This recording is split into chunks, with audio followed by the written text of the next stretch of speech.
the doors be open. Que l'on ouvre les portes. Tabling of documents. The Honourable Minister of Justice, excuse me. Oh yes, tabling of documents, sorry. Introduction of government bills. Ms. Wilson-Raybould, seconded by Mrs. Philpott, moves for leave to introduce a bill entitled An Act to Amend the Criminal Code and to make related amendments to other acts, medical assistance in dying. This motion is deemed adopted. Ms. Wilson-Raybould, seconded by Mrs. Philpott, moves that the bill be now read a first time and be printed. This motion is deemed adopted. When shall the bill be read a second time? At the next sitting of the House.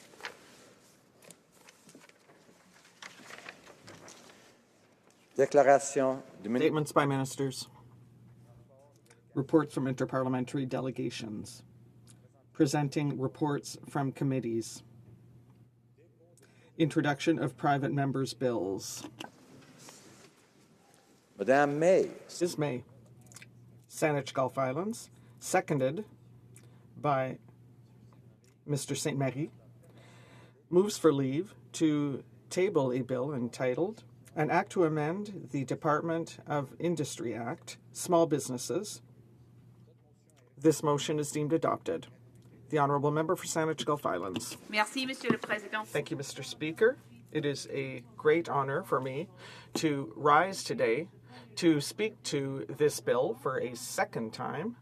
I tabled it in the former Parliament, and now I'd like to introduce for first reading to amend the Department of Industry Act on small businesses. On something done in the European Union, which is referred to just as Think Small First, and it would apply an advanced evaluation to government programs, laws, and regulations to ensure that their impact on small business is considered in the process of reviewing all the legislation and regulations that go through this place. I am grateful for the opportunity to have it at first reading. I hope for support from all sides of this House. Ms. May, seconded by Mr. St. Marie. Ms. May, Saanich Gulf Islands, seconded by Mr. St. Marie, moves that the bill be now read a first time and be printed. This motion is deemed adopted. First reading of this bill. Candidature de ce projet de loi. When shall the bill be read a second time? At the next sitting of the House. Ms. May, Saanich Gulf Islands, seconded by Mr. St. Marie, moves for leave to introduce a bill entitled An Act to Amend the Access to Information Act, Scientific Research. This motion is deemed adopted. The Honourable Member for Saanich Gulf Islands. Thank you, Mr. Speaker.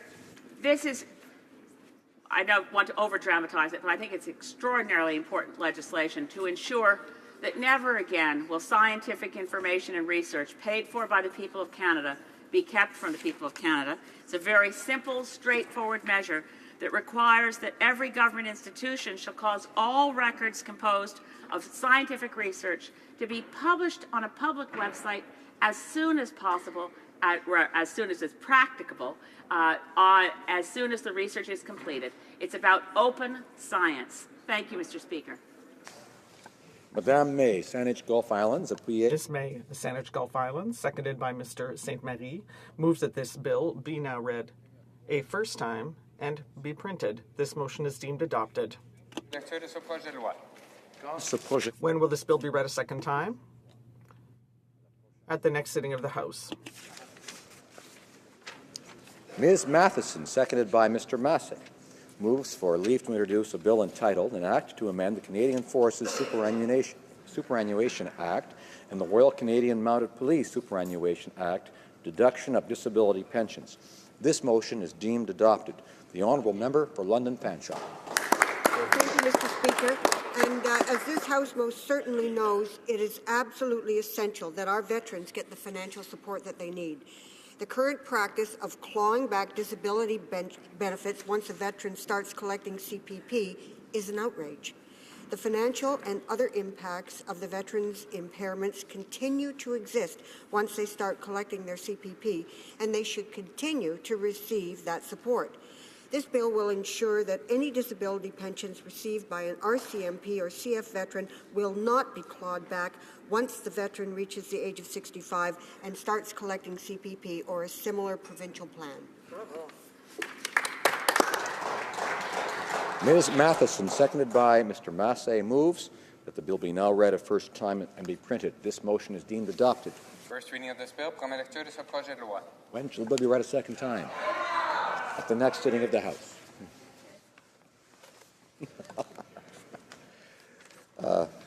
Ms. Matheson, seconded by Mr. Massey, moves for leave to introduce a bill entitled An Act to Amend the Canadian Forces Superannuation Act and the Royal Canadian Mounted Police Superannuation Act, increase of allowance for survivors and children. This motion is deemed adopted. The Honourable Member for London Fanshawe.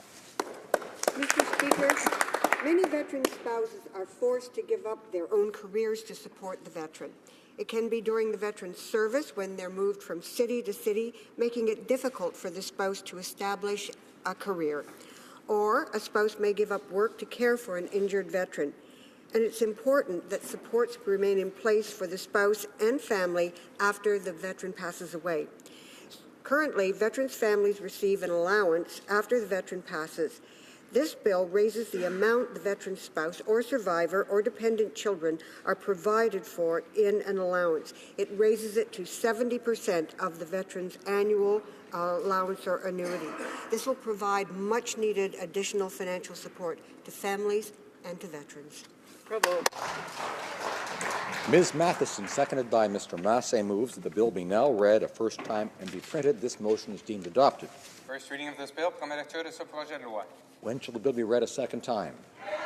At the next sitting of the House. Première lecture du projet de loi. First reading of Senate public bills. Motions. De pétition. Presenting petitions. Peace River, Northern Rockies. Thank you, Mr. Speaker. And it's my honor today to present this petition that represents thousands of people in British Columbia that want to see LNG go forward. I'd like to respect the efforts of Christy Pym DeMaid and Alan Yu on this petition. They petition that the economy of northern BC is resource reliant, with natural gas being one of these resources that provide direct and indirect jobs to residents in the region. Therefore, we call on the government to approve at the earliest opportunity the construction and operation of LNG plants and the construction of natural gas pipelines required to supply these LNG plants with natural gas. Thank you, Mr. Speaker. Presenting petitions, the Honourable Member for Saanich Gulf Islands. Thank you, Mr. Speaker. I rise this morning to present two petitions. The first is from petitioners who are calling on Parliament to begin immediately to call a full public consultation on reform of the way we elect ourselves here. The petitioners point out that the current system, so-called first past the post, is a system which allows the voting results to be perverse, and in fact a minority of voters to elect a majority of Parliament. They call for this electoral reform process to begin immediately, which fortunately I believe concurs with plans in the speech from the throne. The second petition, Mr. Speaker, is from many hundreds of residents of the communities of Saanich Gulf Islands calling on the government to act to prohibit the purchase of bottled water for personal use in federal government institutions as long as potable water sources are already available. Thank you, Mr. Speaker. Presenting petitions. Questions in the order paper. The Honourable Parliamentary Secretary to the Government House Leader. Yes, thank you, Mr. Speaker. I would ask that all questions be allowed to stand at this time. Is it agreed? Agreed and so ordered. Orders of the day. Government orders. Government Ways and Means. Resuming consideration of the budgetary policy. Resuming debate. The Honourable Member for Kenora. Thank you very much, Mr. Speaker. It's a great pleasure and an honor to have the opportunity to speak today on the first budget of the new government. This, Mr. Speaker, is my opportunity to speak directly about the budget as it relates to Northern Ontario, as it relates to rural Canada. And I want to start off by saying, Mr. Speaker, that this is a historical budget from the perspective of the investments that will be made in the North. If we look at the Canada Child Benefit and the need of Northerners for childcare, for financial resources, for Aboriginal children, for communities that have a large segment of their population that are unemployed or on social assistance, this particular Canada Child Benefit, Mr. Speaker, will have a disproportionate way of improving the lives of Northerners more so than any region in the country. If you think that thousands of families are living in poverty in the North who don't have jobs, who are on social assistance, who can have an opportunity to collect this child benefit, it will make improvements to those lives of those families right off the bat, Mr. Speaker. So that $23 billion that will be moved as early as July 1st will have a significant impact in regions like Northern Ontario. And so I want to congratulate the government for understanding the importance of raising children and also understanding that there has to be options, because it's not all about childcare spaces. It's about the importance of having enough financial resources just to buy food, just to buy clothes. And Mr. Speaker, we've had some debates, as you know, in this House about Aboriginal people here in the last few days. I strongly recommend to people to go and visit communities in the North that are isolated, where their cost of living is sometimes double what it is here in the South. And if people had an opportunity to visit these isolated communities, some 22 that I represent myself, in Northern Ontario, in the heart of North America, you would find, Mr. Speaker, that this is a welcome new historic investment in the lives of those communities. Mr. Speaker, because child benefits and the importance of the fact that it's tax-free and that it won't be clawed back gives an opportunity for people who are on social assistance, who fill out their income tax return, to gain more opportunity to buy clothes, buy food, and other essentials in life. So I wanted to make sure, Mr. Speaker, that you're aware of that. And before I forget, I just want to know that I'm splitting my time with the member from Vaughan Woodbridge. And so it'll be 10 minutes for me and 10 minutes for my colleague across the way. Mr. Speaker, the other major historic investment that can have a huge impact on Northern Ontario is the investment on infrastructure. Now, I've heard some comments across the way that it's not enough this year and that it's not what was expected. But, Mr. Speaker, I think we all have to be very straight up about how this will work. First of all, it's a historic investment of some $120 billion of federal funds. That doesn't include in the discussion the share of the provincial, municipal, and First Nation governments in infrastructure. So if you look at it from the perspective of even if it was a third, you could, in essence, Mr. Speaker, be talking about $350 billion over 10 years of all levels of government participate. That's a lot of money, Mr. Speaker, to be putting into the process of developing our country's infrastructure. And this, to me, Mr. Speaker, is where I want to talk more about the North than I normally do, because, of course, in this place, there's a big difference between representing a large rural riding of a third of Ontario's landmass with 13 municipalities, 42 First Nations, and virtually no infrastructure. So, Mr. Speaker, this is a great opportunity for us here in this place to support the building of the North for the first time in decades. It's always kind of interesting, Mr. Speaker, to stand in this House and talk about, or listen to members of Parliament, in particular from rural or urban Canada, talk about transit and the importance of transit in Toronto or in Montreal or places like that, Mr. Speaker. But where I come from, there are no roads. So when we talk about transit, you got to start from the basics of, if we're going to invest and build our nation, if we're going to improve the lives of First Nation citizens who live in these isolated communities, we're going to have to start from the very basics of putting the financial resources, the infrastructure dollars, in building all-weather roads and grids. Mr. Speaker, if you want these First Nation children to be successful, you got to start off by having the same level playing field. These communities have to have the same infrastructure, the same abilities to see their lives and the progression of their lives in a positive way as our children do. And this infrastructure, and it doesn't have to happen this year because planning needs to take place. So our all-weather roads and grids, for example, and I'll use Pikangikum because, of course, I was at their funeral last week where 9 people passed away in a major fire, and there was a lot of conversation nationally about it. Pikangikum has a shovel-ready project to build a grid which would connect energy to the community, which would allow them to have sewer and water, which would allow them to have a recreation facility that really operates, would allow them to have, Mr. Speaker, housing that's connected to energy. All this is ready to go. Just all we need is the green light from the Government of Canada and the provincial government to participate, and we could build that all-weather road and the grid next to it here starting this year.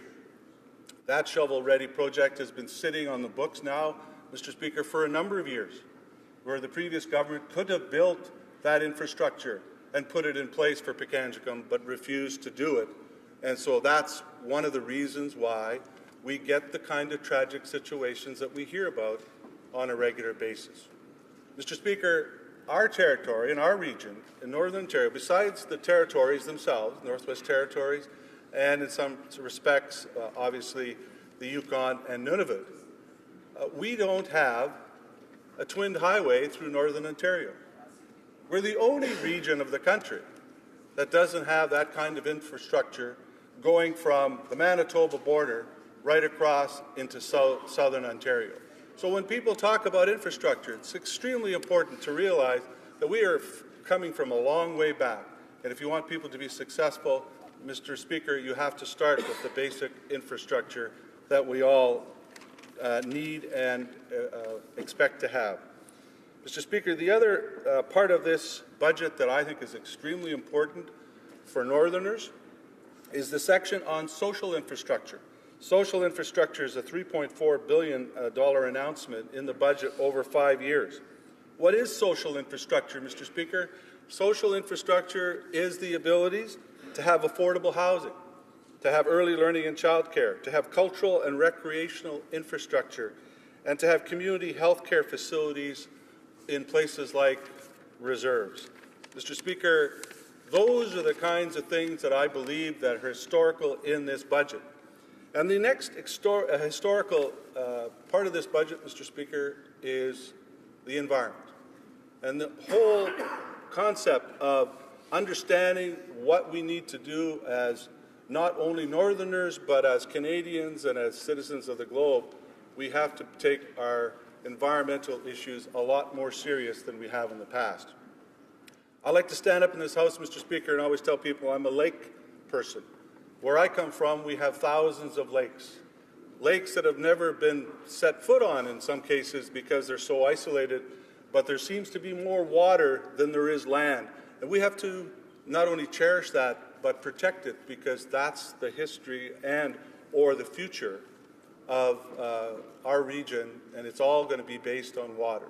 This budget put in place some $5.5 million for the watershed on Lake of the Woods, which is where I live, and it'll have a huge impact in doing some studies on what the effects of climate change, what the effects of pollution have on a lake as large as Lake of the Woods. It runs into Manitoba, the United States, and Canada, and so it's a big lake with a lot of issues that need to be dealt with, and I commend the government for understanding what that means.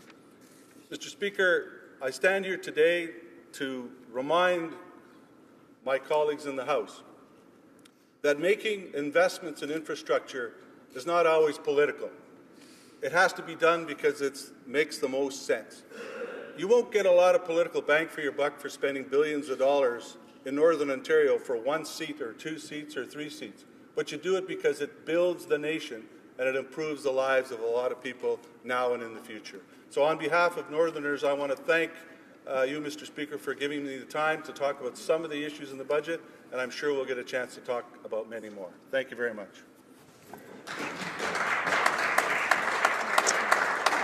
Questions and comments. The honourable member for Okanagan North, Shuswap. Thank you, Mr. Speaker. I'd like to thank the member across the way for his speech this morning, but I would just like to make one correction.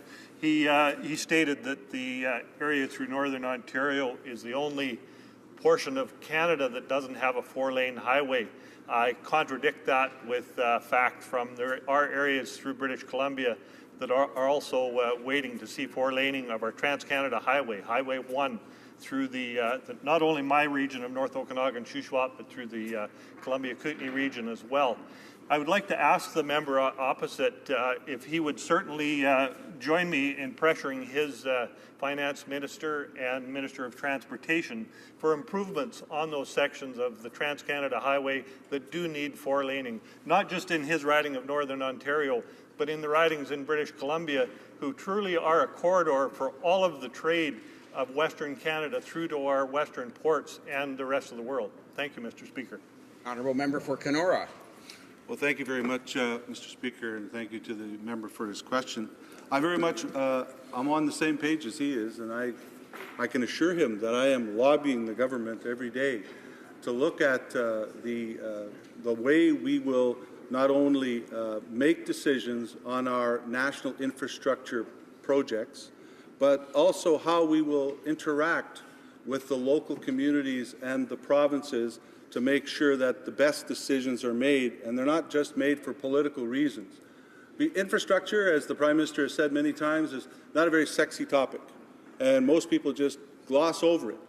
But I'll just give you an example in Northern Ontario of why this is so difficult for me to feel comfortable that this will ever happen in my term here in office, and I hope I can say to the member that that may not be the case.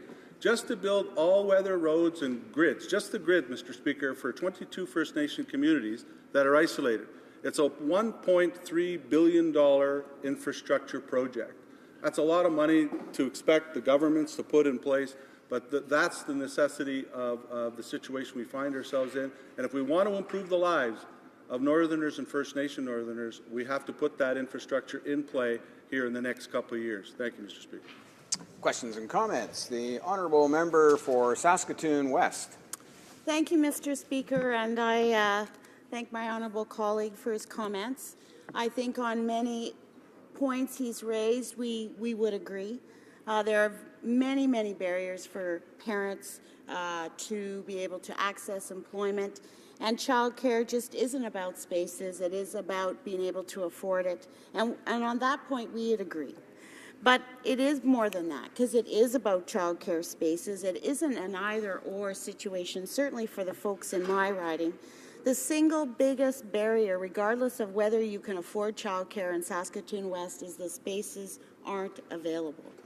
And the single biggest barrier to be able to go to employment and go to school is childcare spaces. During the election campaign, we heard a lot from the Liberals about their childcare spaces, and the investment was going to be immediate. We see in this budget here that there is no childcare funding for this year and that we are going to have to wait. And I would like to hear his comments on why we have to wait. Thank you. The honourable member for Kenora. Well, Mr. Speaker, as I've said before in this place and other speeches that I've given, when you make a commitment during an election campaign and the commitment is significant by a very activist party and now a very activist government, I wouldn't expect anyone in this House or any Canadian to believe all the commitments that were made by the government will end up in the first budget. It'll take us a number of years, as it did when we took office in 1993 to change the direction of the Mulroney government to make significant changes. It took us 4 to 5 years to clean up the budget mess, just to get into a surplus. And so governments take time to direct and develop their structures. It'll be the same issue here. Next year they'll say, oh, this is in the budget now, so that's important. And you'll see in other budgets over the next 3-4 years, the commitments made by this government start to appear. I know people are anxious, and I know they think that we should all do it in all 1 year. But if we were to take the NDP's philosophy, Mr. Speaker, and have a balanced budget, we wouldn't be doing any of this. And so, in fact, I think childcare will come as we negotiate with the provinces, as we talk about infrastructure deals with childcare spaces, and I think those improvements, Mr. Speaker, you can look forward to in years to come. Thank you. Resuming debate, the honourable member for Vaughan Woodbridge. Thank you, Mr. Speaker. It gives me great pleasure today to rise and speak on the budget. This budget, which I like to refer to as the middle class budget, or better yet, the growth budget, is an important step to help revitalize the Canadian economy, strengthen the middle class, ensure a prosperous future for the residents of my riding, Vaughan Woodbridge. I see Budget 2016 as a blueprint to undertake strategic investments for the future. As a father of 2 young daughters, Natalia and Eliana, this budget is not just a plan for the future of this generation, but of successive generations. One that moves Canada forward in a number of concrete ways and ensures that all our children will inherit a more prosperous and hopeful country. I'm proud to represent Vaughan Woodbridge, one of the fastest growing communities in Canada. Our community, like many across the country, is made up of dynamic, hardworking Canadians who look forward to a good standard of living and a better future for their families. But many of my constituents are working harder than ever and are not getting ahead. Budget 2016 puts people first and delivers the help that Canadians and the residents of Vaughan Woodbridge need now, not in a decade from now. Mr. Speaker, as an economist and someone who worked in the global financial markets for nearly a quarter of a century, I can state with expertise that Budget 2016 is fiscally prudent. It is a responsible approach to fiscal management, cemented through a fiscal anchor. Thanks to measures taken in the mid-1990s, Canada has the lowest debt-to-GDP ratio of any G7 country, and with interest rates at historic lows, Mr. Speaker, now is the time to invest in Canadians to ensure our country's best days lie ahead. However, Canada's fiscal strength rests largely in its low debt burden, and protecting this source of strength is of paramount importance. Mr. Speaker, to maintain Canada's low debt burden and its fiscal advantage, our government is committed to reducing the federal debt to GDP ratio to a lower level over a 5-year period ending 2020-2021. This commitment preserves the government's capacity to respond to potential future economic crisis and that future generations are not burdened. I'm extremely proud of Budget 2016, and I know it'll make a positive difference in the lives of the residents of Vaughan Woodbridge. Mr. Speaker, I wish to highlight a few measures that are particularly significant to me and my constituents, including measures that strengthen the middle class, undertake strategic investments in infrastructure that build stronger communities, the introduction of the transformational Canada Child Benefit, and ensuring a dignified retirement for our seniors.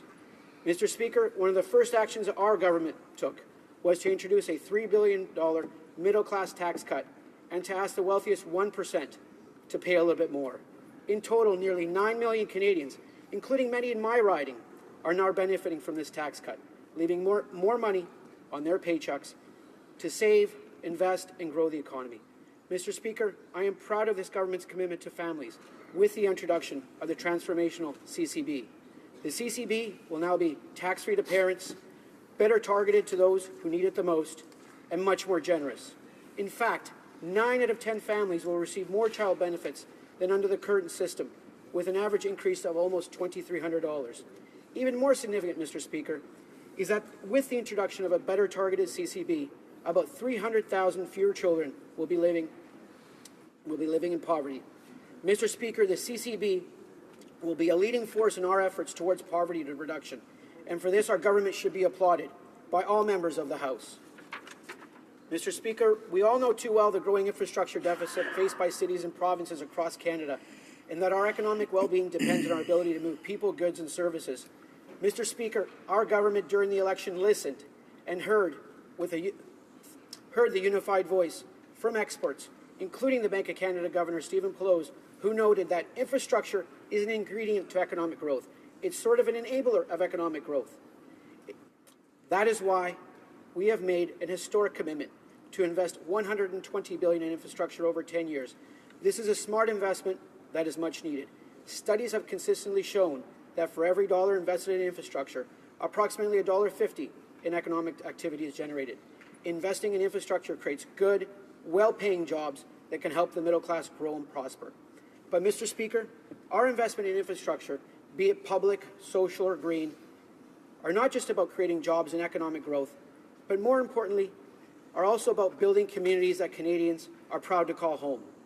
Currently, congestion in the Greater Toronto Area is costing the economy billions of dollars and negatively impacting the quality of life of all residents.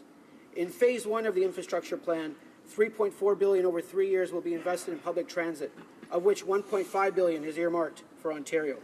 Mr. Speaker, this investment, along with the current infrastructure projects, including the Toronto-York Spadina subway expansion into Vaughan, are tangible measures to begin to address the costs associated with congestion.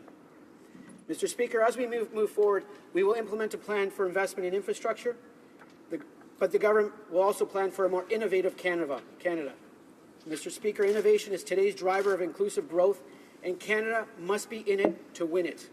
In Budget 2016, the government is defining a new vision for Canada's economy, to build Canada as a centre of global innovation.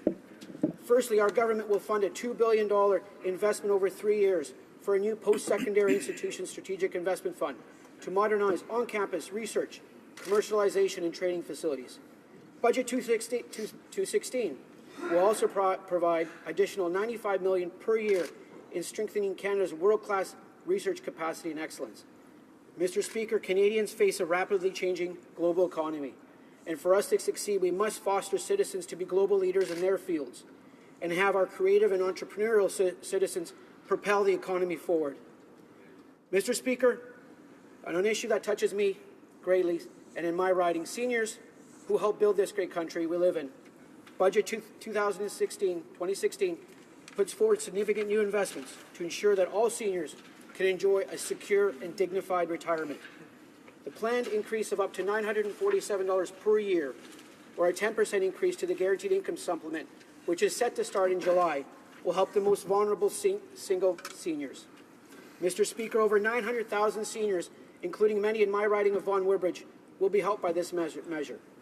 But we're doing more.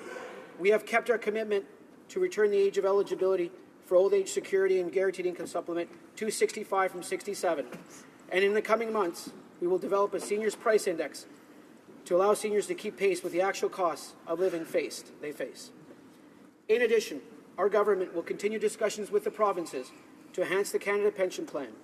An enhanced Canada Pension Plan would be a major step in improving retirement outcomes for workers and reducing the uncertainty that many Canadians feel about entering retirement.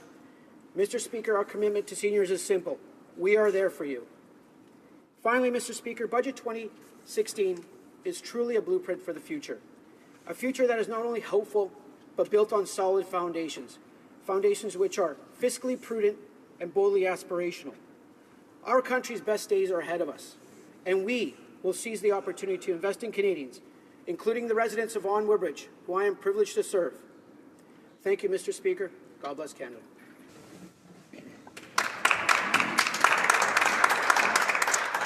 Questions and comments. The honourable member for Timmins, James Bay. Thank you, Mr. Speaker. I listened to my honourable colleague, and I'm looking at the budget and the serious gaps that are in this budget in terms of commitments to our country. And one of the huge gaps that I see is in the area of Northern Ontario, where we have the Ring of Fire development, which would be a transformative project for the economy of our entire region, not just in the coming years, but in the coming generations. And in the Ring of Fire region, we have communities in dire poverty, Indigenous communities that are looking to participate, but we need the infrastructure, the roads, the support to build a project that will actually transform our economy. Now, the Kathleen Wynne government had demanded the old Conservative government put $1 billion into the project before the provincial Liberals did anything. And of course, the provincial Liberals have done nothing, and the Kathleen Wynne Liberals are not asking the federal Liberals to put up a dime. And the government's lived up to that promise. They don't have a dime in the budget for a transformative resource development project that would include the involvement of Indigenous communities and transform our economy. So when I hear all this talk about infrastructure and how this government's looking to build an economy, why is it that they ignored one of the most important development projects in our nation, and particularly in the north of Canada, without any consultation and giving us no plan for how our communities are actually going to survive economically? The honourable member for Vaughan Woodbridge. Thank you for the question, my honourable colleague. The pre-budget consultations that took place with the Minister of Finance and many of the MPs were the most elaborate in Canadian history. We discussed this with many communities, whether it was Northern Ontario, Southwestern Ontario, Eastern Ontario, or the Greater Toronto Area. Our infrastructure plan, which we will lay out in the coming years, will not be a top-down plan. It'll be a bottom-up plan. We will listen to the communities, the sectors impacted, and we will work with all communities because they know best. The municipalities know best where these projects are, and we're continuing to listen to them. And they'll give us the guidance that we need, and we'll provide the resources they need for them to be successful. Thank you. Questions and comments? The honourable member for Edmonton, Manning. Well, thank you, Mr. Speaker, and congratulations to my colleague on the other side for his speech today. $120 billion of investment over 10 years on infrastructure alone, beside the $30 billion deficit almost this year, or this coming year. And based on the background of the honourable member, can he advise us on how many jobs we can create out of $120 billion investment in infrastructure? The honourable member for Vaughan Woodbridge. Thank you for that question from my colleague. What I will say is this. Yesterday, the Bank of Canada released their April monetary policy report, and what it had for the upcoming 2 years on their projections was, in incorporating the budget that was laid out by our government, was a substantial positive impact on economic growth this year, and economic growth in 2016, and also a substantial positive impact for 2017. We will generate literally tens of thousands of jobs from our infrastructure plan over the coming years. These are good jobs. They're middle-class jobs. They have good benefits, allow families for a brighter future. Thank you. Questions and comments? Question commentaire. The Honourable Parliamentary Secretary to the Government House Leader. Yes, thank you, Mr. Speaker. And I'm always intrigued by questions coming from the New Democrats, and I'd ask my colleague to provide some commentary in regards to. They always want to say, well, we should be spending more money on this, should be spending more money on this and that and this, and it's billions and billions of additional dollars that they believe we should be spending. On the other hand, they had a huge leap, if I can put it that way, Mr. Speaker, where they said we are going to have a balanced budget guarantee. Now, that balanced budget guarantee would have meant severe cuts to the budget. Can the member give any sort of indication what he believes the NDP might have been cutting, let alone saying that they would be putting more money into the budget? There seems to be a lot of potential hypocrisy there. Would he not agree? The Honourable Member for Vaughan Woodbridge. Thank you to my honourable colleague for his question. What I will comment is that any promise by any party to balance the budget in times of low commodity prices and a sharp drop in revenues for the government is really irresponsible. It's irresponsible to Canadians. It's irresponsible for those cuts to occur. And it was funny and ironic that they didn't say where they would cut. So they said the top, but they didn't say where would they cut. Would they cut child benefits? Would they cut benefits to seniors? It is a little bit hypocritical of them, and it would result in a negative impact on economic growth and, of course, jobs.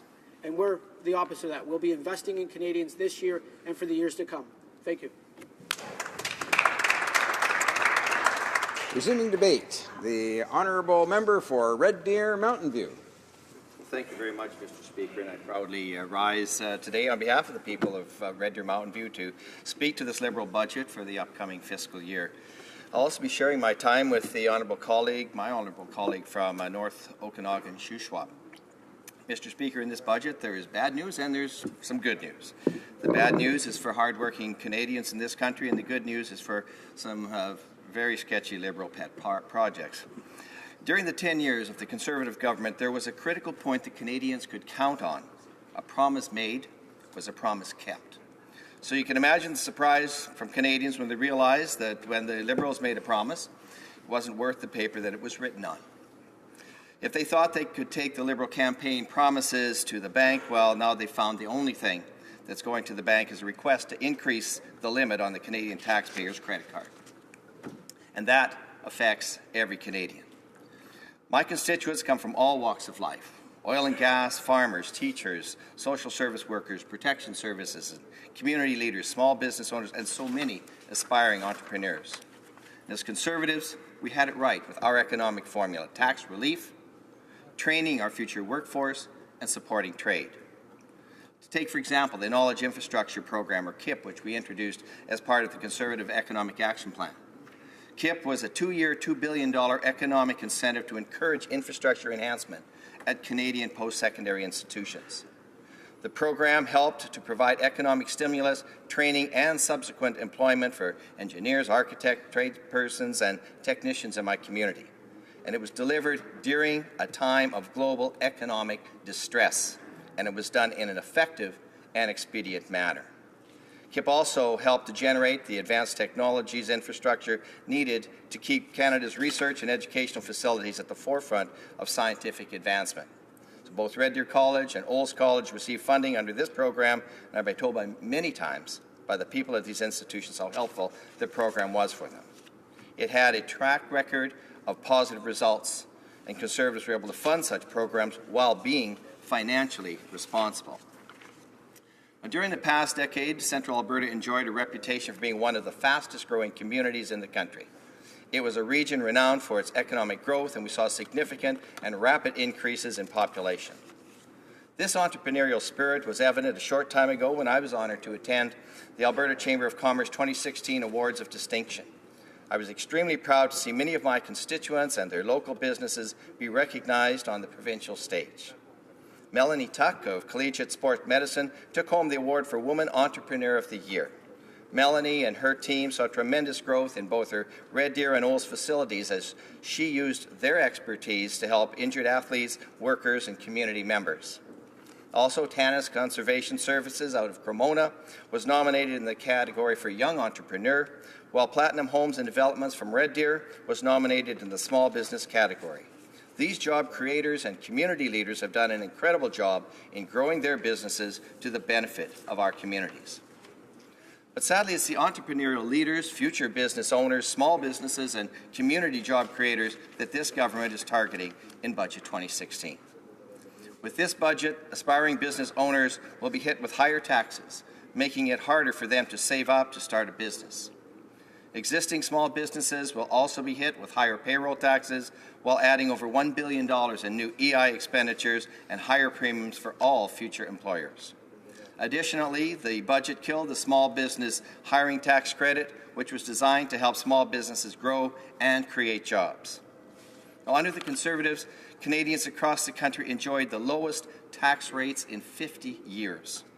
Mr. Speaker, low taxes mean more money in the pockets of every Canadian. It's not what we see in this budget.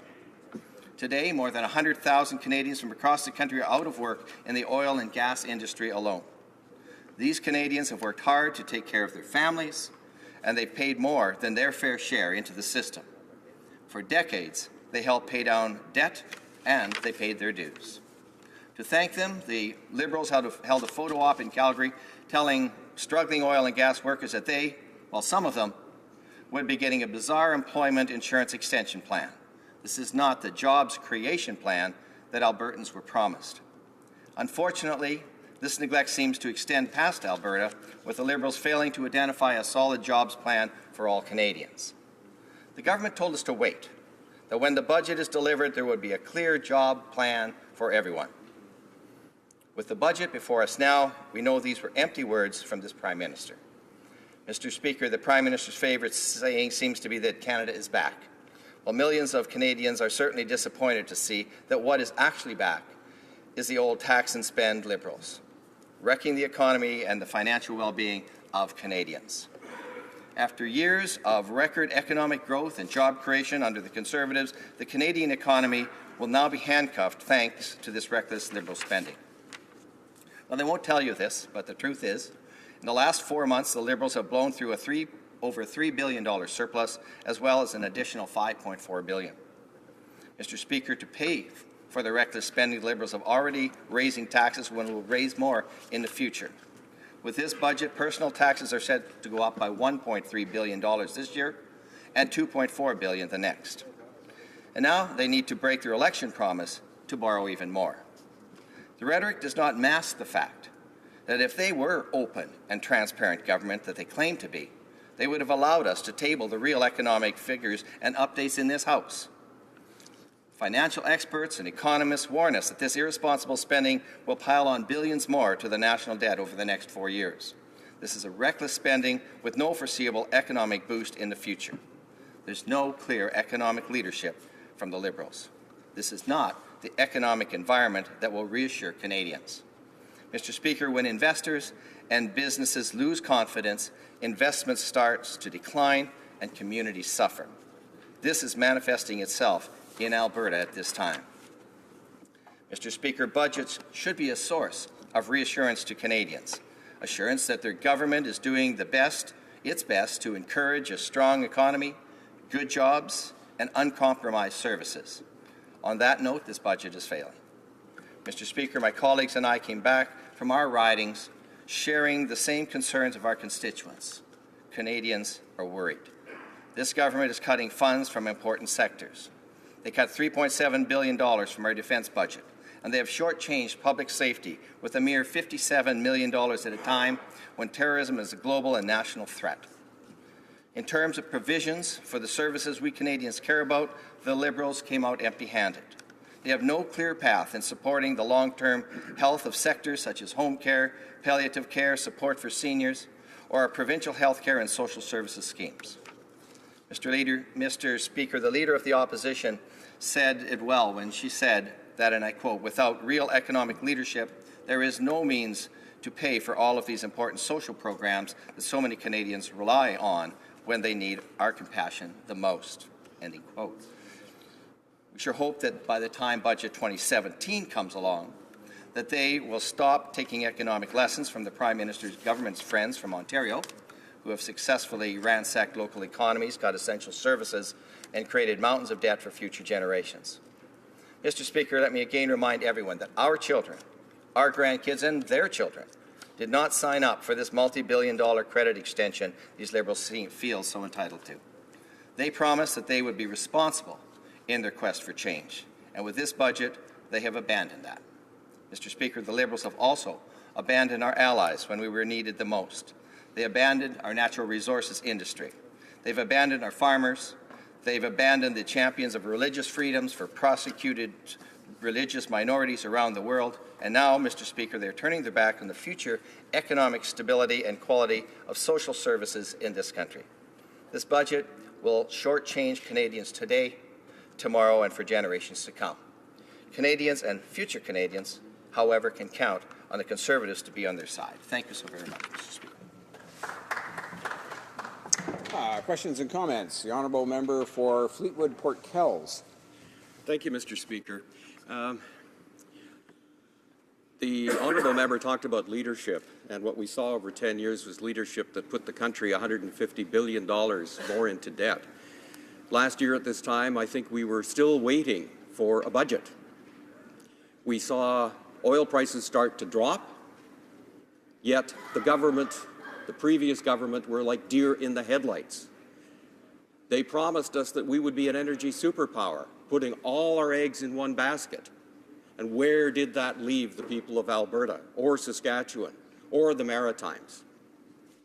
Would the Honourable Member care to speculate what life would be like had they won the election and had to stare down this issue that we're facing today and still balance their budget?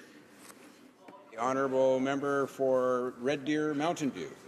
Absolutely, and I certainly thank the member, Mr. Speaker, for his question.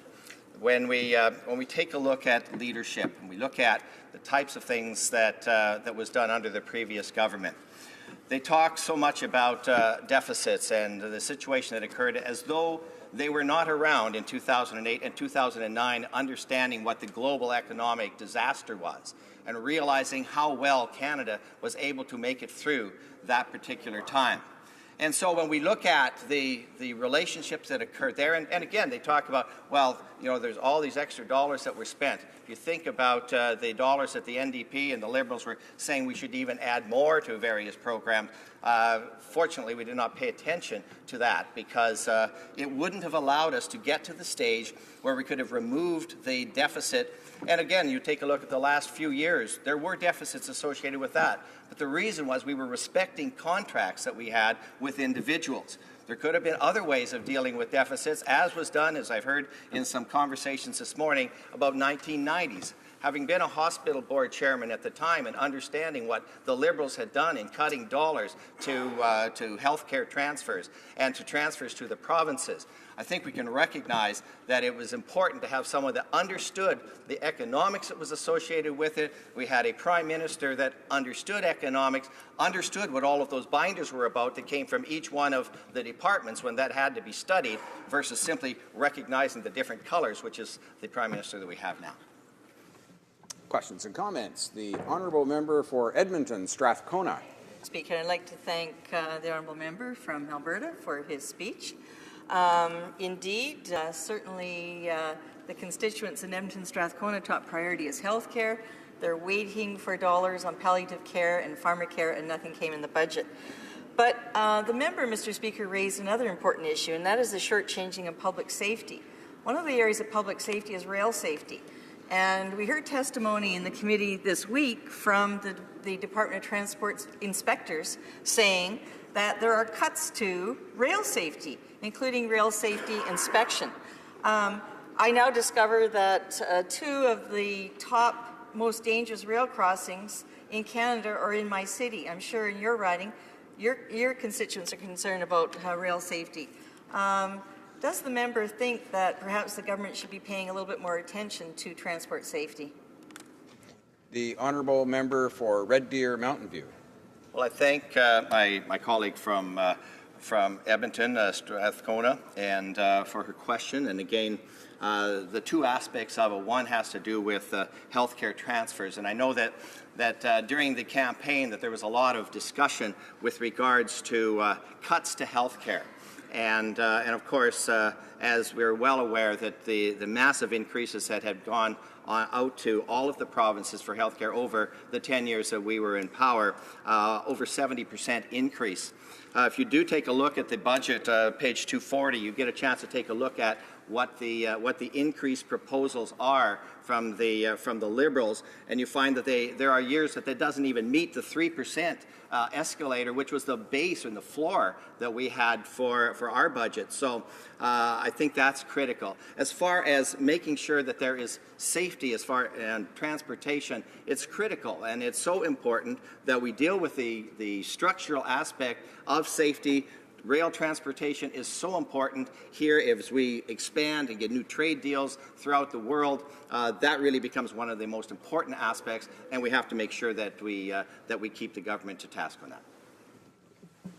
We've run out of time for our 5 minutes of questions and comments.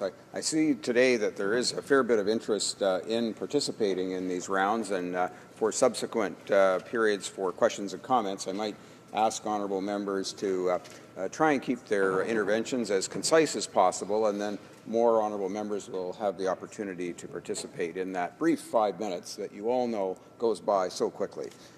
Resuming debate, the honourable member for North Okanagan, Shuswap. Thank you, Mr. Speaker, and thank you to my colleague, the honourable member from Red Deer Mountain View, for sharing his speaking time with me this morning.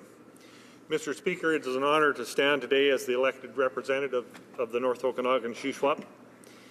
In recent weeks, I've heard members of the government side speaking of being proud of the budget that was tabled by the Minister of Finance on March 22nd. At every mention of this apparent pride, I find myself asking, how can they be so proud of this budget? How can the Liberals be proud of promising one thing and delivering something totally different? Delivering a deficit much higher and much larger than what they said they would limit themselves to in the election campaign. Promises made, promises broken. Hardly something to be proud of. And the bogus pride does not end there, Mr. Speaker. During the election campaign, the Liberals also told the people of Canada that the Liberal government would, and I quote, return Canada to a balanced budget in 2019. Yet in Budget 2016, it is completely silent of this promise and is vacant of any vision of returning our nation to a balanced budget. Surely, if the Liberals had a plan to deliver on their promise to a balanced budget in 2019, they would have found at least one line in their 269-page budget to say so. Sadly, Mr. Speaker, the government appears to be dodging another promise made to Canadians and have no plan on how to pay back this out-of-control borrowing and spending. Mr. Speaker, the people of Canada want results from their government. The hard-working women and men of this nation who go off to their jobs day in and day out, and their children are the ones who are now on the hook to repay this Liberal deficit. So if all taxpayers must share in this debt, the weight of this debt, then it should stand to reason that all taxpayers should receive equitable benefits from this spending. Mr. Speaker, Canadians deserve to know how this government plans to spend and ensure that this deficit spending is dispersed in an equitable fashion from coast to coast to coast in rural and urban communities alike. And yet we wait for any details on how this budget is going to help those taxpayers and who will carry the cost. When can Canadians expect to see the infrastructure projects moving ahead in their communities? When can Canadians expect to see some benefit from the burden of debt the Liberals have placed and surprised taxpayers with on March 22nd? It is clear the Liberal government has a plan to spend to a much higher deficit than they committed themselves to. But it is not clear when Canadians can expect to see improvements to their highways and bridges, improvements to their water and sewer treatment projects, and low-income housing, and the list goes on and on. Mr. Speaker, I believe that balanced budgets are both appropriate and possible. My home province of British Columbia is proof that it is possible. Now, with consecutive balanced budgets, my home province has created an atmosphere of certainty, predictability, and responsibility that continues to encourage private investment, spurring on job creation and economic growth. I am happy and proud to live in a province where business investment continues to be strong. But I wonder how long that might continue if our federal government cannot manage our country's finances and uphold the confidence of business. After all, it is business, not government deficit, that is the true driver of economic growth. Mr. Speaker, in Budget 2016, the Trudeau government had an opportunity to provide for stability for our economy and reassurance for investors and business owners. Instead, the Trudeau budget has delivered a cloud of uncertainty that hangs. Order. Just a reminder to the honourable member, we don't use the proper names of other honourable members in the House. The right honourable member for Papineau could be used, of course, as a substitute. The honourable member for North Okanagan and Shuswap. I stand corrected, Mr. Speaker. Thank you. Mr. Speaker, in Budget 2016, this Liberal government had an opportunity to provide some stability to our economy and the reassurance to investors and business owners. Instead, they've delivered a cloud of uncertainty that hangs over our economy. The small business tax rate was promised to be reduced to 9% from 10.5%, to allow small businesses to invest in their operations and their employees. This government has now decided to subject small business to the higher tax rate of 10.5% and not deliver on the promised reduction. It seems this government has broken another promise on that one. This government has also terminated the small business job credit and has failed to follow through on the Liberal election promise to create a credit for hiring young employees. Broken promises, no plan to return to a balanced budget, and tax increases for employers, hardly a recipe for growth, and certainly nothing to be proud of. There is no plan for this government for balancing the budget, no plan for job creation, just a murky commitment and increasing public debt. The sad reality is that this budget falls short of the need of leadership that this nation requires. Whether they are managing the finances of their households and businesses, Canadians understand and desire the values and the notion of living within their means, handling their debt with prudence, and being disciplined and decisive in their spending. Unfortunately, Mr. Speaker, this government is out of touch with Canadians in those regards. Mr. Speaker, the reality is that no Canadian homebuyer or business operator would expect to secure a loan from a bank for one amount and then return to the bank shortly thereafter and demand up to triple that amount. What's more, this government has undertaken this scheme of bait and switch without presenting a plan for repaying the debt. This is irresponsible and reflects an apparent detachment from reality. As homeowners who have to develop a repayment plan before securing a home mortgage, Canadians are saying this budget does not meet the same standards of accountability.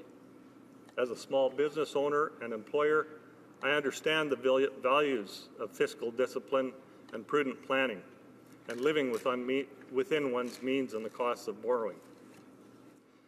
Mr. Speaker, the people of Canada deserve better than what this government has presented in Budget 2016.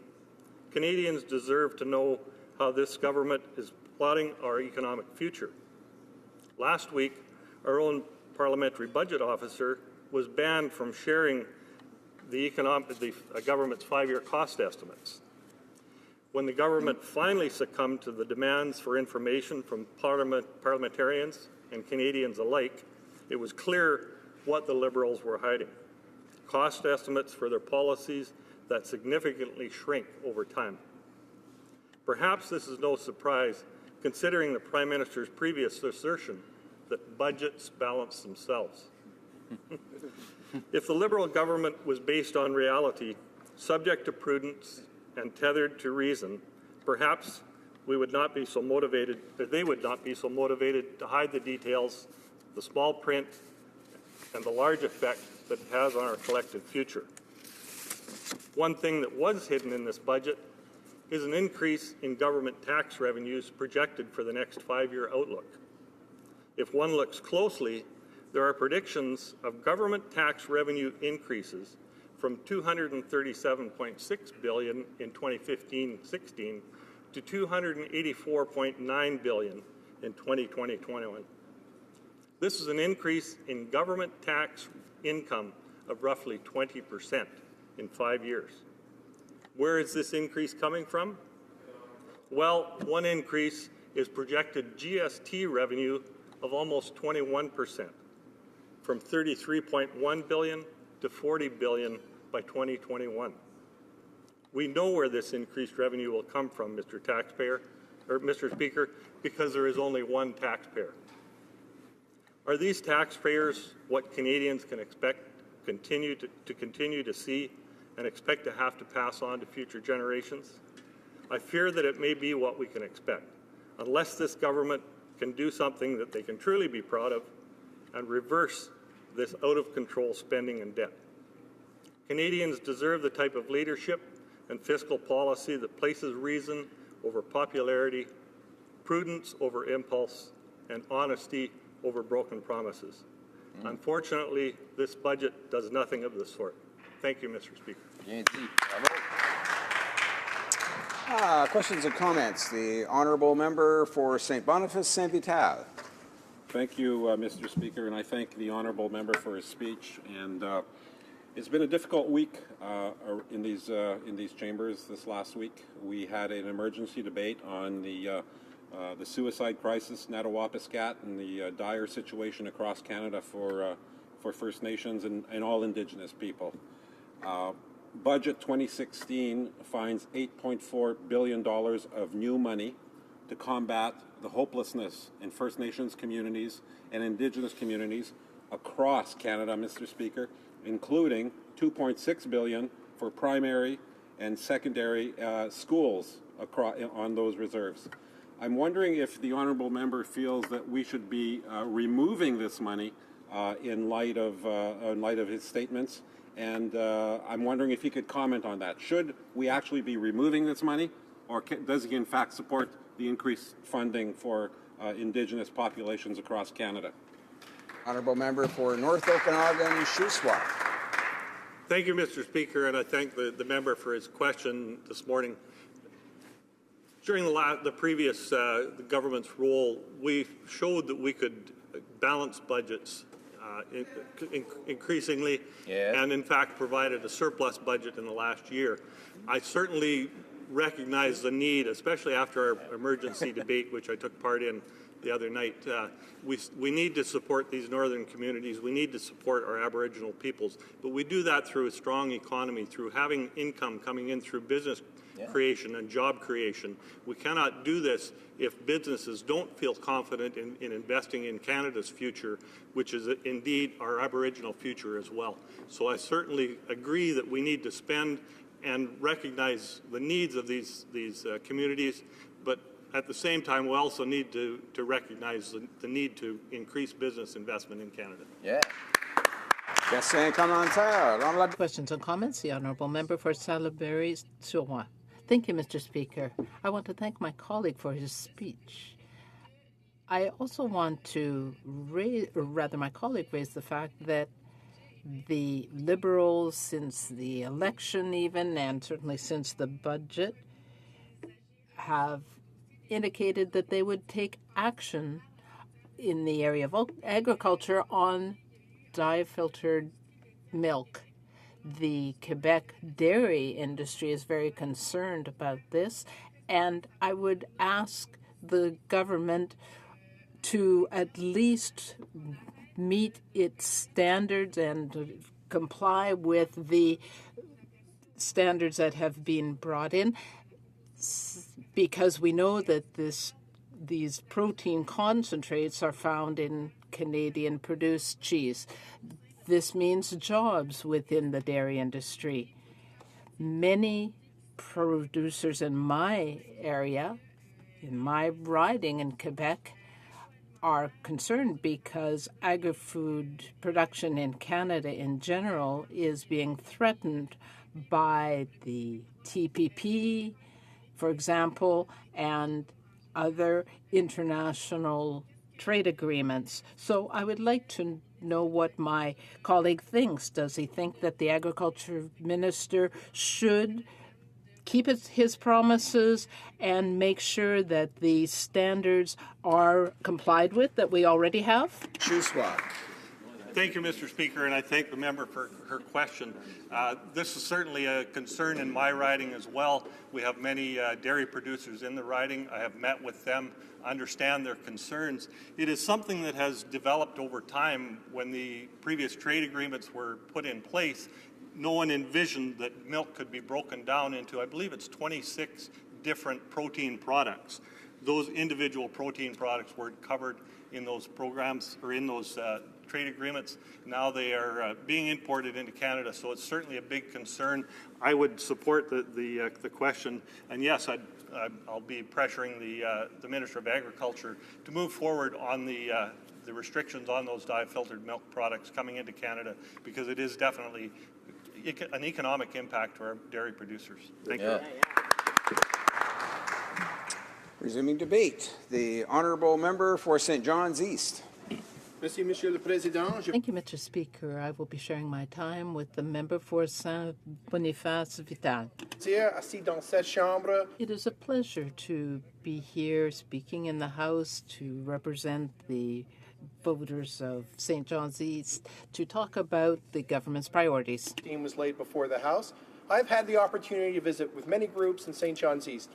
We discussed their pleasure in the new direction our federal government is taking and the opportunity it signals to the local business community. Economic indicators show that nationally, companies may already be investing with newfound confidence now that they have a government that is prepared to invest as well. But in my riding, people are anxiously awaiting the provincial budget to be delivered later today by the Newfoundland and Labrador Minister of Finance, Cathy Bennett. She has the difficult task of squaring the fiscal realities of a devastating collapse in oil prices with an aging population and a shrinking workforce. A $2 billion deficit like experienced in Newfoundland and Labrador last year would be akin to Canada running an $140 billion deficit and is not sustainable. But the people of St. John's East are glad to know that the Government of Canada supports them and is here to help in tough times. Infrastructure spending is important, but there are three other ways of particular importance to my community that the budget will help Newfoundland and Labrador, and I hope these may convince the other progressives in this chamber to support the budget. Support for seniors, the Canada Child Benefit, and support for our scientists.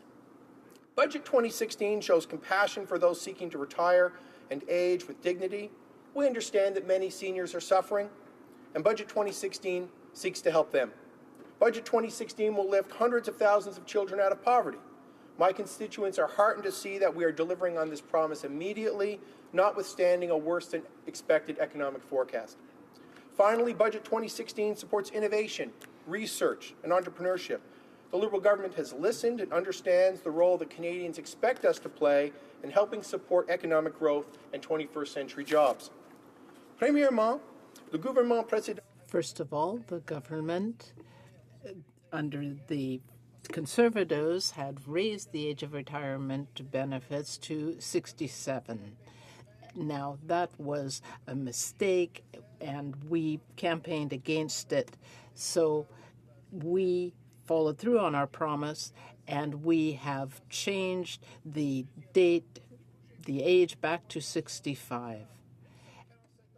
In addition, we have increased to $947 the GIS, the guaranteed investment or guaranteed income supplement for seniors. On old age security and the guaranteed income supplement, and may therefore be at risk of experiencing financial difficulties, the government is delivering on our commitment to improve the quality of life for seniors most at risk. And third, in order to ensure that the true higher levels of inflation that are experienced by seniors are taken into account, the government has committed to indexing OAS and the Guaranteed Income Supplement to a more generous seniors' price index. La pauvreté des enfants. Childhood poverty. The new Canada Child Benefit that replaces the universal child care benefit under the Conservatives will enable families starting in July 2015 to benefit from new benefits. They will be able to get these automatically. They will be tax exempt, and we are targeting those most in need. They will get more money, and those who have higher incomes will get less under the new system. This is a generous system that will help families most in need by up to $2,300. 9 out of every 10 families will benefit from this new measures. And some 300,000 children will be lifted out of poverty immediately. Tax-free, better targeted, and more generous benefit, one of which Canadians can and should be proud. Innovation and investment, Mr. Speaker. Memorial University of Newfoundland is a key participant in past and future economic growth in my province and our country. And its main campus, as well as its Marine Institute campus, are both located in my riding of St. John's East. The Post-Secondary Institution Strategic Investment Fund will provide $2 billion over the next 3 years towards improving research and innovation infrastructure. This initiative has tremendous potential to harness the creativity of the dedicated researchers at Canada's world-class post-secondary institutions. Canada's post-secondary institutions and affiliated research and commercialization organizations are at the front line for fostering science and research excellence. They train the workforce of tomorrow and create knowledge and insights necessary for a thriving, clean economy. This strategic investment fund will enhance and modernize research commercialization facilities on Canadian campuses and will improve the environmental sustainability of these facilities. The new fund will open new pathways for the future success of our institutions. For example, a university could repurpose and modernize underutilized space for use in a specialized field of strength or to meet energy efficiency standards. A college could create sector-specific training facilities in the Red Seal trades. On-campus business and technology incubators could be expanded to better support entrepreneurs and startups. And where these institutions support prototype development or proof of principle assessment, the program will be indirectly supporting the industry partners of those institutions. As part of Budget 2016, the Government of Canada has also proposed more funding, an additional $95 million per year for granting councils to support discovery research, including $30 million for the Canadian Institute of Health Research, $30 million for the Natural Sciences and Engineering Research Council, $16 million for the Social Sciences and Humanities Research Council, and $19 million for the Research Support Fund to support the indirect costs associated with federally sponsored research undertaken at outside institutions. This more than triples the funding provided to the granting councils in 2015. It increases it to $140 million this year alone. Support for science and innovation does not stop there, with other measures to support internships, fellowships, genetics research, theoretical physics, stem cell research, and funding for the commercialization of health research. Our government understands and supports the independent work of scientists and their role in developing a modern economy. Memorial University hopes to benefit in key research areas where it is a leader, such as cold oceans research, naval architecture, oil and gas engineering, medicine, and many others. These measures are pivotal, Mr. Speaker. They are necessary to grow the middle class and revitalize the Canadian economy, and they also chart a new course to growing the middle class. Real change is being delivered. Last October, Canadians sent a clear message that they wanted real change, both in how government does things and what it is doing. They asked for a government that would deliver on its commitments and would be focused on what matters most to them, like caring for our seniors, lifting children out of poverty, growing the economy, creating jobs, strengthening the middle class, and those working hard to join it. We are listening to what Canadians need, and our policy and this budget reflects what we have heard. For my province, this also includes certain targeted measures which demonstrate an understanding of our local situation. Federal transfers are increasing by $31 million this year, in addition to the almost $32 million in stabilization funding in the last fiscal year. $5 million to help grow much-needed public transit, $134 million in accelerated infrastructure spending, $22 million for an improved ferry mooring system for Marine Atlantic, and many of the changes to EI provide essential support to Newfoundland and Labrador during this commodities price crisis. With evidence-based policy and a sense of fairness, Budget 2016 ensures that Newfoundland and Labrador won't be left behind and Canada's best days lie ahead. Thank you, Mr. Speaker.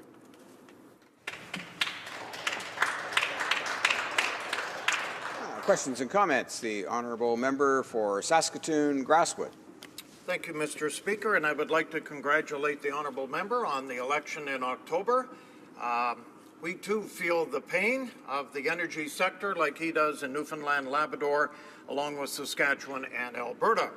But as we all know, as he stands in the House today expecting a deficit budget provincially in Newfoundland, we too expected the deficit budget here on March 22nd. But unfortunately, Mr. Speaker, we expected a $10 billion deficit. And what we were dealt with was a $30 billion deficit, 3 times. And we are really concerned about this. Mr. Speaker, the honourable member talked about seniors. OAS, well, they're only getting pennies more. And I would say this, Mr. Speaker, they took away the TFSAs from the seniors. It's still there, but we increased it. And the other thing they have taken away, and which I have heard time and time again in my writing in Saskatoon, is seniors now are going to pay more because they took away income splitting. So to the member from Newfoundland, how do you feel the seniors have gained in this budget that you proposed in March 22nd? Member for St. John's East.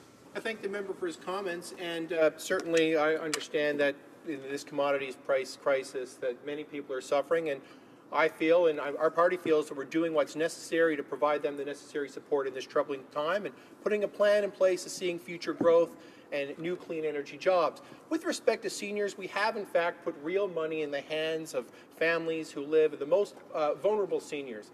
Single women seniors are going to be receiving up to $947 more per year, which is meaningful money to seniors who are living on such low incomes. It's a 10% increase in that envelope of money that they will receive. And changes to some of the other tax benefits that the previous government had provided really only benefited the most wealthy seniors. These aren't people who need the help of the Parliament of Canada to make ends meet, to put clean, good quality food on their tables. people who have over $5,000 who are seniors in disposable income at the end of the year to reinvest in TFSAs do not need the help of the Government of Canada to do that. It's the people who are living on fixed incomes, buying food at the dollar store and other places, and not being able to access clean, high-quality, highly nutritious food. These are the people who need our help, and these are the people that the Government of Canada is helping. Questions and comments?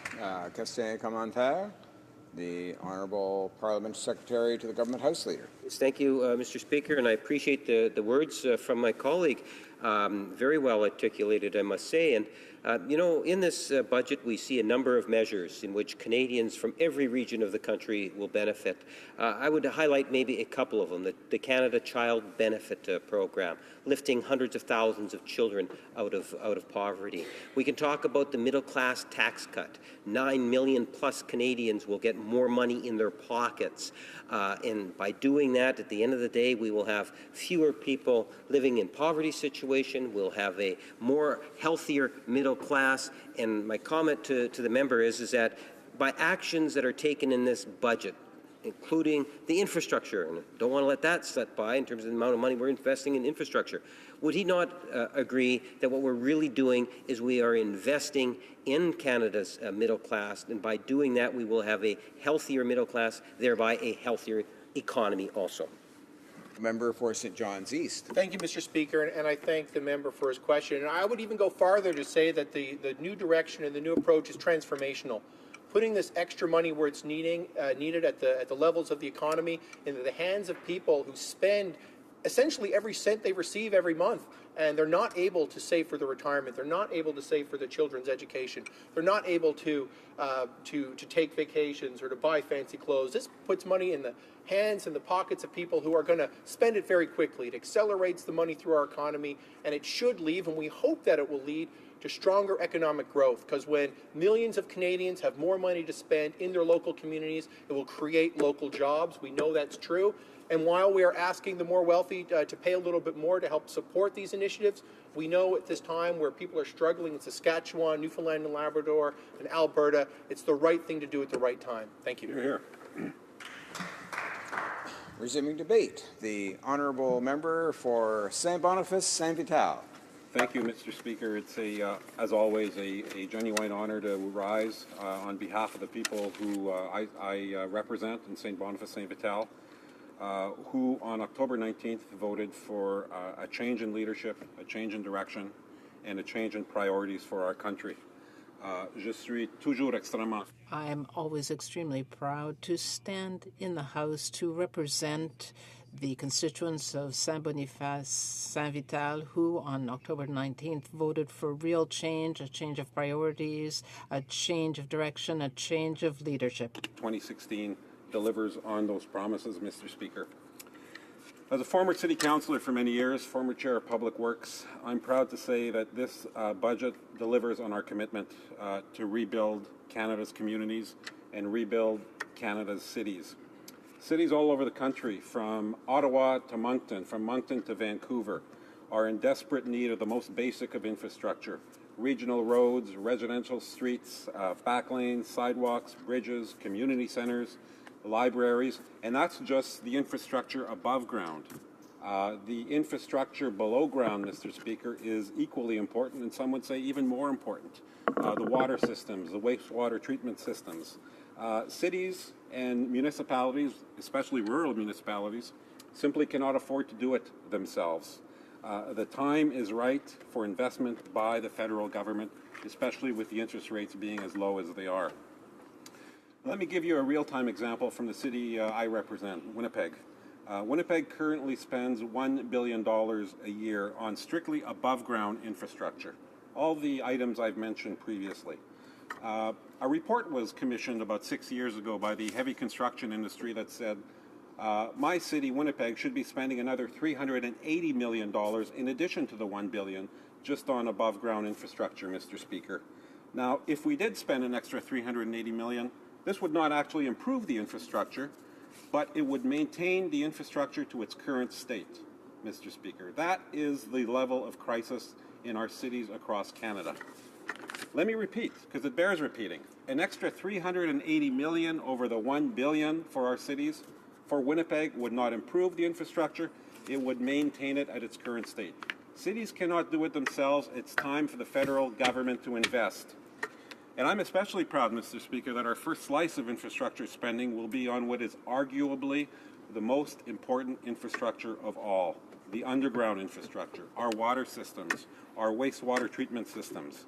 And you have to understand that for years and for years and for years, provincial governments and federal governments have been extremely reluctant to invest in our underground systems.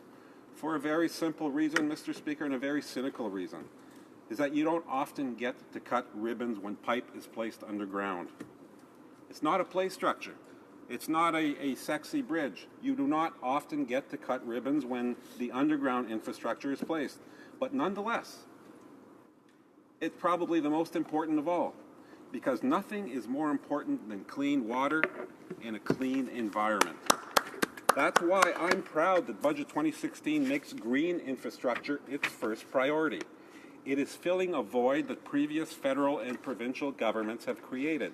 Because, again, make no mistakes about this, cities and municipalities, especially rural municipalities, cannot do it by themselves. And Budget 2016 recognized this. We'll also be giving families more money to help with the high cost of raising their children. We will be introducing a more generous, a simplified, and a tax-free Canada Child Benefit to give families more money for their children. Our Canada Child Benefit will be geared to income to help those who need it the most, single and low-income families. Our plan will raise over 300,000 children out of poverty, Mr. Speaker. This is an incredibly important measure that will help provide children a better opportunity at a brighter future. Families in Manitoba alone, the province I represent, will receive $490 million more in child benefits the next year from the previous year. And another part of the plan, which I'm very proud of, is in this budget to raise the guaranteed income supplement for low-income seniors by 10%. This will give 1 million of our most vulnerable seniors, often single women, almost $1,000 more per year, Mr. Speaker. As I noted before, this was a difficult week. Earlier in the week, we had a thoughtful, emotional, and important discussion on the suicide crisis in Attawapiskat and the incredibly horrible conditions of Indigenous reserves and in cities as well, Indigenous folks across Canada. And I was heartened that on the day of that debate, the Minister of Justice rose and said that we are being held back by the shackles of the Indian Act, and the solution will be by removing those shackles and continuing an honest nation-to-nation relationship with Indigenous folks, Métis people, and Inuit people all over the country, Mr. Speaker. I agree with that. And I'm extremely proud of our Indigenous platform and what is in Budget 2016. Funding that is targeted to improve the physical conditions that Indigenous communities live with. Mr. Speaker, there is an increase of $8.4 billion of new money over the next 5 years.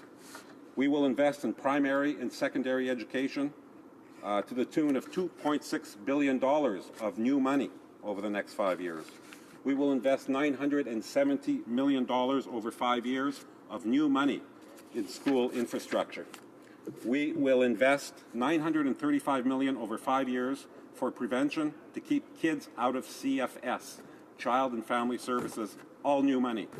We will invest $554 million over 2 years of new money for housing on reserve. Mr. Speaker, nobody is naively saying that better infrastructure is the only solution. Far from it. But it is an excellent start. Ultimately, it is a relationship between Canada and our Indigenous communities based on respect, on honor, on honoring the treaties, on honoring decisions of the Supreme Court, Mr. Speaker, on land claims, in addition to better schools, in addition to clean water, that will help our families and our communities all over the country. Mr. Speaker, vendredi dernier, j'ai accueilli On Friday, I met with the parliamentary secretary of the finance minister in my riding of Saint-Boniface, Saint-Vital. He came to talk about funding for crime reduction and infrastructure. After the budget, we met with the Francophone economic development representatives who thanked us for these investments in the short term and for the future. He is excited by our investments in green technology because they provide new opportunities for the getting into the market that go beyond the traditional opportunities. And people in my community also talked about the possibilities of increasing the vitality of the minority language community. $675 million is going to be injected into the CBC and Radio-Canada, which is very important for minority communities. Those services are key to the Francophone community in Manitoba because they often take up and promote the activities and support the community. The budget provides also $1.9 billion over 5 years to support important national institutions, to support both official languages and the promotion of Canadian arts. For example, the Canada Council, Telefilm Canada, and the National Arts Centre benefit. I rise. I'm proud of this budget. I haven't even talked about the middle income tax cut, which is going to benefit 9 million Canadians. I haven't talked about our infrastructure investment of rapid transit. Budget 2016 will lift 300,000 children out of poverty. It will offer 9 million Canadians a middle income tax cut. It will improve living conditions of 1 million seniors through a 10% increase in the GIS. There is $8.4 billion of new funding for Indigenous infrastructure and education, $2 billion for arts and culture over 5 years, and Canada's largest ever infrastructure program is being introduced in this budget. Mr. Speaker, I'm incredibly proud, and this is a budget that should be unanimously approved in this chamber. Merci. Miguel. Questions and comments. The honourable member for Calgary, Rocky Ridge. Thank you for the speech on the budget. I don't think it's likely that, well, in fact, I know that it will not be unanimously supported. I think it's very unlikely that it will be unanimously supported in this House, in part because the budget was contains a number of broken commitments that were made by the Liberal Party during the last election campaign. The promise of a $10 billion budget was a serious promise that most Canadians surely took at its word when it was made, and this budget blows right through that promise. In the door-to-door campaign in my riding, these are real questions and issues that came up. Voters want to know how much debt is going to be taken on, if any, by the new government, and how are we going to repay this debt over time? This budget fails to address that. It fails to fulfill the election promise of a so-called mere $10 billion deficit, and has no plan to return to surplus at any point. Would the member care to comment on on how we are going to repay the money that is being borrowed under this budget?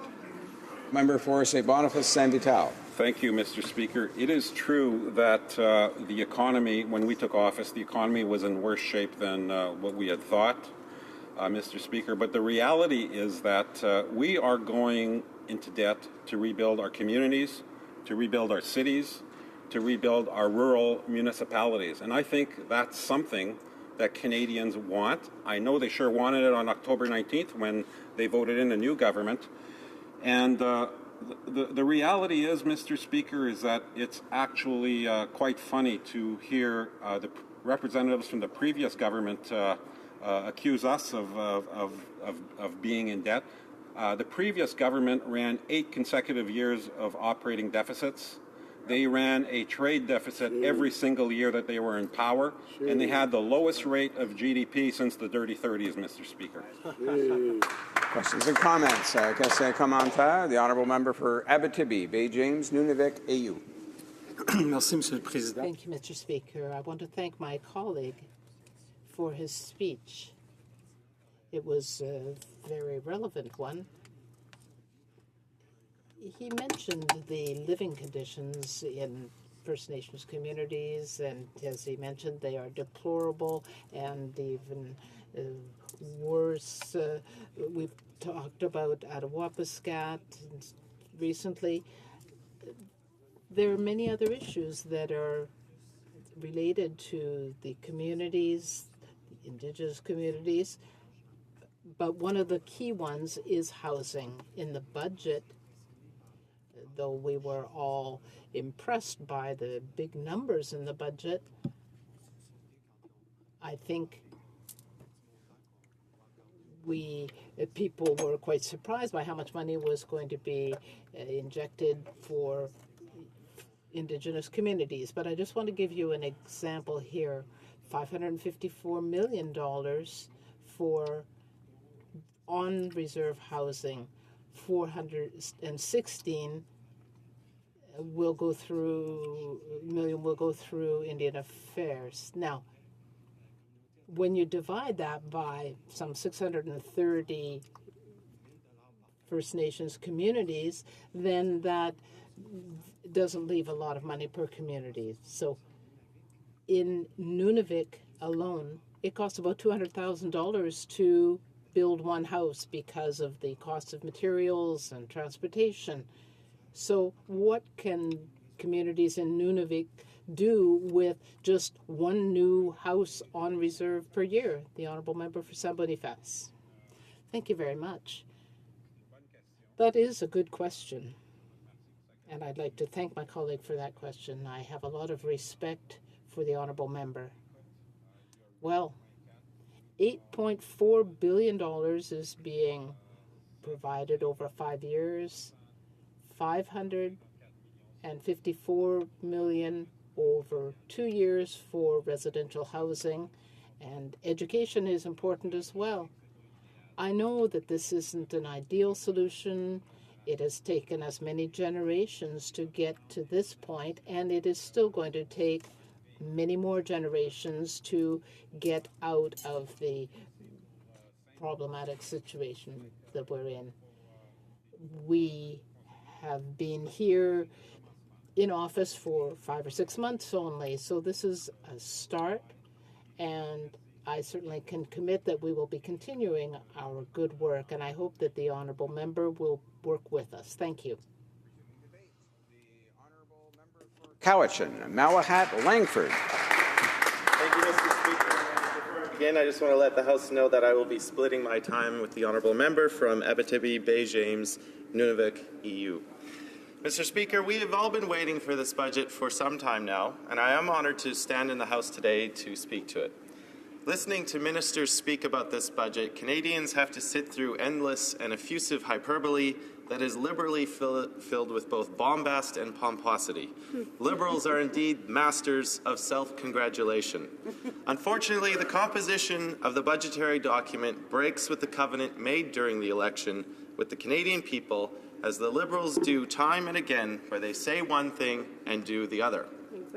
Like the progressive paint jobs the Liberals have applied to themselves in order to mask what the party really stands for, this budget's cover features a picture that cannot do anything but evoke an emotive response for those who gaze upon it.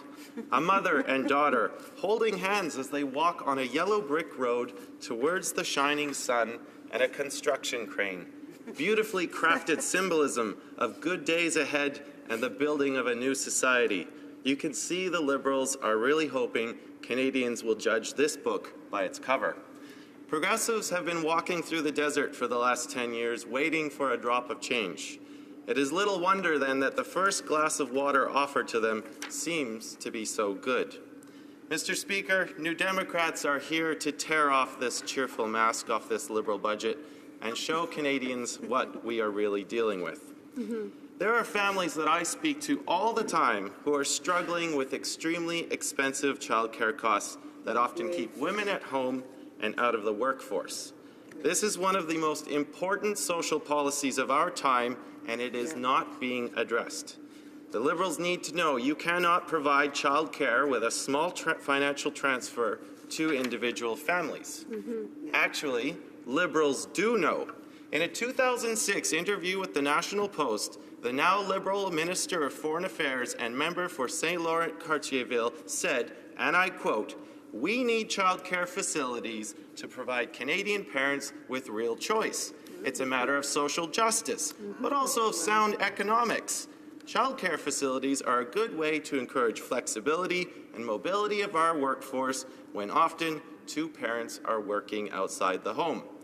As New Democrats, we could not agree more. We need a well-funded public policy of childcare like they have done in so many countries. The NDP will continue to propose our plan for $15 a day childcare with spaces for those who need it. We have spoken in this House a number of times about the social determinants of health, and one of these very strong social determinants is the right to food security.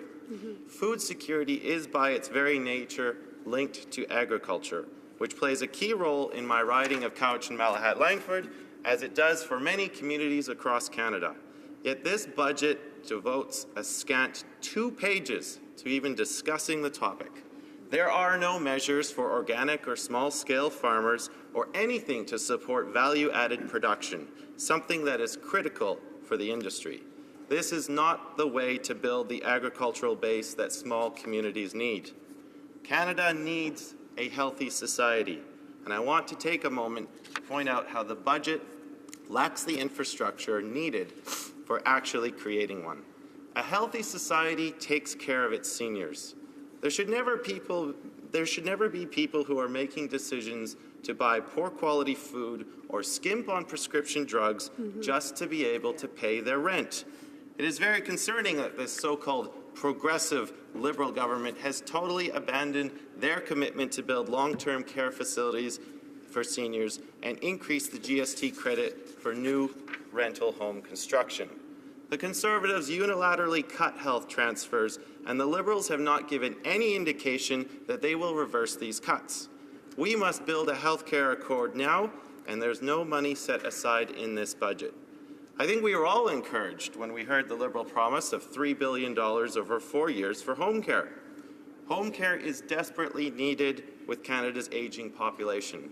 We must act now on this issue, and it was good to see that both of our parties were on side. This unfortunately led to a large disappointment now that we see the budget in front of Parliament, and the promise is nowhere to be found. The budget is also missing funding for mental health, long-term care for seniors, and palliative care. The lack of palliative care is clearly disappointing, especially given that during the 41st Parliament, we passed a motion saying that we will work on high-quality, home-based and hospice palliative care. This motion was not reflected in the budget document, and it is a glaring omission in light of the physician-assisted dying legislation we will soon be debating. When we speak about a sustainable society, we need to address climate change, the great challenge of our time together. New Democrats welcome the Low Carbon Economy Fund, but we would obviously have liked to see it start sooner than 2017 and actually include details on what it means or how it works. We're still subsidizing the fossil fuel industry for the foreseeable future. The Liberals have promised to repeal this Conservative subsidy in their election platform, but we still do not see it. New Democrats will continue to push this government on its promises and to propose new solutions to our pressing problems. When we talk of green infrastructure to help us transition to a sustainable economy, we remain concerned that the level of funding is inadequate for small and remote communities to receive access to these funds. I know I speak for many communities when there is so much to be updated and restored. In my riding of Cowichan, Malahat, Langford, the effects of climate change are being felt both last year and in the foreseeable years. The Cowichan River is reaching dangerously low levels, and really need to update the weir to hold back more supply. That's one thing I will be pressing the government on, is we need to have this kind of funding for our infrastructure to make it more resilient, because climate change is happening. And for all the Liberal members of Parliament from British Columbia, why are you not standing for BC ferries? I see $51 million in this budget for the Atlantic ferries, but nothing for BC ferries. Why are you not standing up for our coast? BC Ferries is arguably the largest ferry transportation system in the world, and there is zero mention from the Liberals. So I hope Liberal MPs from BC have a great time talking to their constituents about that glaring omission. On Indigenous rights, the government has not kept its promises to First Nations in this budget. In education funding, this budget is $800 million short from the government's election promises. And even then, the funding is so backloaded, it does not come into effect right now to address the underfunding crisis. Cindy Blackstock, who spoke to our convention this weekend, has stated that the government is $130 million short on meeting its legal commitment set out by the Human Rights Tribunal that the Child Welfare Program discriminates against Indigenous children. These promises have come up short, but even then, we must do more right away as a turning point for our Indigenous communities as they are living from crisis to crisis, and it is totally unacceptable in this country. This point was emphasized time and again by all parties during this emergency debate on Tuesday evening, and I hope we follow through. I hope that debate was not just a one-off and that some meaningful action comes through in this noble House. You know, Mr. Speaker, in this period of sunny ways and sunny days, the Liberal light can be quite blinding after years of Conservative darkness. It will take time for Canadians' eyes to adjust to the fact that this budget will not deliver on Liberal electoral promises. Canadians want progressive change, and we will be in this House fighting to make that change a reality. We will stand up against the tempting promises of the Liberals that were never intended to be fulfilled. As New Democrats, we remain united in a vision for a better Canada that is built on common goals of solidarity, equality, fairness, and prosperity for all. Thank you, Mr. Speaker. Questions and comments? Question commentaire. The honourable member for Halifax. Thank you, Mr. Speaker, and I thank the member opposite for his words, particularly the comments around infrastructure. And as a city planner in suburban and rural and urban areas for some 25 years, I understand well the importance of credible investment in infrastructure. The truth is, this government has inherited a shocking situation of deferred maintenance and investment in infrastructure over 10 years that has left a ticking time bomb of deferred financial and human health and safety liability for this government to now deal with. So one of the things I am, in fact, the most proud of in this government's budget is the historic infrastructure investment. I believe that far from putting our children and grandchildren into debt to pay for this investment, we're in fact investing in their future and in the long term making life much, much better for them. And I wonder if the honourable member would agree that this is in fact the time to be making enormous investments in Canadian infrastructure after a very long drought. The honourable member for Cowichan, Malahat, Langford. Well, I thank the honourable member for his question, Mr. Speaker, and of course he will find no argument from this side of the House, well, this particular section of the House, on the need for infrastructure funding. And like I alluded to in my, my remarks, we have been wandering through the desert for quite some time, and I will agree the Liberal budget does include some much-needed funding for infrastructure. It's the other parts that I really wanted to hammer home on, because the Liberal government, during the election campaign, made some specific promises. And it adds to the disappointment in politics when you say one thing and you end up doing another. So I just wish during an election campaign that on some critical things, you know, Canadians were really looking for some progressive change. And when you start reading the fine print to see that, well, that amount's a little less and it's backloaded, and actually the large amount that we were promising is not actually going to happen until the 2019-2020 fiscal year. So that's actually going to be after the 2019 election. So I agree, yes, infrastructure, welcome to see, and I will certainly be writing letters to respective ministers to see that my riding gets its fair share, as all MPs in this House will be. So I thank the member for his question. Questions and comments? Questions et commentaires? Alors, la députée. The Honourable Member for Drummond. Thank you, Mr. Speaker. And I'd like to thank my honourable colleague for his excellent speech. He talked about the importance of fighting climate change, and I am completely in agreement with him. That's a challenge we have to address, but unfortunately in the budget, the Liberals once again are presenting the same targets as the Conservatives did with the same objectives, so that's truly disappointing. But I'd like to talk about another very important file, especially for the people in my riding of Drummond and all rural regions, and that is their concerns about supply management and the imports of diafiltered milk, which is totally overturning the market and flies in the face of federal regulations. So why has there been no Liberal intervention in this file? Why haven't they stepped up to act? It is important for farmers in my region and across Canada. It's very important for Drummond. So why are they waiting to act? Why haven't we heard anything about diafiltered milk in the budget? The Honourable Member for Cowichan Malahat Langford. Thank you, Mr. Speaker, and I thank my honourable colleague for the question. As to the why, I'm not sure I can answer that question, but it is a very real disappointment. We have heard far less than satisfactory answers in this House from the Minister of Agriculture. They've been very short, almost one-sentence answers that give no detail. And I think farmers in the supply management business really do have some very legitimate questions, as you pointed out.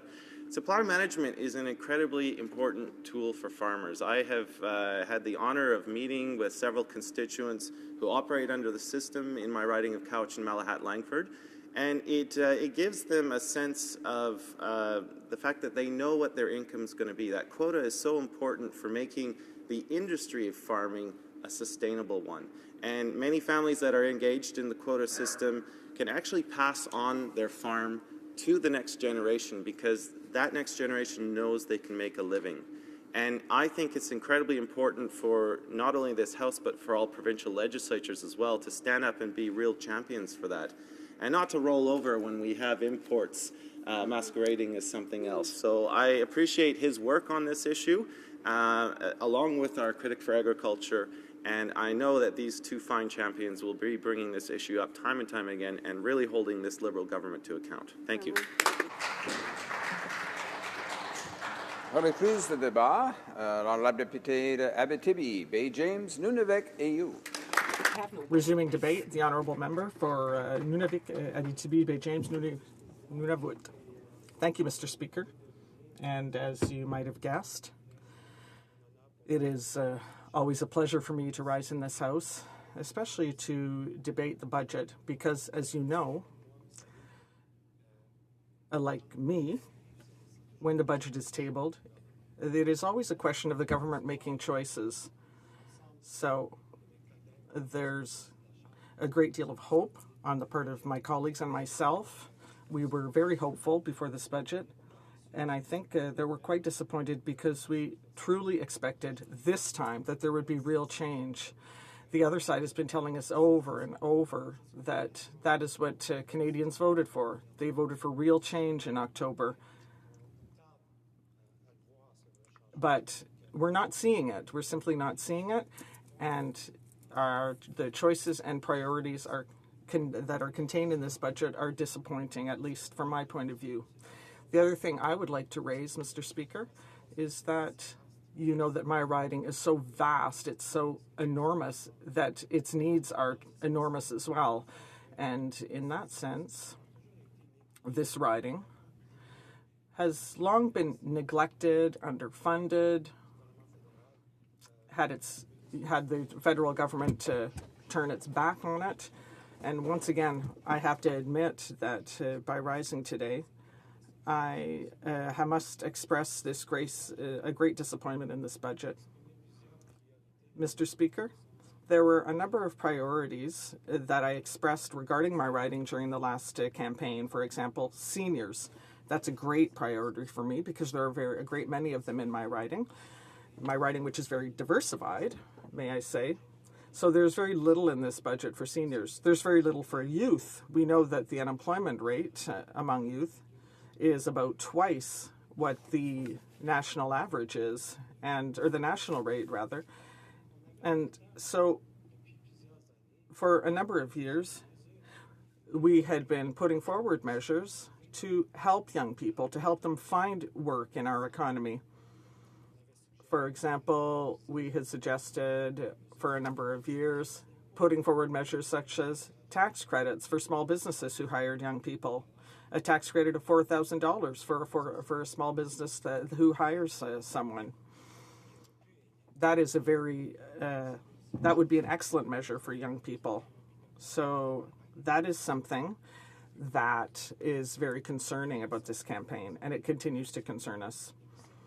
The home mail delivery, that is a very great concern in my riding.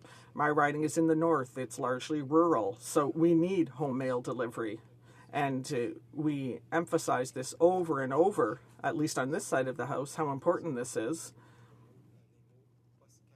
Even the words Canada Post, you can't even find those words in this budget. Mr. Speaker, I know that there are many measures that also need to be underscored. For example, the shelters for Indigenous women in their communities.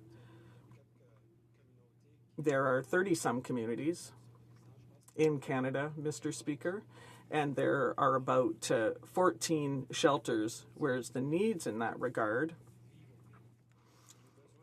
are tremendous and very, very major. If we look at the number that we see in this budget with regard to shelters in these communities, it comes out to about $500,000 per community. That's largely insufficient. I mentioned that in a question that I put regarding construction costs, and that is very high in terms of cost. And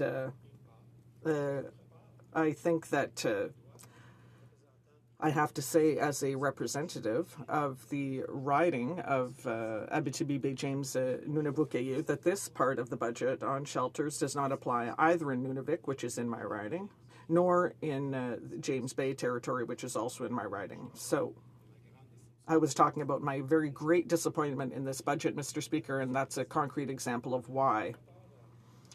Now, with regard to one of the industries in my riding, that is forestry. And since I've been sitting in this House for almost 5 years now, this issue has always been coming up.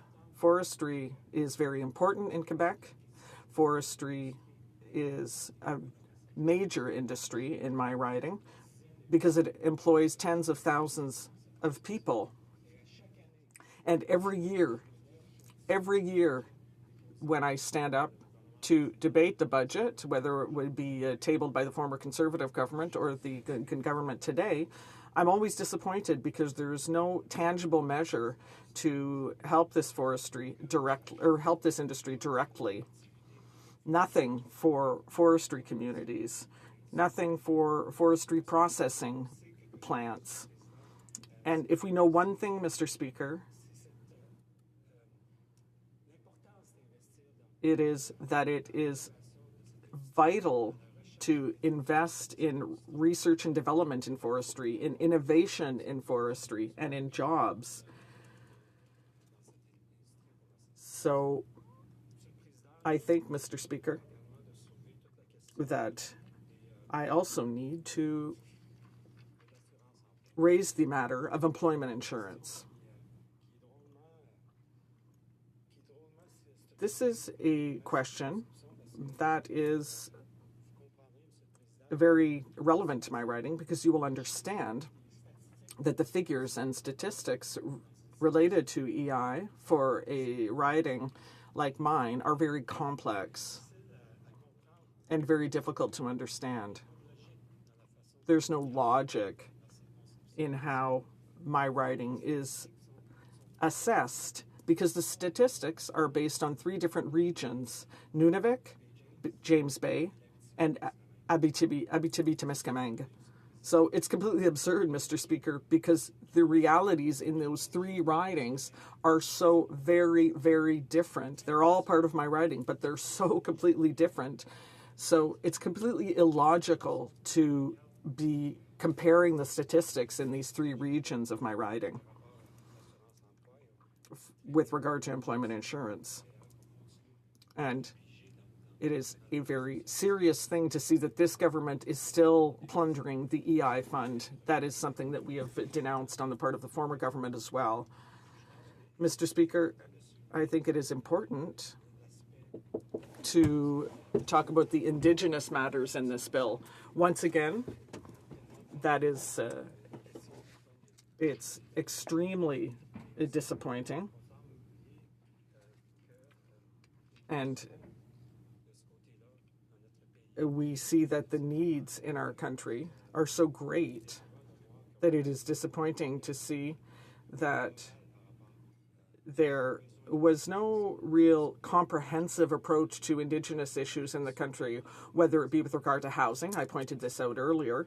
We're talking about $300,000 per year for the next 2 years, whereas to build a house in Nunavik or in James Bay costs about $200,000. So we're talking about one house per year. How can we go forward with mitigating the impacts of the housing crisis in our communities when this budget provides for 1.5 house per year per community over the next 2 years? So it's very troubling, Mr. Speaker. We're not seeing a comprehensive approach to Indigenous matters. There were other things I wanted to raise, Mr. Speaker. Once again, Indigenous languages have been overlooked. There are 52 Indigenous languages that are still spoken in Canada, and there are only 3 of those languages that are going to be developed, including mine. So I'm very pleased about that. But once again, we know how important language is in our communities. We know how important cultural continuity, handing down our culture to our children, we know how important that is. And that is why there's the suicide rates in our communities are so high, because our young people feel torn between two worlds. They're lost. They're not part of the Indigenous world or the Western world. So one of the ways to help them is through this language issue. How much time do I have left, Mr. Speaker? None. Well, I would have liked to have continued, Mr. Speaker. I was just getting going. It's too bad, but I'll be happy to take questions. Thank you. Questions and comments. Question commentaire. The Honourable Parliament Secretary to the Government House Leader. Yes, thank you, Mr. Speaker. And you know, I've heard from a number of the Democratic members stand in their place and talk about the things that they would like to see in the budget. And that in itself is okay, I must say, Mr. Speaker. I do believe that we have seen the most progressive budget in the last decade plus, Mr. Speaker.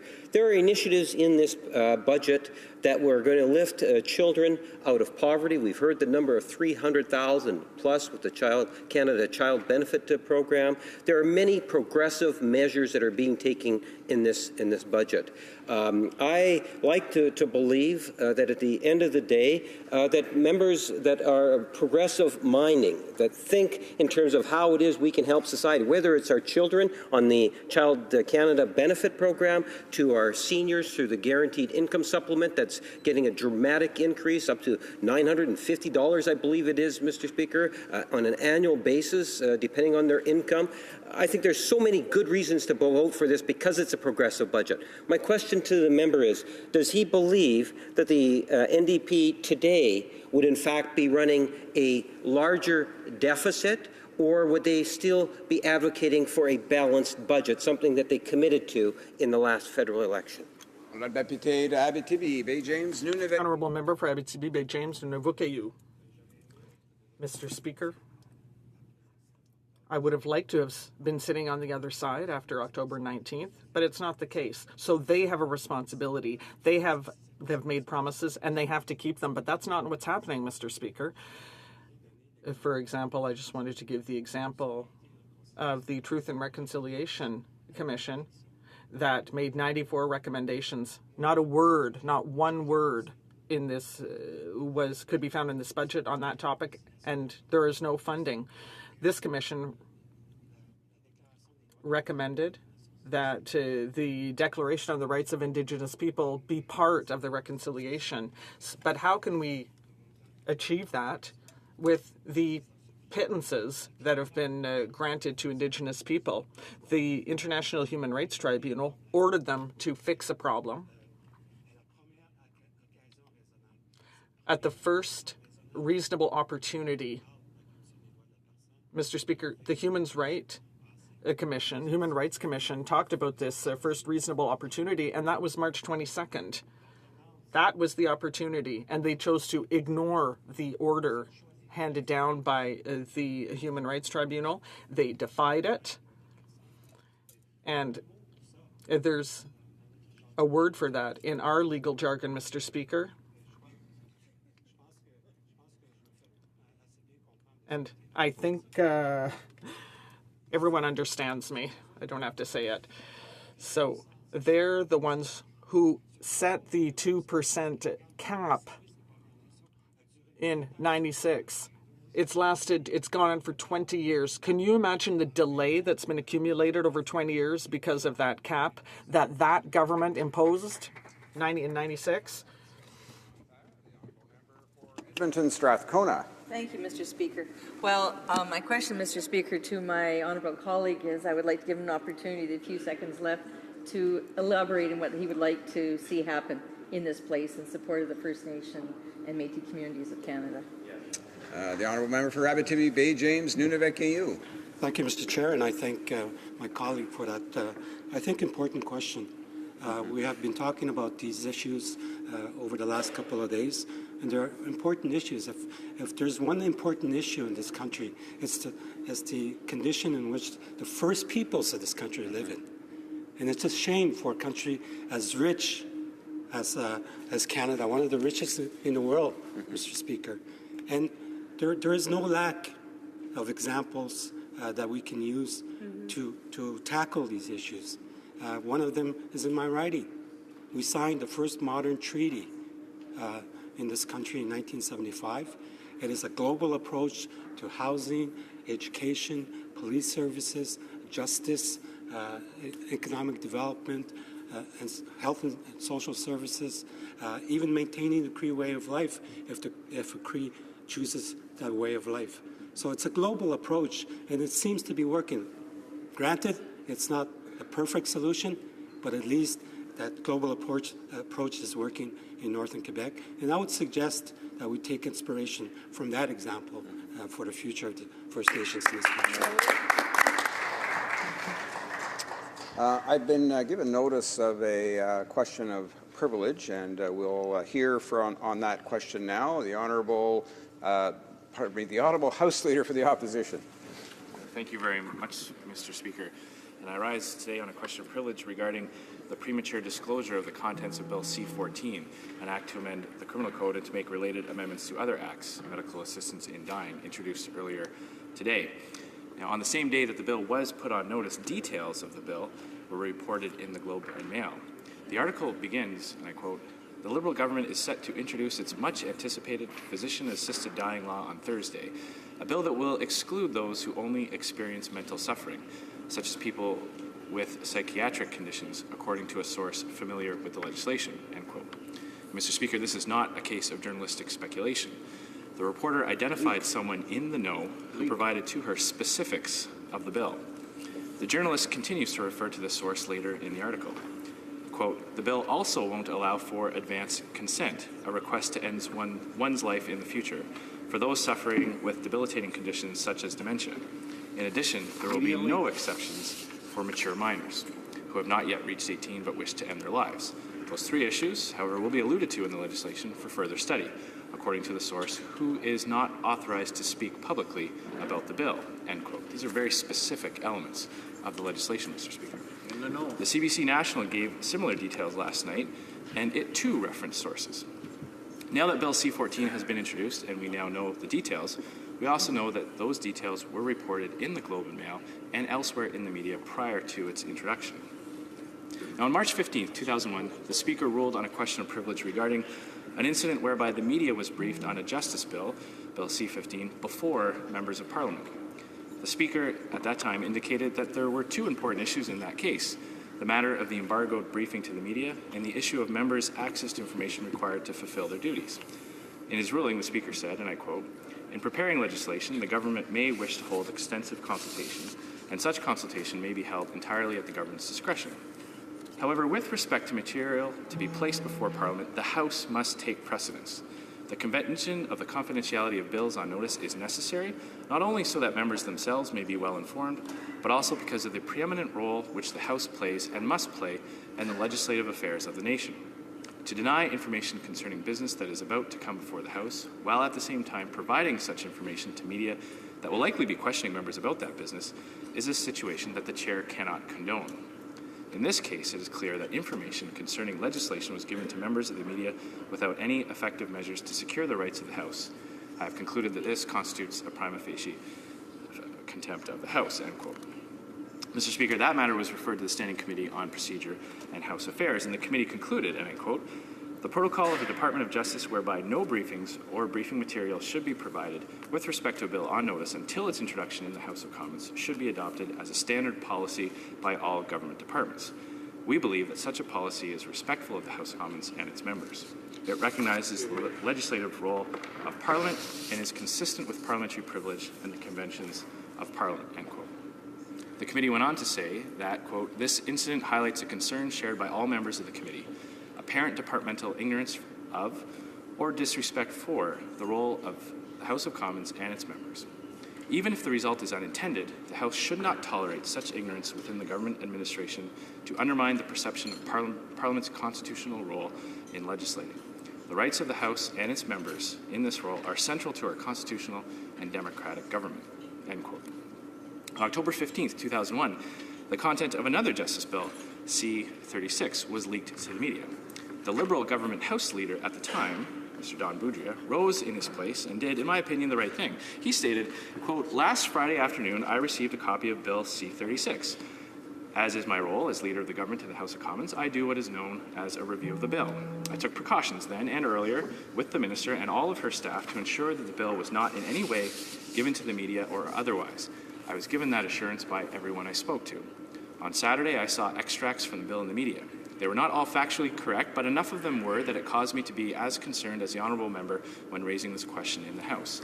I cannot say much more than to apologize on behalf of whoever is guilty of this. I use the word guilty because that is what comes to mind, given the respect that I have for this institution. Anyone who breaches that respect is guilty of an offence in my book. The problem is that we do not know who it is," end quote. Mr. Speaker, the situation here before us is identical. We do not know who leaked the contents of the bill. The article refers to, quote, "a source familiar with the legislation." On the same day the question of privilege was raised, the Speaker ruled and said, "I have to say at once this appears to be similar to the issue raised earlier before me with respect to Bill C-15. In my opinion, it appears that there has been, again, a breach of the privileges of the House in relation to this piece of information." The honourable member for Winnipeg-Transcona, in his remarks, tried to assist the chair by suggesting that it was for the chair to investigate the matter and come up with the name of the culprit and so on. I respect his opinion, of course, in all matters, but in this matter, I think his view is perhaps wrong. There is a body that is well equipped to commit acts of inquisition, and that is the Standing Committee on Procedure and House Affairs. Accordingly, in my view, this is a matter which ought to be sent to the committee, end quote. Mr. Speaker, clearly we have, in my opinion, a breach of privilege. The contents of Bill C-14 were leaked to the Globe and Mail, and perhaps others, and we do not know who the culprit is. Now, we in the opposition are very concerned about this dismissive view of the role of the House.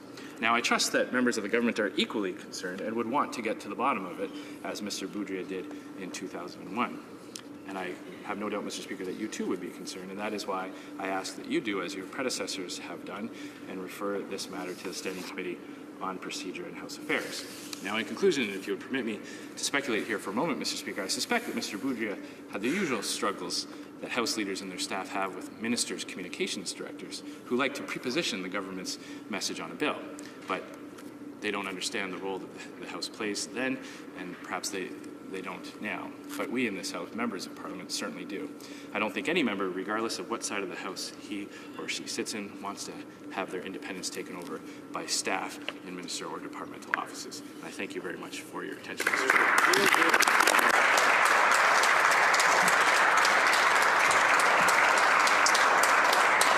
The Chief Government Whip. Mr. Speaker, I listened to the intervention of my honourable colleague from the Conservative Party concerning the troubling suggestion that someone from the government prematurely disclosed the contents of C-14, the bill concerning medical assistance in dying that was introduced earlier today. I'm not aware of the details surrounding the media report referred to by the member, but I want to assure the House that our government takes any breach of the privilege of members and of the House very seriously. I can tell the House that at no point was anyone authorized to publicly disclose the specific details of the bill prior to introduction. On behalf of the government, I unreservedly apologize to the House and to members. Our government will work to ensure that this does not happen again. Thank you, Mr. Speaker.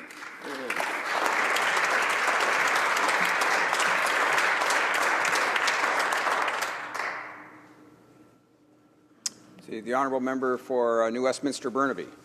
Thank you very much, Mr. Speaker. I appreciate the member from Regina Capel with his vast knowledge of procedural and practices here in the House of Commons raising the point. I appreciate the Chief Government Whip's apology. I just wanted to get on the record that it is indeed a very, very serious case in the case of C-14.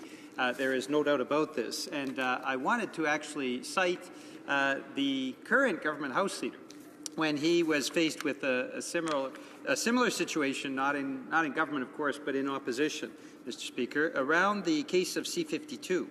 And the member from Beausejour, the government House Leader, said the following, that this situation, this is information coming out prior to disclosure of the bill in Parliament, we believe this situation constitutes a fundamentally unfair contempt of Parliament, and we would ask you to rule on this very serious matter. And then he went on to, in the case of C-52, referencing that before the opposition received an embargoed copy or before the bill was actually tabled in the House of Commons, some of us were responding to very specific media questions following disclosure of the bill. And he went on to say that there is no doubt that this is a very, very serious breach of privilege. So, Mr. Speaker, I think it's important to note the concerns of both the Conservative official opposition and the NDP opposition, and we certainly look forward to the follow-up that the government will be doing in this regard. Thank you very much, Mr. Speaker. Well, I thank the Honourable Opposition House Leader, the Chief Government Whip, and the Honourable Member for New Westminster Burnaby for their interventions on this matter. We will look at the question, obviously, and get back to the House in due course. And we'll carry on at this point. There being no other interventions, resuming debate. The Honourable Member for Scarborough Rouge Park. Thank you, Mr. Speaker. I'm sharing my time with the member from Sackville, Preston, Chistacook. I'm pleased to speak this morning in support of our government's budget. I want to start by congratulating our Finance Minister and our Prime Minister for delivering not only on our election promises, but on building a visionary budget, one which I'm confident will irreversibly change the lives of millions of Canadians for the better. This budget represents a significant shift in the direction of our country. We're asking top income earners in Canada to pay a bit more so that the majority of Canadians will have more money to spend on important staples like food, shelter, and childcare. This will greatly benefit those in the lowest end of the income ladder. This is all the more important as Budget 2016 sets the groundwork to bring in a group of people who suffered generations of failed government policies and neglect. Of course, I speak of Canada's Indigenous population, towards equal opportunity in government services. This budget takes the first steps in healing old wounds and bringing about true reconciliation in our country. It is a statement that restores a promise that generations of Canadians have known, that no matter who you are, where you came from, if you work hard, you will get ahead. Today, I want to devote my time to focus on two sets of policies that I'm particularly proud of. This budget announced historic investment in infrastructure and our Indigenous peoples, programs that will help create a more equitable and prosperous country. First, on infrastructure. Canada lags behind in investment to our infrastructure. Investment in infrastructure is an investment in our collective future. I compare infrastructure investments to a personal decision that I had to make many years ago. I recall the time that I was accepted to law school. Like most students, I had no money to go to school, but I looked at it as an investment. I borrowed money, I went to law school, built a successful practice, and then I paid the money back. I had a more stable career and put a great deal of money back into the tax system, and I created jobs. The investment we make in our infrastructure today is analogous to the decisions individuals and families routinely make. Many Canadian cities are currently experiencing infrastructural backlogs, and with the lowest debt-to-GDP ratio of any G7 countries, there has never been a better time to invest in building roads, institutions that will keep our economy strong. We have historically low interest rates, currently hovering around 2.5%. This compared to 6% 15 years ago, 10% 25 years ago, and 18% 35 years ago. Equally important, Mr. Speaker, is a need to boost our economy. We know that in many parts of this country, there's a dire need to infuse capital to kickstart the economy. Our current commitment to infrastructure does just that. It takes advantage of historically low interest rates, infuses capital into our economy, creates jobs, and secures important, much-needed infrastructure projects for our future. We're allocating $11.9 billion to build the infrastructure that we need now and to make long overdue repairs to aging systems. Public transit, we're putting $3.4 billion towards phase 1 of our government's plan to improve public transit in Canada. Public transit opens doors to employment and educational opportunities not possible without it. Investment in public transit not only provides a quicker way for people to get around, it helps equalize the playing field for urban Canadians. I represent a riding with high youth unemployment, and I know that improvement in our public transit system will pay dividends over the coming years to our youth in our community. In addition to these historic investments, our government has committed $3.4 billion for affordable housing, community centres, and childcare centres. These funds will ensure our communities are better places to live and provide more low-income Canadians of all ages with peace of mind. All of these investments will start to provide an immediate boost to our economy and will better the lives of Canadians in my riding of Scarborough-Rouge Park and across this country. I'm particularly proud of our post-secondary institutions strategic investment fund. Budget 2016 plays a major role in supporting post-secondary institutions in Canada. We have allocated $2 billion in additional funding that will be matched by the provinces and territories to build and update research labs, training facilities, and on-campus incubators. Investments that will ensure Canadian post-secondary institutions remain leaders in innovation and research. Mr. Speaker, I'm proud to say that my riding is home to the University of Toronto Scarborough campus and Centennial College, both hubs of learning in Scarborough. I'm pleased that our Minister of Science was at Centennial College in Scarborough last week to announce the Post-Secondary Institution Strategic Investment Fund. Many university and college presidents, student groups, and community members were in attendance. We were mesmerized by the incredible demonstrations of talent of Centennial College students who have the key to the collective future in new technology, the new jobs that we often speak of.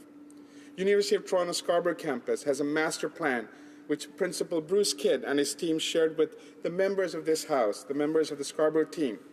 The master plan supports the renewal of Scarborough as a region, and I believe Post-Secondary Institution Strategic Investment Fund will greatly support UTSC and our region escalate the much-needed development that will lead to a more educated workforce, more equipped scientists, incubation of new businesses and technology, and ultimately, more jobs. As an example, this January 29th, I had the privilege of taking part in the opening of the new Environmental Science and Chemistry building at the University of Toronto. It is a magnificent structure. It uses 40% less energy for a building of that size and meets the coveted LEED gold standard. This building houses world-class researchers and PhD and other graduate students. They're looking to help us as countries address issues such as global warming and greenhouse gas emissions. The output from this building will help us develop the technologies, policies, and workforce to build the green economy of the future, an economy that can grow and help the middle class. Let me now turn to our historical investment into the Indigenous communities. The Prime Minister has made it abundantly clear that there is no relationship more important to him or this government or our country than the one with our First Nations, Métis, and Inuit peoples. I note that this morning, the Supreme Court of Canada expanded the definition of Indian under the Indian Act to include the Métis Nation and non-status Indians in the Daniels versus Canada decision. In effect, our investment in Indigenous communities is even more pressing today. Just 2 days ago, our House debated the most recent suicides in Ottawa-Piscat and the broader issues of suicide in Indigenous communities. This is yet another tragedy, but sadly not unfamiliar to those who live in these communities. Yes, we know that there is no easy fix, and we know that money alone will not fix this problem. But we know that the long-term solutions exist if government puts its energy and resources to it. 500 years of colonization, oppression, and failed policies cannot be undone overnight. The devastating news that we hear from many Indigenous communities is a reflection of this history. Budget 2016 moves forward with the goal of renewing the relationship with our Indigenous peoples. I believe this budget will serve as a down payment to reset the relationship. Though programs announced in Budget 2016 will not solve the long-standing problems overnight, it is the first step to ensuring that someday, soon, all Indigenous children are able to have the same hopes, aspirations, and opportunities as any other child in Canada. To this end, Budget 2016 proposes investment of $8.4 billion over 5 years, beginning in 2016-2017, to improve socioeconomic conditions, educational outcomes, and the well-being of our Indigenous population. This investment is a significant increase over funding that would have been made available under the Kelowna Accord. Of this funding, $2.6 billion is earmarked for improving on-reserve education, including funds for special education and First Nations language education. $634 million have been earmarked to improve child welfare, and $1.2 billion is to be allocated towards social infrastructure with a focus on health and housing. These are investments that our Indigenous communities desperately need right now. They will provide youth with opportunity to build their communities. Boil water advisories are common in many First Nation communities, and we're earmarking $2.24 billion in water and wastewater infrastructure. Spending cap, as mentioned earlier, is a very, very important challenge that's faced the First Nations communities. We're removing the spending cap after a number of years where this has stagnated the growth and the needs of the Indigenous communities. In conclusion, Mr. Speaker, this budget is one that we should all be incredibly proud of. It invests in our future and the future of our children. It is a statement on who we are as a people, and it opens a new chapter in the relations with our Indigenous population.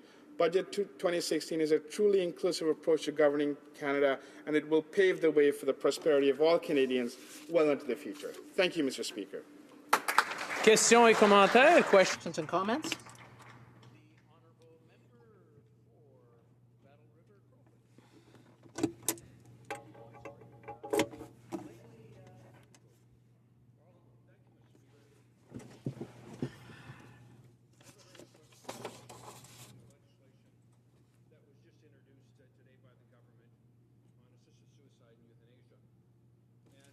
We know that the government, in their platform, had announced $3 billion over 4 years that was going to directly fund palliative care. And in the legislation that they've introduced, that is a critical part of that formula to have palliative care, and funded with this $3 billion for palliative care. So my question to the honourable member is, why does the budget not include that $3 billion? Why was it just on a platform? Why was it just aspirational? Why are they not actually funding palliative care as they promised they would in this budget? And this situation has been highlighted with the legislation that they've just introduced on assisted suicide. Thank you. The honourable member for Scarborough Rouge Park. Thank you, Mr. Speaker. I'd like to thank my friend for that question. I believe we're in a 4-year government, 6 months into it. This is the first budget that we've introduced. There are a number of commitments that our government made during the election, and I'm absolutely confident that we will fulfill those commitments over the coming years. With respect to healthcare in general, we have a very able Minister of Health who is working with our provincial counterparts to reset the arrangement on healthcare across the country, and I believe she will be meeting with her provincial counterparts shortly, and over the next year, I'm hoping that we will come with a new accord that will ensure long-term stable funding for the required healthcare needs of Canadians. Thank you, Mr. Speaker. Questions and comments. The honourable member for Saskatoon West. Thank you, Mr. Speaker, and I thank my honourable colleague for his speech and comments, and particularly the emphasis he put on the importance of First Nations peoples in Canada, the First Peoples of Canada. So I guess I am surprised, like many of us on this side, that the promise and the reality between election and becoming government meant that there was a short change for education. So although we saw a promise during the election of $2.6 billion over 4 years for First Nations education, for post-secondary education and skills training, what we see is a short change. And because budgets are about choices, Mr. Speaker, I'm wondering why they decided to make that choice for this budget. Thank you. The honourable member for Scarborough Rouge Park. Thank you, Mr. Speaker. Again, I'd like to thank my friend for that question. We know that education is at the center of any type of renewal with our Indigenous population. It is a very important tool, and it is the ultimate equalizer in our society. We know it from our experience around the world, the value of education, the value that it allows people to become when they grow up. So I'm very personally very invested in it. I know it's very important to our Indigenous communities. With respect to the commitment, I'm very proud of our government's commitment of $8.4 billion over 5 years towards a number of very important things, including education, $2.6 billion of which will be earmarked for education. And of that number, we will also be investing in special needs, which is a very important aspect in some of the communities that I've engaged with. I know it's as I said earlier in my speech, it is a down payment, and I believe that over the years we will do the right thing. Thank you. Questions and comments. The honourable member for Whitby. We have a little bit of time, so try to keep it short. Thank you. Speaker, to my colleague, I'd like to thank him for his speech and for representing his riding as well as he does. And he spoke quite eloquently about our government's investment in infrastructure and in post-secondary education. I have two post-secondary institutes in my riding, Durham College and the University of Ontario Institute of Technology. And I'm wondering, Mr. Speaker, if my colleague could further talk about how that investment in post-secondary education, the doubling of grants and the ability for students to not have to repay back their loans until they're making a threshold of $25,000, how does that open up possibilities for students in his riding who are probably of marginalized communities, as I know you're riding really well? How does that help those students, Mr. Speaker? The honourable member for Scarborough Rouge Park in 30 seconds or less, if he can. I'd like to thank my friend, and I know we share very similar values and very similar demographics in terms of what we represent. There are a number of very important initiatives for young people. I believe the number one incentive for young people to go to university is what they're going to get out of it.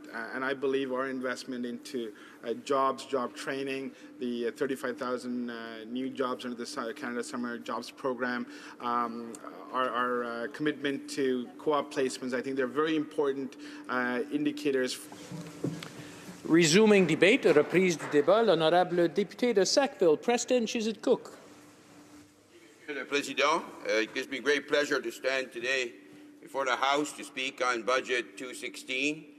This budget is extremely important to allow growth and prosperity to the middle class. So my speech will touch on three major areas: the investment in the middle class as one, our relationship with Indigenous people, which is extremely important, and of course the historical investment in infrastructure, which will see growth and prosperity in the near future. But Mr. Speaker, as I begin my speech, I do want to talk about throughout the campaign, I met a gentleman named Taylor in my riding of Sackville, Preston, Chesapeake. And in talking with him, I realized that the challenge he had was he was making a modest income. He has 3 young kids, and his wife was a stay-at-home mom, working and helping and supporting, of course, the kids. So with that income, of course, it's quite challenging for families. And when you look at our budget and you look at how that budget could support Taylor's family, it's quite impressive. By that, Mr. Speaker, I mean that the Canada Child Benefit Program will see $1,116 per month going towards his family to support, of course, his family and some of the challenges with the cost. Also, that represents $13,400. And that, Mr. Speaker, is tax-free money. So there's no question that this budget for young families is going to make a big, big difference to his family and many families across the country. And, Mr. Speaker, there are many families, some that are more vulnerable, have even more challenges that is out there. And this budget will come as well and support over 300,000 families, pull them out of poverty. And we'll also see 9 out of 10 families benefiting from this budget. Mr. Speaker, it's very obvious that this is a major investment in the middle class. And as you know, studies have shown in the past that when you invest in young families early, that it reduces the cost of government in the future. So that's the type of government that we have here. The second point that I'd like to make, Mr. Speaker, is about our Indigenous people. J'aimerais parler de ces individus et puis des Autochtones et puis des défis qu'ils font face depuis bien trop longtemps. There are challenges that have gone on very long. What's very impressive, I must say, is that this government will invest in these individuals because they have huge challenges. And governments from all political stripes have not invested sufficiently in the past. That's what we're going to see in this budget that's very important. What kind of investment? We're going to invest $8.4 billion to support Aboriginals. And what I really like, too, is that we'll see $2.6 billion invested in education alone. And that's essential. Education, both primary and secondary, on reserve. Mr. Speaker, what's very important to note is that only 36% of Aboriginal peoples, young people, graduate from high school, compared to 72% across Canada. So as you can see, it's a very serious situation that we must support and that this government intends to support. In addition, they have huge needs for renovation of infrastructure of their school, and these people, these funds will help that. Moreover, Mr. Speaker, we will see an investment to help with the situation of clean drinking water, improve health care, and the quality of education, of course. As you know, education is probably the most important thing we can give young people. And that investment will help develop their own skills, of course, but it will also help them come back to their communities and contribute to those communities, which is essential for the collective good. To talk about this tax credit for teachers, I think this is extremely important. We see many teachers use their own personal funds, monies, so that they can add things, equipment, materials to the classroom. I know I have personal experience, as of course I'm a teacher and my wife's a teacher and my 2 daughters are teachers, and I see this happening often. And this tax credit of 15% is a big piece to support this initiative, and it's up to $1,000, of course. And this is in recognition of their investment and their hard work for students across Canada. For the last part of my speech, Mr. Speaker, I'd like to talk about the infrastructure investment. And when we talk about infrastructure, people think right away, bridges and roads. But this investment in infrastructure for the Liberal Party and this government is more than that. We're also seeing social investment. We're seeing digital investment. We're seeing environmental investment. Those are much larger categories which will help a much greater amount of people. Let's talk about the social infrastructure. In my riding, of course, Mr. Speaker, I have many, many communities that require senior housing, senior affordable housing, and that will ensure them to stay, if you want, in their own communities where they can see their children grow and their grandchildren. So that's important. Statistics Canada has indicated that Nova Scotia is one of the oldest population in the country. So again, the needs in my riding of Sackville, Preston, Chesapeake is extremely important. As well, we're seeing investment for veterans. We've reopened the 9 veteran offices that were closed by the past government, and we owe it to each and every veteran a deep debt for their service and appreciation. And this is one small step, but we're in the right direction.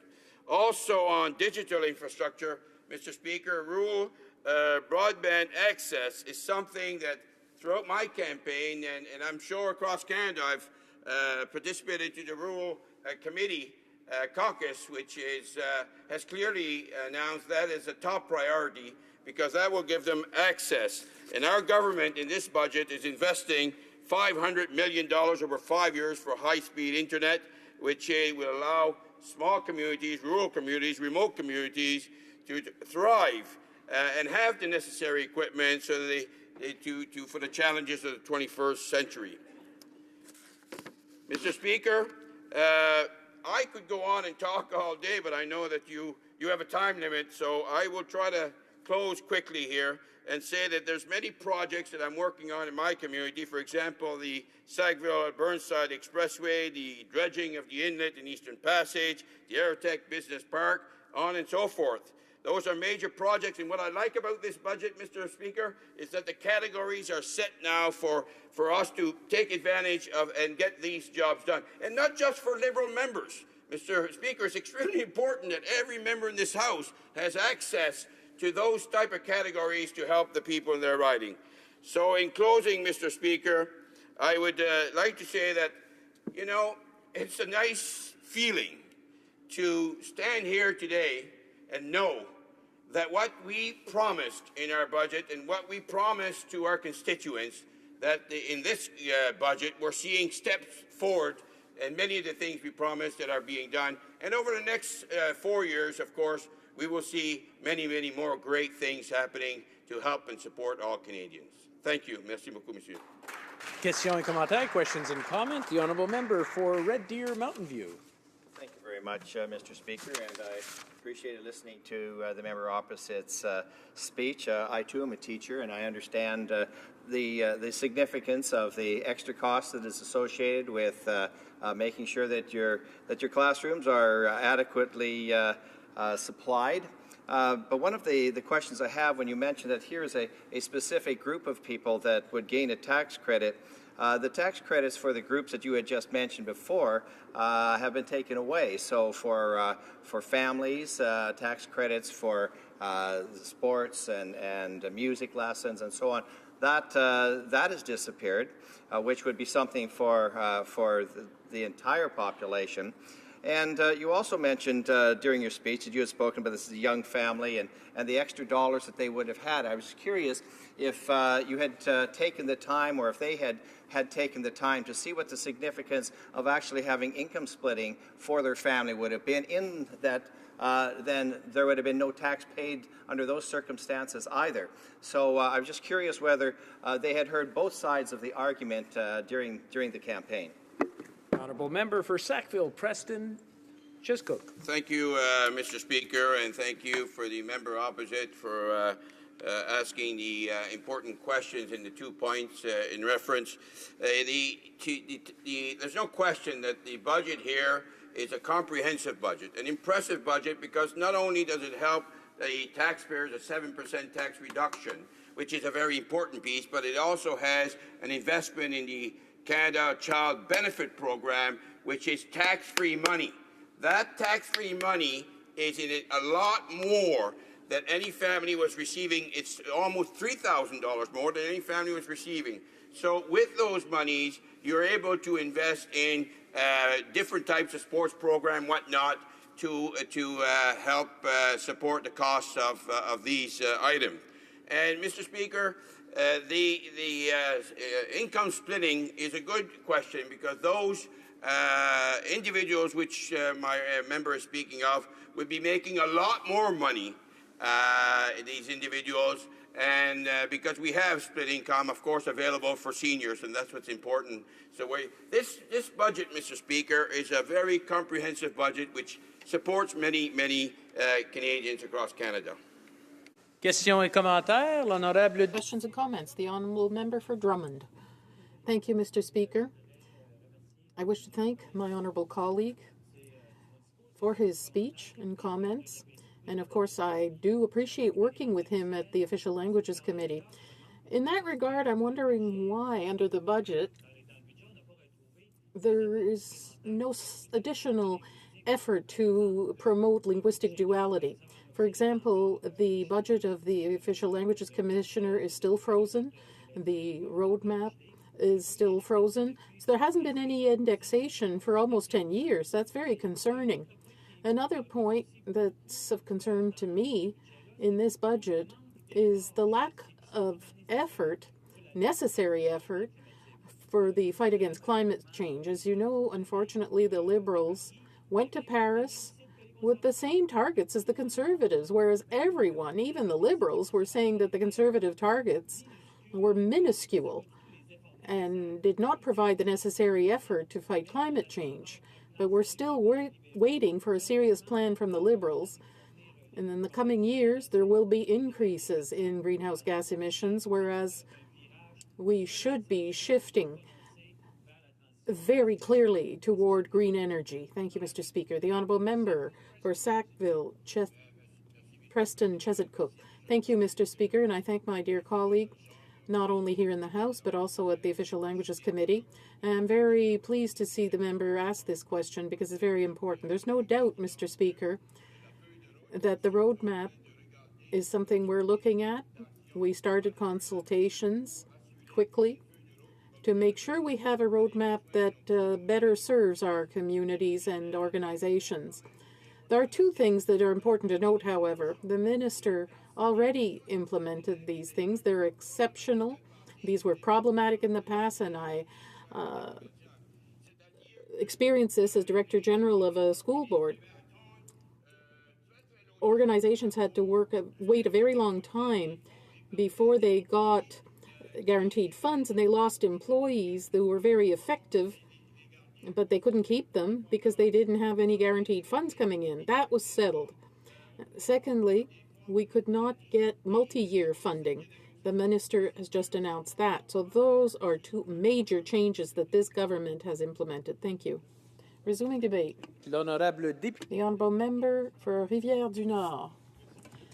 Thank you, Mr. Speaker. Mr. Speaker, it's in this budget that we see this government's true priorities. Beyond pretty words, here's where we see the real efforts that this government is prepared to make and its orientations. The Bloc Québécois took this exercise very seriously in order to be the voice for Quebec, to understand its needs and to support it, to give it the tools it needs to meet challenges ahead of it. So we met with hundreds of groups of all walks of life, both in our cities and in the regions, economic, social, or environmental groups, workers, students, seniors, and unemployed people. We looked broadly to hear the voice of Quebec. Not everybody agreed, of course, but it was surprising to see to what extent people did agree on the essentials.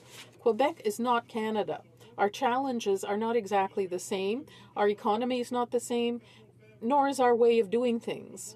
Everyone agrees that Ottawa must take that into account.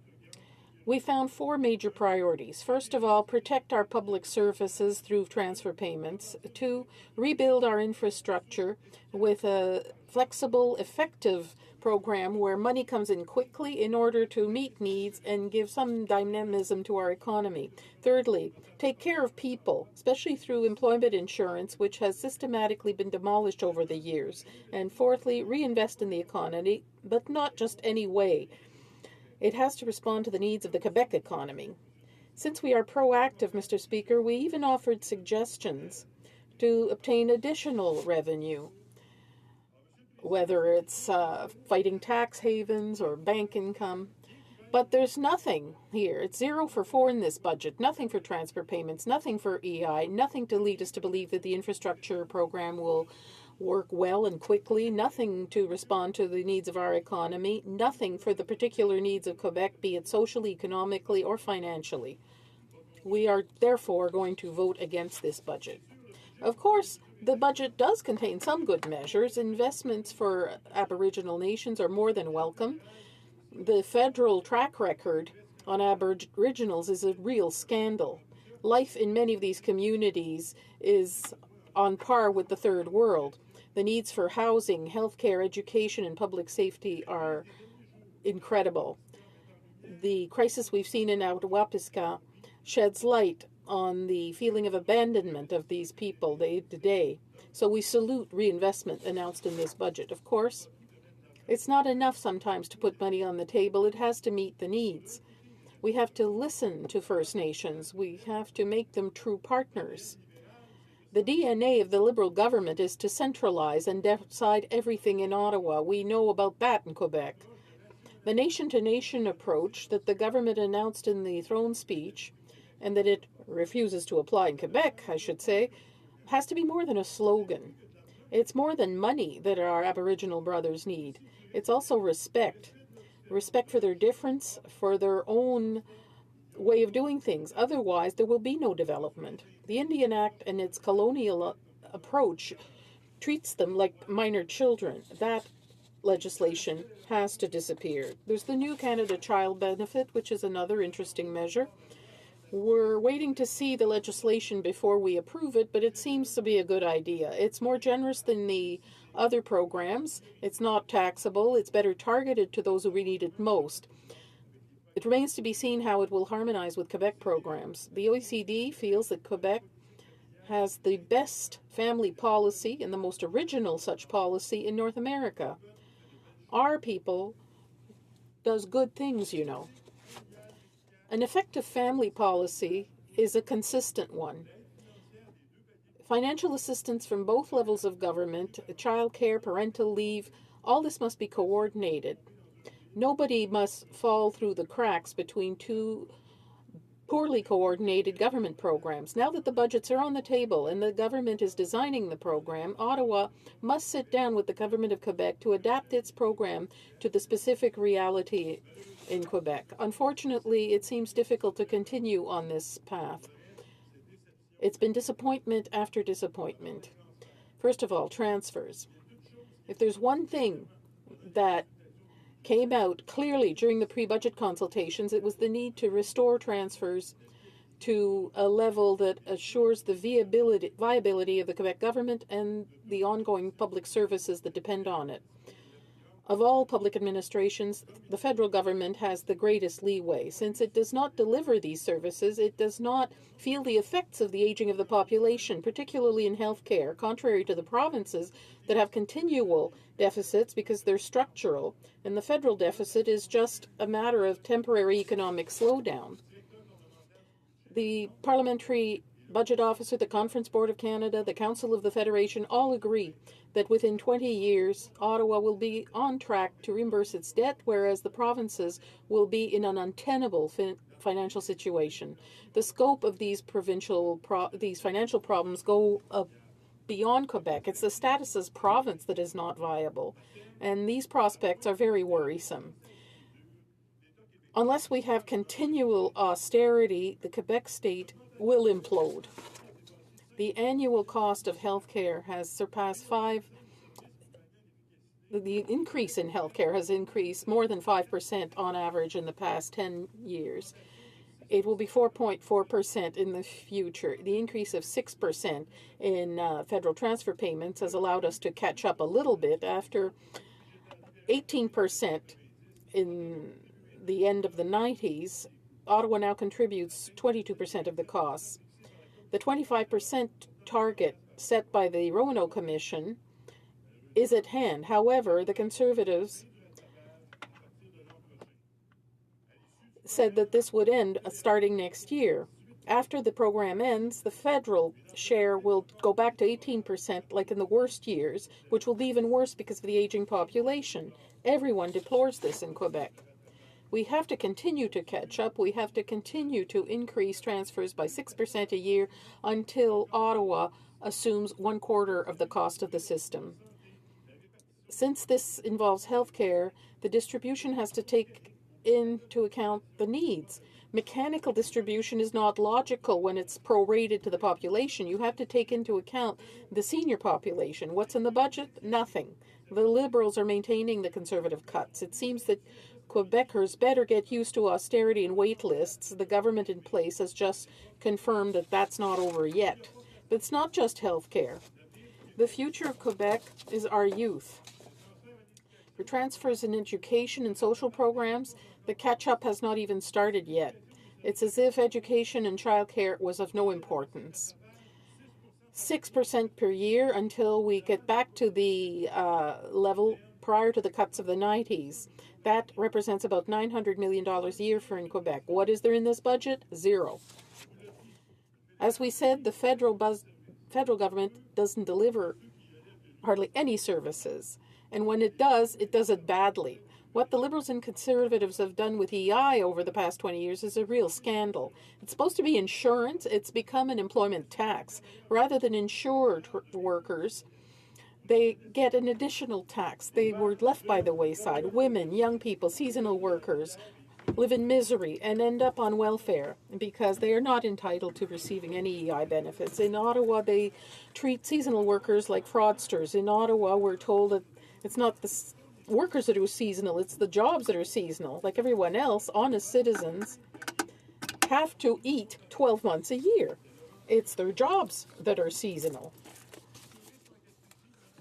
There's not much tourism in Gaspésie in the winter, and same thing for construction. Try to pave a road in January. It's impossible. Try and find a teaching job in July. Those people are not fraudsters, Mr. Speaker, and it is exactly for them that EI was invented during the 1930s Depression. Everywhere, people are saying we have to rebuild the EI system. It's been demolished, and that's what we were calling for. EI has to become what it has always been, insurance. The system must become accessible once again. It has to become standalone. Ottawa has to stop dipping into the fund as if it was its own money. What else do we find in the budget, Mr. Speaker? Nothing. It's reducing the wait times, the waiting period, but there's no more accessibility. And the benefits are not lasting any longer. And even worse, Ottawa is extending benefits in regions where the economy is based on the oil patch, but nowhere else. Unemployment is higher in Montreal than in Calgary, but it's only in the Alberta metropolis that the government is extending benefits. In our regions, seasonal workers are worried. At this time of the year, their benefits are running out, but there's nothing for them. Nothing. We've gone from a defective EI system to a defective and unfair EI system. I don't call that an improvement. Now let's talk about infrastructure. Currently, the federal government contributes some $1 billion per year to Quebec infrastructure through different programs under the Building Canada Fund. This federal funding represents only about 5% of public spending on infrastructure in Quebec, whereas the government of Quebec, including health networks, education, and municipalities, assumes 95% thereof. Needless to say, the additional investments announced by Ottawa are welcome, but it's not enough to put the money on the table, Mr. Speaker. What the sums need to be available rapidly, and the programs must be flexible enough to respond to the needs on the ground, and only Quebec and authorities and municipal authorities can judge that. We can see what happened during the 2009 infrastructure plan. Ottawa tried to interfere in the choice of projects, and the waiting periods were interminable. 27 months to sign a framework agreement to open the door, followed by the negotiations project by project, another 15 months. So 3.5 years before the money was rolled out. So the program had to be extended, Mr. Speaker. The same thing happened with the 2014 program. The money was frozen in Ottawa because of federal-provincial squabbling caused by the fact that the federal government was trying to interfere. If the government really wants this money to be available to fight the economic slowdown, it must not repeat the same mistakes. The only federal infrastructure program that works well is the gas tax fund. The money is paid in a lump sum to provinces, and then Quebec and the municipalities jointly choose the projects. It's simple, swift, and efficient. But what has the government done in this budget? In its new programs, the Liberal government has just done the same old thing that doesn't work, instead of choosing something that does work. Everything indicates that the municipalities will once again be the victims of squabbling between Quebec and Ottawa, and the process will be paralyzed, whereas the needs are felt now. Where still, the Community Infrastructure Fund that is slated to fund projects such as recreational centre and cultural infrastructure was part of the propaganda envelope for the 150th anniversary of Canada. Municipalities and community groups may have to spread federalist propaganda to get their money. This really reminds me, Mr. Speaker, of the Liberal sponsorship scandal. Everything would have us believe that these programs as designed will be completely ineffective, and the cities will have to wait a long time for the money announced in this budget. This brings me to economic policy. The government said it wanted to reinvest in the economy, that it wanted a more sustainable economy, and we agree with that, Mr. Speaker. Under the Conservatives, all they did was fund the oil patch, and we see where that brought us. But now it's Ontario's turn to benefit from federal largesse. Once again, Quebec is left out in the cold. The Quebec economy, we might forget often, is different from that of Canada. Canada has an economy of subsidiaries, especially in the oil patch and the automotive industry. The protection of head offices is not a Canadian issue. It has a very uninnovative economy, but in Quebec it's different. Quebec has entrepreneurs who invest 50% more in R&D than their Canadian counterparts. And Statistics Canada even says so, Mr. Speaker. We're talking about aeronautics and multimedia. These are renewable resources just like hydroelectricity and the forest. So the federal economic policy has to take that into account. I was astonished to see that everyone that we met with during the pre-budget consultations wanted an economic policy that met their needs. Left and right, cities and small towns and rural regions, business innovation has to be supported, and so does investment, because the petrodollar is weak and production equipment costs more. We need a real aeronautics policy that will support our large players, because they're the champions. We need a policy that supports our SMEs as well, because they're innovative. We need a real innovation strategy, Mr. Speaker. We have a 21st century economy in Quebec. Our strengths lie in sectors that will become more important in future, such as technology, environment, renewable resources, and culture. In Quebec, we are creative, but it's the federal policy that is unbelievably poorly adapted to our needs, and it's not getting better with this new government. It wants to do its own research. Now, that's fine. It wants university researchers to do more research, and that's great. But at the end of the day, what it wants is to compensate for the fact that businesses elsewhere in Canada do not innovate. It's not supporting Quebec companies that do innovate. Its policies don't take into account the fact that Quebec is Canada's technological driver. We're not asking for handouts. $1 billion to Bombardier is 10 times less than the $10 billion that were invested in GM. All we want is a policy that responds to our needs. That's all. We believe that the budget is disastrous in this regard. There's nothing for sectors that the Quebec economy is based on. There's nothing for Bombardier Aeronautics, the forestry sector, our farmers who were abandoned during the trade agreements. And we think that there are going to be competitors to the west of the Ottawa River by using our money to compensate for the weak innovation on the part of businesses outside of Quebec. The budget has important sums for government research in Ontario and university research. But then it's going to transfer the funding of this research to industries that don't innovate to compensate for those weaknesses. In Quebec, our industries innovate, but there's nothing for them.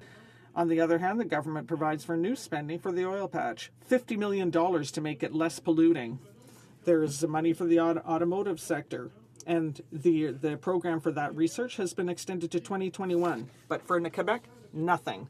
Under the Conservatives, Quebec was told no in a grumpy manner, but under the Liberals, the Quebec gets a smile, but it still is being told no. For the first time in 30 years, Quebecers elected a majority of members on the side of power. So, and this budget shows us what we can expect.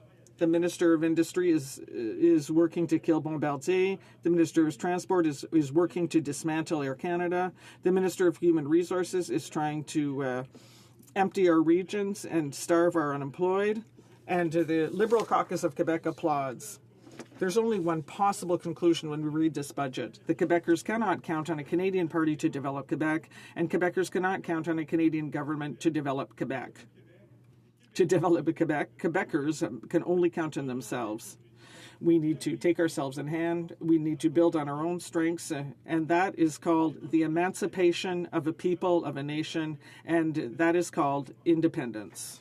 Thank you. Questions et commentaires? Questions and comments. The Honourable Member for Whitby. Speaker, I'd like to thank my colleague for his speech and for his work that he does for his constituents. Mr. Speaker, my colleague spoke about employment insurance. And we believe as a government that employment insurance should be available to those who have lost jobs and are looking to care for children or loved ones in the time of need. We have made great improvements to our EI system through Budget 2016, improvements that will allow for changes for new entrants and re-entrants to the EI system. They've also called for improved service delivery so that processing times could be reduced and people could get access to money faster when they need it. We've reduced wait periods from 2 weeks to 1 week. We've extended the working while on claim. We've also made it easier and more flexible to access compassionate care. So, Mr. Speaker, my question to my honourable colleague is if he does not think that these changes and investments will impact those who are across the country, but also in the Quebec region. The Honourable Member for Rivière-du-Nord. Thank you, Mr. Speaker. I said at the beginning of the speech that not everything is bad in this budget. There are some good things, but there are so few good things that we notice that what is harmful is so harmful is that the effect of the good things is really cancelled out. Employment insurance, Mr. Speaker. The benefit periods are increased, but only for 12 regions in Canada. And the Minister of Finance took the time to visit Quebec. I can't remember off by heart, but, he talked about Alberta, Newfoundland, Northern Ontario. No, not Newfoundland, but I think New Brunswick. But in Quebec, there's nothing. There is no extended benefit period at all. It only applies to places where the economy is affected by the oil patch. And that's not viable, Mr. Speaker. We know that a petro-economy is really based on energies from the past. We in Canada are in Quebec are greening our economy. And in addition, with employment insurance, they're trying to cover up problems that the oil crisis is causing. Now, that's fine. We're not against virtue. It's a good measure. I agree but it's a good measure for Canada. But in Quebec, what do we get out of it? Nothing. But we can, and yet we contribute. We pay for 25% of the system. The unemployed people in Quebec contribute. They pay their EI premiums, but they are told, well, your benefits, we're going to use them to compensate regions that are suffering because of the oil crisis. We're dissatisfied and disappointed with that, Mr. Speaker. Questions and comments. The Honourable Member for Salaberry-sur-Loire. Thank you, Mr. Speaker. And I'd like to thank my colleague for his speech. He did address child care services to ensure that our children are better treated. And there was a document that was published by UNICEF that says that Canada is a wealthy country, but it is one of the most unequal countries with regard to how it treats children. It's only 26 out of 35 with regard to how it treats children with regard to their education, and it urges Canada to reinvest in rural regions and childhood services. When we know that the Liberals invested to reduce the taxes of the wealthiest and that they did not touch the tax bracket for people who earn $35,000 or less, whereas that represents the majority of Canadian Quebecers, we wonder at how they are supposedly reducing inequalities. But if we begin with children, we know that health transfers were not touched either. They weren't increased, whereas the Liberals had promised during the campaign that they would review the cuts made by the Conservatives. This really affects the quality of life of our children and the way that they will be able to thrive. What does my colleague think about that? The Honourable Member for Rivière-du-Nord. Thank you, Mr. Speaker. I'd like to thank my colleague from Salaberry-sur-Loire for her question. I agree with her indeed. We in the Bloc Québécois, we believe in free education for children, and that starts in early childhood centres. We believe in social fairness, and that starts with the taxes we pay. This evening, my colleague from Joliette is going to be presenting a motion on tax havens, and it starts with that as well, Mr. Speaker. Instead of taking money away from workers who earn $30,000 or $40,000 a year, why don't they eliminate those tax havens and recover billions of dollars, Mr. Speaker? Why don't they increase the tax rate of banks? There's no reason for not doing so, but the government isn't doing it, so people are paying for that.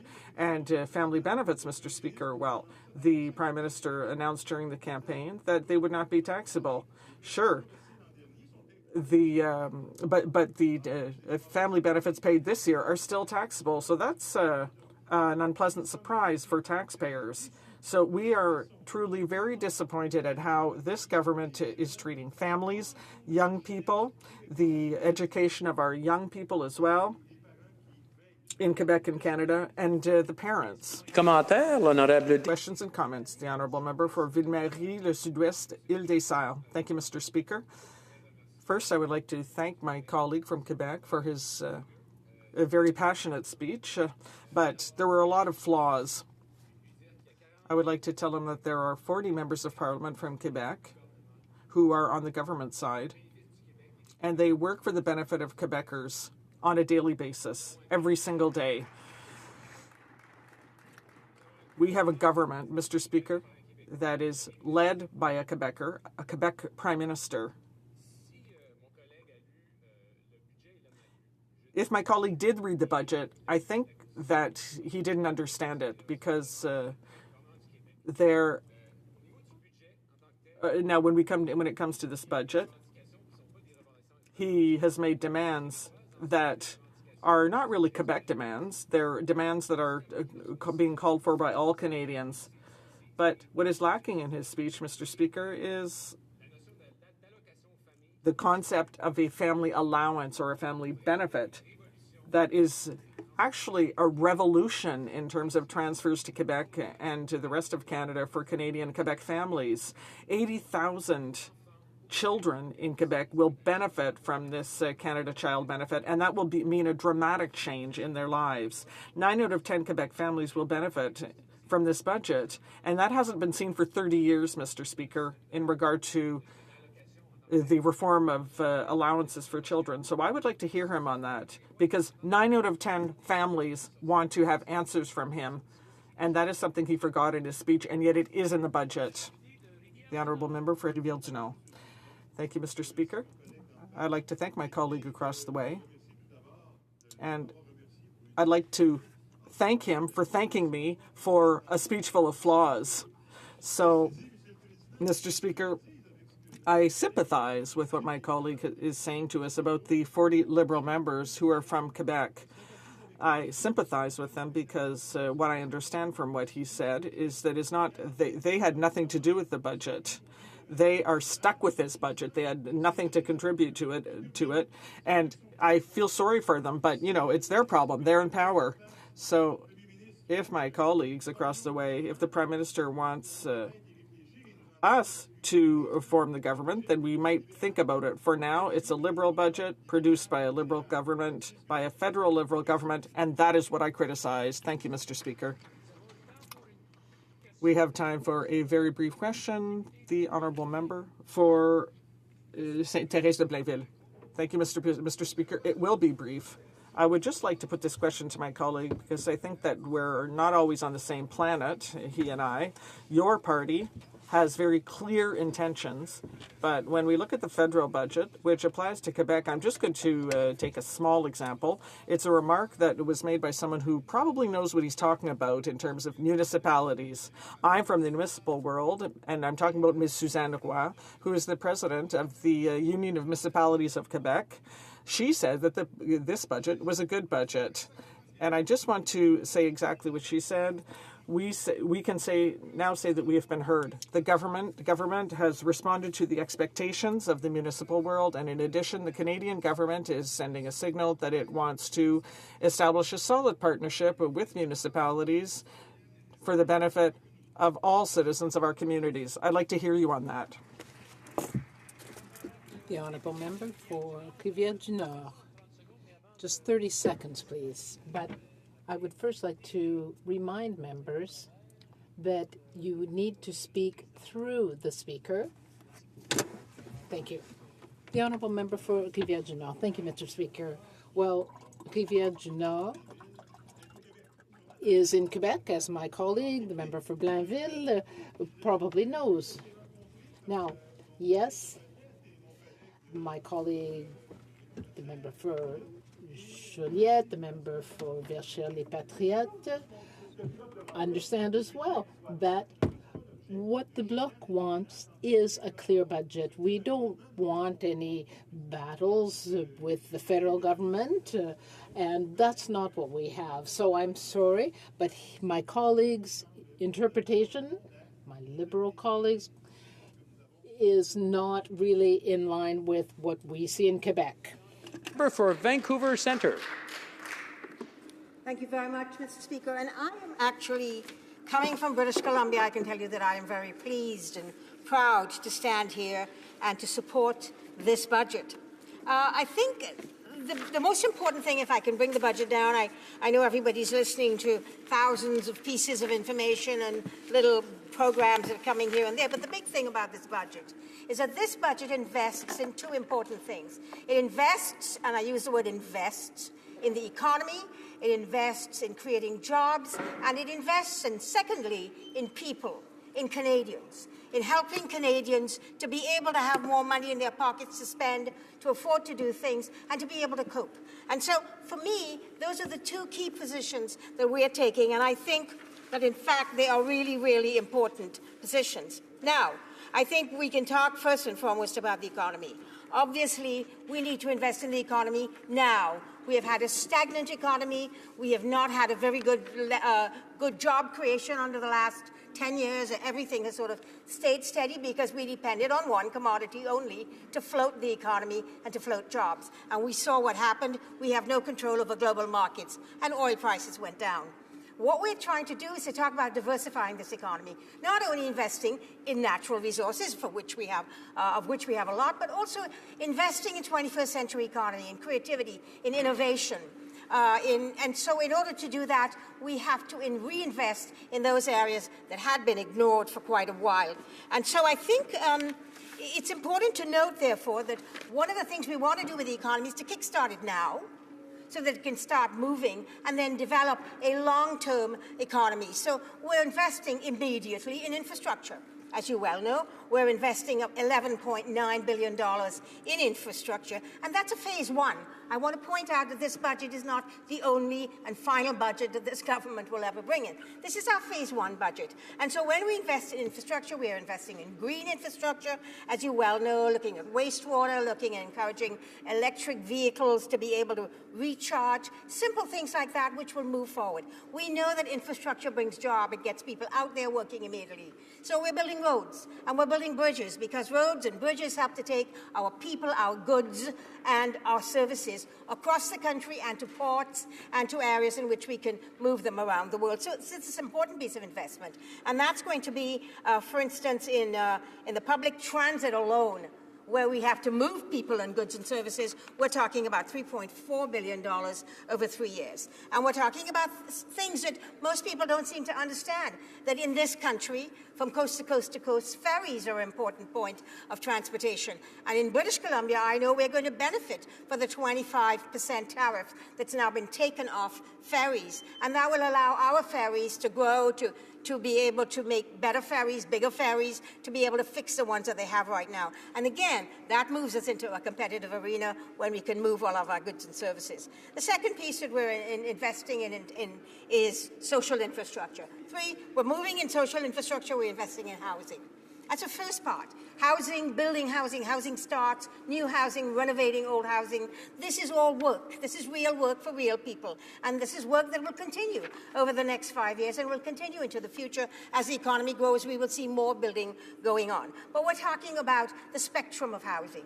Not only for low-income and social housing, in which we're giving rent geared to subsidies, rent geared to income subsidies to help with that, but we're looking at how we're going to be building home care for seniors. We're looking at how we're going to be able to work with provinces and municipalities to actually build affordable housing. And so, because of that, the Canadian Mortgage and Housing Corporation has had its budget doubled. And we know that when the Liberals first brought in the National Housing Strategy back under Lester Pearson, that in fact that was when CMHC was created. CMHC seemed to have lost its way in the last 10 years, and now we're bringing CMHC back into doing what it was supposed to do, which was to invest in affordable housing. We know, many of us, that our children cannot afford to buy housing.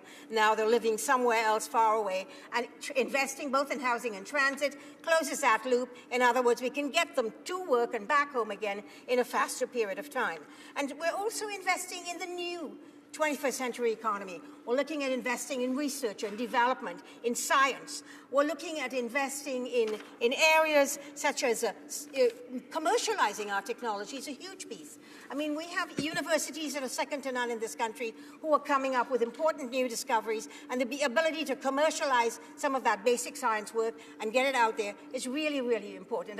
I tell you that here we developed the Ebola vaccine and we sold it, gave it away to a big company. It's now we have to buy it when we want it. That's not the kind of industry. We want to be the place where people can come and talk about how we can develop good pharmaceutical. We have happened over the years to have shown an excellence in biomedical technology. This is where good, well-paying, solid, environmentally friendly, green jobs are going to come from, and it's going to give Canada a name in the world as a niche market and a place to go when you're looking for good biomedical technology. We are also, I don't know if many people know, but we also happen to be the world's best sound and special effects in film, the world, not just in North America, in the world.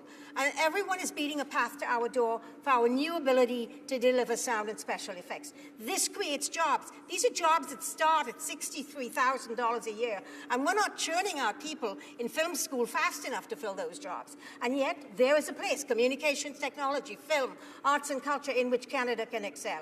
And a place in which the world can look to us when they want to go and in fact, find excellence there.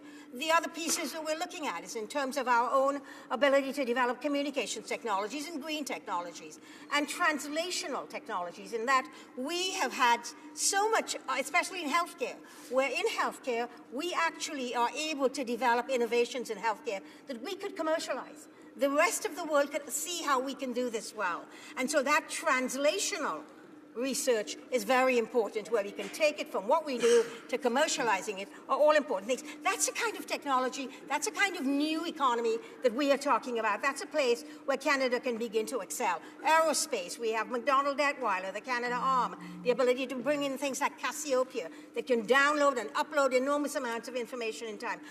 RadarSat, in which Google and all of the world now use it to tell you who's on what street and how to get from A to B. That was a Canadian development in my province of British Columbia with McDonnell Detweiler. Let's go back there. Let's get to be excellent in certain things. And so I think this is what we talk about when we talk about investment. By the way, Mr. Speaker, I'm just reminded that I will be splitting my time with the member for Parkdale High Park. I am so sorry to have not said that before. But so we're talking about that kind of investment in the economy. But then the economy is not just some sort of abstract thing. The economy is people.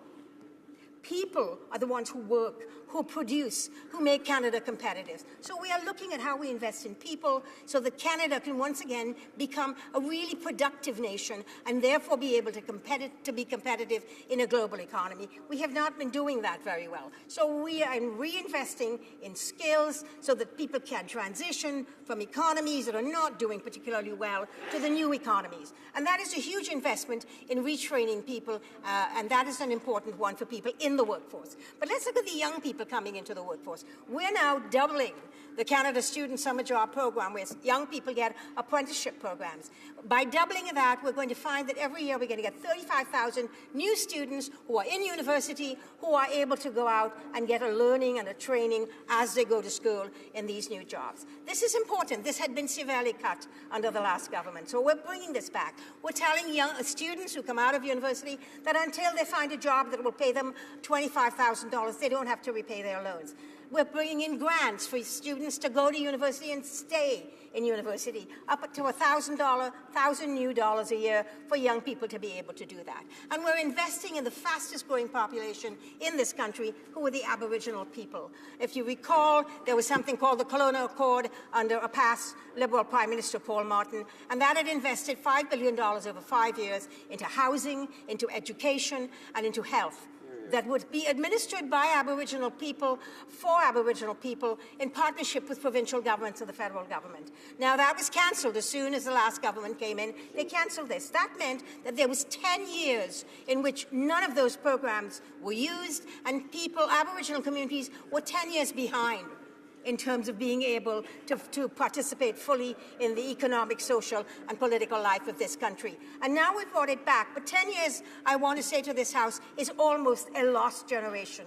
When you lose 10 years, you lose a generation of people. Today, we heard an emotional debate in this House about what was happening in Apuatisca. And I have to tell you that this is not a new thing.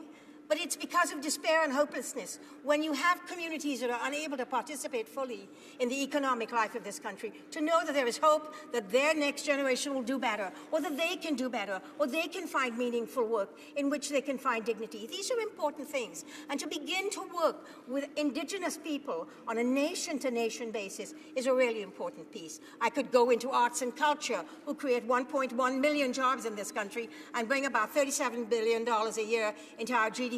These are the things we're investing in: people, the economy, jobs, and putting Canada back on the world stage. Thank you, Mr. Speaker. Questions and comments. The honourable member for North Okanagan, Shuswap. Thank you, Mr. Speaker, and I thank the member opposite for her speech today on the budget. There was a few things she didn't mention in her speech that I've heard other members from the government party speak about, and they're proud and so on of this budget. But what I haven't heard them speak about, and I'm wondering if they're equally proud of, is the tax or the cuts that are made in this budget. Cuts to the textbook tax credit, the child fitness tax credit, cuts to the arts tax credit, and cuts that were not made to the small business tax credit that were promised. Perhaps the member would like to comment on whether she's proud of those cuts. Member for Vancouver Centre. Mr. Speaker, one can call it what one wishes. The point is that these tax credits did not achieve the goals that they were set out to achieve. These boutique tax credits, as we called them, went and supported only high-income families or high middle-income families who had the money to put out there, to put their children into sports, to put their children into arts and music, and at the end of the year, they got it back in tax credits. We're talking about families who cannot afford to do that now. So they cannot afford to wait a year. Many families don't pay that much in taxes to be able to get back that money. What we're trying to do is level the playing field by bringing in the child benefit.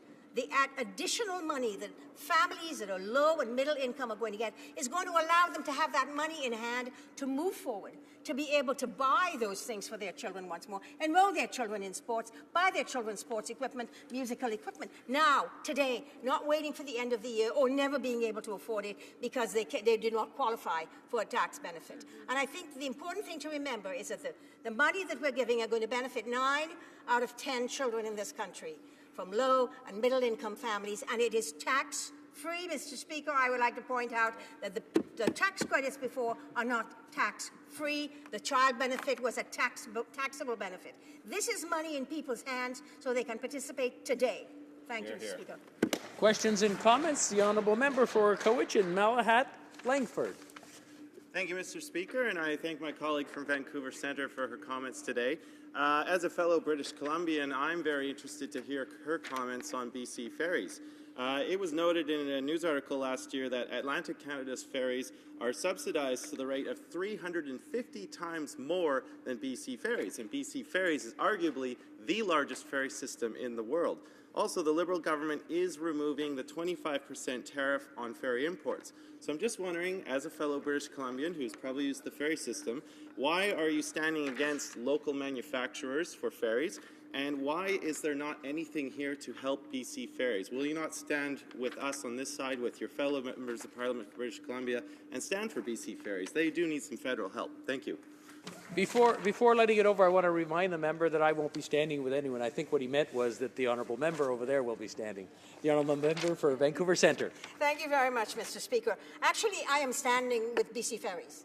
We heard from BC Ferries. We heard from the ferry systems in British Columbia, and this is what they needed to help them to significantly reinvest in ferries and to reinvest in ferry systems. I might also note that this government has just announced huge investments in British Columbia itself into shipbuilding and into helping build some of these. At the moment, we don't have the capacity to build new ferries, and so the problem was that our ferries had to import their ferries, and that 25% tariff hurt them. They told us specifically what we wanted, and we kind of listen to what people tell us they need and don't decide that we know better than they do. Thank you.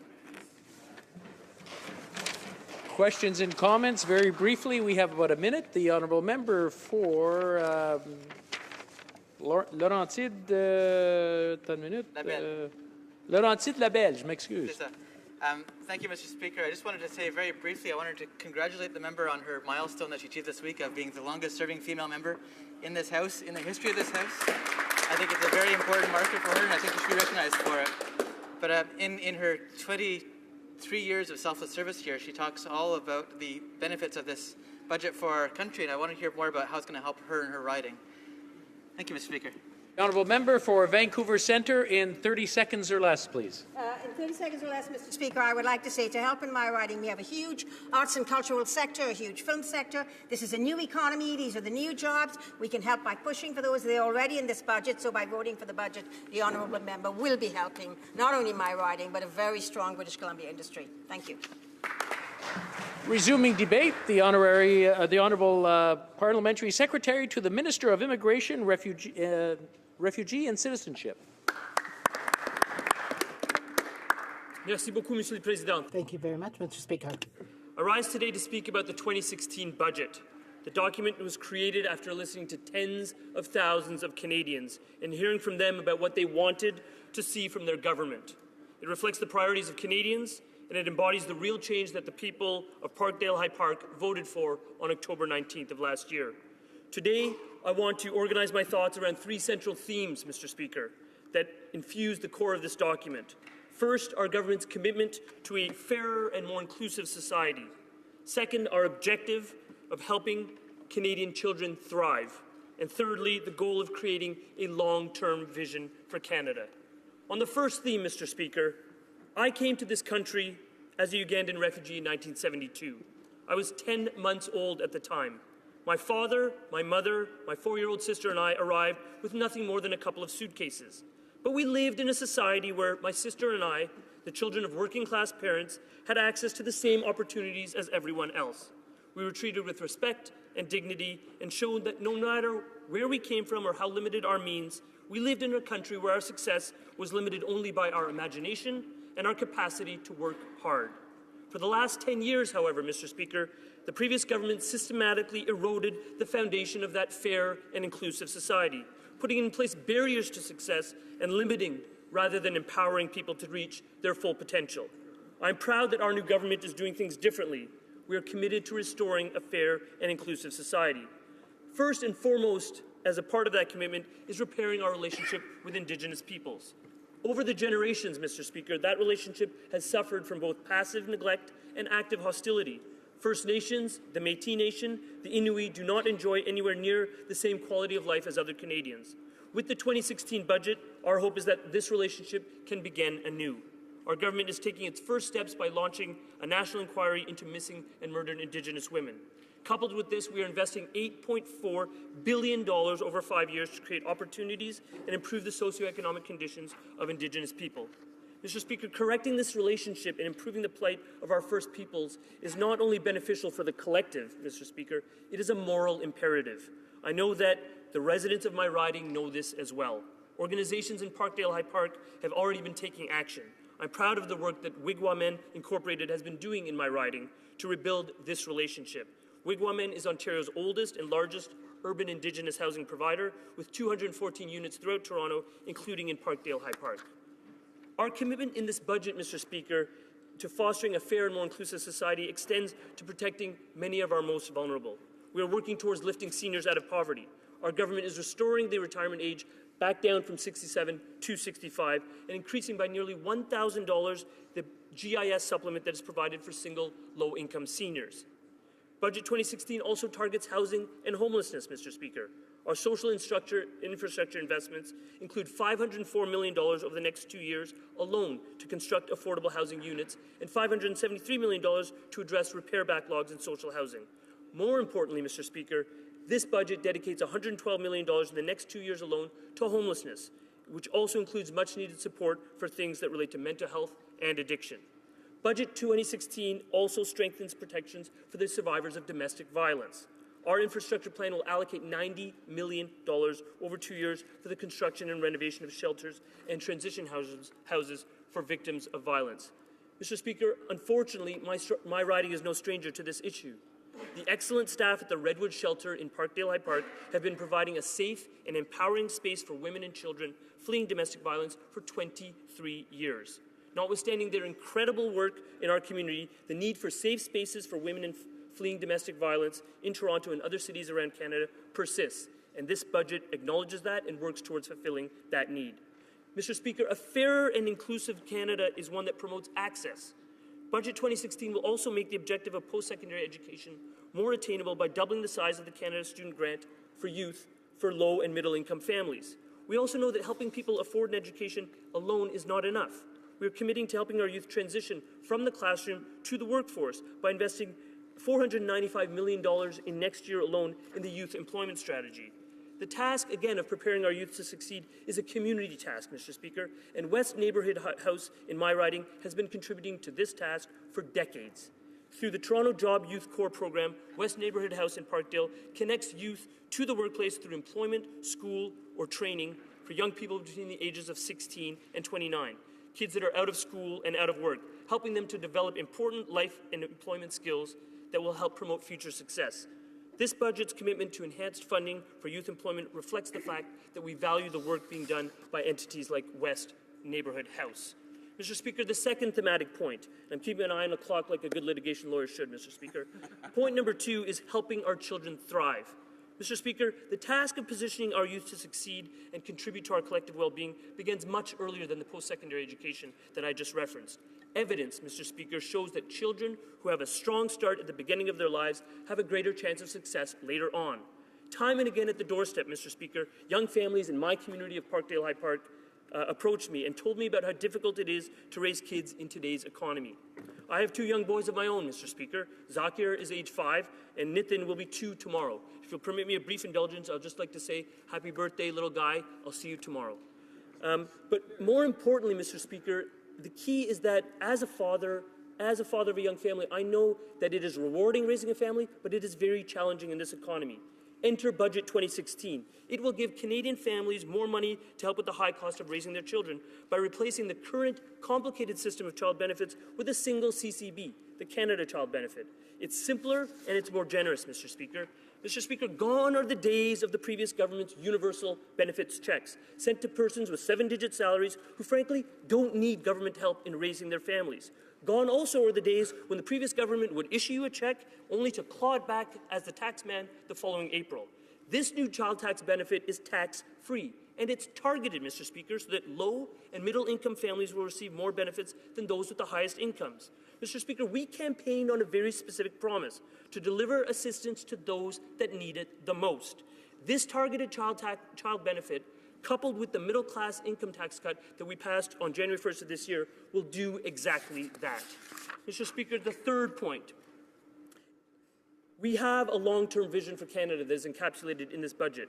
Some of the aspects of that vision have already been articulated from the day that we assumed office. We believe in equality, hence a gender-equal cabinet. We believe in evidence-based policy, hence the restoration of the long-form census. We believe and actually are daring to name the danger of climate change. Hence, we renamed our entire ministry, led at Paris at the COP21 summit, and have invested $3.4 billion in this budget alone for the next 5 years to address climate change.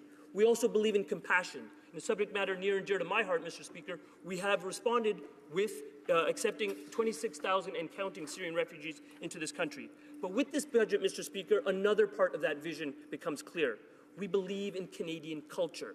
The support in this budget for the CBC and organizations that promote Canadian culture illustrate this. The residents of my riding also include a large number of artists, Mr. Speaker, people who are writers, filmmakers, TV producers, musicians, actors, editors. They contribute to the culture of Toronto, and they're a huge economic engine for our country. We believe in cultivating that creative and economic engine, not impeding it, Mr. Speaker. That's why this budget includes an investment of $1.3 billion over 5 years to support arts and cultural organizations, including $550 million alone for the Canada Council for the Arts. But our plan is not simply about promoting creative output for Canada. It's also about preserving our Canadian cultural icons. Time and time again, Mr. Speaker, on the campaign trail and thereafter, the residents of Parkdale High Park told me, after a decade of neglect, save the CBC. We've listened, Mr. Speaker, and we've responded. Budget 2016 commits $675 million to the CBC over the next 5 years as a reaffirmation of the vital voice that CBC and Radio-Canada plays in the public discourse in promoting our languages and supporting our shared culture and values. Mr. Speaker, in conclusion, this budget is transformative. After 10 years of neglect, this budget signals to Canadians that they finally have a government that is willing to invest in this country, in its people, in its institutions, in its infrastructure. Most importantly, Mr. Speaker, this budget illustrates our government's commitment to creating a more fair and inclusive society and helping all Canadian children get the best start in life possible. Budget 2016 crafts a long-term vision for this country that reflects our shared values, values like equality, compassion, and commitment to evidence-based policy. I'm proud of this budget, Mr. Speaker, and I will wholeheartedly be supporting it, and I urge all members of this House to do the same. Thank you. Merci. Questions et commentaires, questions, comments. The honourable member for Edmonton Manning. Well, thank you, Mr. Speaker. Thanks to my colleague on the other side for his speech. It's a very detailed overview over the budget. Anyone can read it in the book. The question is, for such a very expensive budget of money that we don't have, would the member opposite advise us on how many jobs can $30 billion first year of deficit will generate to the Canadian economy? The Honourable Parliamentary Secretary to the Minister of Immigration, Refugees and Citizenship. So the short answer, Mr. Speaker, is Countless jobs can be created with this kind of investment. It takes a bold vision to agree to invest in infrastructure, to invest in the economy, and to stimulate it. But it's actually not that bold a decision, Mr. Speaker. It's quite facile when you've got things like extremely low interest rates, when you've got a debt-to-GDP ratio that is the envy of the G7. It is a prime opportunity to invest in the economy. It is something that we campaigned on during the election. It is something that we are fulfilling with this budget, and we will continue to fulfill as we meet our overall infrastructure investment targets of $60 billion over the next 10 years. And the statistics are already coming in from Stats Canada, apropos of my friend's question, in respect of the job creation that is already occurring in this country and will continue to occur because we have finally a government that is daring to invest in the economy when it is sorely needed. Thank you. Good job. Questions and comments? The honourable member for Saskatoon West. Mr. Speaker, and I want to thank my honourable colleague for his speech today in the House. And I noticed in his comments he spoke about the importance of helping those who need it most. And I guess what I'd like to hear from the member is just his comments on this particular choice that they made in the budget, and that is to keep stock option loopholes for very wealthy CEOs to the tune of about $800 million, while shortchanging on First Nations education. They do comment that they are investing $2.6 billion, but this is over 5 years, not 4 years. It is, which is a reduction by $800 million, and it is backloaded in the last 2 years. And then, of course, on top of that, we know that the Canadian Human Rights Tribunal has again told the government that we are shortchanging, discriminating, against Indigenous children on child welfare. So I'd like him to comment on those choices that were made in this budget. Honourable Parliamentary Secretary to the Minister of Immigration, Refugees and Citizenship. Thank you, Mr. Speaker, and I thank my colleague for her question and for her concerns on these very pressing issues. The budget involves choices. Any legislative policy, any governmental initiative will obviously relate to choices and balances that are struck, and certain issues will come to the fore and be prioritized. First Nations are a commitment that cannot be understated by this government. I would urge the honourable member opposite to consult simply the two things that are in common between all of the mandate letters issued by the Prime Minister to all 30 ministers of this government. And the only thing that's in common other than the Prime Minister's signature is repairing the relationship we have with our First Nations communities. So no one should underestimate or discount the level of commitment and prioritization that is being given made in this regard. In terms of, we had a very robust debate here by one of the honourable colleagues' members, initiated by the member of Timmins just a few days ago, about the deplorable conditions that our First Nations communities are existing in. And we acknowledge that. We are working as quickly as possible to remedy that. Can more be done? Absolutely more can be done. We are working to address these issues as quickly as possible. We are trying to make this as nonpartisan an issue as possible. I have no doubt about my friend's conviction in this regard to assist in that regard. And obviously addressing the needs of First Nations communities continues to be a priority and is one that I hope to work with her on going forward. Thank you, Mr. Speaker. Questions and comments? We have a very brief time here. The honourable member for Pierrefonds-Dollard. In the last election, when I was knocking on doors, some of the households I had knocked on had received a check from the previous government's child pet plan.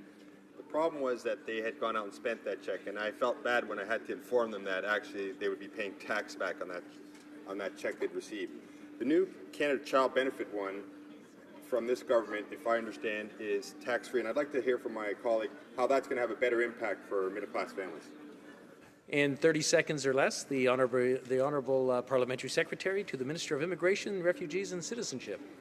Well, Mr. Speaker, I thank my colleague for his question. I think in 30 seconds, the answer is that it will have a better impact because it's more honest, open, and transparent. You are giving people something that they can actually rely upon. They can spend it knowing full well that it's not going to be clawed back later. A tactic like that is actually a politicization that was used by the previous government of a benefit that they would give with the one hand and take with the other. That's not the kind of politics we practice on this side of the House. It's not the kind of politics we're endorsing with this budget. To the contrary, we are endorsing a plan that will put more money in your hand and make sure that it stays in your hand so that you can make decisions about it going forward. Thank you, Mr. Speaker. Resuming debate, the honourable member for Lethbridge. Thank you, Mr. Speaker. Today I'll be sharing my time with the honourable member for Elgin, Middlesex, London. While I was pleased to see some measures like a short-term extension on the employment insurance benefits for oil and gas workers in my riding, as well as some investments in social housing, I found that this budget borrowed heavily from future generations. without a plan for job creation, and without any sort of thought towards returning to a balanced budget. This budget borrows a lot of money, $30 billion this year and over $100 billion over the next 4. How can Canadians trust a government that has broken its promise right out of the gate? This government demonstrates an attitude of entitlement and an absolute disregard for the hardworking taxpayer. The Prime Minister has said that he wants to place emphasis on our young people, but the only thing that he's doing for our nation's youth is simply saddling them with a horrendous debt and thereby making it extremely difficult for them to move ahead in life after graduating from school. I have listened to union economists, Liberal politicians, and various pundits talk about how insignificant this deficit is. So let's talk about that.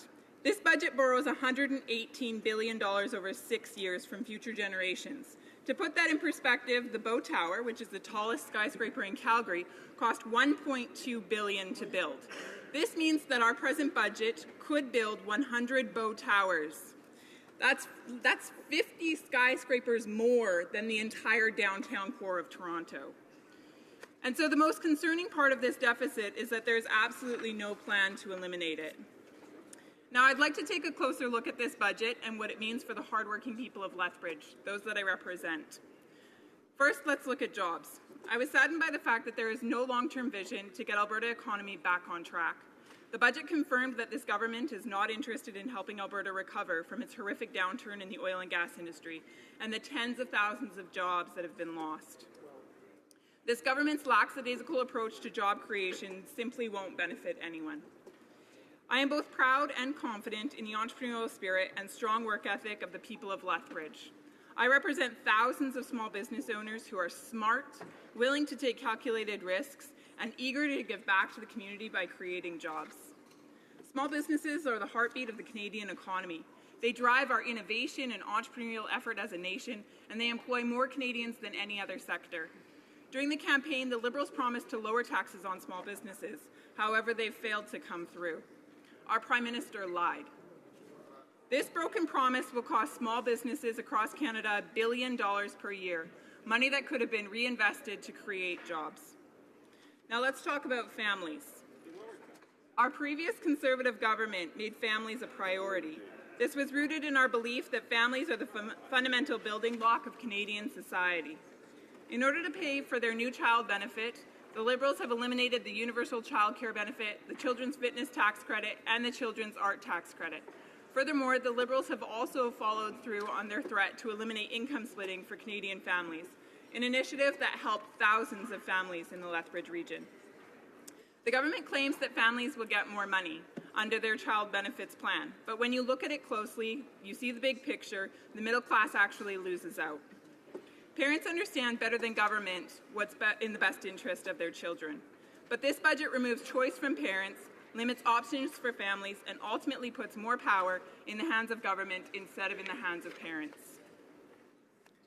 I was disappointed to note that the infrastructure spending purposed to trigger economic growth is already earmarked for big cities, Toronto, Montreal, Ottawa, and Vancouver in particular. This appears to be a big city budget that will do very little for a small centre like Lethbridge. Furthermore, there is little in the way of investing in rural areas. In my area, we have many roads and bridges in the county that haven't been repaired or maintained since the 1950s. These roads and bridges are used each and every day to help get agricultural commodities to market, which is very important for Canada as a nation. Overall, this budget is a blatant disregard for our primary producers and ignorant to their needs, and thereby ignorant to the needs of Canada as a whole. Mr. Speaker, I would like to draw attention to two other areas that I'm quite passionate about: persons with disabilities and our nation's young people. Similar to the speech from the throne, there is a glaring omission, and that is help for persons with disabilities. The only immediate item for people with disabilities is a small $2 million a year increase to the Enabling Accessibility Fund, a $14 million fund that was created by the late Jim Flaherty.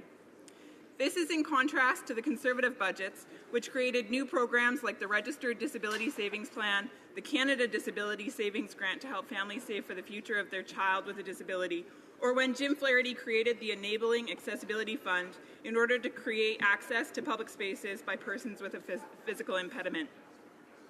This government promised to introduce National Disabilities Act, but this promise, like so many others, has not come to fruition in the 2016 budget. It is my sincere hope that in the coming years, this new government will actually meet with representatives of the community of persons with disabilities in order to understand the significant challenges that they face each and every day. I have had the immense privilege of listening to many of their stories, and I am encouraged and amazed by their perseverance, their resilience, and their hope. I believe this government can do better. In fact, I believe this government must do better to build an inclusive Canada. Mr. Speaker, this Liberal government describes itself as a champion of young people. The Prime Minister has expressed that he intends to prioritise Canada's youth, but the monetary lines in the budget simply don't match his rhetoric. That said, there are a few good things of this budget that I can support. Order. Order. If I could have your attention, please. We do have a member who is speaking, and if we can have a little respect within the room, we'd certainly appreciate it. Thank you. I'm afraid it's only going to be about 30 seconds more than we're going to have to break, but please go ahead. Stick it up here. Okay. The increased access to the student loans program is positive and builds upon the legacy of our Conservative government to increase accessibility to post-secondary education.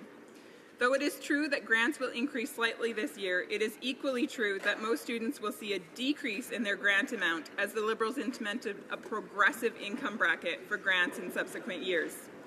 This means that despite the focus on youth in this budget, the total sum of these measures will not significantly reduce the cost of achieving a post-secondary education. We'll break now for statements by members, déclaration des députés, and the honourable member for Lethbridge will have a total of 3 minutes to finish her debate after question period. Déclaration des députés, statements by members. Statements by members. The honourable member for Hastings, Lennox, and Addington. Mr. Speaker, I rise in the House today to pay tribute to the Warden of Lennox and Addington County, Clarence Kennedy, who passed away in office in March. Integrity was his hallmark, and Clarence was a model of service to his community. He wore many hats, as many talented people like him so often do.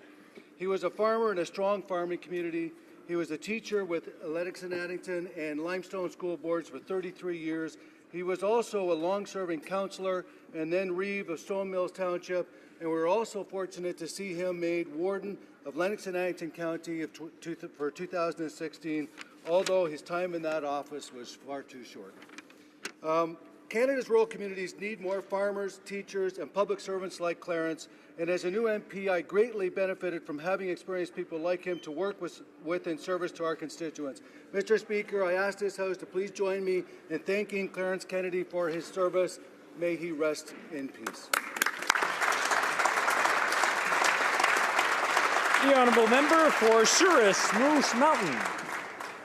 Mr. Speaker, this Sunday, April 17th, I will have the privilege of dropping the puck at the 2016 HoC Cup, midget age, female AAA hockey national championships in Weyburn, Saskatchewan, which runs from April 17th to the 23rd at Crescent Point Place. 150 players from all across Canada will be in Weyburn, competing to win the title of national champions. I would like to specifically recognize the home team and my constituents, the Weyburn Gold Wings, and I wish them the best of luck. I would also like to encourage all members in this House and all Canadians to come to Weyburn, Saskatchewan, also known as the Opportunity City, and take in a game while cheering on those outstanding athletes. The chance to see some of our best female hockey players and maybe a future Olympian or two is nation building. Thank you to all the employees and volunteers who are working tirelessly to organize this event and to all the teams competing. I extend my best wishes and good luck on winning the 2016 HoC Cup. Go Gold Wings, go! L'honorable député de The honourable member for Malcorel-Fortin.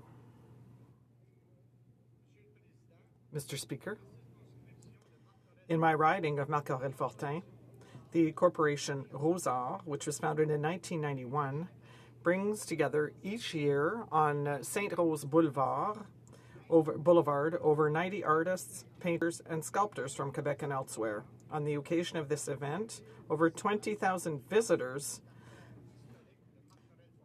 transit along this historic avenue in my riding. Mr. Speaker, last week, I had the honor of being the guest of honor at an event to benefit the next generation of artists in Laval. I'd like to rise today in this house of this chamber of our democracy to underscore the contribution to our society of our young artists from Laval and across the country.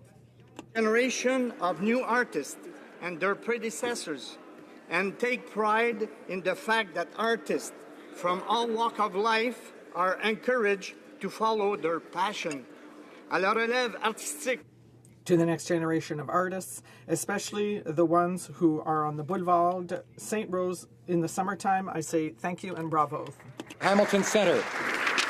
Mr. Speaker, Hamiltonians were front and center in the fight to save home mail delivery.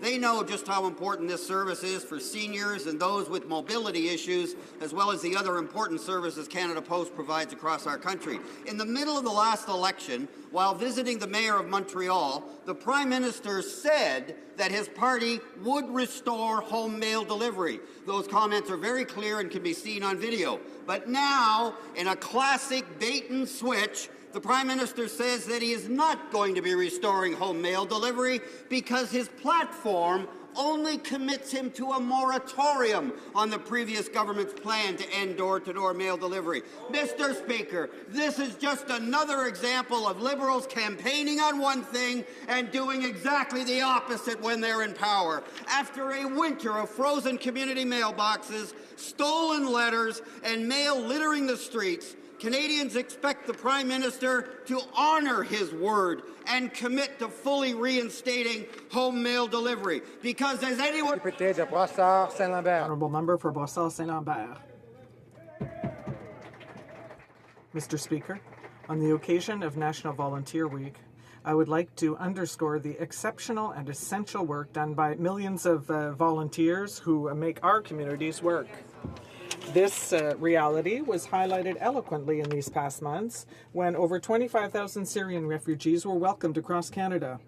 Without these dedicated and tireless volunteers, this wonderful humanitarian operation would have been impossible. In Brossard-Saint-Lambert, I would like to emphasize the dynamism and enthusiasm shown by volunteers who helped out the International House on the South Shore and the Christian communities of Saint-Lambert, which help dozens of Syrian refugees integrate into our society in our riding. Did and do. I offer them all my lasting admiration. Thank you, Mr. Speaker. The honourable member for Battle River Crowfoot. Mr. Speaker, I rise in remembrance of a constituent of mine, Gary Lefebvre, who passed away March 16, 2006. Gary was well known and well respected all across our country and especially in Alberta. He was a man of strong Christian faith. Gary was an athlete and played 8 seasons in the Canadian Football League for the Edmonton Eskimos and the Montreal Alouettes. He earned 2 Grey Cup rings and achieved top rookie in the Western Conference and top Canadian player in one of his Grey Cup games. He went on to become one of the founders of Athletes in Action Canada. He helped build Canada's first Circle Square Ranch, a summer camp in Halkirk, Alberta, where still hundreds of youth attend each and every summer. I've had the pleasure of hearing Gary Lefebvre speak on a number of occasions, and whether speaking on football in the CFL or on his relationship with Jesus Christ, he spoke passionately. Our prayers are with his loving wife, Sandy, his children, Sherry, Brad, and his grandchildren. Mr. Speaker, Gary will be sadly missed.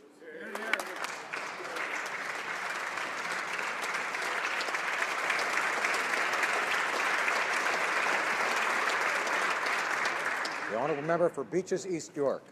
Mr. Speaker, I grew up in my riding of Beaches East York. As a kid, I attended the annual Easter Parade along Queen Street East, hosted by the Toronto Beaches Lions Club.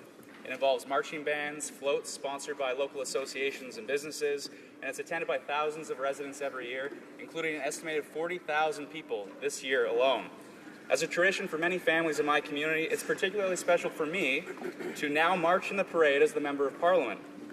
This being Volunteer Week, I want to thank the Beaches Lions and all of the dedicated volunteers for making this parade a success year after year, and I ask my colleagues to join me in marking this year the Beaches Lions Easter Parade's 50th anniversary. Thank you, Mr. Speaker.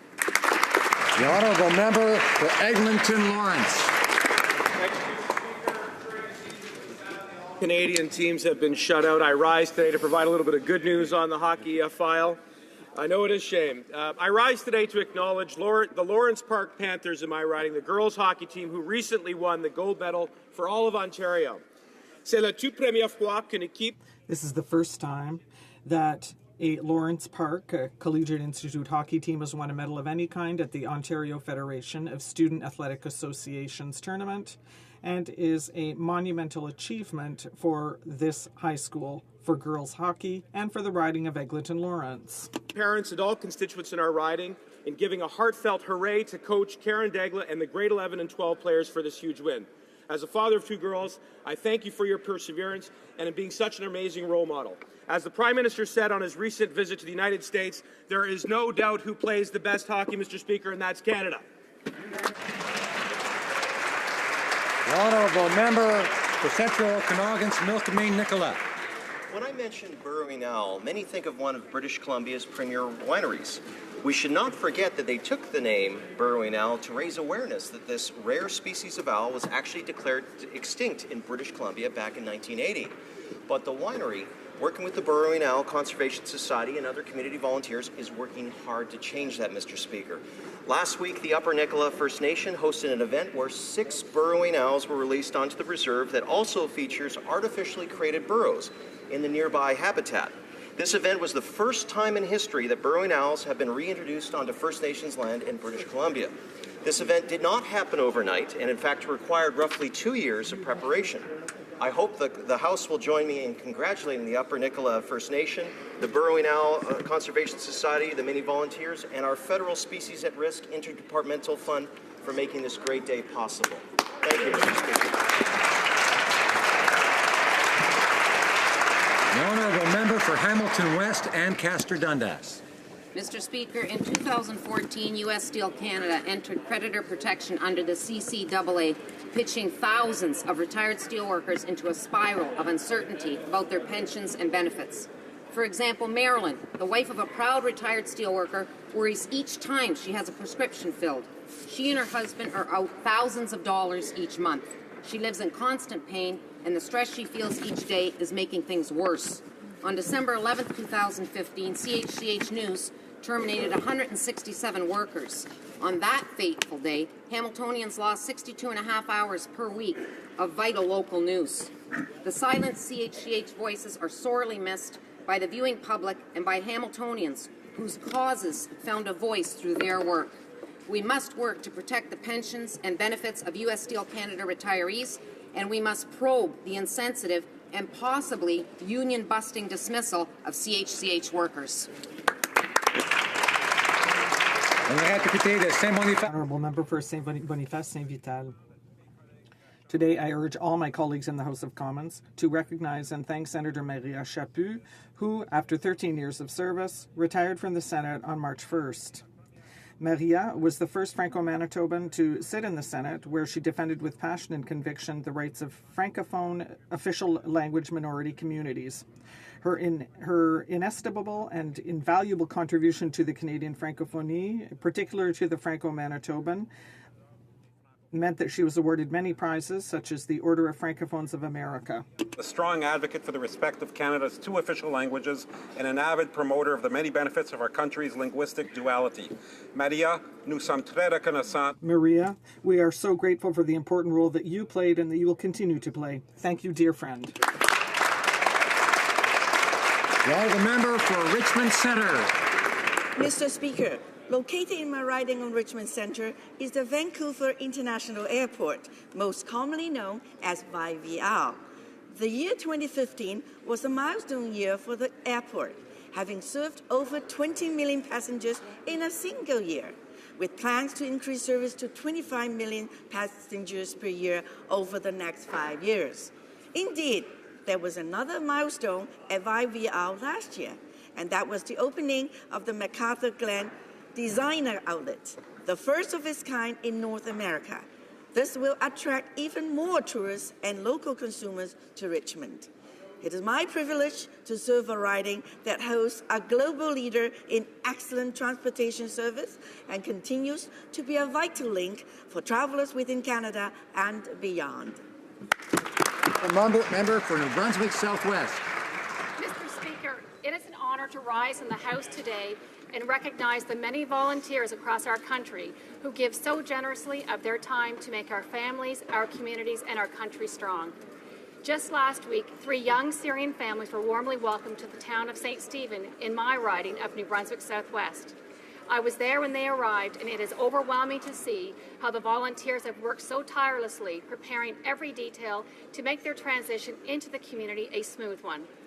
I want to give special mention to the individuals and community groups who have welcomed over 25,000 Syrians. I want to thank these volunteers who constantly remind us of what it means to be Canadian. The leadership of our Prime Minister is inspiring volunteers in our country and around the world to be open, generous, and welcoming. Thank you.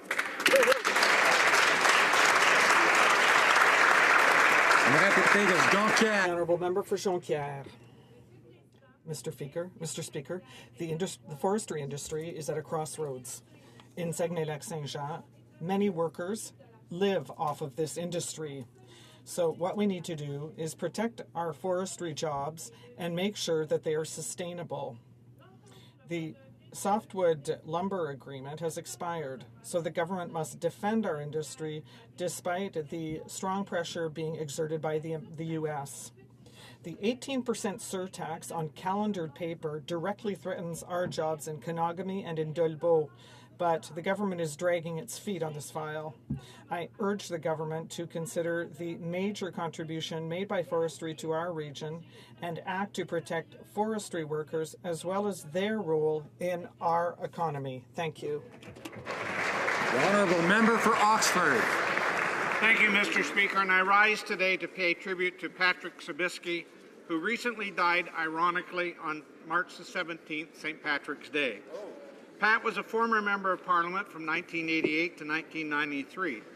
After the 1993 election, Pat returned to private business until 2001, when he returned to his birthplace of Woodstock, Ontario, to be with his elderly mother. Pat was then elected to Woodstock City Council in 2003, serving 2 terms as councillor and 1 term as mayor of the city in 2010. He was dedicated to his community and always did his very best when serving the citizens of Woodstock. Pat died at the age of 64. Far too young, Mr. Speaker. My condolences to his family and his friends.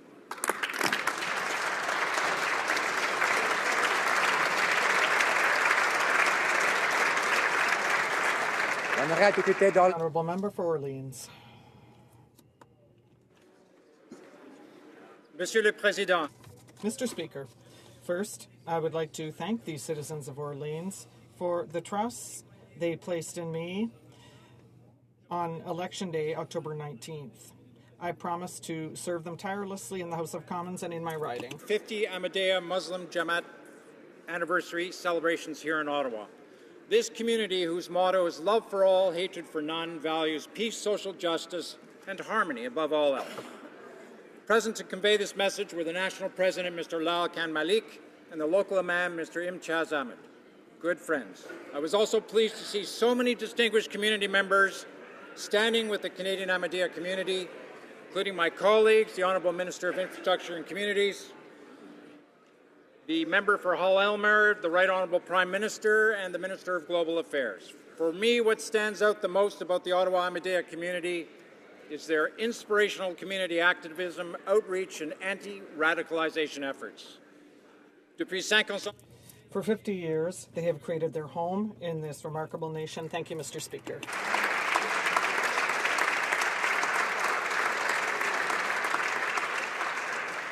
Oral questions, questions orales. Honourable député de Lac-Saint-Jean. The Honourable Member for Lac-Saint-Jean.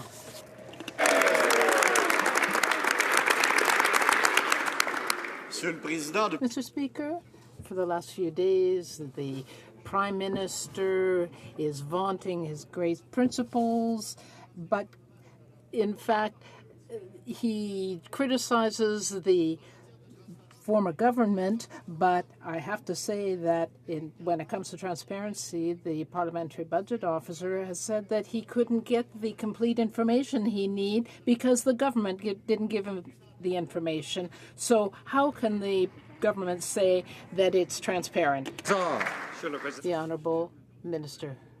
Our government, Mr. Speaker, has been clear. It is transparent. We have provided the information to the PBO, to the Parliamentary Budget Officer, and we respect his work a great deal. Saint-Jean. Honourable Member for Lac-Saint-Jean. Mr. Speaker, so what he has just said is that the Parliamentary Budget Officer isn't telling the truth. That is amazing. The Parliamentary Budget Officer says he doesn't have all the information, and my colleague says that he provided it. So, in fact, what the PBO has said is that the information was vague and was evasive. So what is the truth? Mr. Speaker, my colleague across the floor knows that we have absolutely nothing to hide. The Prime Minister was very clear yesterday.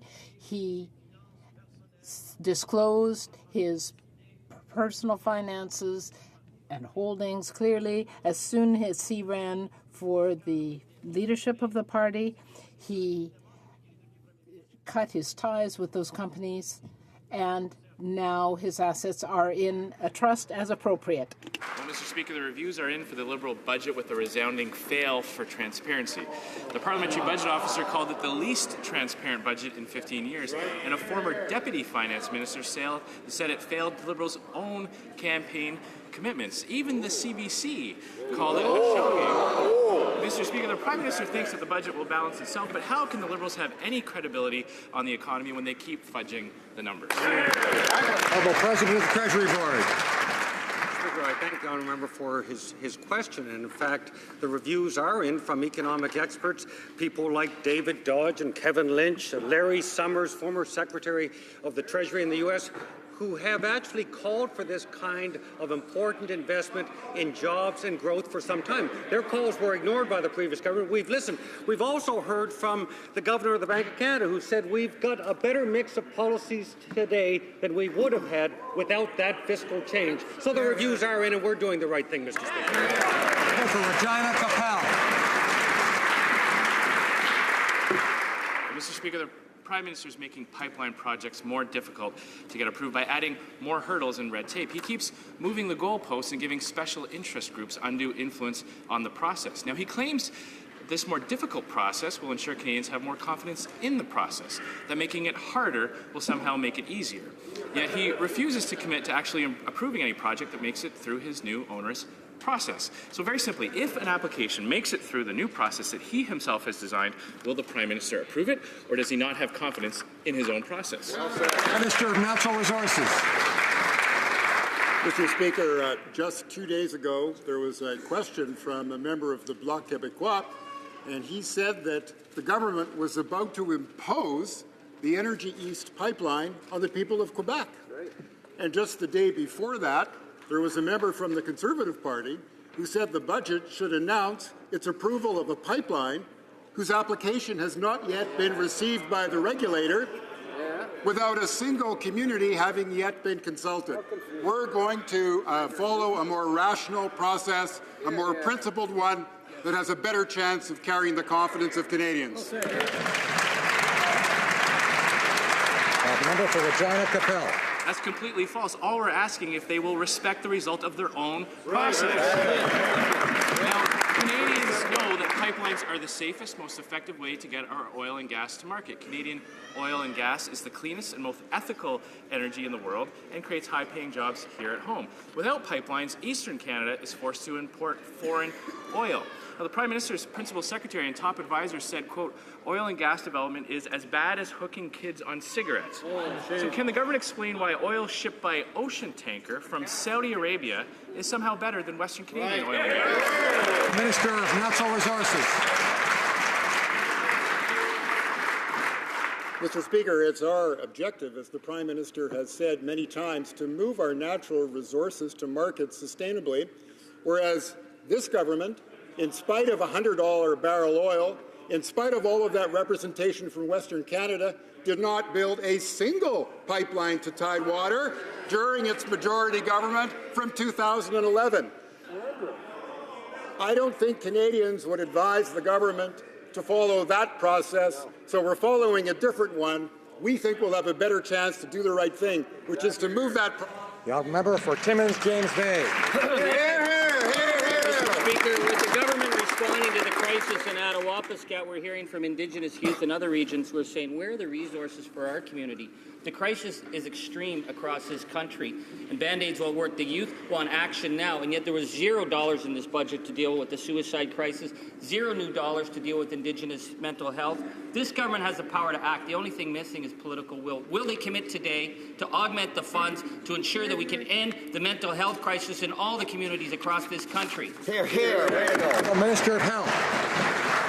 Mr. Speaker, our government has been clear about the fact that we are going to increase access to mental health services across the country, and in particular, of course, we will be focusing on the Indigenous communities, the First Nations, Inuit, and the Métis Nation to make sure that they have access to the mental health services that they need. I am very pleased that in the case of Attawapiskat, there are on the ground now 18 mental health workers who were not previously there since the time of this crisis began. We will continue working to introduce the resources that are required. Timmins James Bay. Mr. Speaker, we didn't just get to this crisis by accident. The children have been dying on a daily basis across this country, dying in nurses' stations from strep throat and asthma because government will pay for the medication, dying by suicide because government will routinely turn down their pleas for mental health counseling. And this government has no new money for mental health or for health services. It has to stop. Where is the political will to invest the resources in what is truly our greatest resource, our children? Where is that will to move today? Here, here. Minister of Health. I hope that it is abundantly clear that our government is absolutely committed to addressing the gaps in terms of the realities of day-to-day life with Indigenous peoples in this country. In our recent budget, we have invested $8.4 million to address those gaps. Much of that will go to addressing educational resources which these communities need. I'm pleased that within that there are $270 million that will go to improving health centres and nursing stations in Indigenous communities. This will encourage health human resources to stay in these communities, and we are firm in our commitment to make sure that the health care services are there. Honourable Member for Saint-Hyacinthe-Bagot. Mr. Speaker, the waves of suicides in Attawapiskat and many other Aboriginal communities have touched Canadians. We can't continue to abandon our young people in this way. The government says that it is taking this issue seriously, but the reality is that the budget had nothing for mental health services for young Indigenous people. The government has to invest in prevention. Will the government immediately provide funding on an ongoing basis for mental health services for young people in Indigenous communities?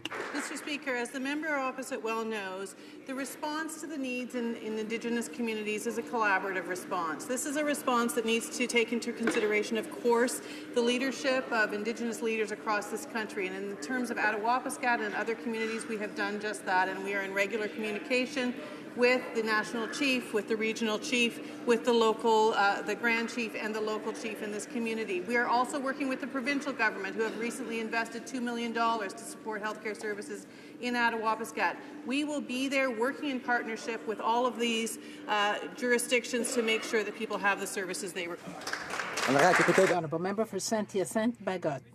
Mr. Speaker, across the country, there is a crying need for more palliative care services. The government itself recognized the importance of this issue in the bill that it tabled today. But there's nothing at all in the budget on this.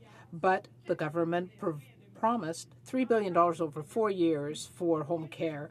Another broken promise. Will the government finally acknowledge the urgency that we need to invest in this area? Mr. Speaker, I was pleased this morning to introduce, along with my colleague, the Minister of Justice, new legislation that will support Canadians to provide medical assistance in dying. At the same time, this has triggered a conversation, a very important one, about the need to make sure that Canadians have access to the palliative care services that they require in the end of life. I have said repeatedly that it's important that Canadians should be able to have a good and peaceful death, but just as much it's important that Canadians will have a good and peaceful and dignified life until the very end.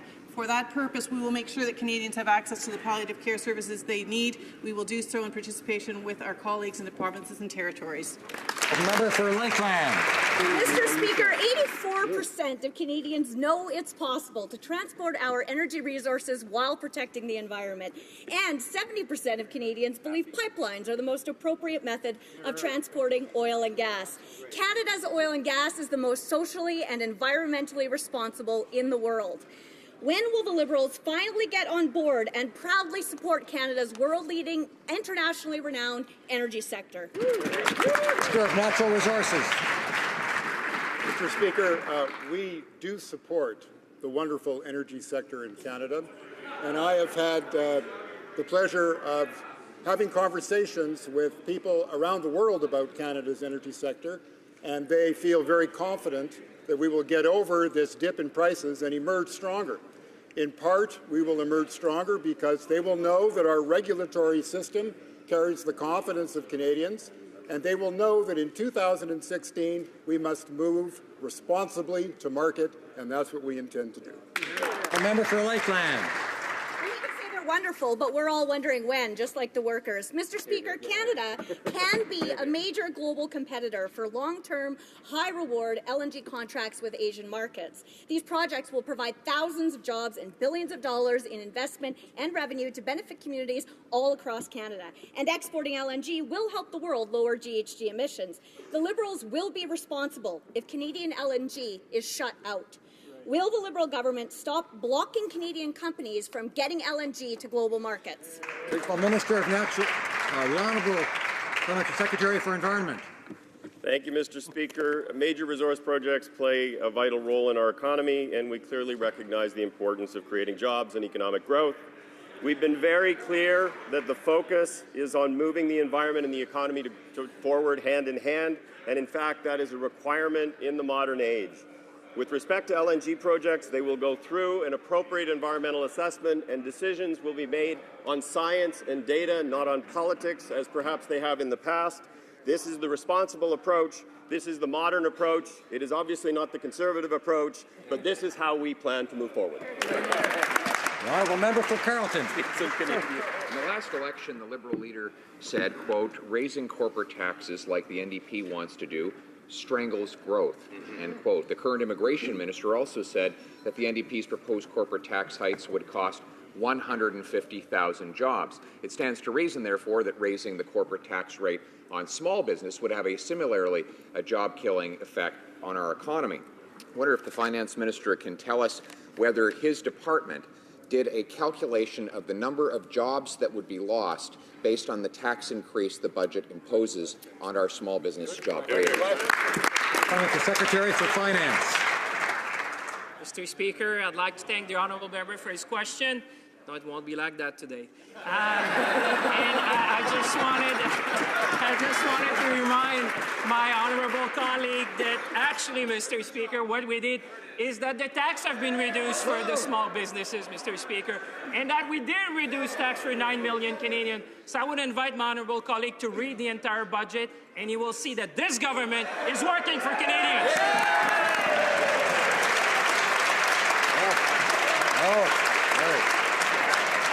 The honourable member for Carleton. Well, Mr. Speaker, while the member is chopping, it was only our government that actually cut taxes for small business.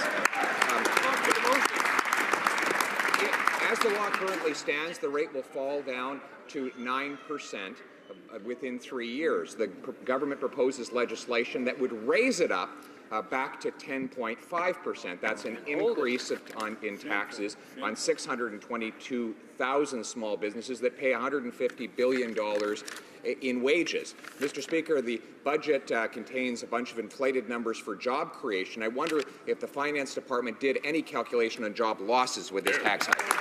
Mr. Secretary. Mr. Speaker, I'd like to thank my honourable colleague.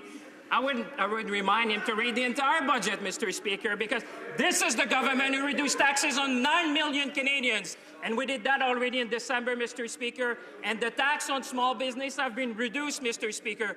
This is a government that works for Canadians, works for Canadian families, work for small business, and you know what? We'll just continue to do exactly that, Mr. Speaker. For Carleton Trail, Eagle Creek. Mr. Speaker, farmers and farm families are waiting for the Liberals to extend the great freight provisions, the grain freight provisions, including interswitching that have helped them get their grain to market. The minister could have made this decision last year, but will spend the rest of the year consulting unnecessarily. By the time he's done dithering, these provisions will have ended, leaving producers without reliable access to market.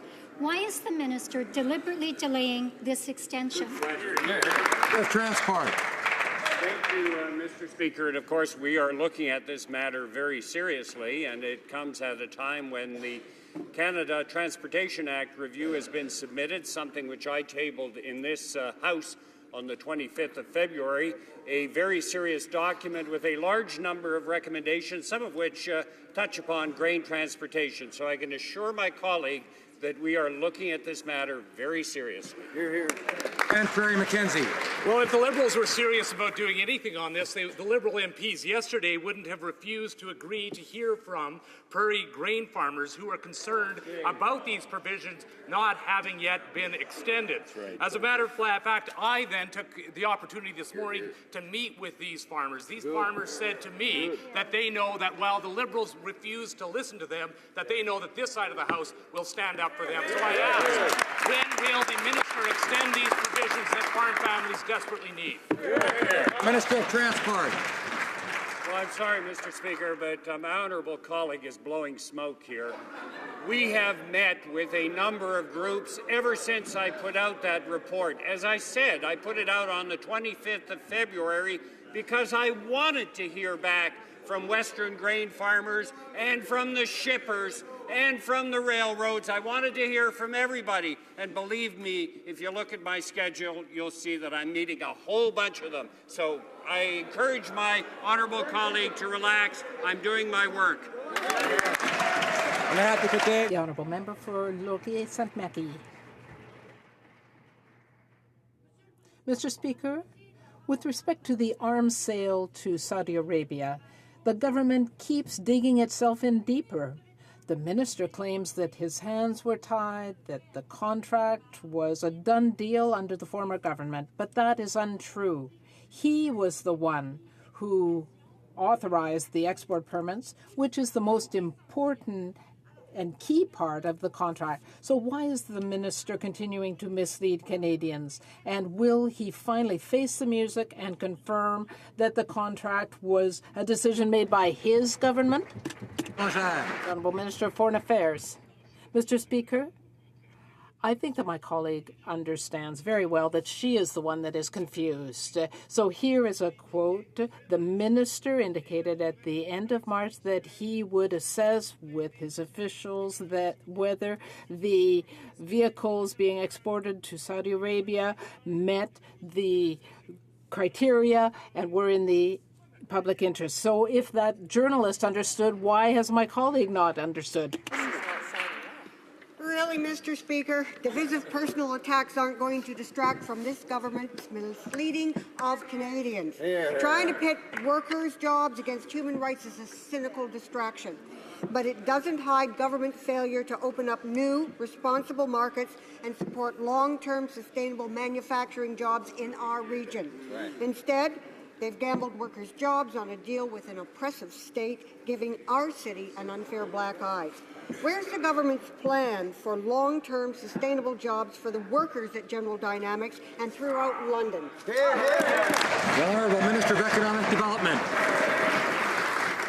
Mr. Speaker, we're very committed to the manufacturing sector, and we understand the importance of this sector in London in particular. I was there just a few days ago making an announcement with respect to the Automotive Innovation Fund and extending this fund for the next 3 years. And this would allow further investments to allow job creation. And above and beyond that, just a few days ago, I was in Kitchener with my colleague to announce the Automotive Supplier Innovation Fund initiative, which will again invest in a supplier base. We're investing in manufacturing, we're investing in jobs, we're growing the economy, Mr. Speaker, and that's good for the country.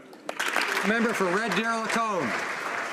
Well, Mr. Speaker, the Prime Minister's own guidelines outline that ministers and parliamentary secretaries must avoid a conflict of interest or the appearance of one at all times. The guidelines state that there should be no preferential access to government or the appearance of preferential access given to individuals or organizations because they've made financial contributions to politicians and political parties. Now, Mr. Speaker, can't the Minister of Justice see that by attending a pay-to-play private event with high-priced Bay Street lawyers who might be considered for a governor and council appointment that she is actually granting preferential access? Here. The Honourable Government House Leader. Mr. Speaker, we've said on a number of times in this House, the Minister contacted the Ethics Commissioner proactively to ask whether or not it was appropriate for her to attend that fundraising activity, as every member in this House of Commons does from time to time, and as did ministers in the previous Conservative government from time to time.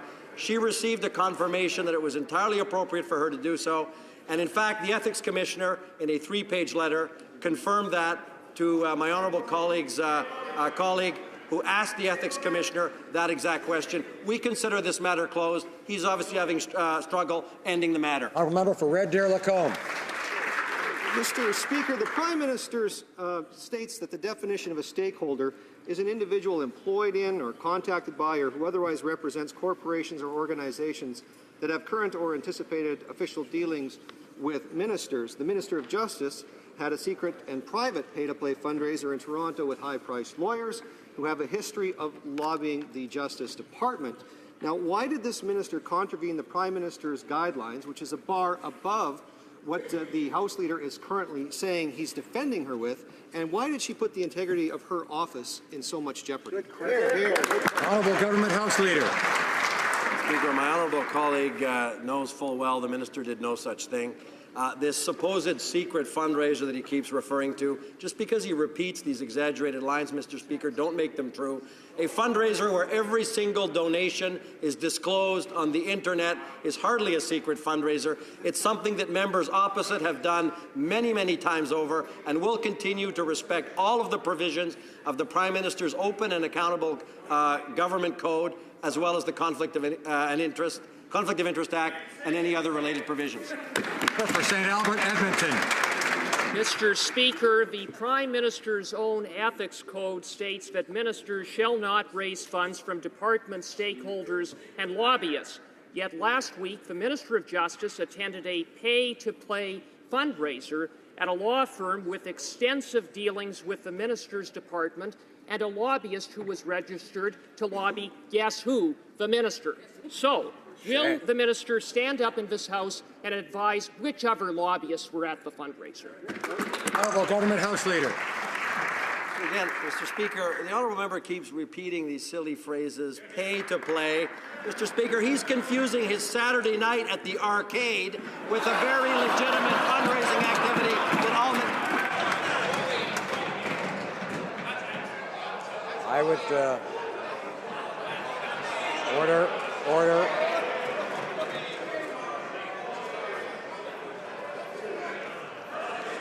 Allard. Order, please. Allard. Order, please. Encourage ministers to use judicious language and not do things that bring disorder to the House. It's not helpful. The honourable member for Elgin, Middlesex, London. Very smart. We have been asking these same questions for 4 days with no answers. The House Leader continues to stand on behalf of the Justice Minister. We are talking about her own Prime Minister's guidelines, clearly outlined instructions to ministers. She was not only told to avoid conflicts of interest, but to avoid the appearance of one as well. Was the Prime Minister consulted when his own Justice Minister decided to ignore these rules?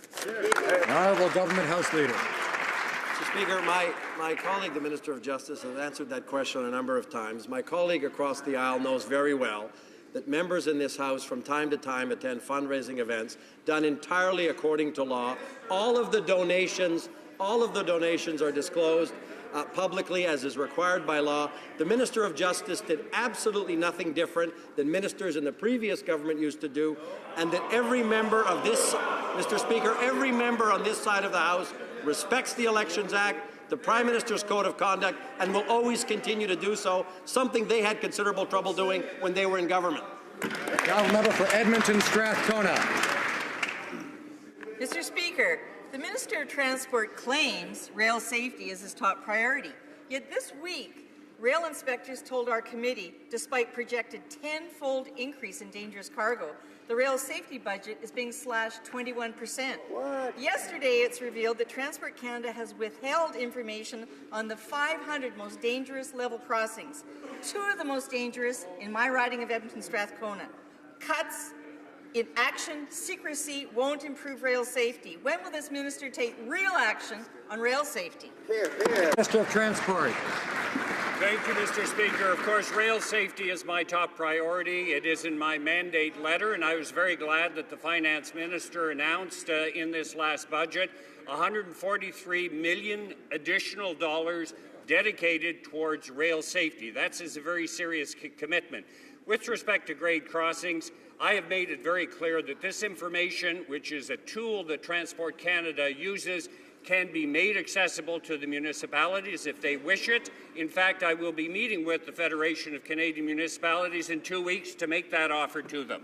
The Honourable Member for Belleuil-Chambly. Mr. Speaker, Quebecers and Canadians fully understand the importance of railway safety. The Minister says that it's important. Maybe he should tell the Finance Minister, because we've seen cuts of 21% in the railway safety budget. When you consider that there have been tragedies like Lac Mégantic and other accidents throughout Canada, that memory is very fresh in our memories. Now we find out that Transport Canada withheld information on the 500 most dangerous level crossings in the country. Enough with the words. Let's see some action. When will the minister in this government undertake some action? The Honourable Minister of Transport. Thank you, Mr. Speaker. I want to make the point that railway safety is my top priority. I don't know what budget my colleague examined, but in this budget, the Government of Canada increased by $143 million the budget for railway safety for the next 3 years. With regard to the information on level crossings, I was very clear. We are certainly prepared to share this information with the municipalities if they so wish, and I will be meeting with the Canadian Federation of Municipalities to discuss just that. The Honourable Member for Gatineau. Mr. Speaker, the Syrian crisis has led to a great deal of sympathy among the Canadian public. The response by Canadians to this crisis was extremely generous. Our communities welcomed over 25,000 refugees and continue to do so, and people have made significant contributions to help those in their regions. Can the Minister of International Development inform this House about the support that this government continues to provide? The Honourable Minister. Mr. Speaker, I thank my colleague from Gatineau for his question. Syrian refugees on the Hill today will be happy to learn that Canadians donated almost $32 million to the Emergency Fund for Syria. As promised, our government is doubling that contribution and increases it for a total of $100 million. Among the 29 projects that will benefit from these funds, the largest is UNICEF, which will help 430 educational centers in Jordan, will provide school supplies in Syria, and undertake vaccination programs. The Honourable Member for Beauport-Limoilou. The Minister for Veterans Affairs continues to talk about care, respect, and compassion when talking about our veterans. Well, one of them, Robin Bretnall, recently started a hunger strike to protest against the poor decisions he says he got from the department. Mr. Speaker, can the Minister confirm that he has contacted this veteran, that he visited him, and save them before it's too late? Affairs. For the question. And Mr. Speaker, what I can say is that Veterans Affairs takes all applications to review veterans issues seriously. There's a process where it comes into the department. Then our veterans also have a chance to appeal at the Veterans Review and Appeal Board at 2 separate levels. We also provide those veterans who are looking to get their benefits legal assistance, allowing those claims to go forward. I thank the member for his question and will continue to monitor the situation going forward. Member for Beauport-Limoilou. This veteran is expecting more than that. He wants the minister to call him or visit him, or at least call him. In the 2016 budget, it's promised that the maximum threshold for benefits will be increased and that this will be done retroactively. Can the minister share with us today his assessment of the monetary sums that will be paid for hearing loss that many veterans suffer from? What I can tell the member is that Budget 2016 was a great day for our veterans. We delivered on many different aspects of our mandate items: increasing earning loss benefit, increasing access to the community impairment allowance, increasing the disability award. And we will continue to work with our veterans with care, compassion, and respect to get them the services they need when they need them and where they live. Part of that budget is opening up 9 new offices and hiring more staff to allow veterans' issues to be able to handle it in a timely, effective manner. Member for Yorkton Melville. Mr. Speaker, Robin Britnell, a veteran and advocate from Newfoundland and Labrador, has been denied his claim to a disability award by Veterans Affairs and the Veterans Review and Appeal Board.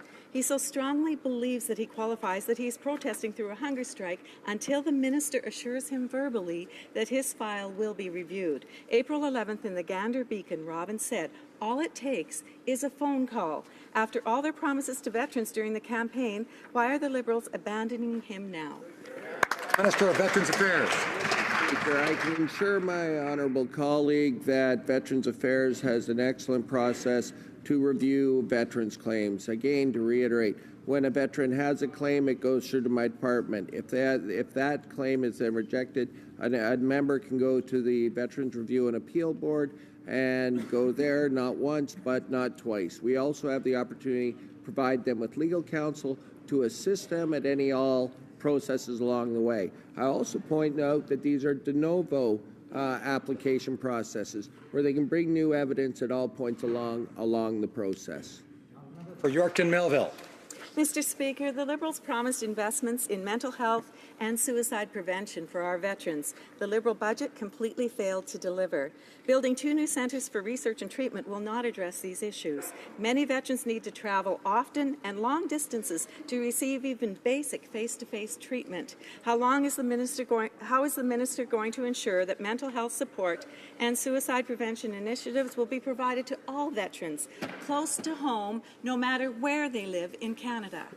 Minister of Veterans Affairs. Well, I thank the member for her question, and I can tell you Budget 2016 goes a long way to addressing some of those issues brought up. We are opening up 9 new offices and, in fact, more outreach in Surrey, BC, in the north for veterans to have points of contact. We are hiring staff to replace the 800 members that they cut from our frontline services. This will allow them to get the care, compassion, respect, and the issues dealt with on a timely fashion. I can also say to the member, my goodness, I've been the minister for 162 days. We've accomplished a lot. We're going to continue to work on the mental health file and get these centres of excellence up and running to get the veterans the care, compassion, respect. The honourable member for Elmwood, Transcona. Mr. Speaker, after years of pretending to be champions for Air Canada workers, the Liberals tabled legislation that gives Air Canada free rein to ship the good-paying jobs of 2,600 workers and their families right out of Canada. The Prime Minister once stood alongside protesting maintenance workers. He was chanting about solidarity and probably throwing in the odd kumbaya, Mr. Speaker, for good measure.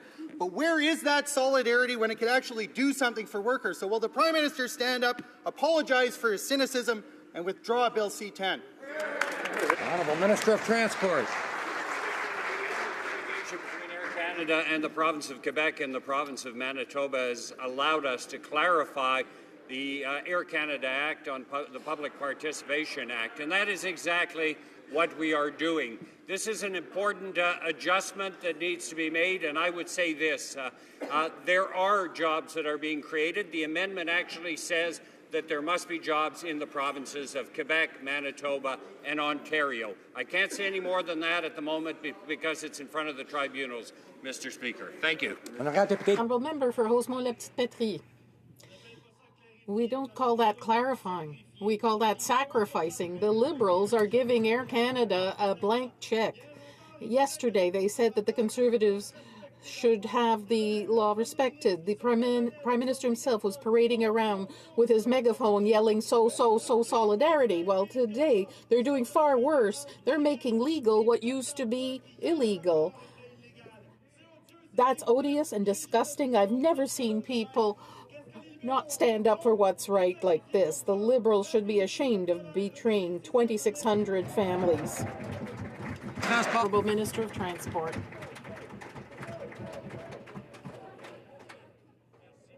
Thank you, Mr. Speaker. The end of the dispute between Air Canada and Quebec and Manitoba now allow it to clarify the legislation on public participation in Air Canada's capital. That's exactly what we're doing. I remind my colleague, who got all excited, that the amendment we're proposing forces Air Canada to maintain jobs in Quebec, Manitoba, and Ontario. I can't say more than that because it's still before the courts. Thank you, Mr. Speaker. Merci, Monsieur le Président. Dans le délicat dossier de l'aide médicale à mourir, on constate que le gouvernement a donné raison au rapport dissident des conservateurs puisqu'on ne touche pas aux gens qui sont mineurs ou encore aux gens qui souffrent de maladies mentales. Tant mieux. On constate... Alors, apparemment, Apparently, interpretation's not working. Is it working now? Okay. I'd ask the Honourable Member for Louis Saint Laurent to restart.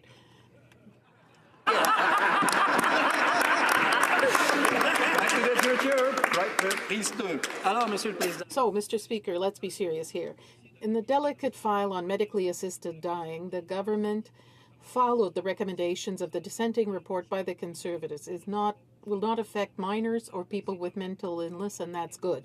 We also see that the government will finally allow a free vote for its Liberal members, and that's good. But now we have to get to action. We feel it's important that all members who want to talk about this delicate issue can do so, but time is pressing on us. We are cooperating fully with the government. Is the Government House Leader prepared to take a second look at the hours of Parliament?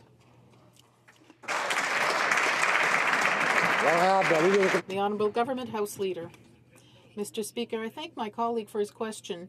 It's unfortunate that his parliamentary leader isn't here because he could have sent him... Monsieur le Président, je m'excuse. I apologize, Mr. Speaker. I'm not allowed to mention the member's presence or absence. It's too bad that my colleague opposite doesn't know that I made that exact offer yesterday at the House Leaders meeting because we fully share his conviction that we have to organize the House in order to give as large a number of members as possible a chance to speak on this issue. I'll be pleased to do just that. I appreciate the fact that the Minister has apologized. Thank you. Mr. Speaker, every single large organization within the persons with disabilities community shares the same opinion on assisted dying.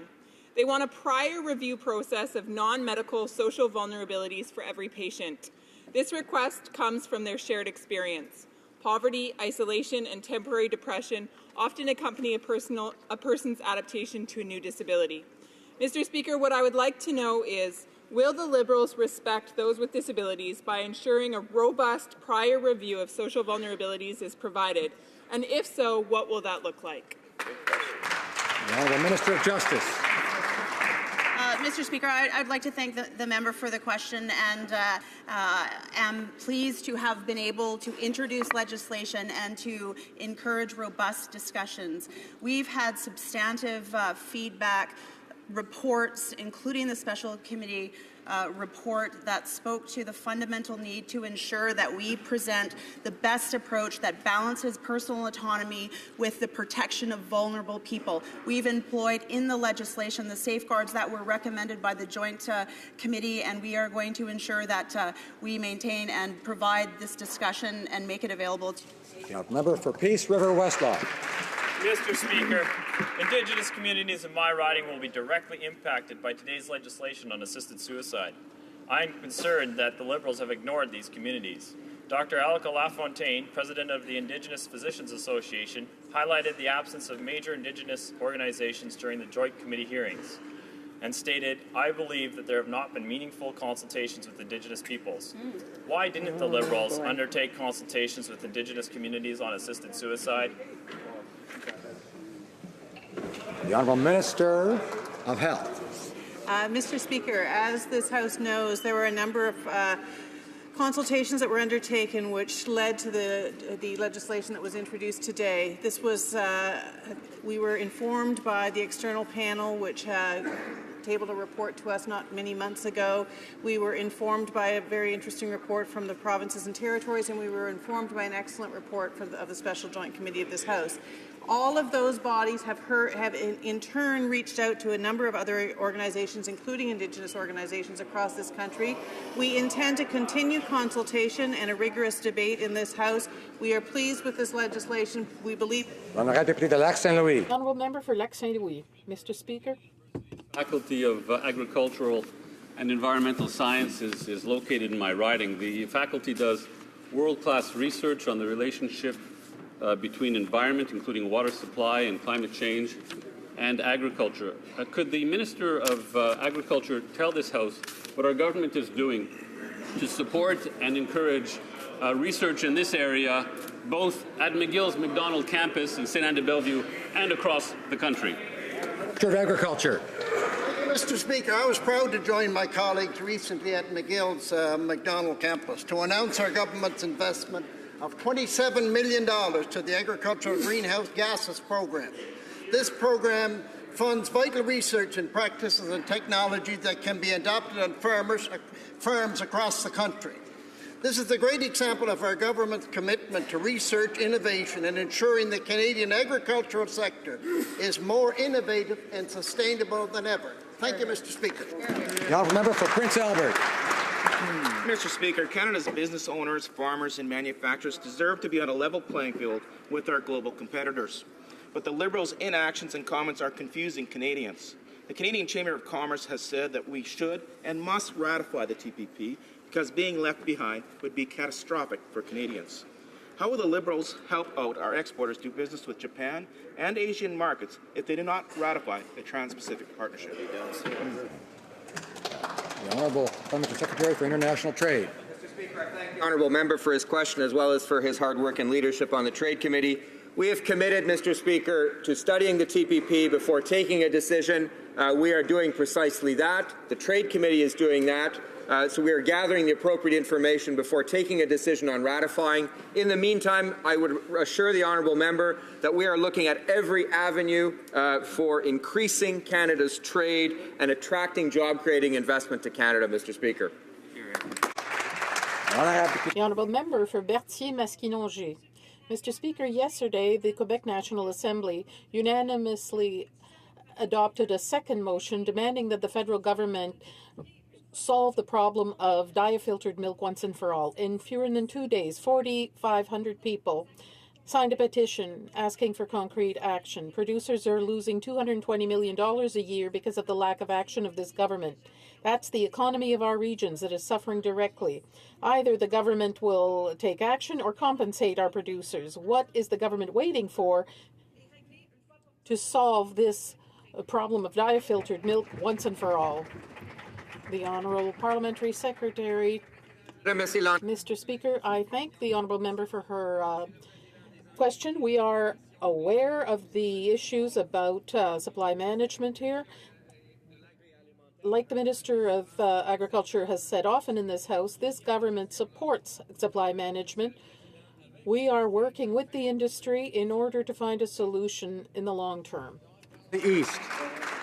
Mr. Speaker, Toronto Community Housing provides affordable housing to 58,000 households, of which there are 68 buildings in my riding of Don Valley East, encompassing thousands of residents. With a repair backlog of $2.6 billion, thousands of homes are affected. Could the Minister please provide the House on how he is working with the city to alleviate this problem? Honourable Minister of Social Development. I would first like to congratulate and thank my colleague for this very important question. Budget 2016 provides the largest federal investment in housing in over 25 years, Mr. Speaker. And this investment of $2.3 billion includes, among other things, $200 million for seniors housing, doubling of federal investment in affordable housing, as well as close to $600 million for retrofits and renovations. And I look very much forward to working with my colleague from Down Valley East, Toronto Community Housing, and the Ontarian government to make those funds quickly and easily available. Honorable député de Lévis-Lobinière. The honourable member for Lévis-Lobinière. Mr. Speaker, Canadian milk producers are desperate about the government's inaction on diafiltered milk. Every week, Canada's dairy producers lose millions of dollars in pure injustice through a scheme orchestrated by unscrupulous processors who are unethical toward their business partners. These producers have suffered long enough. The Minister of Agriculture must take action now for the collective interest of the entire dairy industry of Canada. Will he act or delay this indefinitely? The Honourable Parliamentary Secretary. Mr. Speaker, as the Minister has said often in this House, this is a problem we inherited from the former government. We are working on this program right now. We know what's at stake. We know the importance for this industry in Quebec as well as throughout the country. And we will find a solution for the long term. The Honourable Member for Montcalm. Mr. Speaker, we don't want to know whether the government's aware of the issues. We want to know if it's going to apply the regulations. The National Assembly, and I repeat this for the benefit of the Parliamentary Secretary, has asked the federal government that the Canada Food Inspection Agency apply its regulations about the composition of cheese using the same definition of diafiltered milk as the Canada Border Services Agency regarding protein concentrate. Will the government respect the unanimous will of the National Assembly and Quebec dairy producers, yes or no? The Honourable Parliamentary Secretary. Mr. Speaker, we're aware of the resolution in the National Assembly of Quebec. There are national issues at stake here. We are aware of these issues across the country, and we've made a commitment to finding a solution. That's exactly what we're going to do. The Honourable Member for Joliette. Mr. Speaker, the government has once again set aside the unanimous will of the people of Quebec. I'll give him another chance. This morning, the National Assembly adopted another unanimous motion. It asked the federal government to cooperate with Quebec to implement the motion I will be tabling tonight to put an end to shameful tax havens in Barbados. People in Quebec are fed up seeing Canadian law encourage these profiteers. Will the Prime Minister make a formal commitment to respecting the will of Quebec by supporting Bloc Québécois motion M42? Yes or no? The Honourable Parliamentary Secretary to the Minister of National Revenue. Thank you, Mr. Speaker. I'm pleased to answer this question by my colleague. First of all, allow me to remind you that protection of personal information is a priority for us. When the Canada Revenue Agency has information exchanges with other countries, personal information is really protected. The colleagues saw that in the budget we've invested an unprecedented sum, $440 million. So that's this government's will, to work hard to put an end to this scheme for the benefit of all Canadians. Thank you.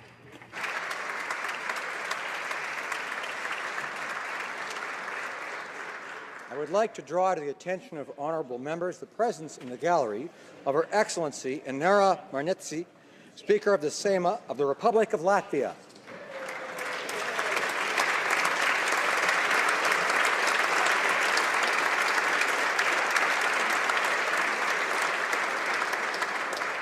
I have a point of order from the honourable member for Durham.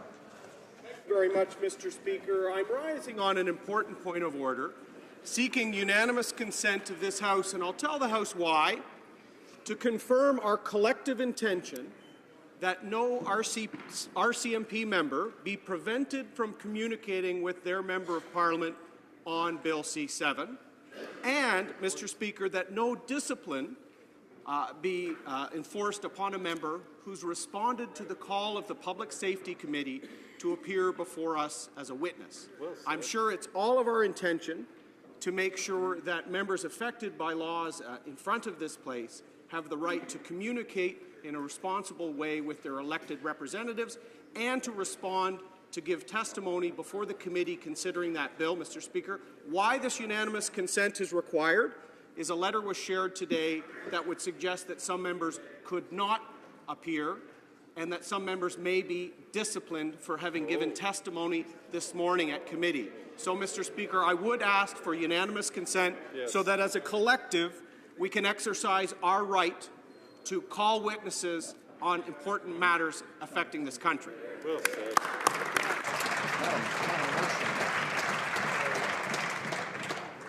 Is there unanimous consent for what the member has requested?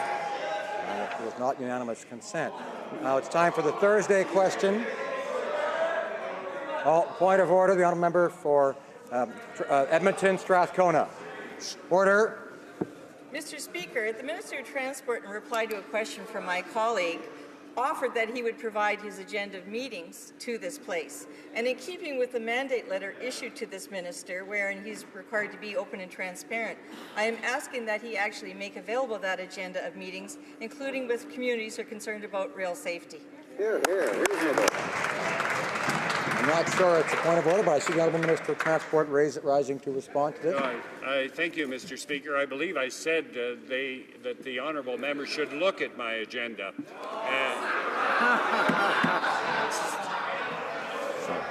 Let's come over to my office to show it to him. It sounds like debate to me. The Honourable Member for Grand Prairie Mackenzie.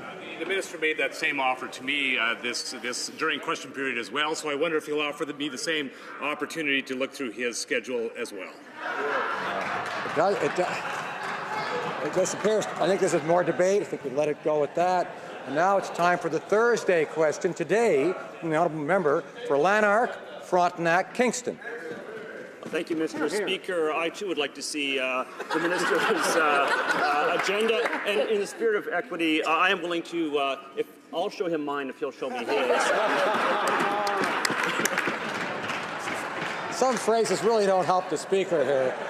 The Honourable Member for Lanark, Frontenac, Kingston. Everybody's waiting with bated breath for the Thursday question, but before we turn to that, I wonder if I could seek the unanimous consent of the House to table the January fiscal monitor, which shows that the current government received a $4.1 billion surplus as it came to office.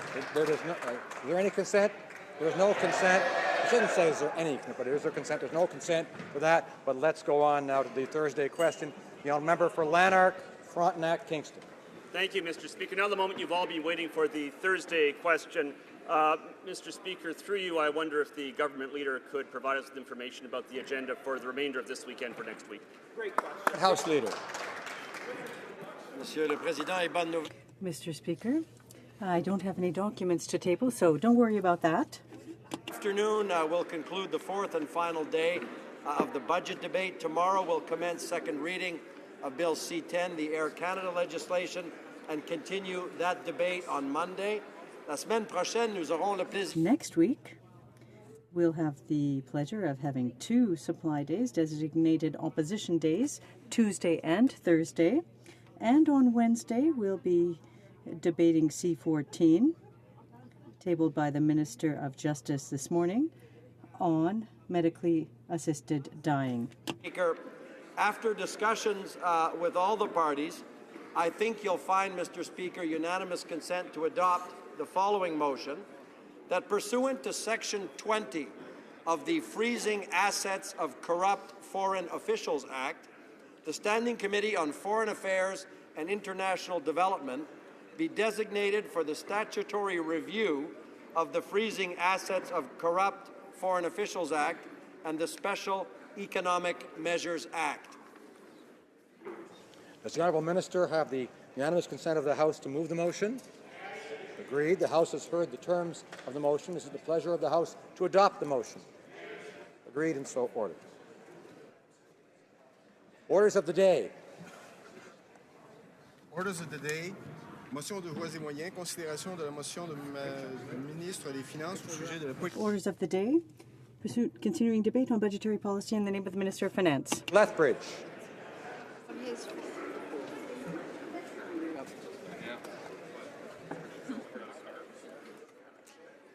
Mr. Speaker, with regards to the post-secondary industry partnership and cooperative placement initiatives, I will reserve judgment until the details are further released. I support the intent of this project because greater links between employers and post-secondary institutions are certainly needed. This will ensure that students receive the training and the skills businesses are looking for in order to fill their current job openings.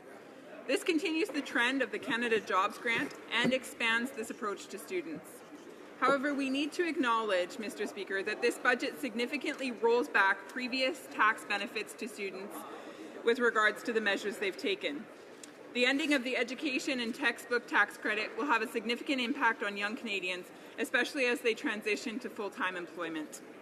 The education tax credit was the greatest benefit to students as they started their career in the workforce, as it significantly reduced their income taxes, typically to zero, for the first few years after graduation. Eliminating this tax credit means that youth will have less money in their pocket when they are entering the workforce and struggling to establish themselves. But, Mr. Speaker, most alarmingly, this government has saddled the next generation with a ginormous debt load. While this generation dines, the next generation is stuck with the bill. Using big government to achieve economic growth simply doesn't work. History has shown this over and over again, without exception. The facts of life are simple, and in fact, they happen to be conservative. We all have basic needs: food, shelter, clothing. To purchase these things, we need an income. To have an income, we need jobs. The best way to create jobs is by cultivating an environment where small businesses will thrive. An environment where entrepreneurs are encouraged to take calculated risks, to pursue innovative ideas, thus creating jobs for everyone. Unfortunately, this budget is out of step with the needs of Canadians. Interestingly, the budget itself on page 19, the party opposite acknowledges, open quote, that Canada is starting from a relatively strong fiscal position, end quote. For that, those of us on this side of the House would say, you're welcome. Bravo. But Canadians deserve better stewardship of this gift. Unfortunately, however, the only real change that we see in today's budget that is before us today is poor fiscal management and obvious disregard for today's hardworking taxpayers and the generations that are to come after us. Thank you. I should have said, of course, that the honourable member had 3 minutes remaining in her speech, but obviously she knew that. Questions and comments? The honourable member for Fredericton. Thank you, Mr. Speaker, and I appreciate the comments by my colleague opposite. Here working on Parliament Hill in 2005-06 when we left the former government with a huge surplus that they ran right through quickly. I was also here at the time when the Kelowna Accord was struck, and I'm so proud to see the reinvestment in Indigenous communities right across the country, something that our former friend and colleague Andy Scott would be very proud of today. J'étais aussi fier de voir. I was also proud to see the investments in innovation and the plan created to support our universities and our graduates. Where the University of New Brunswick, Canada's most entrepreneurial university, and St. Thomas University will be able to take tremendous advantage of. Also, the commitments that we've started to roll out for veterans, something else that is important in the community of Fredericton and Oromocto, where Base Gauge Town is located. I wonder if the member can speak about how those investments will really strengthen our country from coast to coast, and does she understand the impact that those sorts of investments have on ordinary persons right across the country? Member for Lethbridge. Thank you, Mr. Speaker, and I'd like to thank the honourable member for his question as well. When I look at this budget, I see a whole lot of money being spent. There's absolutely no doubt about that. Unfortunately, however, it is $30 billion, which is $20 billion more than what this government said they were going to spend. That's a breaking in promise. That's a significant deal. And so with regards to that, in the midst of all of this spending, at the end of the day, someone has to pay that back. And it won't be this present generation, it will be the next generation. So this budget is not, in fact, an investment in the rising generation, in the youth of our nation. This is a budget that actually saddles them with ginormous debt and therefore actually has a detrimental impact on their future. So I have a point of order, honourable member for Dartmouth Cole Harbour. Thank you, Mr. Speaker. Before question period, the member from Lethbridge made a derogatory comment when she called the Prime Minister a liar. It is a function of this House that we disagree, but I would suggest that this is unacceptable, and I would request respectfully an apology. thank the honourable colleague for raising this point of order. I was not in the House at the time. I did not hear such a phrase. I don't see the member standing to reply, so we'll go on. I'll review the blues and come back to the House, but now we'll go on to questions and comments. The honourable member for Calgary, Signal Hill. Thank you, Mr. Speaker. I think it's important as part of this budget debate to ensure that we do remind our friends across the way of the very generous surplus that we left the Liberal government after the 1st of November. And I wonder if the member could talk a little bit about the evidence that has been presented that would show that the Liberal government actually inherited a surplus and is now delivering a budget some 3 or 4 months later that has a $30 billion deficit. Honourable member for Lethbridge. Thank you. I'd like to, again, thank the honourable member for his question. It is true. The former government did leave this country with about a $5 billion surplus, which is certainly remarkable and something that is noteworthy. Now, the way that the former government did that was through prudent fiscal management and achieving a balanced budget, which then led to a surplus. And again, I would bring attention to the Speaker and to the rest of the members in this House. The government opposite actually acknowledged in their budget that they were left in a positive fiscal state. Now, unfortunately, when it comes down to the fiscal monitor and accepting the report that this House would like to put on the table, the members opposite simply will not accept that. Nevertheless, it doesn't change the fact the government's former left a $5 billion surplus. Time for one further question and comment. The honourable Parliamentary Secretary to the Government House Leader. Yes, thank you, Mr. Speaker. And again, I would be very, very clear because the member wants to focus on the deficit and provide assurances to Canadians that the reality is that there was a multi-billion-dollar deficit left by the former government, Mr. Speaker. They said they were going to have a balanced budget. It did not happen. It is as simple as that. You cannot change history by a bunch of Conservative MPs standing up proclaiming that there was a surplus when in fact reality is there was a debt. Will she not admit there was actually a debt? And if she doesn't want to do that, maybe she should, instead of, Mr. Speaker, you having to review answer it, maybe she should just apologize for her comments earlier about the Prime Minister. Member for Lethbridge. Thank you, Mr. Speaker. Yeah, where do I start? Wow. He does want assurances. The member does. At the end of the day, the assurances that the member is looking for are found in a record that that the member opposite and his party will not accept. And so other than that, I have no further proof. With regards to the comment calling the Prime Minister a liar, when he made the promise to spend $10 billion and now that has turned into $30 billion, that is in fact untruthful. However, my comment was out of line in this House, and so I do extend an apology.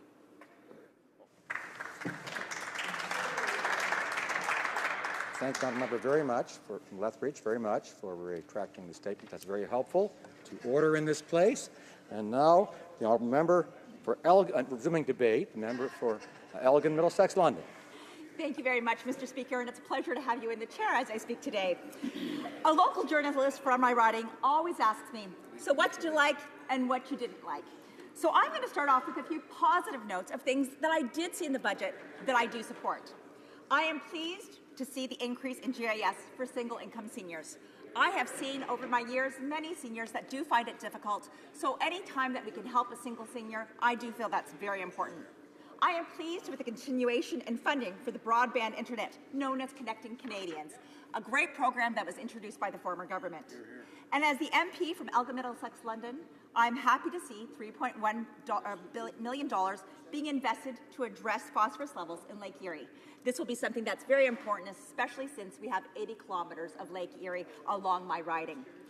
But today I stand as the official opposition critic for families, children, and social development, and would really like to focus on Budget 2016 and the changes to the family benefits and their effects on Canadian families.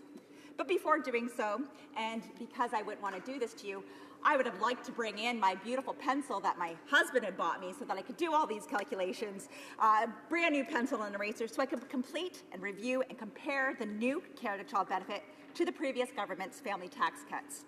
Let's look at the facts. This government has said that they will assist more middle-class families than the current plan. The biggest issue is the numbers just don't add up.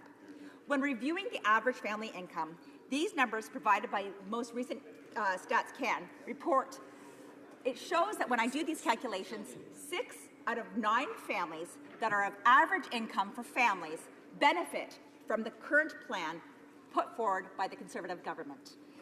This is better than this new plan that is now being offered. So when we look at a simple tax return, it is truly clear that the headlines from this government mislead Canadian families. I'm going to give you a simple scenario. John and Mary have 2 children. Their son, Jack, participates at programs at a local recreation center and plays on the House League soccer team.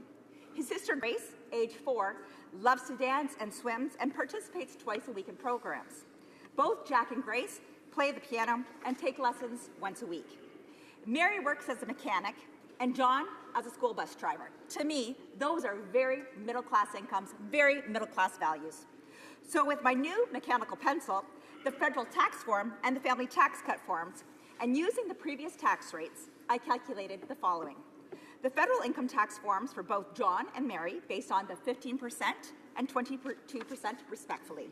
I used the child tax benefit credits for both Jack and Grace, as well as the arts tax credits. And finally, I used the income splitting for families that increases the tax credits up to an additional $2,000. Now, to make things simple, because I didn't want to get into a whole bunch of things, I didn't use the CPP, I did not use the EI contributions, and I did not use the employment credits that are given, because both governments agreed that these are things that are on a federal tax return. And the bottom line, the middle-class family has more money in their pocket through the Conservative government's family tax cuts. And because my new pencil had lots of lead, I completed over 80 tax returns using the Liberal middle-class tax cut with the new Canada Child Benefit and compared the scenarios. Now, as I stated, when looking at the average income for Canadians, 6 out of 9 families did better under the Conservative plan. And with this budget, there's also the removal of the tax book and education credits. And that is before families start paying directly out of their pocket for the national carbon tax and the carbon tax being introduced by different provinces throughout this country. Yeah. And these are the same families that I speak of that include the same small business owners and the people who run our family farms. Employers will be paying more taxes in the future. The current government has cancelled the small business tax rate. They'll be introducing increased contributions by both employers and employees into public pension plans after consultations. But they've also cancelled contributions but meanwhile, they've cancelled contributions into people's own personal tax-free savings account in December. And they have cancelled the hiring tax credits. These are tax increases to small businesses. And I would be remiss if I did not talk about local agricultural producers and farms. 98% of our farms are owned by families. The Minister of Finance, during his speech, encouraged farmers to produce energy if commodity prices had dropped. Although I appreciate that some communities may feel that this is a great option, I live in Elgin, Middlesex, London, where this has become a big issue, especially at the provincial level. Well, coming from an agricultural community, I've had the opportunity to speak to our grains and oilseed farmers, our beef, hogs, tobacco, beans, lentils, apples, strawberries, and pumpkin producers, and many other options as farmers have really diversified. They have clearly stated to me that they need new markets and support for their industry. As the industry moves forward, we must support science-based research, but not only in Ottawa centres, but in the fields and with the agricultural producers and agribusinesses. Yes, over the next 6 years, we will see a $30 million investment into agricultural research in Ottawa. But that is just a start, I guess, and I hope that's just a start. We need to do more for our farmers.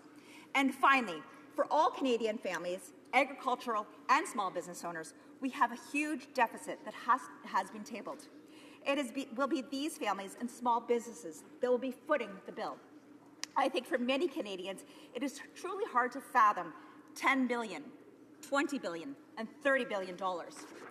For most Canadians, we understand our own household debts. This government is treating Canadian tax dollars like monopoly money. Sure, I like to play the game of life. My son always makes me play it. But this isn't a game. This is real money, and we need to see as a vision, not just spending. A lot of time when we speak in Parliament, we are using figures and formulas and numbers that just are not in touch with Canadians. I believe there is a time for governments to participate in stimulus programs to grow the economy, like we saw with the stimulus spending programs of the previous government. We got shovels in the ground, building new roads, bridges, recreation centres, and much more. And as well as an incredible investment in programs like the KIP, the Knowledge Infrastructure Program, we saw universities like Western in my close city of London, Ontario, where we saw them improve the facilities for the Ivey School of Business. This was great infrastructure spending at a time when it was needed most.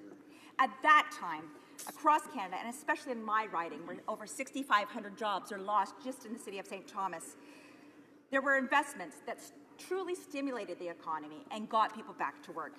But it's really the time, but this is really not the time. We need viable options and viable opportunities to get people back to work. But back to the spending. We need to spend wisely.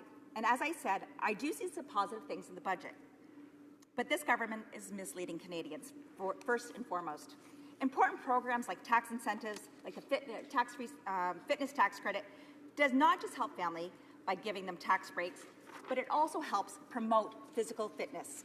Although sports might not be everybody's cup of tea, the ability to compete and improve oneself is hard to challenge. My children have participated in sports from swimming and getting their bronze cross to playing in house league soccer teams. Sports and physical fitness improves oneself physically and mentally. Why would we be canceling programs that encourage participation? Truly, if anything, I would have loved to see increases to these credits, especially for our seniors.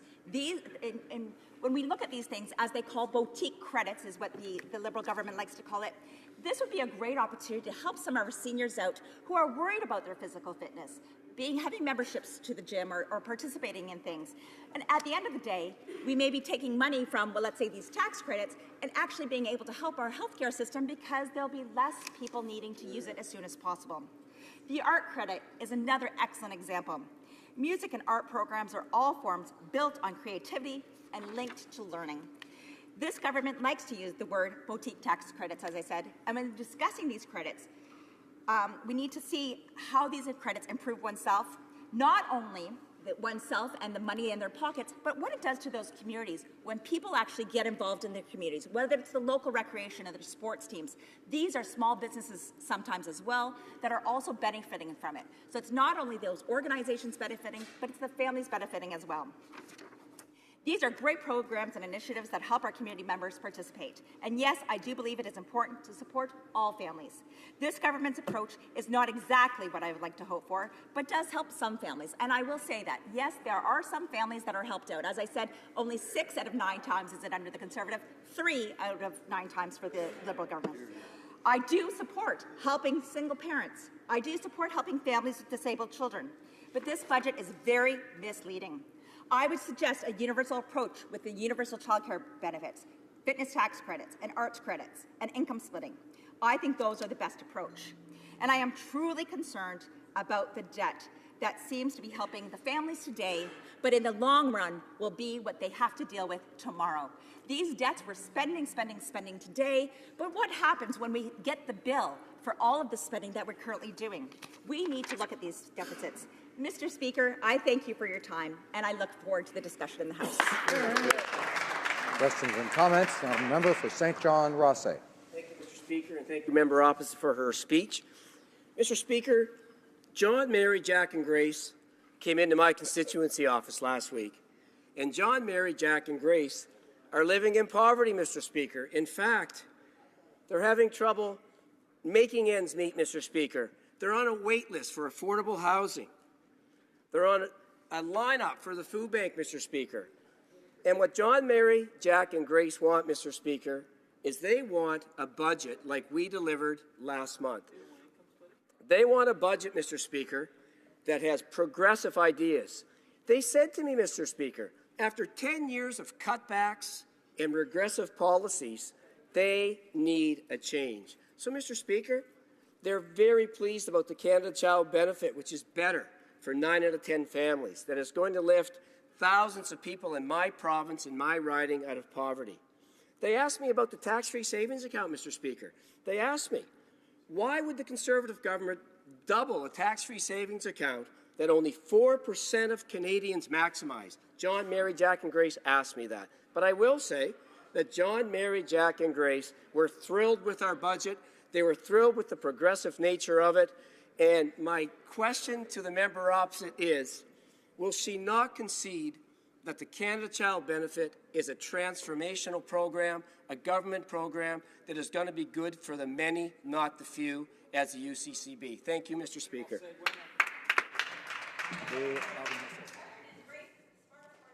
Ever met if she came to visit the member from across. But as I said, we've got to look at everything here. We're talking about, as you indicated, a full transformation of this. With this budget, we have removed great programs like the fitness tax credit. We have removed the arts credit. We have removed the income splitting. Yes, I believe that we must continue to invest in affordable housing because not all Canadians are getting there, are moving forward. So that's why we need to have excellent job-creating opportunities so that we can get parents back to work, so that our youth, when they're looking for their first part-time job, have a job, so that we have an economy for these. It is important to have things when we need to give a hand up, but we don't always need to give a handout. And I think what we need to do is we need to focus on job creation. We need to focus on these things. And when we talk about that fitness tax credit, let's just look at it very simple. Jack and Grace are probably getting those lessons from your 16 or 17-year-old son or daughter. Those are the great things, because those are the people that are out there volunteering and making our community a better place and giving people their first-time jobs.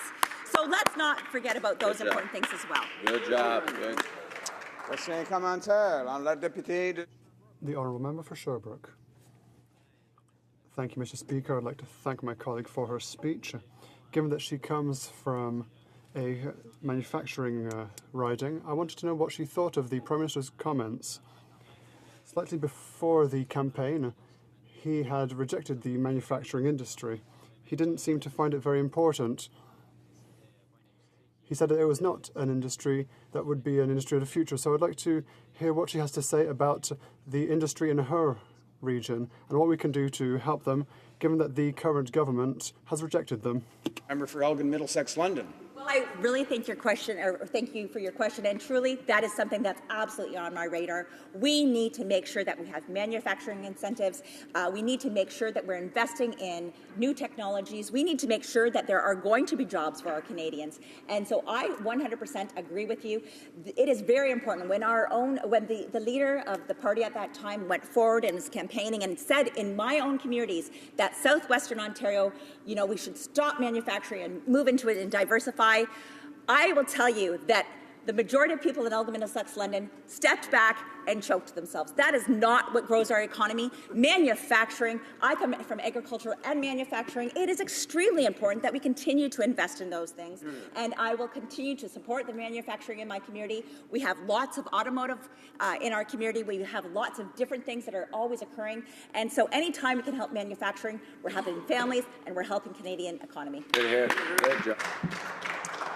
We have time for one more short question and short response. The Honourable Member for Red Deer Lacombe. Thank you very much, Mr. Speaker. I finally get to ask a question of an honourable member in this House. Mr. Speaker, my question is going to be this. I remember what got me motivated to get into politics. I remember my wife and I making decisions for our family. We had one person stay at home to raise our children. We thought that's what was best. And I remember the policies of the day of former Chrétien and Martin governments were absolutely disastrous for my family. I was absolutely thrilled in the last 10 years as a member of Parliament on the governing side to bring forward many great policies that help families in my constituency who are all telling me now that they oppose what the Liberal government is doing to them, getting rid of all of these benefits that help them. And I wonder if the honourable member here can reiterate just how positive the environment was for families under their former Prime Minister and how terrible they are now under the current Prime Minister. Good question. Well, member for Elgin, Middlesex, London. It's interesting you asked this question just because just the other day I was talking to my sister about the income splitting. Unfortunately, her husband has suffered a severe concussion and has been off work for the last 2 years. So therefore, he does not have the income that he used to. But because of this and the income splitting opportunities, they will be able to put more monies in their pockets. And what's great about that is they have 2 kids currently in university. Those things like the tax book credits and all of those important things will help out my sister Ann and Scott as they're going through this journey and difficult time. So I really thank you for that question. Resuming debate, the Honourable Parliamentary Secretary to the Minister of Indigenous and Northern Affairs. Thank you, Mr. Speaker, and I'm very proud to speak to Budget 2016. And when you talk about the reasons that you get into political life, this budget is certainly a reflection of one of the reasons that I got into political life, and that's about reaching out to all Canadians fairly, balancedly, ensuring, Mr. Speaker, that they all have opportunities in this country, and that applies to everyone. That's why, Mr. Speaker, this evening when I speak, I also want to mention that I'm going to share my time with a member for Winnipeg South. So from the east to the west, you're going to hear some interesting perspectives on this budget and how they're helping Canadians from one end to the other. Mr. Speaker, I have spent, as you know, a number of years in politics, and I can guarantee you that in representing people in my riding and before that in my district at a provincial level, it has not always been easy. It is not always easy to advocate for people, especially in times, Mr. Speaker, when governments are not tuned in and not listening to what the needs of people are.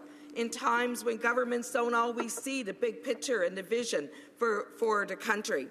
And in the last number of years, in ridings like mine, Mr. Speaker, that are remote, that are rural, that are northern, that are Indigenous, we have not been listened to.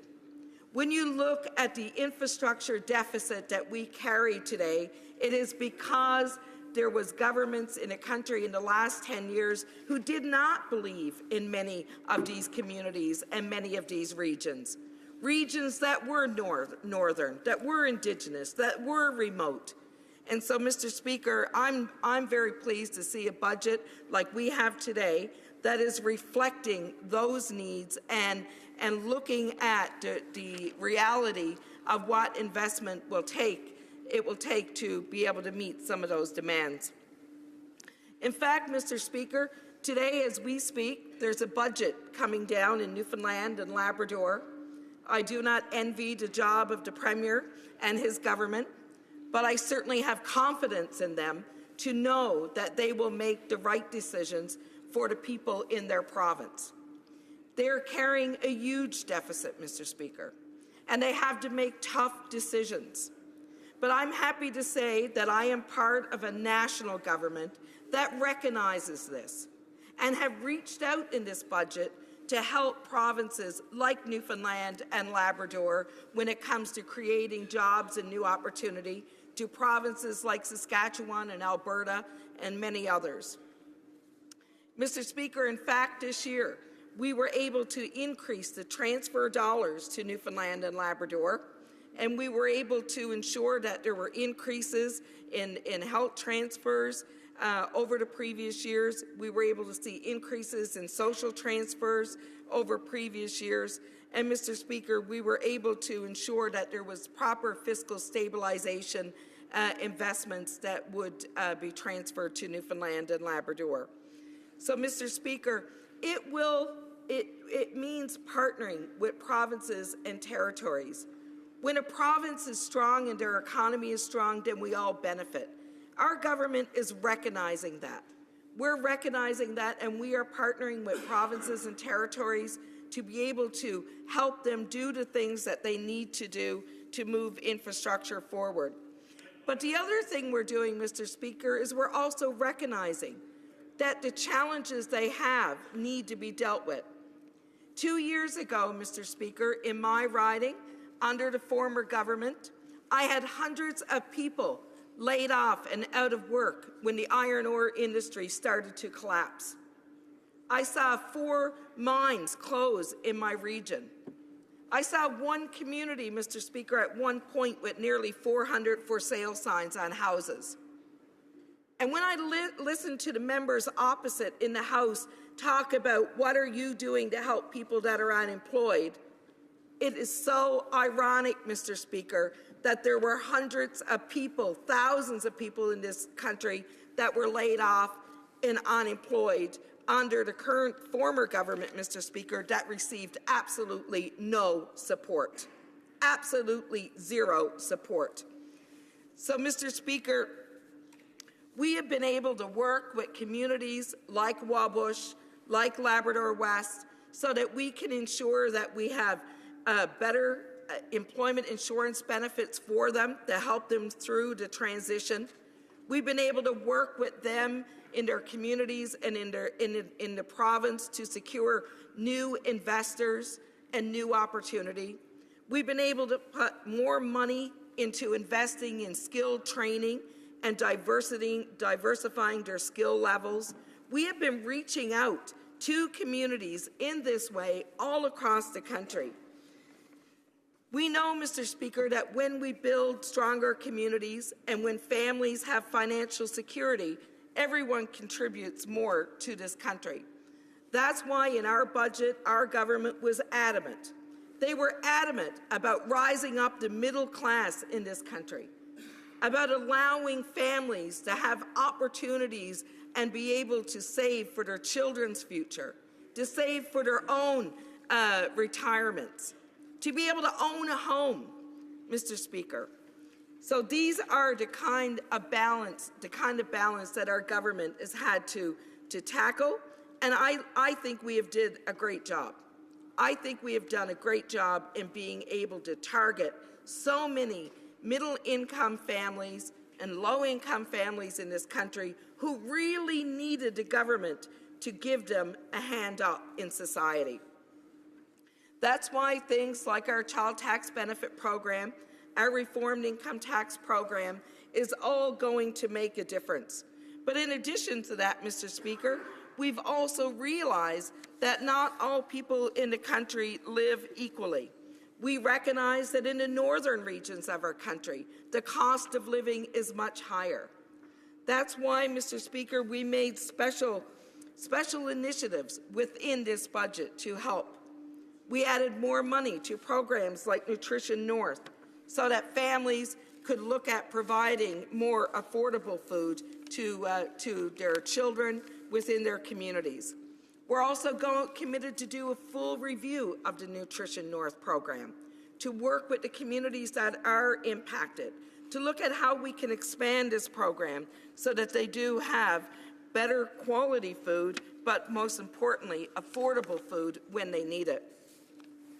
We've also made changes, Mr. Speaker, to northern tax deductions for northern regions.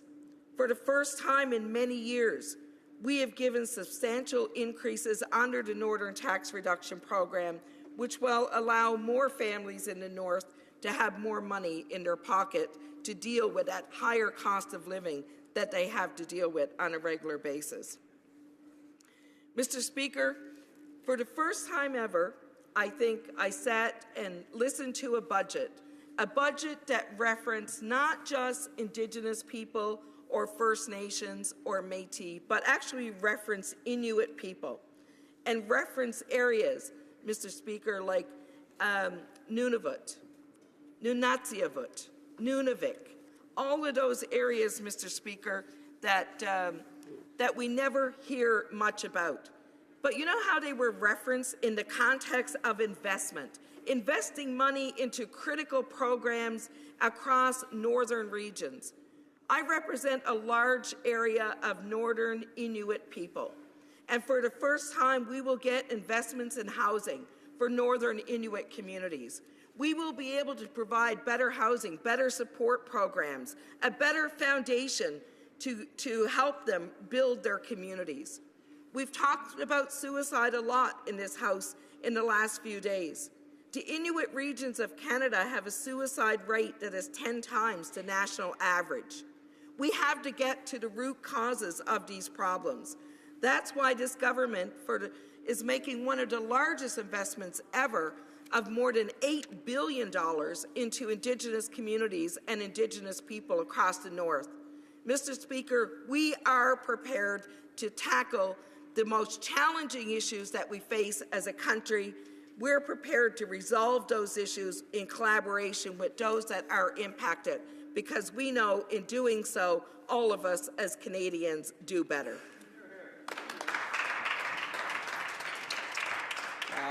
Before we go to questions and comments, just so that I know, check with the honourable member for Labrador. Was it her intention to divide her time? Yes, I said my early comments with the member for Winnipeg South. I thank the honourable member. Yeah. Questions and comments. Question commentaire. The honourable member for Barrie Innisfil. Thank you, Mr. Speaker. And I find it curious that the member started off her statement with a reference to the Newfoundland and Labrador budget today, and that she expressed her extreme confidence in that government to do the right thing. And in the statement today in the Newfoundland legislature, the previous government's willingness, this is what the Premier's finance minister said, the previous government's willingness to mortgage our future has left Newfoundland and Labrador with the biggest deficit and the highest net debt ever recorded in our history, she said in the legislature. Now, I will remind the House, and I'll remind the honourable members on the opposite side, that we, in fact, did leave a budget surplus, as evidenced by the fiscal monitor, I should say. But I should also ask the honourable member, when she speaks of confidence, these were the measures in today's budget: 16.5 cents a litre increase in the gas tax in Newfoundland as of June, $900 income-based levy on all taxpayers in today's budget. HST up by 2%, average families paying $3,000 more in tax, income tax brackets going up in every income level, corporate tax rates increasing up to 15%, and class sizes also increasing in Newfoundland and Labrador in grades 4 to 12. Is that confidence that she spoke about in the government, is that an example of the foreshadowing that all Canadians will see in the future with future budgets? Honourable Parliamentary Secretary. Thank you, Mr. Speaker. The government in Newfoundland and Labrador is dealing with tremendous challenges left behind by a former progressive Conservative government, not unlike what we're dealing with the challenges on debt and deficit that have been left to us by the former Conservative government opposite. But, Mr. Speaker, do you govern in a country and do you bill your way back, or do you allow the country and that province to go bankrupt? People opposite may be prepared, Mr. Speaker, to run large deficits, run the people's country and the people's province into the ground, leaving nothing to rebuild from. Liberals do not work that way. We look for a path forward, and sometimes that path is painful, Mr. Speaker, but what I will tell you is that Canadians will always have security. They will always have a government to depend upon, and they will not be left to their own devices, Mr. Speaker. Questions and comments. Question commentaire. The honourable member for Vancouver Quadra. Thank you, Mr. Speaker. Vancouver Kingsway. I'm the health. Order. Order. Order. Order. My apologies to the honourable member for Vancouver Kingsway. I try to avoid those kinds of errors, but I do recognize that he picked up on that, and I didn't right away, so I appreciate that. The honourable member for Vancouver Kingsway. Thank you, Mr. Speaker. As I was saying, I'm the health critic for the New Democratic Party, and so I read this budget with a particular interest in the provisions around health care. And we all know, I think, during the last election that there was some very clear promises by the Liberals to the Canadian people. One was that they would allocate $3 billion over 4 years to home care, which we all agree is a very important need in this country. They also, without promising it explicitly, left the clear impression that when they renegotiated the health accord, that they would address some of the deficiencies that had been put in place by the previous health accord. Yet in this budget, not a penny is allocated or budgeted for $3 billion in home care, either this year or in any year.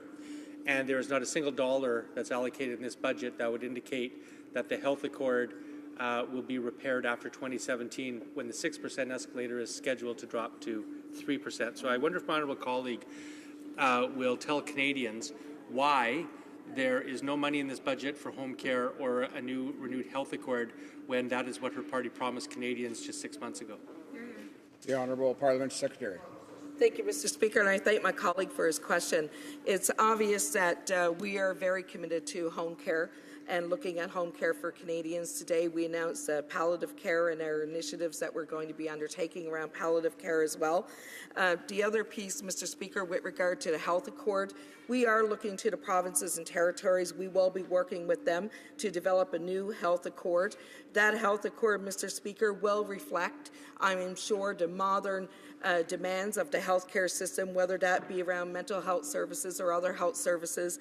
But I can guarantee you that these are priorities for us and priorities that we will be addressing in this mandate. Before we go to resuming debate, I have the honour to inform the House that a message has been received from the Senate informing this House that the Senate has passed the following bill to which the concurrence of the House is desired. Bill S-201, an act to prohibit and prevent genetic discrimination. Resuming debate, reprise de débat, the Honourable Parliament Secretary to the Minister of Families, Children and Social Development. Well, thank you, Mr. Speaker. It is a great privilege and honour for me to rise and speak today in this House on the subject of our government's 2016 budget. Mr. Speaker, it is not an exaggeration to say that we have the good fortune to live in one of the world's great democracies. Canadian democracy, as we know it, has been evolving over 250 years, and if one considers the consensus-style government long practiced by our First Nations, then our democratic tradition has in fact been in place even longer than that. So for me to have this opportunity to add my voice to the long list of those who have gone before me in this continuing story of democracy, Mr. Speaker, is a truly humbling experience. Mr. Speaker, I must also add that my sense of pride today is felt by me in double measure because of the constituency I represent. Winnipeg South is a community that epitomizes and crystallizes the very idea of what it means to be Canadian.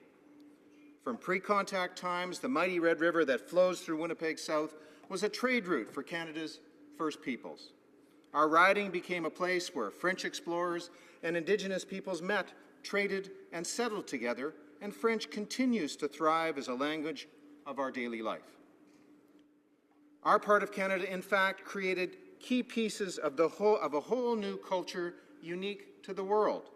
The Métis people and Louis Riel's house, a site of national historic importance, is situated in Winnipeg South. Our community has, since those earlier days, welcomed immigrants from around the world and continues to this day to embrace the spirit and the fact of Canadian multiculturalism. When I recently visited Fort Richmond High School in my riding, Mr. Speaker, I was astounded to learn that the students attending that school could trace their roots back to 170 different countries. Amazing. Mr. Speaker, Winnipeg South is what Canada is all about, and I could not be more proud to be its Member of Parliament. I thank the voters of Winnipeg South for the trust they have placed in me, and I pledge here that I will serve them faithfully. Mr. Speaker, I am a Liberal because I believe that government has a role to play in improving the lives of Canadians. In the election, we Liberals promised that, if elected, we would play that role in building our economy and our country. Now, with our new budget, the Liberal government is keeping the election promises we made to build Canada and make it a better place for all. For me, and particularly as Parliamentary Secretary to the Minister of Families, Children and Social Development, I am especially looking forward to helping implement the investments in social infrastructure we will make to ensure all Canadians have a chance to succeed. A key component of this approach is the investments we will make in affordable housing that were announced in this budget in the Social Infrastructure Fund. Mr. Speaker, Canada is a federation, as you know, and all levels of government need to examine how they can work together to best serve the interests of their constituents. I believe that the federal government has a strong leadership role to play in ensuring that all Canadians have a home and a safe place to live. This budget provides that leadership, Mr. Speaker, and I am pleased to say that through Budget 2016 investments, we will work with our partners in the provinces, territories, and Indigenous communities to address the most pressing housing needs in the short term.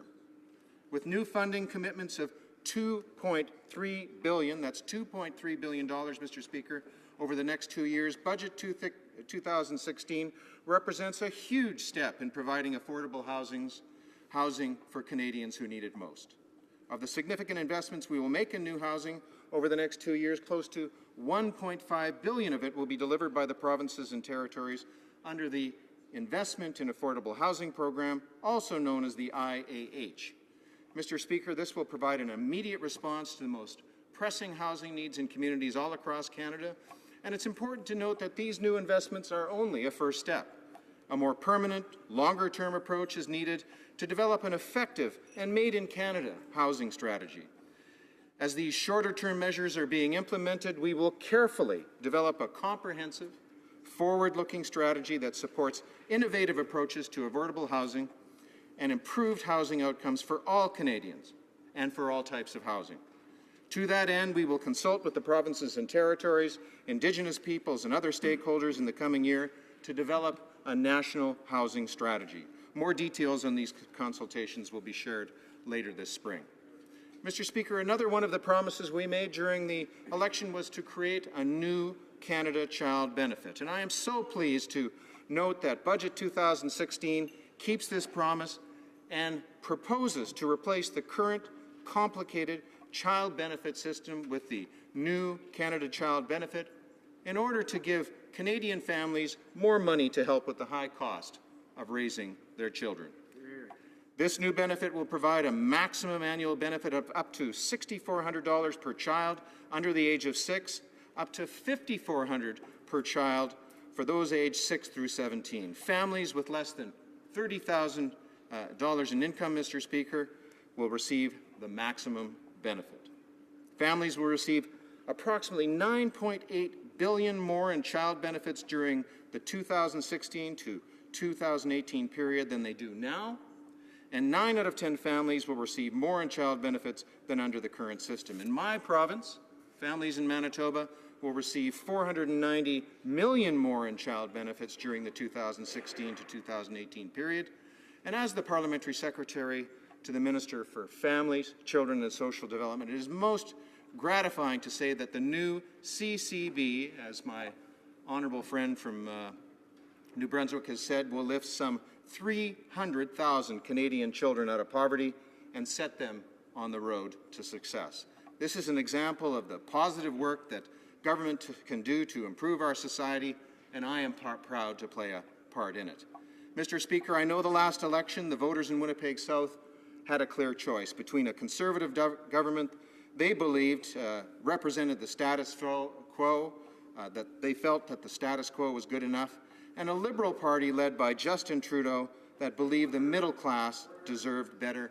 Apologies, Mr. Speaker. No need. I know the honourable member realizes that at this point. He can substitute, of course, the Prime Minister or party and so on. The honourable member. Mr. Speaker, thank you. That believed the middle class deserved better. Voters saw that while the wealthiest 1% of society had seen their incomes more than double in the last 30 years, middle-class incomes had stagnated. Middle-class Canadians were doing all the right things, studying hard and working hard and making a real contribution to the Canadian economy, but their hard work was not paying off in higher incomes, Mr. Speaker. We in the Liberal Party said that wasn't fair. Canadians agreed and voted in favour of our promise to give a tax break for the middle class. Mr. Speaker, I am happy to note that we have already kept this promise and lowered the middle-class income tax rate, saving the average middle-class family in Winnipeg South and across Canada hundreds of dollars per year. Middle-class voters gave us their trust, and we have lived up to it, Mr. Speaker.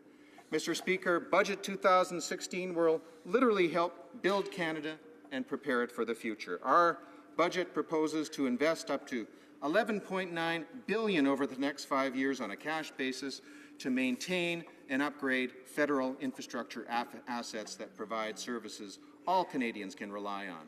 These assets include things like public transit, cultural and recreational facilities, green infrastructure that represents the economy of the future, universities and community colleges, as well as things like roads and bridges.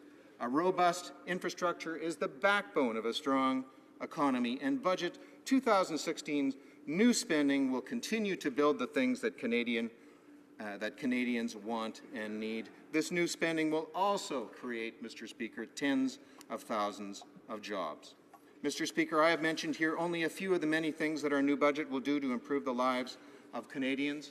These are first steps, but they are important steps and ones that set us on a bold new path compared to the recent past. Mr. Speaker, I began my remarks by saying how proud I am to serve as the Member of Parliament for Winnipeg South, and how proud I am to serve as the Parliamentary Secretary to the Minister of Families, Children and Social Development. This new budget reaffirms the values of our party and our government. It is only the beginning, Mr. Speaker. In the coming weeks and months, we will continue to take steps to strengthen families, build our infrastructure for the future, and support the middle class. Mr. Speaker, I would like to conclude by saying that none of these initiatives or new programs would mean anything without the help and hard work of Canadians from coast to coast to coast.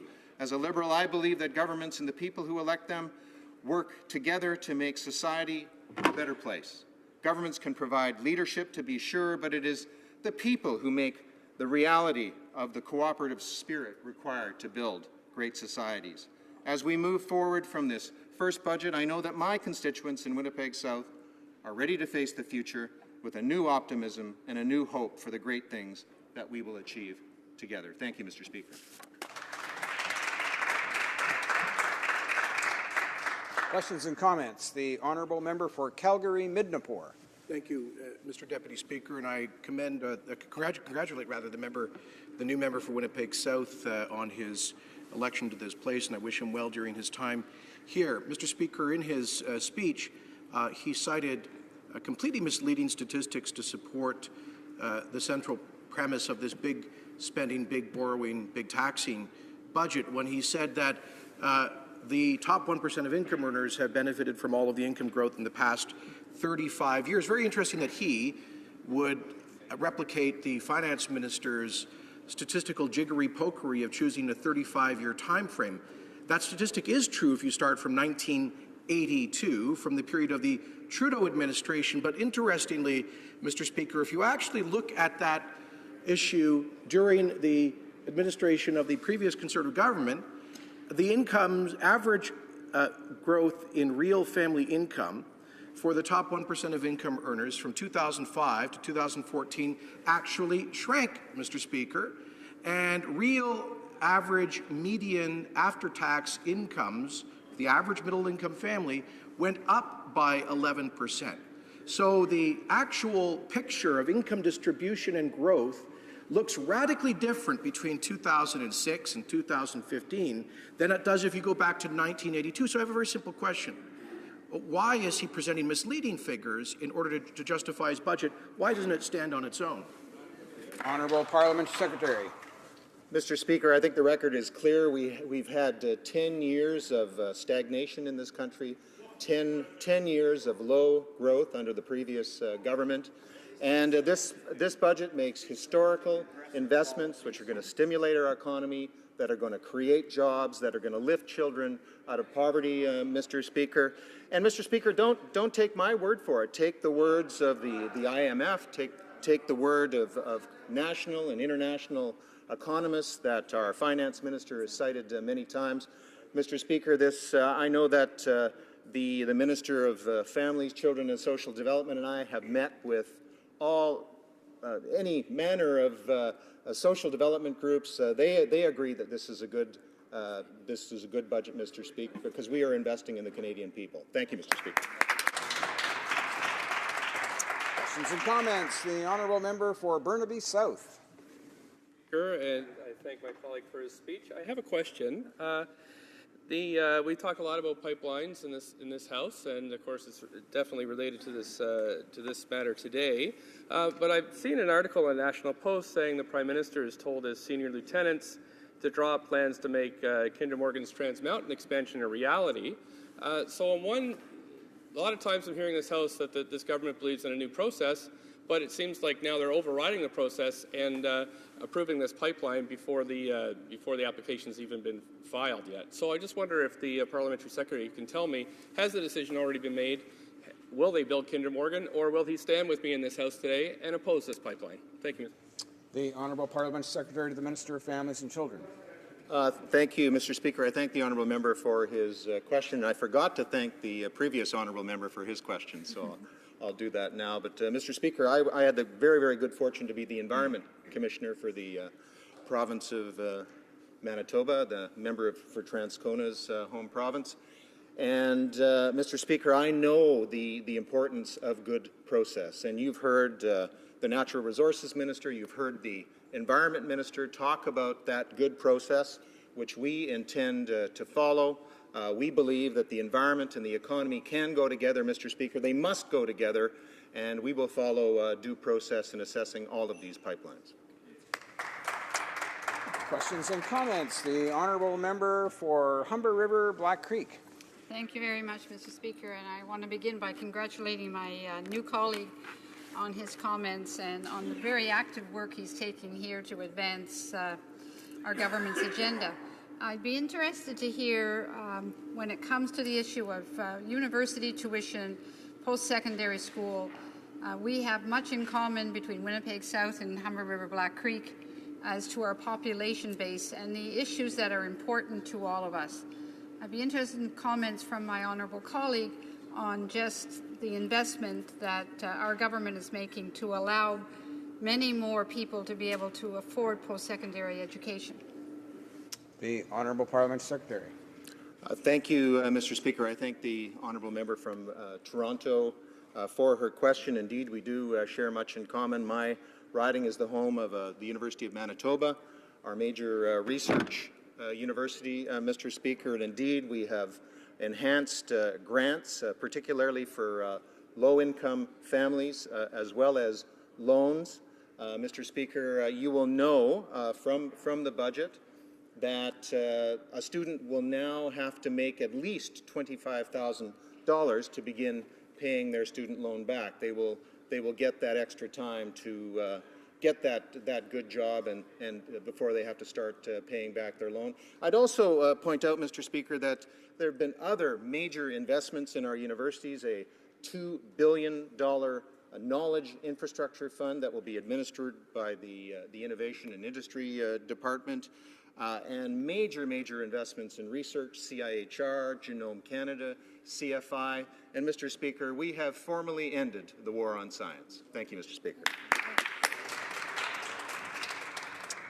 Resuming debate, the Honourable Member for Calgary Forest Lawn. Thank you, Mr. Speaker. Mr. Speaker, it's a great honor and privilege to stand up and speak on the budget. This is approximately my 17th or 18th budget that I've taken a debate in. And so, Mr. Speaker, as always, Mr. Speaker, I will give my perspective of all these years that I've been in this House and talking on this budget, Mr. Speaker. But first, let me say, Mr. Speaker, that on the other side, there has been a considerable new members of Parliament, and to all of them, I welcome them into this House. I'm sure they'll have a great time in this House as we have the next 4 years, and we'll debate many issues of which many we agree and we don't agree. But, Mr. Speaker, I do need to tell you that I'll be sharing my time with my colleague from Durham. Mr. Speaker, so the new members of the Parliament have come in. Let me give them a little history over here. When I came here, Mr. Speaker, about 18 years ago, subsequently from that time on till almost, Mr. Speaker, to October of this year, every government, Mr. Speaker, was fighting to balance the books that the previous Liberal governments under this Prime Minister's father had created huge deficits, Mr. Speaker. And every government, including the Liberal government that preceded us, was fighting to bring back to balance the budget, to bring the books back into shape, Mr. Speaker. You can all remember that, Mr. Speaker, that even the former Prime Minister, when he was the Finance Minister, Mr. Speaker, cut transfers to the provinces to balance the budget, which no province has forgotten. But, Mr. Speaker, under the leadership of the former Prime Minister Harper and Finance Minister Jim Flaherty and Finance Minister Joe Oliver, Mr. Speaker, we worked very hard to bring finances back into shape, Mr. Speaker. During the recession of 2008, Mr. Speaker, when I traveled all over the world, it was very obvious that whenever I went, I was asked this question, Mr. Speaker, all the time. How come Canada has not suffered from this world recession, Mr. Speaker? And that was because our, Mr. Speaker, the policies that we had, Mr. Speaker, were sound, and we were not reckless in spending the money that we now see this government doing in the budget of 2016. Speaker, this budget of 2016 is the first budget in 18 years that I have come where there is absolutely no control on spending, no control on any kind of transparency, accountability for the Canadian tax dollars, Mr. Speaker. What we have in this budget is a deficit. They started with a $10 billion deficit. Now it's $30 billion deficit. No plan when we're going to pay that. Not also that, Mr. Speaker. Let's say, Mr. Speaker, that they have no plan how to pay that. But as they continue with their expenditures, unplanned expenditures, Mr. Speaker, we do not know where this deficit is going to land up. In 2008, when the world faced the recession, Mr. Speaker, the G20 countries came out with spending of infrastructure to stimulate the economy. Okay? And Mr. Speaker, at that time, this Conservative government also went in a deficit. So for this government now to say that they are bringing infrastructure spending and all these things is something that the world economy had done. But we are done with a plan, Mr. Speaker, a plan to bring back and balance our books, which we did. And now, Mr. Speaker, this government at this given time, despite the fact that it is very clear that when we left the government, it was in a surplus, Mr. Speaker. This government tends to mislead Canadians as they misled the Canadians by saying there will only be a deficit of $10 billion. So he's misleading the Canadians to say that they got deficit when they came into power. And utter nonsense, Mr. Speaker. Speaker, during the period of time when we were in the government, I remember very clearly taking control of our expenses, Mr. Speaker. We gave the departments and everybody an opportunity to see how they could reduce expenses to meet the balance. Not also that, but that allowed us, Mr. Speaker, Mr. Speaker, to cut taxes, Mr. Speaker. We moved the taxes, Mr. Speaker, from the early July to middle of June for Canadian taxpayers, Mr. Speaker. We reduced the GST to 5%, Mr. Speaker. The question is now, with all this massive spending that the government is doing this thing, many people ask me this question, is the GST going to go up, Mr. Speaker? Are they going to raise the GST? Is a question that many Canadians are asking today. And I can say, based on their past experience that they're there, we can't trust what they're saying, Mr. Speaker. It may go up. Of course, Mr. Speaker, we are facing crisis right now of the low oil prices, but everybody tries to say it is a regionalized issue in Alberta or in Newfoundland. Today, Mr. Speaker, budgets are being presented both in Newfoundland and in Alberta, and all of them will be talking about massive deficits. Of course, the oil prices are world controlled, Mr. Speaker, but let's make it very clear here, Mr. Speaker. Everybody benefits from the energy industry. It is not only these few provinces of Saskatchewan, Alberta, or Newfoundland. Everyone, including Ontario, and most importantly, Quebec as well, Mr. Speaker. Because everybody benefits from it, it is but important that this energy sector now be given assistance like we did, Mr. Speaker, when the automobile industry and everything was under pressure, and we came out with a program to help the auto industry here in Ontario, Mr. Speaker. Same thing, Speaker, today the energy sector requires assistance, but what do we have, Speaker? Very simple. Let me say very simple, Mr. Speaker.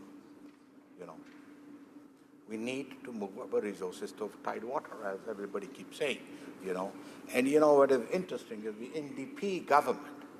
NDP government in Alberta have recognized that this is a vital thing for the economy of the country. And they are now changing the tune and saying, we need pipelines to go to take tide water to take oil to tide water. The latest, Mr. Speaker, opinion poll says most Canadians agree that pipeline is the safest way to take oil. What do we get from the other side? Nothing, Mr. Speaker. Just statements. Yeah, we know it's got to go there. Oh, yeah, we'll do all this. They put all these rules and regulations, Mr. Speaker, that can stop, that can delay for years and years the project of making pipelines, Mr. Speaker. Let me say, and the rhetoric that the other side is giving is that this government streamlined environmental regulatory process so that it would be a balanced process, Mr. Speaker, not a process taken over by special interest groups, which this government seems to be representing all the time, Mr. Speaker, so that we could have the pipelines and the natural resources that this country is blessed with to go to the foreign markets, Mr. Speaker. That is the key element of where, Mr. Speaker, prosperity would fly all across Canada. Jobs. Yes, they have come with the infrastructure thing in the budget. Yeah, Mr. Speaker, we did that too. But, there's no plan on this side over here. The parliamentary secretary was just talking about, of course, Mr. Speaker, we need to state quite clearly, Mr. Speaker, is that, I've got 2 minutes, I was enjoying myself. But let me point this thing, Mr. Speaker, through the experience. Canadians are extremely worried by this huge spending budget of 2015. They do not know where it is going to lead them. And I can tell you, since all of us have to pay for this deficit, and as I've said, in the last 20 years, we have been fighting to ensure that overspending of the previous Liberal governments, were brought under control. Mr. Speaker, the generations to come will be paying for these governments today. They are not going to pay. It's the generations that are going to come down here who will be paying. Our generation, our younger children, they will be paying for all of this deficit. Yeah, there are, Mr. Speaker, some economists talking about, oh, this is a good thing. But you know what, Mr. Speaker, I know from a fact, from history, all economists have different views, Mr. Speaker. But the simple, straightforward is the logic that everybody knows, everybody's parents, grandparents taught them, live within your means. That's what this government should be doing, and not spending money as if it is somebody else's money. Thank you, Mr. Speaker. I'll conclude by saying to the Liberal government, respect the taxpayers' dollars, Mr. Speaker. Thank you. Questions and comments? The honourable member for Ottawa West Nepean. Thank you, Mr. Speaker. Mr. Speaker, the honourable member talks about spending, but Canadians know the difference between spending and investment. And when you invest in Canadians, you create growth in the economy. In fact, just this week, the Governor of the Bank of Canada said that our budget would have a positive impact on growth. And Christine Lagarde, the head of the IMF, singled out Canada to say that if other countries have the capacity to do so, they should follow Canada's lead. And in fact, she said that the slower growth due to energy sector is going to be offset by an increase in public investment. So does the honourable member think that the head of the IMF and the Governor of the Bank of Canada are incorrect? Member for Calgary Forest Lawn. Speaker, what is correct has been what has been historical, Mr. Speaker, and that is live within the means, Mr. Speaker. As I explained to this member here, for the last 20 years, when the previous government overspent, Mr. Speaker, we had to fight to bring it back. And then after that, to this honourable member, we managed to reduce the taxes. I wish to tell her that it was this government with that kind of management that reduced the GST to 5%, putting more money into the pockets of Canadians, Mr. Speaker. More money into the pockets of Canadians, Mr. Speaker, is the one that moves the economy. We all know it moves the consumers who move the economy, not the planners or the economists, Mr. Speaker. And therefore, this is the critical aspect of it. And, by reducing the 5%, Mr. Speaker, GST, I would like to remind the member, remember 2008 recession. Canada was not in a recession at that time. Thank you, Mr. Speaker. Questions and comments? Questions and commentaires? The honourable member, the l'honorable député. The honourable member for Sherbrooke. Thank you, Mr. Speaker. I'd like to thank my colleague for his speech. I'd be remiss not to mention the surprising facts put forward by the Conservative member. I'd like to go back to the issue of deficits. I find it surprising that in his speech he mentioned the late Mr. Flaherty, who in 2007-2008 had recognised that there were economists that talked about important investments, significant investments of the government that stimulated the economy. That's what Mr. Flaherty did. However, at the time, his government was proud to say that he did invest in order to stimulate the economy with their economic action plan. So why today is he denying that this economic theory is a valid one? Because his government, in fact, in 2008 used the same strategy. How can he explain that today he is completely against such a theory? Honourable Member for Calgary Forest Lawn. Mr. Speaker, the problem with this budget is that it has no plan on how to meet those deficits that they are going spending. Absolutely none, Mr. Speaker. And I agree with this honourable member that Mr. Flaherty during 2008 recession, and I stated that in my speech, which I think he didn't listen to, was yes, we spent the money, infrastructure money, because that was what the G20 had agreed to. But then, Mr. Speaker, we immediately had a plan how to go back to bring to balance the books, Mr. Speaker, and that's what we did. And subsequently, balancing those books, Mr. Speaker, to the honourable member was that we were subsequently able to give assistance to families, Mr. Speaker, provide credits across the invest in social services, Mr. Speaker, and reduce the tax burden, Mr. Speaker. So yes, but there has to be a plan. Under this 2016 budget, Mr. Speaker, there is absolutely no plan how to reach it. It's just motherhood statements that the Prime Minister has been making, known to be the fluffy statement that he makes, that, yeah, somehow we'll reach we will somehow balance the budget. Or like he said in the opposition manual, balance budget is balanced budget. We have time for just a very short question and response. The Honourable Member for Barrie Innisfil.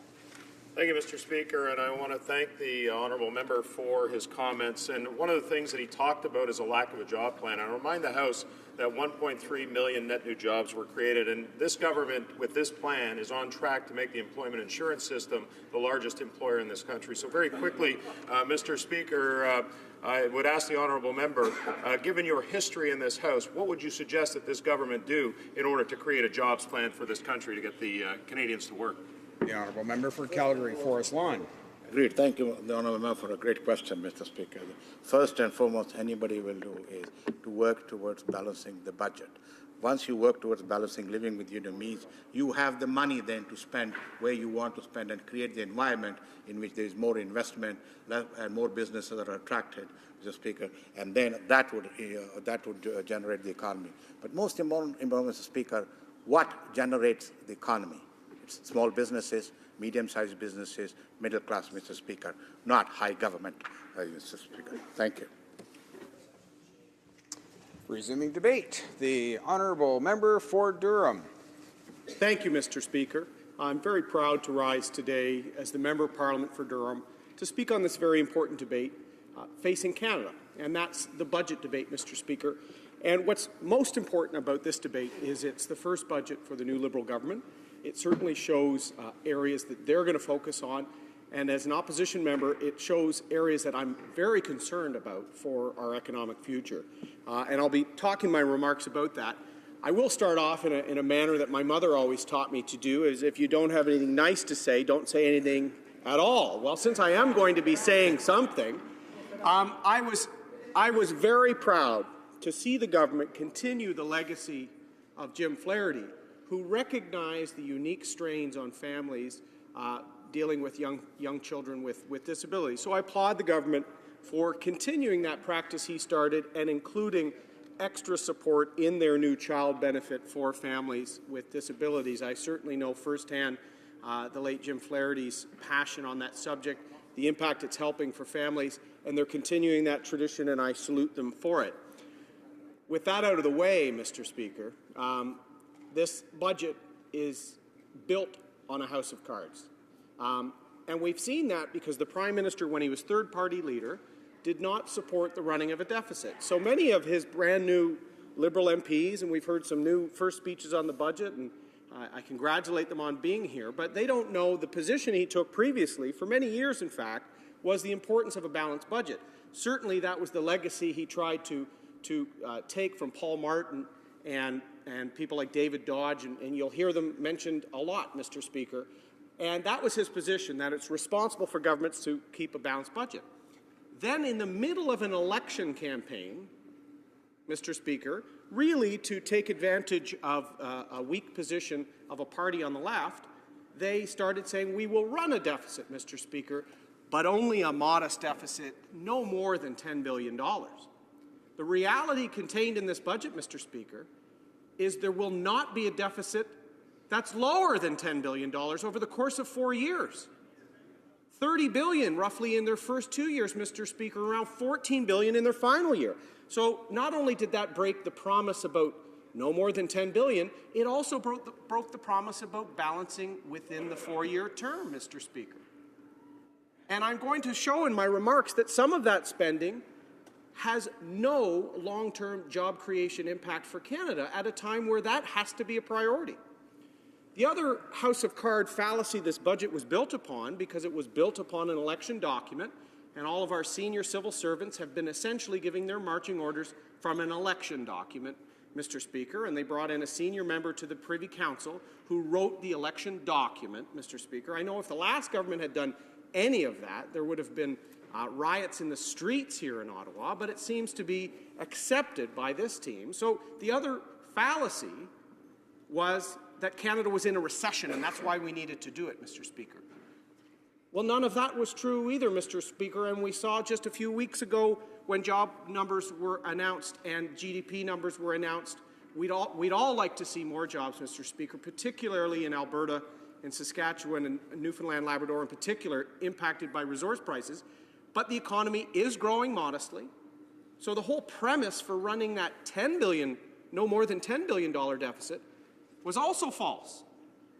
And why that's so important, Mr. Speaker, is it is building an economic plan for this new government that's built on a house of cards. And it's putting at risk my children's future by making poor economic decisions. A deficit in the midst of a global recession with a plan to get back to balance was prudent, Mr. Speaker. A massive deficit during a time when the economy is growing with no real emphasis on job creation is reckless.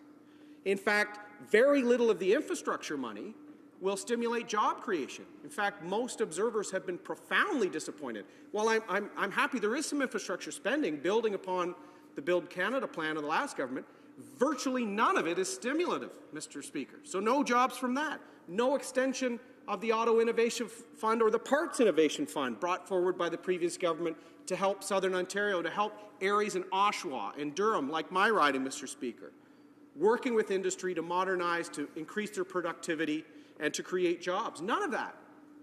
A broken promise, Mr. Speaker, on the job front to small business by reversing their position on the small business tax rate. Another broken promise, Mr. Speaker.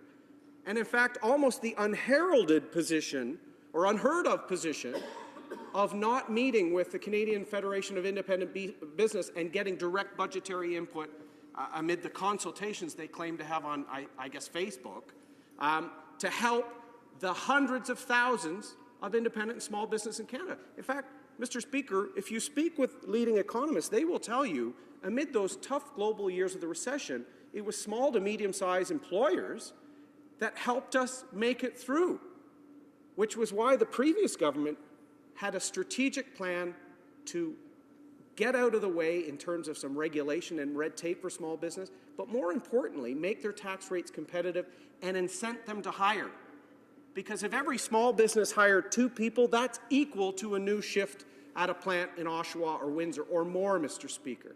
So letting down small business, having no plan for jobs, is a profound concern when we're running billions upon billions in deficit financing for Canada. And, Mr. Speaker, I now will speak for a few minutes about a few areas of particular concern. I am the public safety critic, and what was shocking on a budget delivered the day of the terrible terror attacks in Brussels.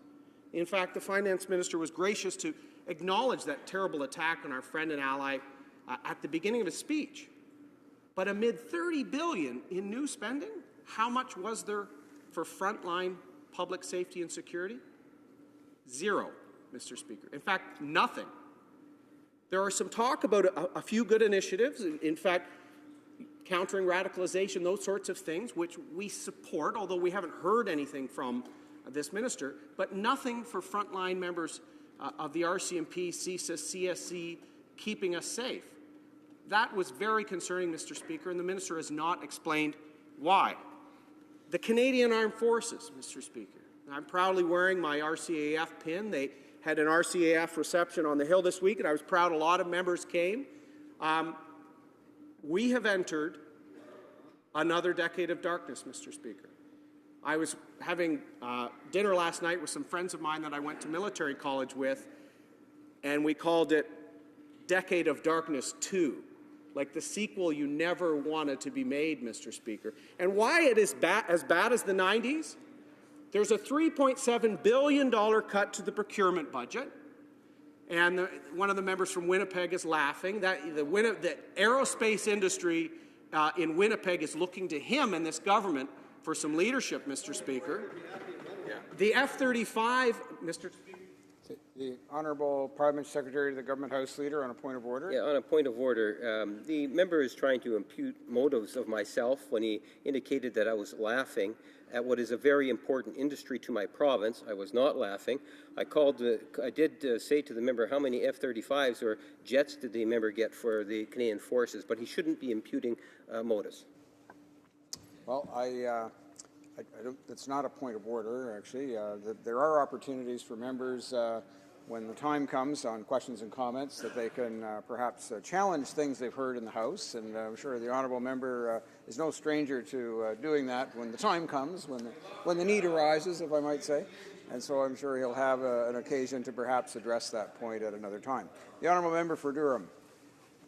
Mr. Speaker, having served myself in Winnipeg and knowing the tremendous history of aviation and of the jobs in that province, it's not something to heckle or do anything about. It's something to support, Mr. Speaker. And the F-35 that he references, they're cancelling it, I think, but the Decade of Darkness, the sequel, the F-35 replaces the old Sea King, you know, that Jean Chrétien canceled, that I flew on, Mr. Speaker, and that we've put lives at risk and cost because of a ill-timed decision to cancel that and cost $500 million in penalties just to cancel it and still need a new helicopter? These are the types of decisions that $3.7 billion cut in new equipment will mean for our men and women, Mr. Speaker. There's also an operational cut between the estimates of 15-16 and the next main estimates of $400 million in operational spending, Mr. Speaker. So the Canadian Armed Forces is going through the exact same period that the Liberal government, when it came in under Prime Minister Chrétien. They also had a defence white paper in '94. We now have a defence review. It was the same sort of window dressing to cut and slash, Mr. Speaker. Finally, on old age security, this is the best example of no plan at all, Mr. Speaker. Rolling back the modest reforms to make sure that this program, which is not a pension but a program financed by the government, addresses demographic change, Mr. Speaker. Our allies, the UK, Australia, going to 67. In fact, Australia going to 70. Most of the countries of Europe, Mr. Speaker. This is a responsible and sensible, evidence-based decision.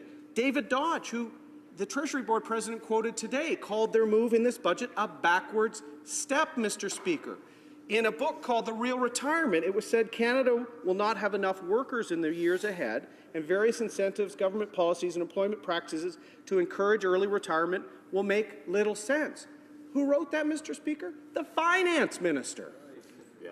He's not even following his own advice. So governing is hard, Mr. Speaker. It's about making decisions in our long term. It's making sure there's job opportunities for everyone in Canada, for families, for all families. It's about not burdening our children with debts piled up just with overspending. We've seen that in Ontario with the McGuinty-Wynne governments, Mr. Speaker. This government needs to recognize this and change their course before subsequent budgets put us on the economic shoals and puts our future at risk. Thank you, Mr. Speaker. Good job. Questions and comments? Qu'est-ce que commentaire?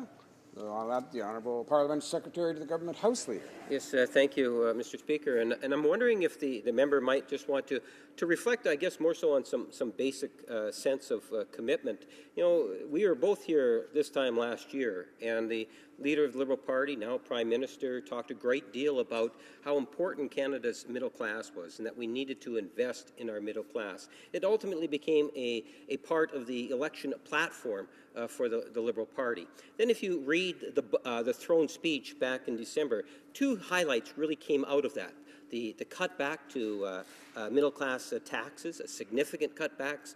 We're talking about hundreds of millions of dollars going back into the pockets of our middle class. And we also then came up with the Canada Child Benefit Program. Again, millions of dollars, hundreds of millions of dollars going into and investing in our children. These are two things that really help Canada's middle class. It was an election commitment. It was a part of the platform. And I always thought that the Conservatives would support tax cuts, especially to Canada's middle class. Yet the Conservatives voted against those tax cuts. Can the member please explain why it is the Conservative Party, number one, voted against tax cuts, and why they don't support increasing child benefits for which will, in essence, lift hundreds of thousands of children out of poverty? Why do the Conservatives not support those two initiatives? Honourable Member for Durham. Thank you, Mr. Speaker, and I'm going to show how this is yet another area that the Liberal Party is misleading Canadians in terms of how they define and reach out to the middle class. The Prime Minister is a little older than I am, but we were both recipients, our families, of the baby bonus, as in fact all members of this House were, because it was a universal program, Mr. Speaker, recognizing the universality and the importance of children and family. That's what our universal child care benefit did. It was everyone. There was also benefits to families for income splitting, for children's fitness, children's arts. They're winding all these programs that apply to all families, Mr. Speaker. And the result that they don't like to tell people, but in Ontario is reality, if there's a family with a nurse or a firefighter or a police officer in the GTA, they're likely worse off under this new plan, Mr. Speaker. And certainly those families took advantage of the tax credits for university, books, arts and fitness. This is what is happening, Mr. Speaker. There's a lot of talk and window dressing with this government, but when you search for the reality, it's not there. That's why the Parliamentary Budget Officer called this budget the least open and transparent in 15 years, Mr. Speaker. That member and his colleagues should tell their constituents why they kept elements out of the budget, Mr. Speaker. That's very concerning. Questions and comments? The Honourable Member for Sherbrooke. Thank you, Mr. Speaker, and I thank my colleague for his speech. One thing he mentioned in his comments concerned the defence budget. And I think he raised the fact that national defence was neglected by the Liberals, but I was expecting something negative in the budget that was raised by the Parliamentary Budget Officer, which was the opaqueness of the document and the lack of figures.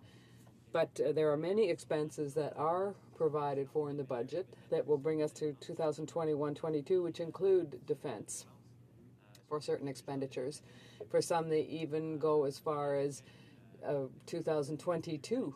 So we're 2 elections down the road from the moment. So could my colleague comment on this way for the government of proceeding? He's criticizing the figures, and they're to be spent 2 elections down the road from here. Speaker, I'd like to thank the member from Sherbrooke for his intervention. Certainly he knows, and all members of this House know, the passion I have for the men and women who serve us in the military, Mr. Speaker, in the RCMP. This is an area of profound concern because, as he has said, they've outlined a number of figures already for the military that allow the comparison to the decade of darkness. If you combine the procurement cancellations alongside the operational cuts, and I said the main estimates that we now see before this House show an operational cut of $400 million, an almost $4 billion procurement cut or delay That amounts to cuts that are really larger than what we saw in total in the 1990s, Mr. Speaker. And with procurement in particular, the longer you don't acquire these aircraft, the higher the cost will be, Mr. Speaker. So with the Sea King was cancelled while I was an officer cadet at the Royal Military College. I served my military time, I became a lawyer, I practiced law, I was elected to Parliament, and my first time on Power and Politics, Mr. Speaker, what was I talking about? The Liberals screwed up Sea King procurement. So if you delay or screw up procurement, Mr. Speaker, you're delaying it for 25 years, you're going to raise the cost on Canadians, and worse, you're potentially putting the lives of the people we asked to serve this country at risk. I ask them to stop that. Conformément à l'article. It is my duty pursuant to Standing Order 38 to inform the House that the questions to be raised tonight at the time of adjournment are as follows. The Honourable Member for Kamloops, Thompson Caribou on Indigenous Affairs. The Honourable Member for Saskatoon West on Health. And thirdly, the Honourable Member for Desnete, Mississippi Churchill River on Indigenous Affairs once again. 8, the Honourable Member for Newmarket, Aurora. Well, thank you, Mr. Speaker.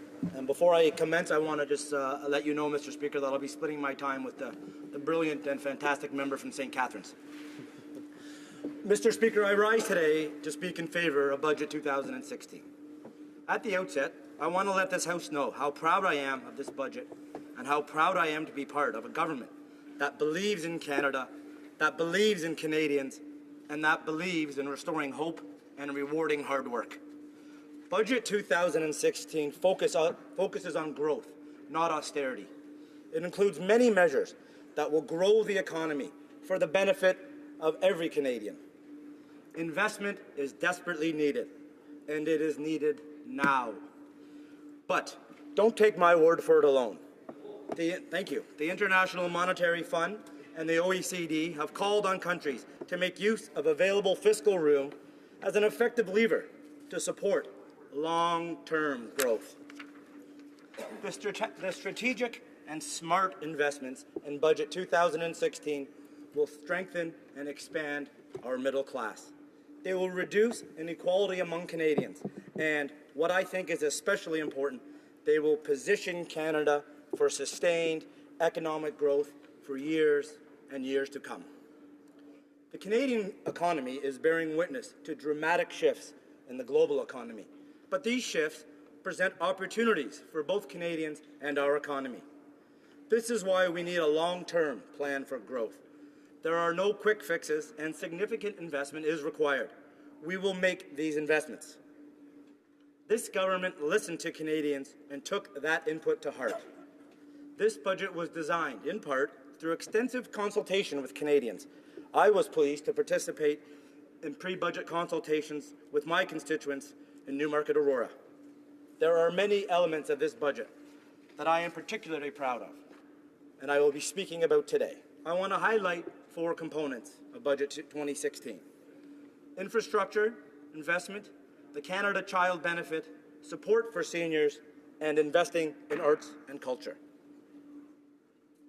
Canada's middle class will benefit from the immediate help provided by Budget 2016, but ongoing growth is equally important.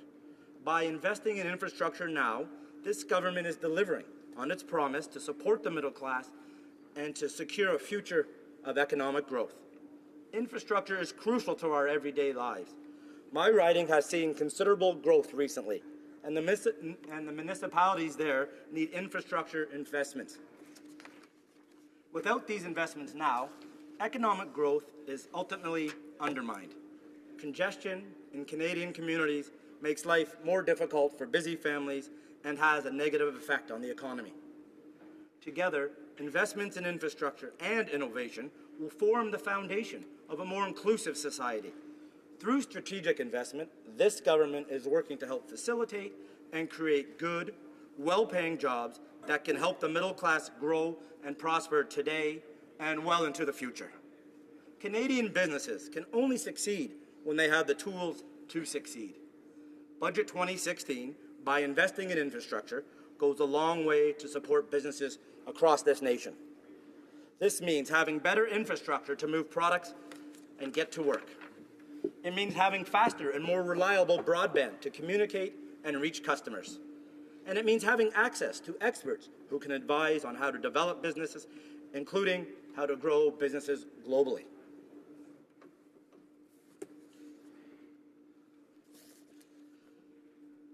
Another important component of this budget, of course, is the Canada Child Benefit.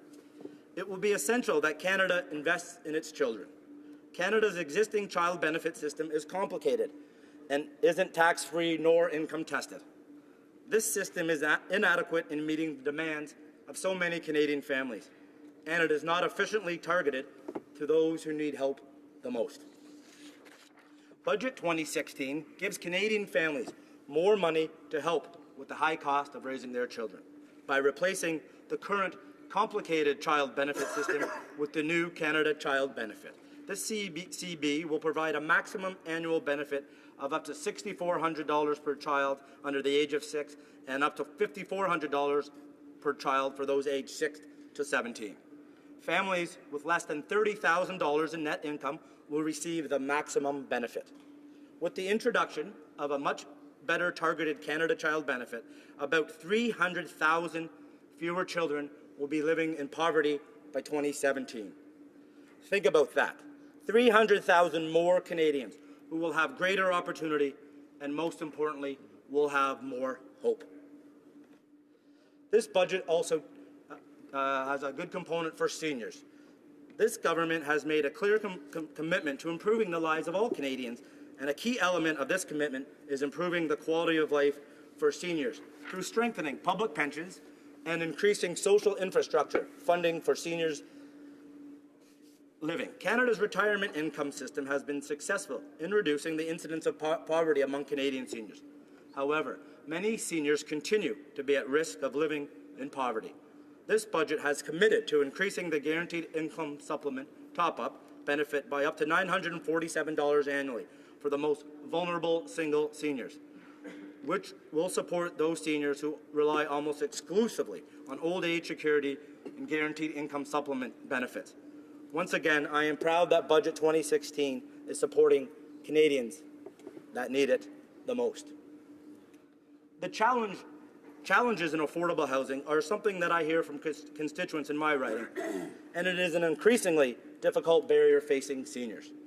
Through Budget 2016, this government has committed to new social infrastructure investments that will be instrumental in increasing the quality of life for so many seniors. With real investments in construction, repair, and adaptation of affordable housing for seniors, this government has committed over $200 million over 2 years to help this vulnerable population access affordable housing they need so desperately.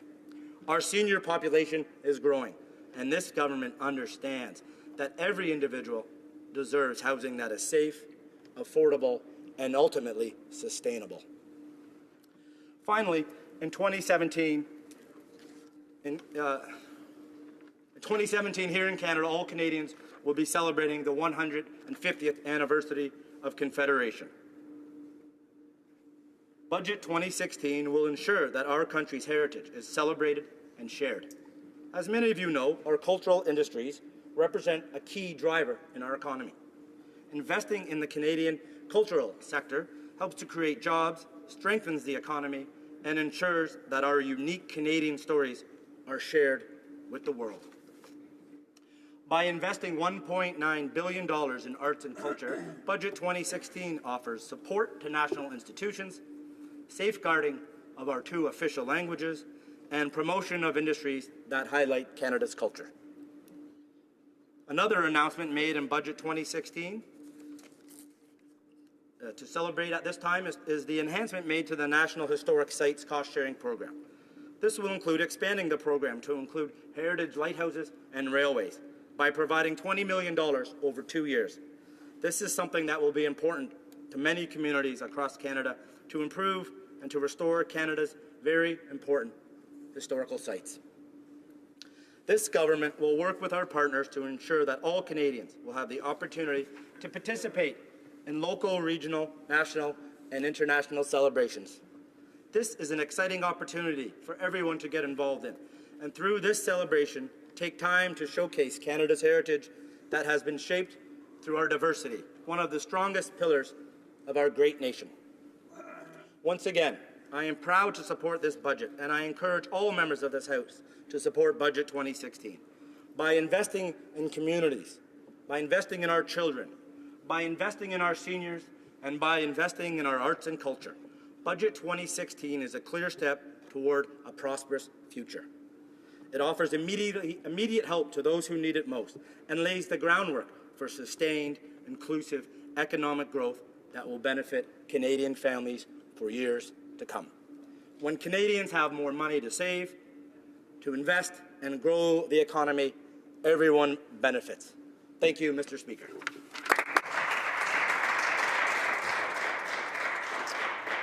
Questions and comments. The honourable member for Elmwood-Transcona. Thank you very much, Mr. Speaker. Today, the government brought forward legislation that has to do with medical assistance in dying. And one of the things that I noticed when they had presented the budget is that even though we knew that this type of legislation was going to be coming to the House, because there's a court-ordered deadline, there wasn't any money in the budget for palliative care. And I think regardless of what side of the issue that members in this House ultimately end up falling on, I think there is some agreement across party lines that this new legislation, whatever ultimate form it takes, has to be accompanied by a meaningful strategy for palliative care across Canada. And there wasn't so much as a dime to hire even an analyst, seed money to start having a strategy for how to roll out better palliative care across Canada. And I wonder what the member's thoughts on that are, and if he would be willing to advocate to his own government to get that money in as soon as possible, instead of having to wait for next year's budget. Thank you, Mr. Speaker. Well, member for Newmarket Aurora. Let me first of all thank the member from Elmwood-Transcona for that question. And let me advise him that palliative care is something very near and dear to my heart.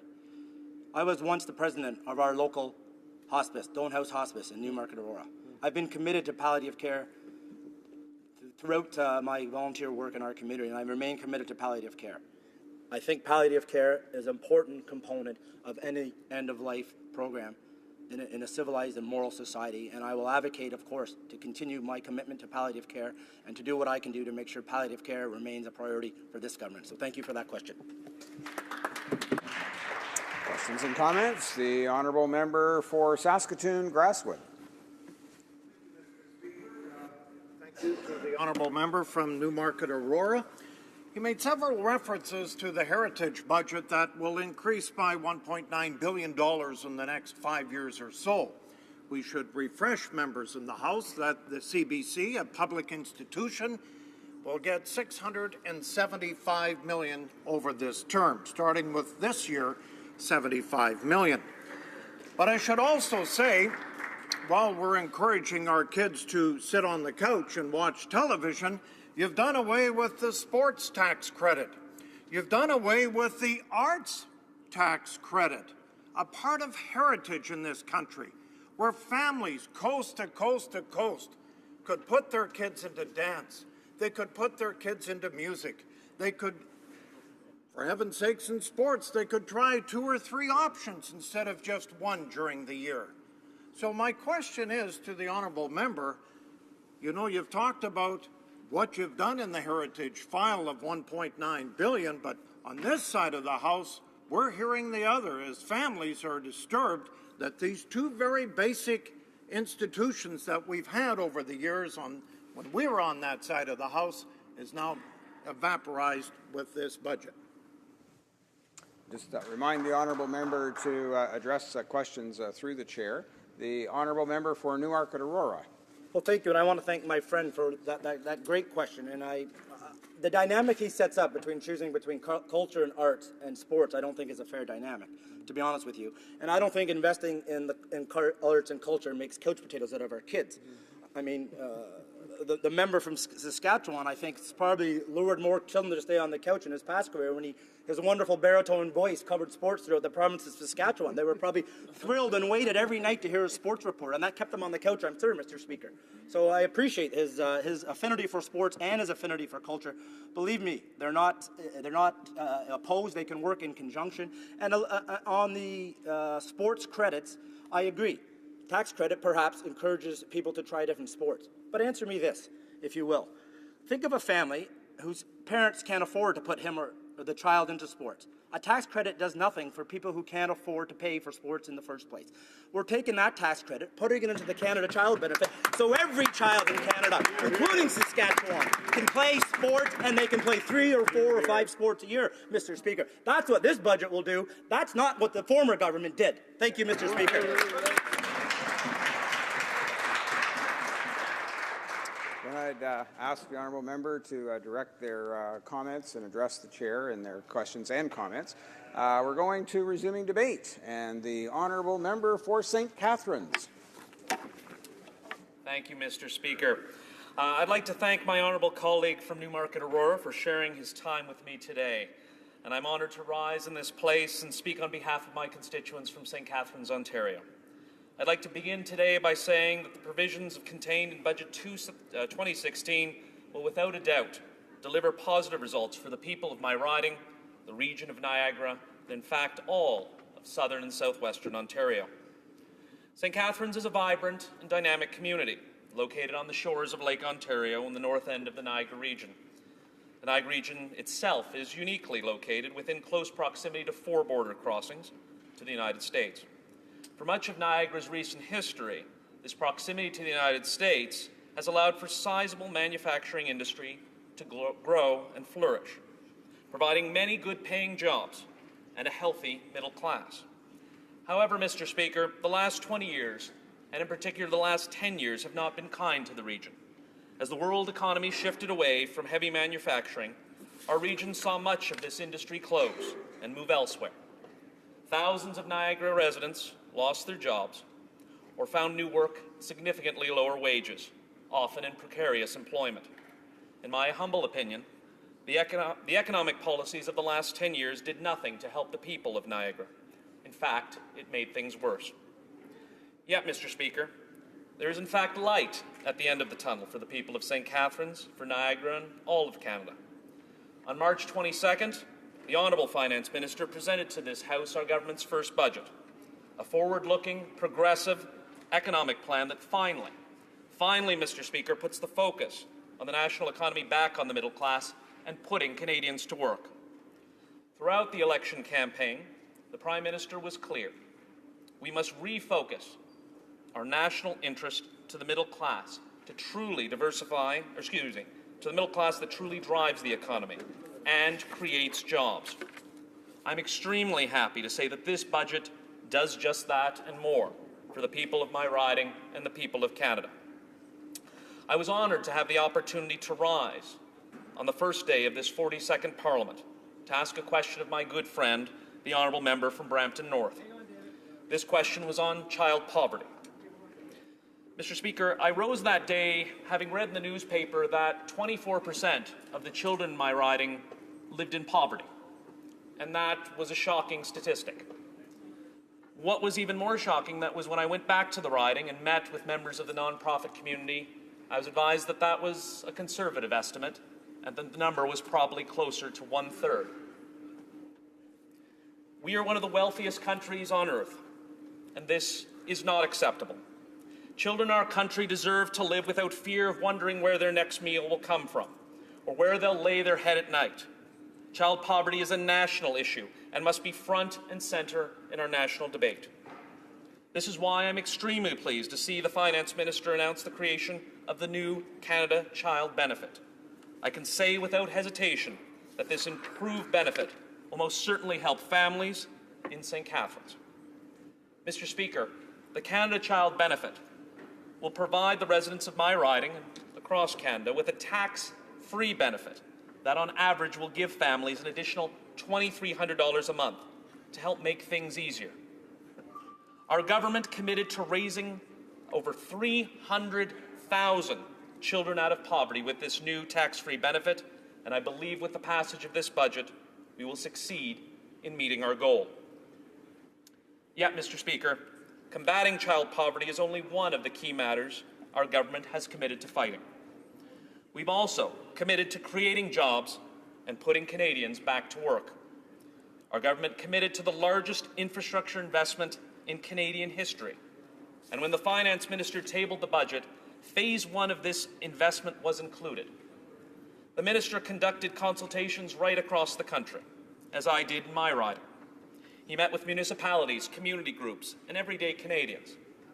The message was clear. Now is the time to invest in our communities. However, as I've said locally to my constituents, infrastructure projects are no longer just buildings for politicians to cut ribbons in front of. The infrastructure spending that my riding needs and that we will deliver to Canadians goes much deeper than that. We will invest in the social infrastructure of our society. Of the $11.9 billion we have committed to spend in Phase 1 of our infrastructure plan, we will dedicate $3.4 billion to help low-income and middle-class families. This includes a firm commitment to expand access to affordable housing throughout Canada. St. Catharines and throughout the Niagara region, there is a clear lack of accessible and affordable housing. Low-income families can wait upwards of 7 years for housing that is suited to their needs. And again, Mr. Speaker, this is not acceptable. I'm pleased to be a member of the governing party that will finally do something about this.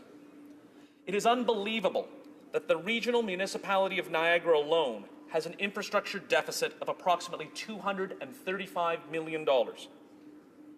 If the federal government does not invest in our local communities, the region and our municipalities will have to obtain funding on their own.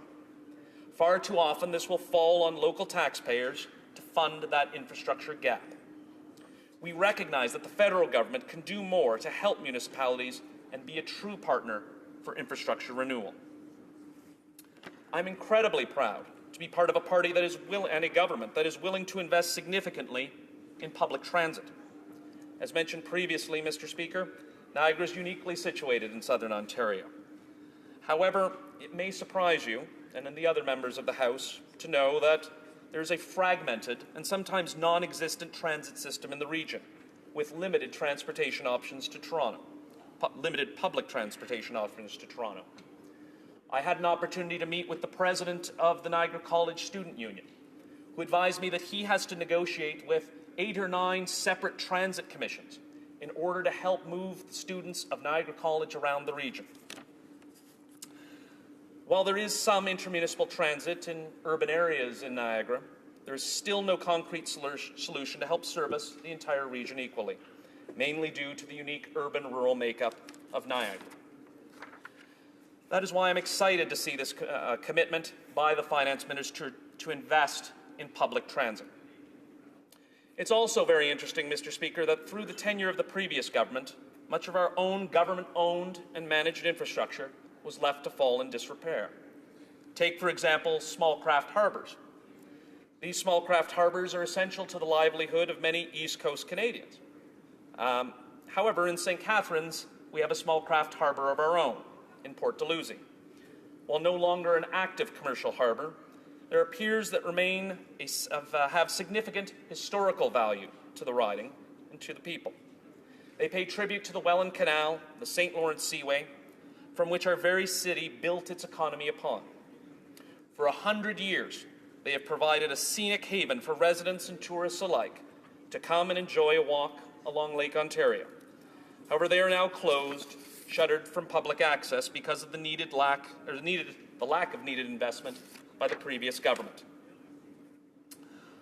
I'm very much looking forward to working with my friend and colleague, the Honourable Minister of Fisheries and Oceans, as well as the Honourable Minister of Infrastructure, to ensure that the piers are given the consideration they deserve.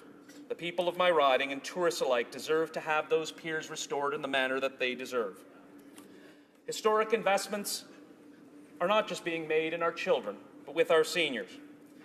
Throughout the election campaign, we heard from constituents across the riding that we need to do more for our aging population.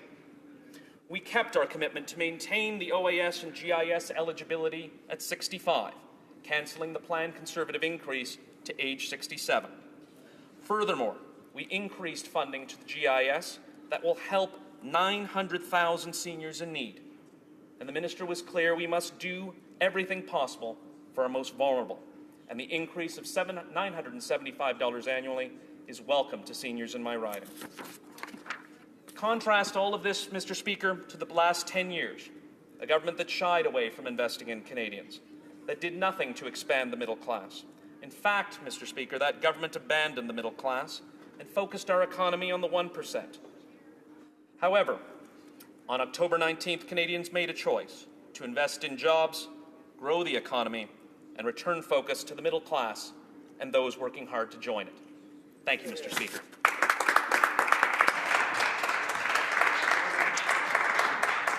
Questions and comments. The honourable member for South Okanagan, West Kootenay.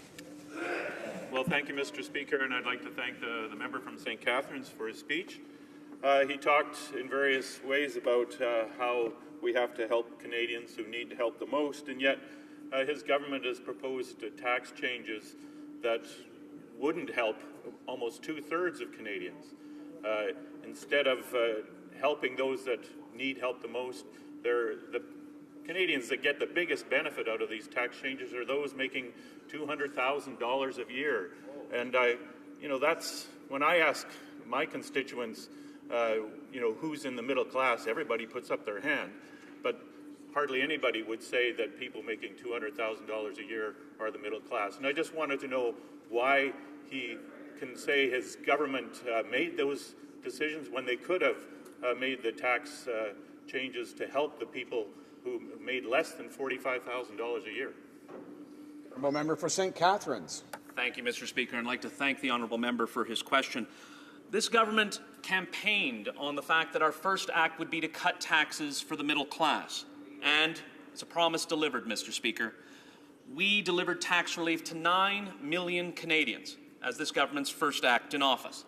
In addition to that, this budget provides for, as I mentioned, the Canada Child Benefit that will help 9 out of 10 families in this country with a tax-free, simplified benefit that will provide upwards of $2,300 more for families that need it the most. This government is determined to help the middle class and those who are working hard and want to be part of that middle class and have been left behind for the past 10 years. This budget is going to deliver on those promises, Mr. Speaker. Thank you. Questions and comments. The honourable member for Kingston and the Islands. Thank you very much, Mr. Speaker, and I thank my colleague from St. Catharines for his speech. I took note particularly to his comments about infrastructure and the need for infrastructure renewal. I know that also representing a riding from Ontario and having some experience in the municipal sector prior to this, that only 7 or 8 cents out of every tax dollar, every dollar worth of tax that's collected is actually going to municipalities. Yet at the same time, during the last number of decades, there's been more and more pressure on municipalities to be providing and making those investments and bringing forward that money through property taxes. So I'm wondering if the member could explain and provide some input as to how this infrastructure renewal and our investment in infrastructure will benefit his community in St. Catharines. For St. Catharines. Thank you, Mr. Speaker. And I'd like to thank the honourable member from Kingston, the Islands, for having such good humour today. His Frontenacs lost in the OHL playoffs to the Niagara Ice Dogs, and I thank him for maintaining such good humour about that. Mr. Speaker, we're a government that's committed to having our municipalities as partners in this endeavour. We've committed to the largest infrastructure investment in Canadian history. I know, Mr. Speaker, I went back and met with municipal leaders and advised them that you, the municipal leaders, come to speak to me, advise me what your concerns are, and we'll take it up. It is no longer a top-down approach. As the minister has said, municipalities do infrastructure better than the federal government, and we're looking forward to investing this historic investment in infrastructure, looking forward to working closely with municipalities. The infrastructure deficits are enormous across Ontario and across Canada. If we do nothing, it will fall on taxpayers, it will increase property taxes, and it's time for the federal government to act. Thank you. Questions or comments? L'honorable député de Repentigny. The honourable member for Repentigny. Well, thank you very much, Mr. Speaker. I'd like to ask a question to my colleague. I'd like to know why the Liberal Party is putting forth an infrastructure program that simply doesn't work. I'll give you an example. The last program, under the last program, they said they didn't want to get involved or interfere. It took 27 months for a framework agreement and 15 months per project. In Repentigny, we met with the municipal representatives. The needs are urgent. We can't wait for 4 years. So why is the government, yes, why is the government taking the most complicated road once again for this, for the delivery of this infrastructure plan? Thank you. For St. Catharines. All evidence to the contrary, Mr. Speaker. I've had the opportunity to go back after the budget, consult with municipal leaders who are excited about this infrastructure plan. This infrastructure plan delivers on what communities are looking for. Programs that are often overlooked, like sewers, like water, things that, as I said before, we don't necessarily have to cut a ribbon in front of, that have been ignored too long. Digital infrastructure for our rural communities so that they can compete in the 21st century. This is a budget that delivers on what municipalities care about, and I look forward to working with our municipal partners going forward. Thank you, Mr. Speaker. Resuming debate, the honourable member for Calgary, Signal Hill. Thank you, Mr. Speaker, and I'm honoured to stand in the House today and convey a few of my thoughts about the federal budget, but also, more importantly, to convey the feelings of the residents of Calgary Signal Hill. I'm also delighted to be sharing my time today with the Member of Parliament for Calgary Nose Hill. Mr. Speaker, I'm privileged to represent a riding where about half of my constituents, well, they used to, either rely directly or indirectly on the energy sector for their livelihood. And as has been stated many times inside and outside of this House over the past 6 months, our energy industry has not had such a dramatic downturn in close to 30 years. You know, when I was door knocking last fall, just about on every street I would run into one person at least who was unemployed as a result of the downturn. And if that election were taking place today, I'm sure that number would be more like 2 or 3 on every street. And in almost all of these instances, these are highly educated, highly trained men and women, many with young families. And many have moved into my riding over the past number of years from other provinces. They've moved here from other countries. And they did so with high hopes and high expectations for the future. And hope is a word that you're going to hear me refer to on many occasions in my few minutes this afternoon. And it's a word that I think is important to not only the folks that I just talked about, the next generation of CEOs, community leaders, and probably even some political leaders. They weren't expecting this budget to solve the current economic conditions, but they were looking for hope. And Mr. Speaker, this budget failed badly in that respect. This budget leaves each and every Canadian deeper in debt. It means more money for their children to eventually pay back, and it's a strong likelihood of higher taxes in the future. This is especially disappointing because many Canadians, including a lot more than I thought in my riding, voted for this Prime Minister because they seemed to be giving him hope. Instead, it's been one broken promise after another broken promise, and Mr. Speaker, this budget was more of the same. Instead of a $10 billion deficit as promised, this budget deficit is much higher, in fact 3 times higher. 3 times higher not in a recession, but in a growing economy, Mr. Speaker.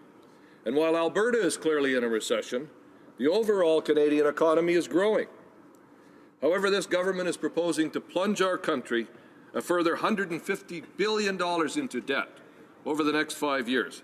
And even worse, Mr. Speaker, there's no plan to get out of debt. Now, how can my constituents have any hope for their future? So what could this budget have looked at that would have given some hope to my constituents? Well, the government could have said, as an example, all efforts will be made to get out of the way and let the private sector create jobs for the future. A simple statement, one that would have cost nothing, but would have provided some hope. Instead, we got more regulations and more spending on government programs. We hear time and again from this government that running a huge deficit is necessary to create jobs by investing in infrastructure spending. Now, on the surface, I could support those types of expenditures, but I want to break those numbers down a little bit. This budget provides $10 billion over the next 2 years for infrastructure. So when that money is spread across the country on a per capita basis, that means about $1 billion for our province over the next 2 years. In contrast, the infrastructure budget of the province of Alberta over the last half dozen years has averaged $5 billion annually, almost 10 times what this federal budget is going to be spending in Alberta on infrastructure. And I've heard members across the way talk about it creating thousands and thousands of jobs. Well, I think they're going to be in for a big surprise, Mr. Speaker. Secondly, the government could have said it made a mistake by extending the timeline for a decision on pipelines and LNG projects, and they were actually going to speed up the process so that a project that was approved by the National Energy Board would receive immediate cabinet go-ahead. If that government had said that in this budget, Mr. Speaker, my constituents would have felt some hope. We all know that immediate approval of a pipeline won't put constituents back to work in the short time, but there were some temporary measures that could have been included in the budget. Let me give you an example. While the government is throwing around billions of dollars, they could have thrown a little bit towards an environmental cleanup initiative in Western Canada, cleaned up abandoned oil well sites. You know, the Prime Minister committed $2.5 billion to a UN fund that won't create a single job in Canada. An environmental cleanup of oil well projects, Mr. Speaker, would have not only been a good environmental initiative, it would have been good for job creation. I want to just briefly touch on the fact that we hear a lot about this middle tax cut. Well, Mr. Speaker, let me just say the math on this isn't difficult. One can do it without a calculator. By the government's own admission, the average benefit to a middle-income couple, let's call them Kevin and Kelly, it will annually be about $540. Now stop and think about that for a minute, Mr. Speaker. 365 divided into $540 is an extra $1.25 a day. $1.25 a day, Mr. Speaker. Mr. Speaker, Kevin and Kelly couldn't even gone to Tim Hortons and bought a coffee for that price, Mr. Speaker. Mr. Speaker, I'll conclude today by just saying this. It was 2 years ago that I decided to return to public life. The Alberta economy was booming. We had a stable government in Alberta that was balancing the books and a solid Conservative government in Ottawa that was headed for a surplus after steering this country through one of the worst global recessions in 50 years. Optimism was everywhere. Today I stand here, however, as the representative for Calgary Signal Hill, and many of my constituents have been laid off. Fear and pessimism has replaced hope and optimism.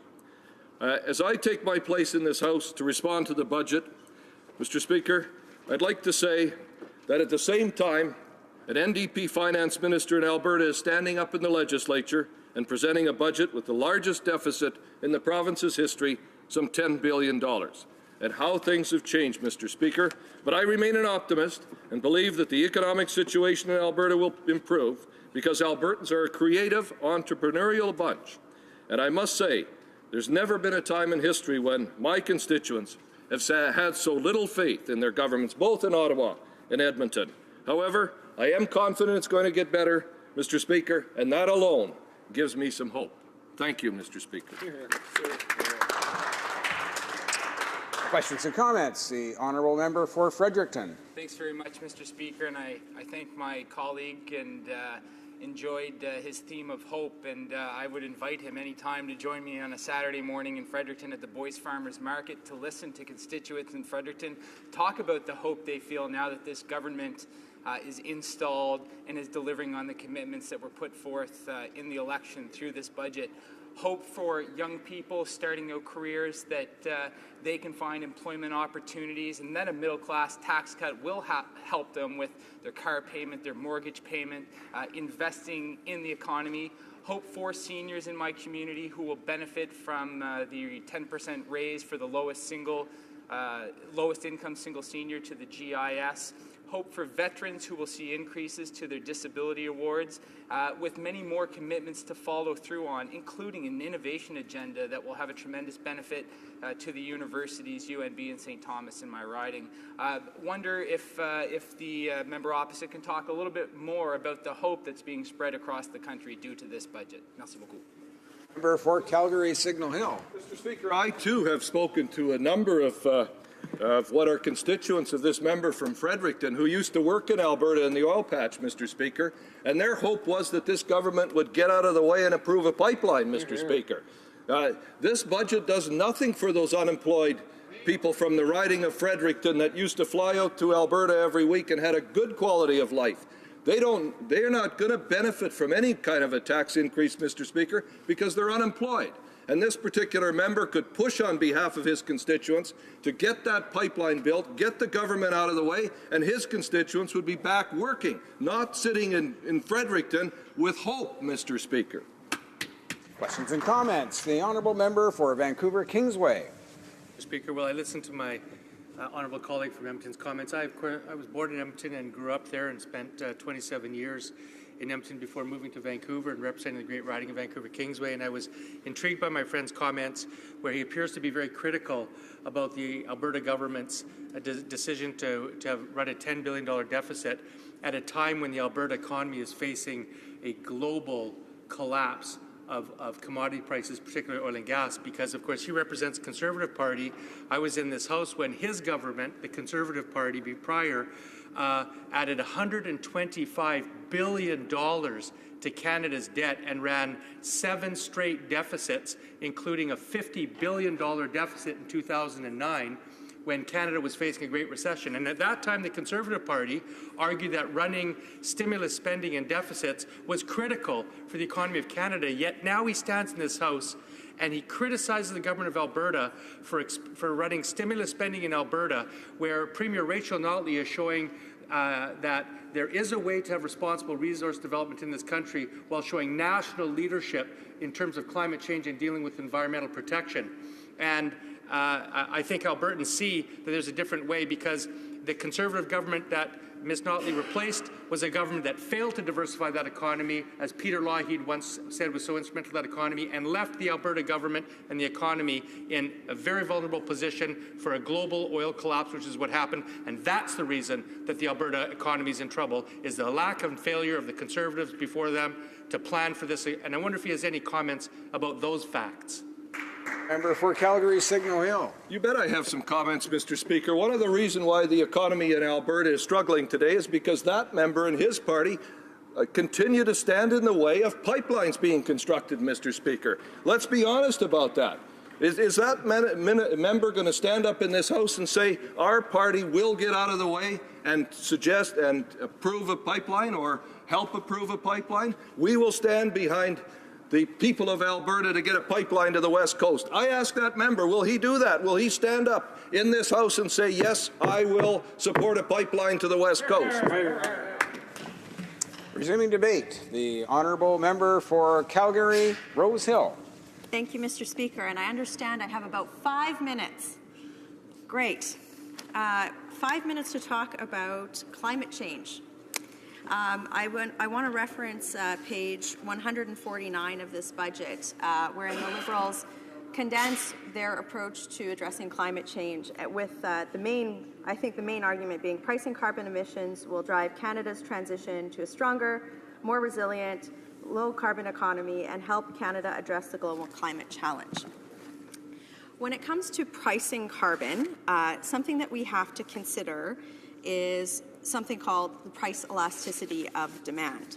And basically what that means is we have to look at whether or not, if the price of something increases, if the demand for that product will drop. So something is considered price inelastic, that even if you increase the price dramatically, the demand for that might not necessarily drop. And historically, one could make a very good argument that what research is out there shows that oil, and certainly gasoline, is fairly price inelastic in the short term, and even in the long term, Mr. Speaker. So my question for the government, and I hope they consider this, is when they're looking at carbon pricing as a mechanism to address climate change, especially to address the targets that they've put in place for the Paris Conference, that they would look at whether or not the price that they're setting is actually going to have an impact on greenhouse gas emissions. I read a Globe and Mail article, which I won't have time to quote from. It was from January 22nd of this year, quite lengthy, talking about how regional differences in our economies can affect, have different strategies on greenhouse emission reduction targets. I would just caution the government that there's a large body of research. In fact, I was talking on Twitter the other night with Andrew Leach, an economist who had some involvement with the Alberta government's carbon pricing model, saying that it would likely be close to $100 a ton that would be required as a price to reduce carbon, or price to have any sort of major reduction in greenhouse gas emissions. So my concern is this. I am not advocating for a $100 price on carbon. What I'm trying to say is that I'm not sure that even if the government puts this carbon tax in place, that it will have any real reduction in greenhouse gas emissions, any effect on that. But what it will have an impact on is people's pocketbooks. So if they are going to put a consumption tax on people, on an inelastic good, where there really aren't substitute goods right now that would see a demand change over time, I think that there's a good argument for that. They should call it for what it is. It's a consumption tax. And a consumption tax on an inelastic good, all that means is more revenue for the government, and it doesn't really incent behavior over time. But a consumption tax does a few things, Mr. Speaker. It disproportionately affects the poor, and especially on an inelastic good, such as oil. It's going to affect low-income people disproportionately. People still have to get around. It's going to affect the cost of public transit, Mr. Speaker. It'll affect small businesses disproportionately because they don't have the same capitalization as larger businesses to be able to overcome the increases or the effects of a tax. Again, it won't likely work. This won't likely see a reduction in greenhouse gas emissions. It'll create even more investment uncertainty in different parts of the country, especially in my home province of Alberta, where we're looking at investment certainty as something that we absolutely need. Some of my colleagues here have talked about how this is all based on low commodity prices, the issues that are happening in Alberta. That's not true. Sending signals from government like new taxes certainly, I think, is very bad timing right now. It's not actually going to do anything. It's going to put a chill on economic growth because when people have to pay more for a good that they have to buy, they have to make choices on how they're spending their money in other areas. That's true for families as it is true for businesses. So if your tax burden is increasing, then you are going to have to figure out how you're going to get money from other places to pay for the things that you need.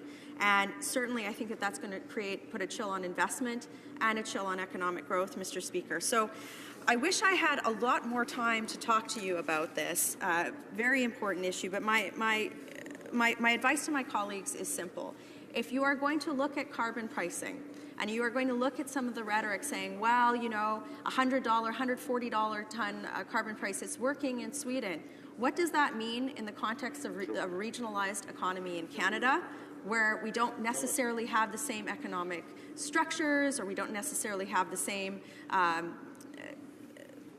needs from province to province?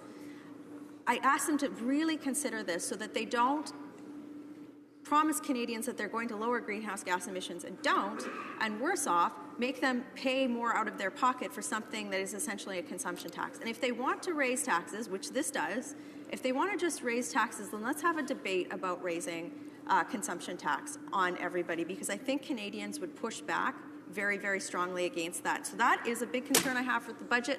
I wish I had 20 minutes, and I wish everyone, Madam Speaker, yourself included, a very good Thursday evening.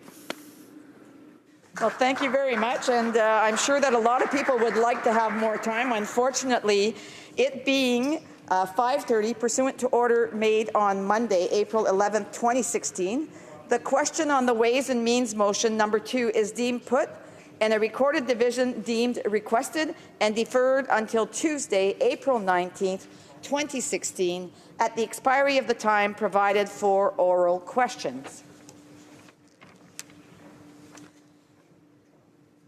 It being 5:30, the House will now proceed to the consideration of private members' business as listed on today's order paper. Affaires émanant des députés, étude de la motion. Private members' business, motion M42 on tax avoidance. Mr. Sainte-Marie.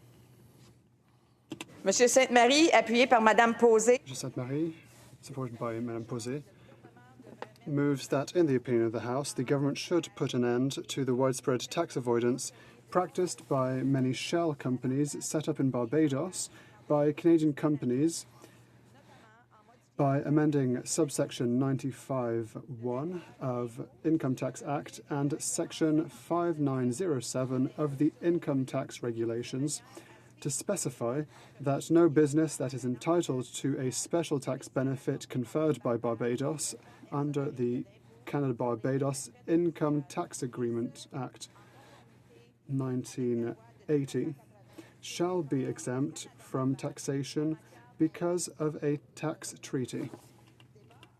Debate. The Honourable Member for Joliet.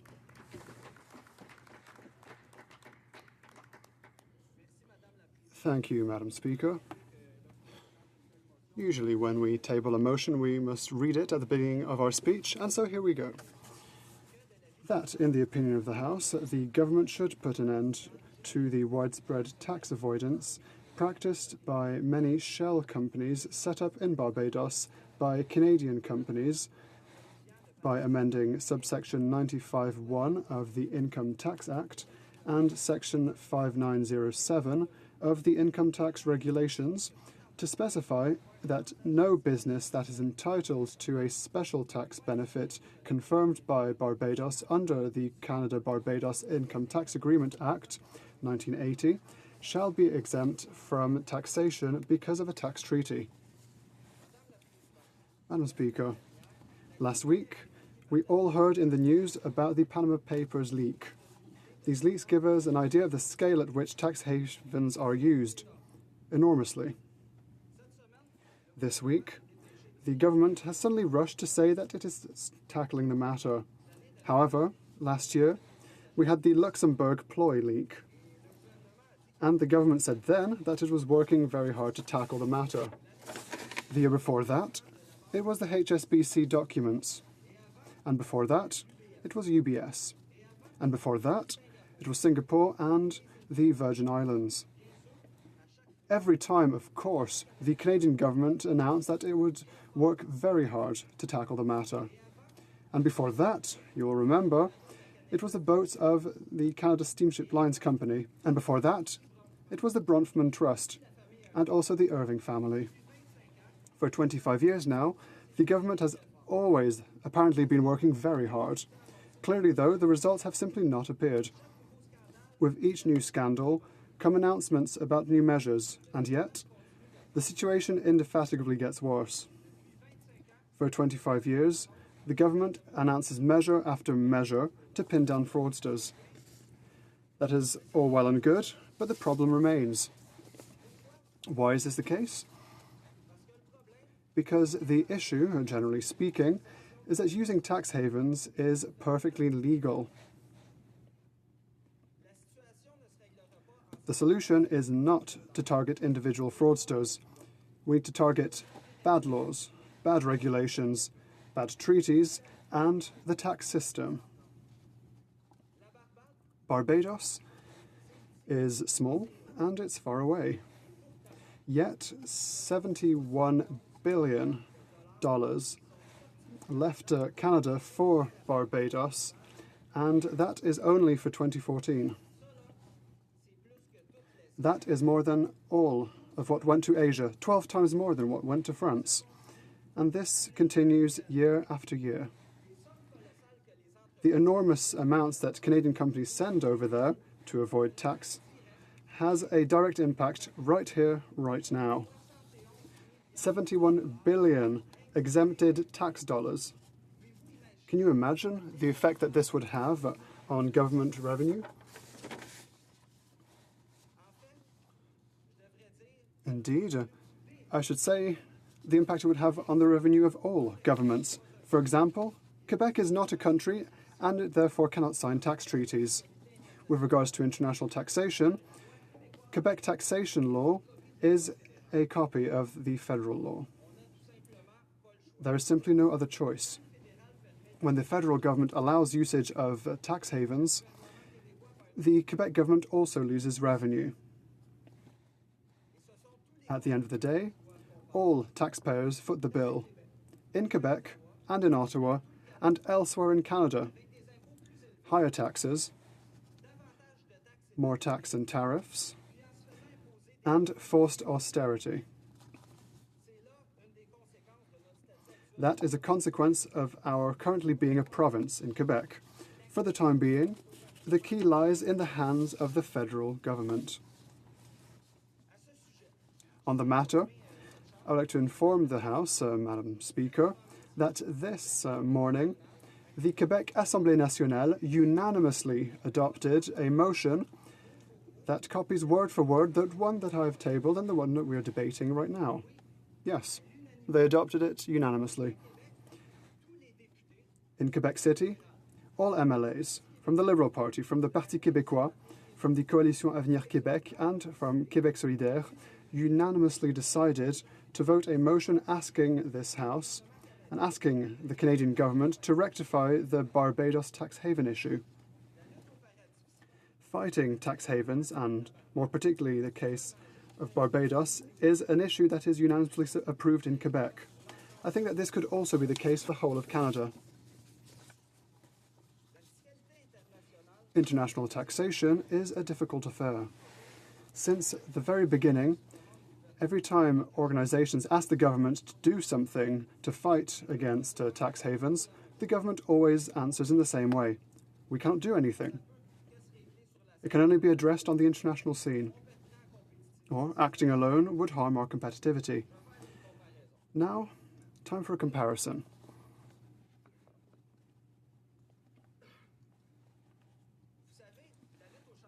You know, fighting climate change is also complicated. For 10 years, every time groups asked the Conservative government to act, it would also always answer in the same way. We can't do anything, and this can only be addressed on the international scene. We all here know that this was a thin veil over a reality of inaction. Environmental groups were not asking for us to abandon international efforts. All they wanted was for Canada to act inside of its own country and to sort out its own internal affairs. The situation is the same for tax havens. We need to act on the international scene, but we must also act here in Canada. And this is perfectly possible. That is what my motion seeks to demonstrate. Barbados is Canada's tax haven. It is the second largest destination for Canadian investment abroad, even if it is a small and inconsequential island. And again, it is accounted as investments, but these are all accounting tricks. There are no real activities over there. You know, Barbados became Canada's tax haven not because of an international decision. It became so following a decision handed down by the Government of Canada. What's more, a decision without the consent of this Parliament. Parliament has never approved this decision. The problem was created here, and it can be ended here. Similar to the fact that the environmental groups managed to change the issue of climate change under the previous government, I would like to demonstrate that we can act here. This motion proposes tangible solutions that are very clear. If the Parliament adopts it, Canadian companies will no longer be able to use their subsidiaries in Barbados to avoid paying their taxes here. When they transfer their profits back home, they will be taxed, quite simply. As is the case with any income for any taxpayer who doesn't have the means of paying for a creative tax expert who's a bit crooked. And I'm not telling you that this motion will solve everything. We'll still have to work very hard on the international scene. We'll have to ensure that profiteers will not be able to use the differences between different tax systems to break up their activities and not have to pay tax anywhere. And the time is ripe to make real progress on this front. Governments around the world have money problems, and almost everywhere people are dealing with austerity. There's starting to be a real indignation with tax havens. Tax havens are a real cancer that are affecting our societies. But we don't need to wait until the entire world agrees. The biggest users of tax havens are the banks. It's difficult to get specific figures, but we know that most of the money in tax havens come from the financial sector. Canada has an ability to act that other countries do not. The banking sector in Canada is a protected sector. Banks are not subject to international competition. Canadian banks cannot move elsewhere. The Bank Act prevents them from doing so. This means that Canada can act against tax havens without decreasing their competitiveness and without making the banks leave. In other words, we can act. I targeted Barbados because this is the main channel through which Canadian money flows to tax havens. But the Conservatives also opened the door to the use of other tax havens in 2009. They also did so secretly, without regulations and without a parliamentary debate. Regulation 5907, which is targeted in the motion, and it concerns Barbados, of course, but it also concerns 22 other tax havens. I want to remind you that the current motion does not concern a partisan issue. Yes, in the past, the Liberals authorized the use of Barbados, and yes, in the past, the Conservatives authorized others, but never has Parliament authorized any of them. This House has never authorized the legalization of tax havens. Never. I want to remind all members in this chamber that private members' business has no party lines. For private members' business, Liberal members do not represent the government, any more than Conservative governments represent the former government. Here, we all represent people. We have the privilege of being the spokespersons for our constituents. We are the representatives of the real people who contribute through taxes so that we live in a better society. And we, of course, as members, do not always share the same values. The Conservatives want to decrease people's taxes. Some Liberals and NDP members want to put an end to austerity. Regardless of our different motivations and values, I believe that we all agree on one thing here. Everyone has to pay their fair share. There's no reason why white-collar profiteers should make off with the cash box to tax havens. Until this time, I have never met a single voter, citizen who opposes the motion I've tabled today. On the contrary, what I hear is that we must attack these tax havens. We have to change the regulatory framework that allows for these loopholes and that allow these profiteers to avoid their obligations. Today, the debate serves to put the issue on the table. In June, there'll be a second hour of debate and a vote. By then, I intend to write to every member in this House, and I also intend to meet with the most possible from all parties. I remind you that this motion is intended to be non-partisan. I also remind you once again that all members of the Quebec National Assembly from all parties this morning passed a motion that is word for word the same as the one I have tabled today, asking that this Parliament and the federal government to solve the case of Barbados. I also remind you that the Parliament has never had an opportunity to vote on the rules allowing for the use of tax havens. With this motion, it will be the first time in the history of Parliament that members will be called upon to speak to the regulations that deal with existing tax havens. The first time. Parliament has never authorized the use of tax havens. Never. And that's what it would do if they defeat my motion, if you defeat my motion. And so I have the hope that the motion will be passed in June. I thank you very much. Questions et commentaires, questions and comments. The Honourable Parliamentary Secretary to the Minister of Finance. Merci, Madame. Thank you very much, Madam Speaker. And first of all, I'd like to thank my colleague for having raised an important issue. I have a lot of respect for him, and particularly for the issue that he's brought to the floor tonight.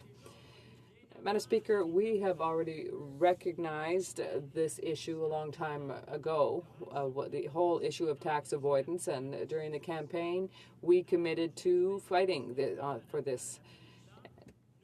Last year, we made historic investments, $440 million, indeed, to give the Canada Revenue Agency the tools, the technology, and the teams they need to do three things, Madam Speaker: to detect fraud, to investigate fraud, and to pursue those who are guilty of aggressive tax avoidance and tax evasion, and this is in the budget. I'm sure that my colleague will understand that we have a committee to advise the minister. I asked my colleague if he's ready to recognize that the historic investments made by this government will allow to deal with this issue. The Honourable Member for Joliette. Thank you, Madam Speaker, and I thank my colleague from Champlain for his comments. Yes, I recognize the efforts that are being made. However, the money put in and the extra investigators hired, the efforts made, are there to detect fraudsters and hucksters here. But the problem that I am raising here in this chamber is that in terms of regulations that have never been approved by the House here and voted on here, they mean those regulations that banks and multinationals can quite legally send their money to tax havens. And the problem with tax havens is that the sums we're talking about are much, much, much higher than what we're talking about for individuals at home. So we need to really deal with this problem. And comments, l'honorable député. The Honourable Member for Sherbrooke. Thank you, Madam Speaker. And I thank my colleague for his initiative.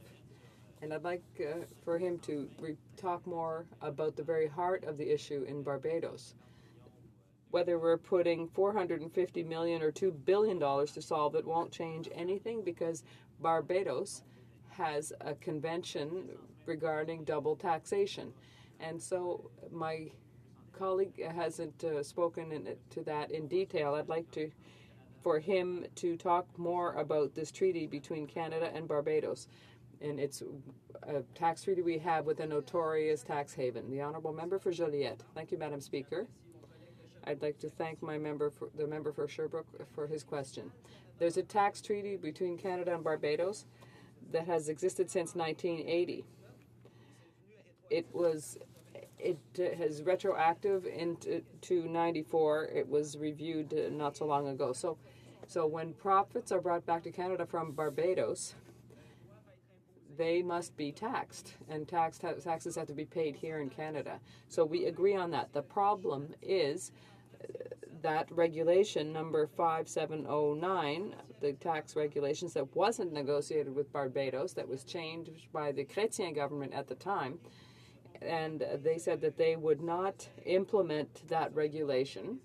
You won't have to pay taxes when you bring those funds back. So it's potentially illegal, but it's never been challenged before the courts. The Honourable Member for Mount Royal. A very brief question, please. Merci, Madame la Présidente. Thank you, Madam Speaker. I have a question for my colleague, and I appreciate his passion on the issue. We're talking about Barbados here, but we have some 114 countries that we have tax treaties with, including Panama, that are also tax havens. So if we adopt a resolution such as this one and say that we're going to deal with this individually and target Barbados, what's going to happen with the companies that have subsidiaries elsewhere? So if I had a subsidiary in Barbados, I'd just move it to another country. So how is this fair if we do this uniquely concerning Barbados? A brief answer, please, for the member from Joliette. Thank you, Madam Speaker, and I thank my colleague from Mount Royal. Regulation 5907 targets mainly Barbados because it is Canada's tax haven. $79 billion invested there compared to $28 million in Panama. But the regulation affects 28 other tax havens, including Panama, in fact. So it's a motion that targets other tax havens. We're putting the emphasis on Barbados because it's so much more significant than the other ones. Resuming debate. The Honourable Parliamentary Secretary to the Minister of Finance. Thank you, Madam Speaker. Once again, I'd like to thank my colleague for his initiative. And Madam Speaker, I would like to recognize that this government is the government that has made historic investments in combating this kind of tax evasion. The minister was clear. We're going to do audits on the Isle of Man. And just to put into perspective what my colleague was saying, in a 12-month period, there were $860 million invested in the Isle of Man. So it's a global problem that we'll have to combat, and those historic investments that we've made will allow us to fight against that. Discuss the issue raised in today's motion. Addressing questions of tax fairness and integrity are a fundamental part of and a priority of this government. And that's because they are a matter of fundamental importance to Canadians. Madam Speaker, Canadians work hard to build a better life for themselves, for their families, and for their communities. Through their efforts, their innovation, and their integrity, they are building a stronger economy for today and future generations. And they deserve to fully share in the promise and potential that Canada has to offer. We believe that Canada's tax system should reflect this fundamental principle of fairness. And our government is inspired by this vision in everything we hope to accomplish. It is based on the premise that everyone contributes to their fair share and that everyone can benefit in return. Unfortunately, Madam Speaker, tax evasion and avoidance undermine this basic social contract. They compromise our ability to collectively support some of our most vulnerable fellow Canadians. They shift the financial burden of doing so onto Canada's middle class while inappropriately benefiting some of those who may be more than capable of paying their own fair share. This is why, Madam Speaker, we have taken decisive action through Budget 2016 to crack down on tax evasion and to combat tax avoidance. Our budget will invest $444.4 million over 5 years to enhance the Canada Revenues Agency assessment capabilities through hiring of additional auditors and specialists who will have the resources needed to undertake more comprehensive investigative work. However, Madam Speaker, we also recognize that assessing tax revenues alone is not enough. Once we assess these tax revenues, we then need to collect the unpaid amount. And that's why Budget 2016 invests an additional $351.6 million Canadian dollar over 5 years to improve the CRE's ability to go after and collect these outstanding tax debts. But our efforts to support tax fairness don't stop at improved compliance and collection.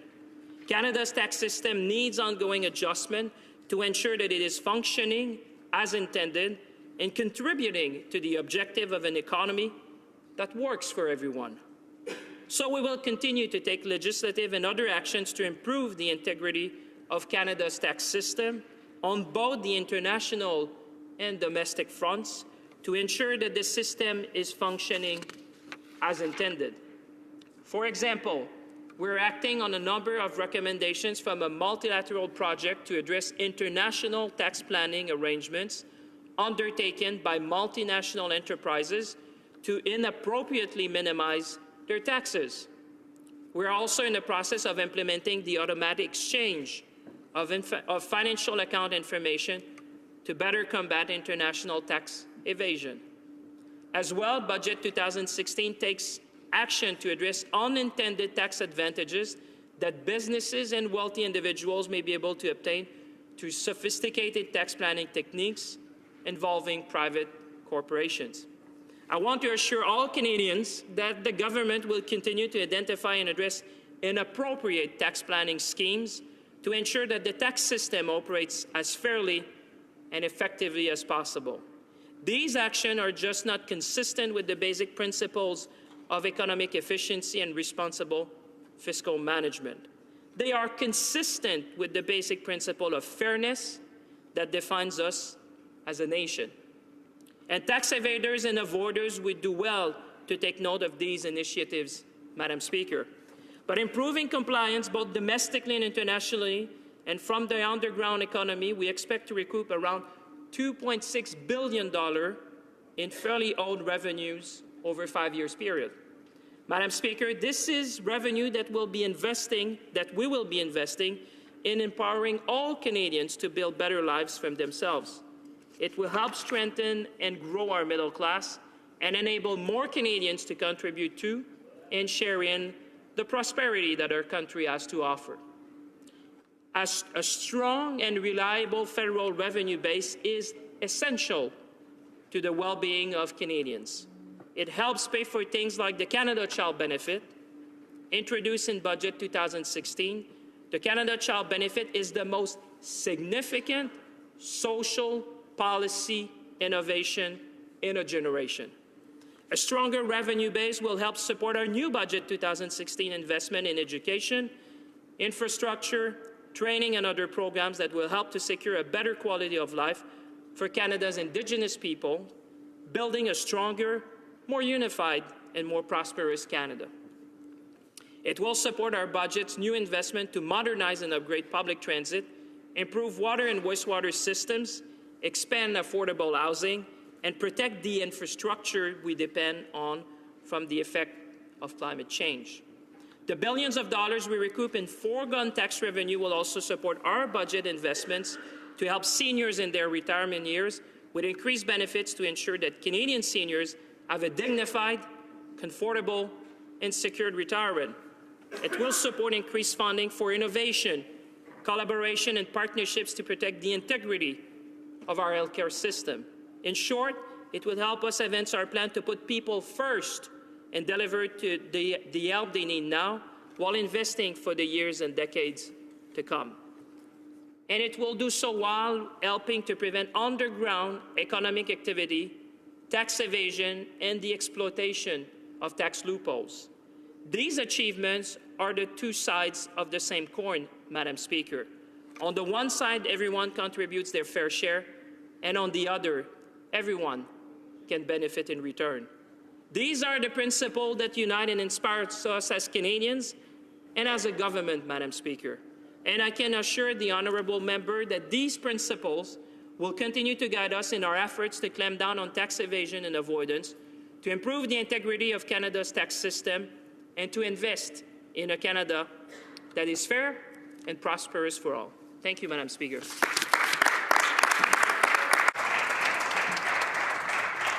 Resuming debate, reprise de débat. The honourable member for Brantford-Brant. Madam Speaker, I appreciate the opportunity to rise and speak to motion M42. This is an important and timely discussion, part of a broader debate about international tax avoidance that is taking place here in Canada and around the world. The idea that all Canadians should pay their fair share of taxes is one our Conservative Party strongly supports. That's why we took a number of important steps in government to combat tax avoidance.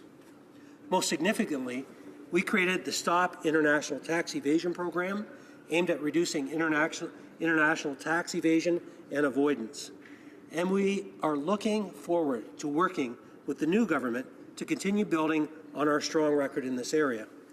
Now, with respect to M42, the basic premise behind this motion is the condemnation of tax avoidance practices. Again, the idea that all Canadians should pay their fair share of taxes is one that we support.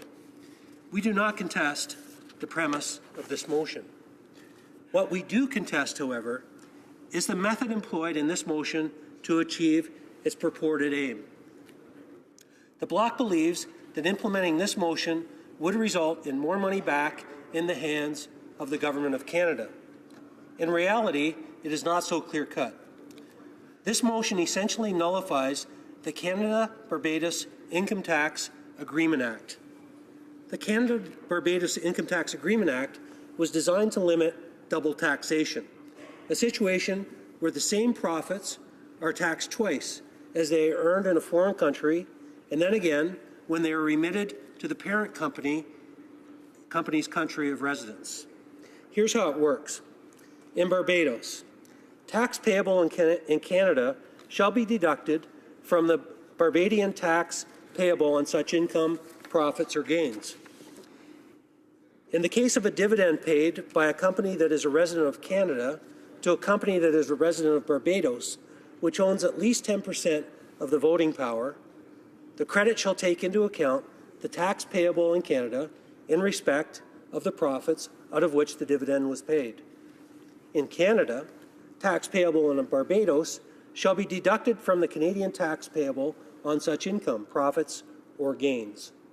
For the purpose of computing Canadian tax, a company resident in Canada shall be allowed to deduct, in computing its taxes payable, any dividend received by it out of the exempt surplus of a foreign affiliate resident in Barbados.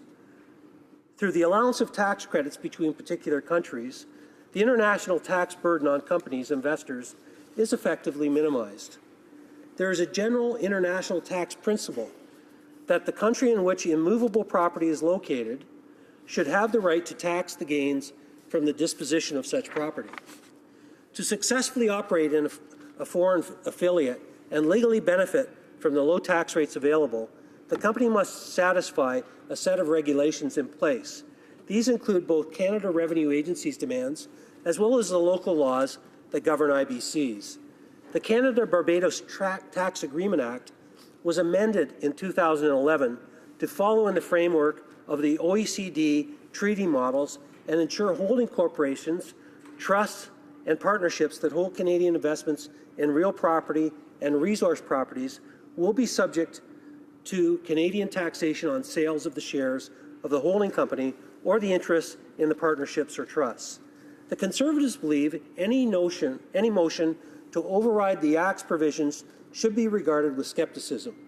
Why target specifically this Act? Undermining an existent Act does not seem to be the most appropriate response. Minister Finlay signed the Multilateral Competent Authority Agreement, helping to set the stage for the automatic exchange of financial information with international partners. Economic Action Plan 2015 reiterated the Government of Canada's pledge to working with international partners to address international tax evasion and improve tax compliance, including a proposal to adopt the OECD July 1st, 2017, the Common Reporting Standards starting on July 1st, 2017, with the first exchanges of financial account information beginning in 2018. Canada is one of more than 90 jurisdictions that have to date committed to implementing the Common Reporting Standard. This Liberal government is implementing more direct measures to investigate tax evasion. Again, and I will repeat it, we highly condemn the practice of tax evasion. However, we disagree that overriding a flexible act set in compliance with international standards is the best way to address the problem. Thank you, Madam Speaker. Reprise de débat, resuming debate. L'honorable député de... The honourable member for Sherbrooke. Thank you, Madam Speaker. And I'd like to thank the sponsor of the motion, the member for Joliette, for his remarks earlier, also for his initiative on this extremely important issue. As I've seen it's been mentioned several times, it's a topic that's in the news these days. That's been mentioned several times as well, so it's important in 2016 to start dealing with the issue. While there were efforts undertaken by the government, the previous government, to deal with it, there is a great deal of work that can be done at several levels. And I think that the sponsor of the motion raised the issue raised by the member for Joliette is very important and appropriate. Now, it's important to look at the figures. There are some figures that were mentioned by my colleague in 2014. $71 billion invested in the Barbados. Over the past 10 years, $370 billion invested in Barbados. It's the country, the second highest ranking country where Canadians invest, after the United States, where Canadians invest abroad, even before Asian nations, Asian and Oceania combined. And more is invested there than many other countries. And these figures are worrisome. I think that the reasons are simple, and I will take a few moments to explain why we see such figures as these, where there are some 284,000 people, where the GDP is $3.7 billion, and Canada in 2014, well, Canada, I should say, in fact, Canadian investors invested $71 billion in the country. Now, we can agree here, I'm sure, that something needs to be done. There must be something happening there. It's not because it's sunnier in the Barbados than in the Cayman Islands or in Hong Kong. It's because there's a fundamental issue that is easy to see. Canada has a tax convention with the Barbados. It's simple. The tax convention, simply summarized, prevents double taxation. And my Conservative colleague spent a few moments talking about the rules surrounding it, but in fact, when profits are declared in a country and they're brought back to another country where there is a non-dual taxation convention that exists, it's just all that needs to be done is proof needs to be provided that the taxes were paid in the original country, and Canada accepts to not tax them a second time. Now, that's normal. If we look at the UK, if we talk about the United States, it's normal to have a tax convention like that to prevent dual taxation. It's good for our companies. But in the case of Barbados, the international corporations pay 0.25%, between 0.25 and 2.5%. So it's hardly surprising to see that Canadian companies want to invest there in Barbados and declare their profits in that country, because their taxation rate is between 0.25% and 2.5%. So why pay 15% or 11% for SMEs in Canada when you can get a preferential rate in the Barbados? So it's hardly surprising that there's $71 billion were invested in Barbados in 2014. It's simply handed to them on a silver platter. And it's not all that complex either to look at these kinds of legal strategies. We may say that there's some $400 million that's lost to tax evasion, etc. Well, tax evasion is illegal. Putting money towards that is normal, but how can we attack or deal with things that are not illegal? So as part of the debate, Barbados is a problem here. And I would like to thank my colleague for having raised the issue today, because it's not a new issue. But it's no less important because it's not new. Now, as I said, it's simple. If someone has a company, now I don't want to encourage Canadians to do this, but just to explain to parliamentarians just how easy it is. So if you have a company here in Canada, and you also have a branch in the Barbados, you hire a consultant. It's easier because there are consultants on every corner in the Barbados. Well, there are plenty here as well, but you hire a consultant, and under the legislation of Barbados, you set up a company. It becomes a branch of your Canadian company. It becomes a multinational company. If you've got a branch in the Barbados, it's multinational. So it's not that complicated. All you need to do is do all of your business, as we say, in Canada.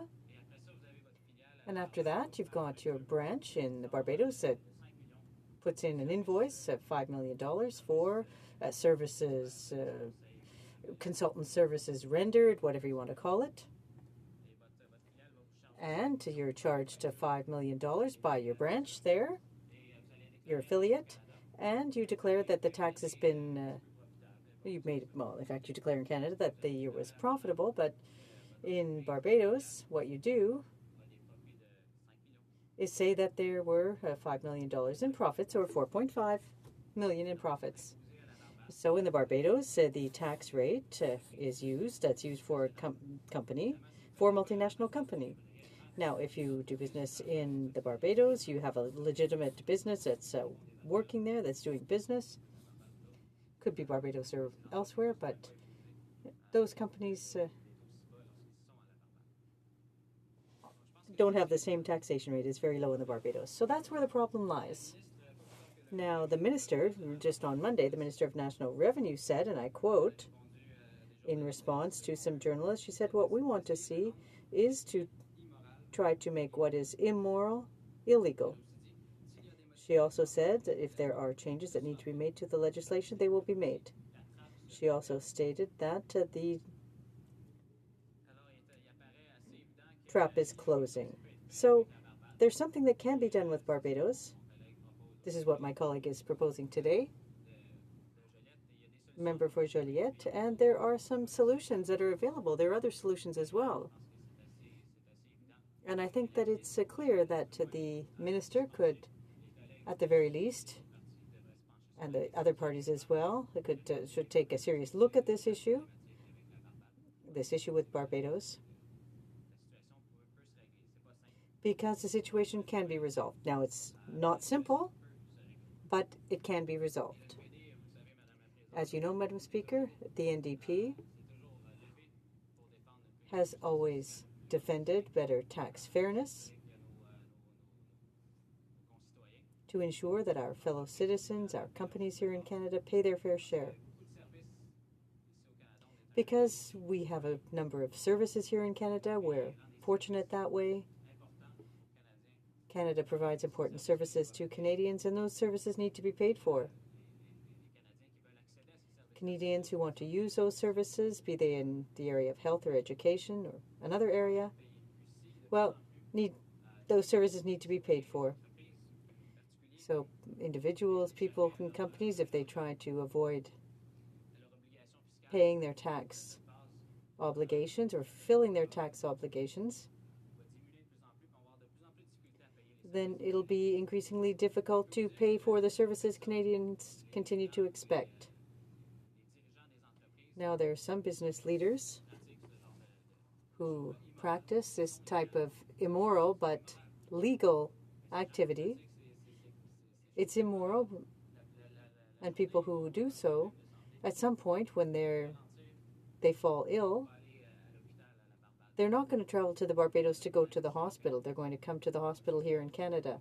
They're going to use our healthcare services and our healthcare system, or they're going to come back here to use the services in Canada. And the first thing they'll do when they leave the hospital is to continue to avoid paying their fair share of those services as rendered. So it's high time that we come up with a solution, a legislative solution. The member for Victoria in the last Parliament had a solution. It's still something that's very current today, which talks about the economic substance of a transaction, that there needs to be proof that it is a real transaction and not just a tax reason. That's a solution. Another solution would be giving the agency more resources. Now, that won't resolve the problem if it's simply because the issue is legal. There could also be stiffer sanctions.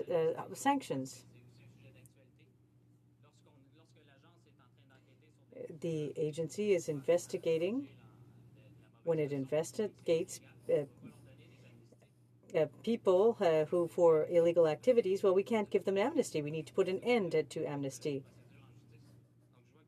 So I see that my time is up, Madam Speaker, but I think that the international aspect of international cooperation is also very important here. So thank you for your time, and I'm eager to follow the rest of the debate on this important matter. Debate, l'honorable député de Sudbury. The honourable member for Sudbury. Well, thank you very much, Madam Speaker. I'd like to thank my colleague, the member opposite, for raising this issue. And if you'd have told me we'd be talking about tax havens in the House of Commons, I wouldn't have believed it. Here we're talking about them today. And on a few occasions, the member opposite said it wasn't all that simple. That's very true, because we're talking about multinational issues and tax issues, international taxation. But the term is false, because what we're talking about, how a company imposes taxes on companies or people residing when the income is earned abroad. So it's not, it's a concept, it's a very difficult. Now, I'd like to take a few moments here to talk about the Canadian tax system. We've had the budget, and I think where the shoe pinches in this situation, as the two colleagues before me have mentioned, well, they've given some examples, simple analogies. It's a little more complex than that, and I'll try to address the issue. I'll talk about that in English, and then I'll switch back to French. Allow active business income earned by foreign subsidiaries of Canadian corporations to be repatriated back to Canada, free of Canadian tax, if the income was earned in a jurisdiction with which Canada has a tax treaty or a tax information exchange agreement. We currently have 114 tax treaties around the world. Barbados is one of these countries, as are several other countries with low tax rates or preferential regimes. The exempt surplus rules in the Income Tax Act and the Income Tax Regulations allow active business income to be earned by a foreign affiliate. So we got active business income. What does that mean? Basically, the test is, as long as this corporation has 5 employees, they qualify as active business income. That is the test. It has to be earned by a foreign affiliate. A foreign affiliate is a corporation of which a Canadian corporation has at least 10% equity. And it is repatriated to the Canadian parent corporation as dividends without being subject to Canadian tax, provided the foreign affiliate is resident in and the income is earned in a jurisdiction with which Canada has a tax treaty, such as Barbados. In contrast, active business income earned by a foreign affiliate of a Canadian parent corporation that is resident in a country with which Canada does not have a tax treaty is subject to Canadian tax when repatriated to the Canadian parent as dividends. So we have a foreign tax credit system. So basically, no treaty, it's taxed in a foreign jurisdiction. If the dividend is paid to Canada, we recognize, we give credit to the foreign tax that was paid, and then we tax that income in Canada. So you have 2 regimes, if you have a tax treaty or if you don't have a tax treaty. Now, the budget 2016 is a start to address tax evasion in Canada from Canadian corporations and individuals as well. Je vais le discuter en français. And I'll do this part in French.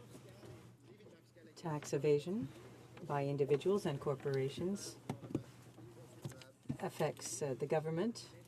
It eliminates or affects the cash flow, and it's unfair for taxpayers in this country. The government is seeking to prevent this under-the-table activity, this clandestine activity, and wants to put an end to tax avoidance and loopholes. That's why Budget 2016 sets out measures to deal with this. It includes measures to fix the tax system, and this is a cornerstone of the budget. It involves an investment of $440 million over 5 years in order to give the Canada Revenue Agency the ability to do more, to put an end to tax evasion and to deal with tax avoidance. Thanks to the significant increase in funding, the number of audits for individuals will go up, going from 600 to 3,000 over 5 years.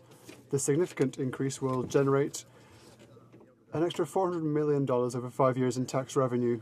The CRA will also hire 100 new specialists in order to examine multinational high-risk companies, which should generate extra revenues to over 5 years.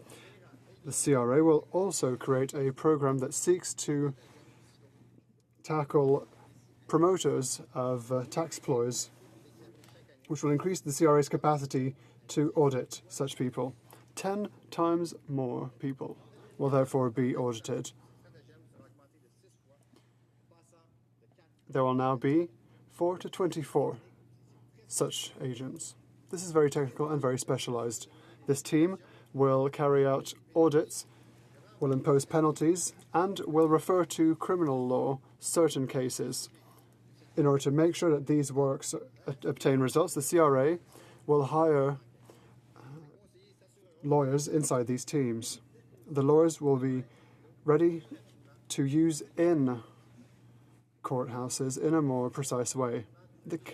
Canada will also protect the integrity of Canada's tax base internationally. First of all, Canada and other members of the G20 and of the OECD are collaborating in order to create recommendations that seek to tackle tax base erosion and the transfer of benefits. These planification mechanisms are used by multinational companies so they can pay as little tax as possible in an appropriate way, notably through the transfer of taxable monies to another jurisdiction. In trying to protect its Canadian tax base, the Government of Canada has followed 7 recommendations put forward in its budget. As we announced in our first budget, we propose new legislative measures that seek to strengthen existing documentation on the price of transfers by installing a declaration country by country for big multinational companies. The CRA will implement international revised orientations on the creation of transfer prices for multinational companies, which will allow us to better interpret the principle of companies. We take part on the international scene in order to create a multilateral tool that will allow us to simplify the implementation of recommendations that come out from the BAPS program linked to tax avoidance. The CRA will also carry out an exchange with other tax organizations on matters that could raise issues on tax base and benefit transfer or other profit transfer. Canada has engaged itself on this path and will collaborate with the international community in order to make sure that there is a cohesive and uniform approach. Second of all, the government is working with its international partners in order to increase transparency with an automatic transfer of financial information. The implementation of the new world standards, the standards set about by the OECD, will fight tax avoidance and tax evasion. It will also reassure the public with regards to the integrity of the Canadian tax system. 90 countries have already committed to implementing this standard. Rich people can use private companies abroad in order to inappropriately reduce their tax burden. This is still an international national concern. They use lawyers and accountants, and that does not mean that they should be able to avoid taxes. Budget 2016 will tackle this, and we will audit our tax system in the year to come.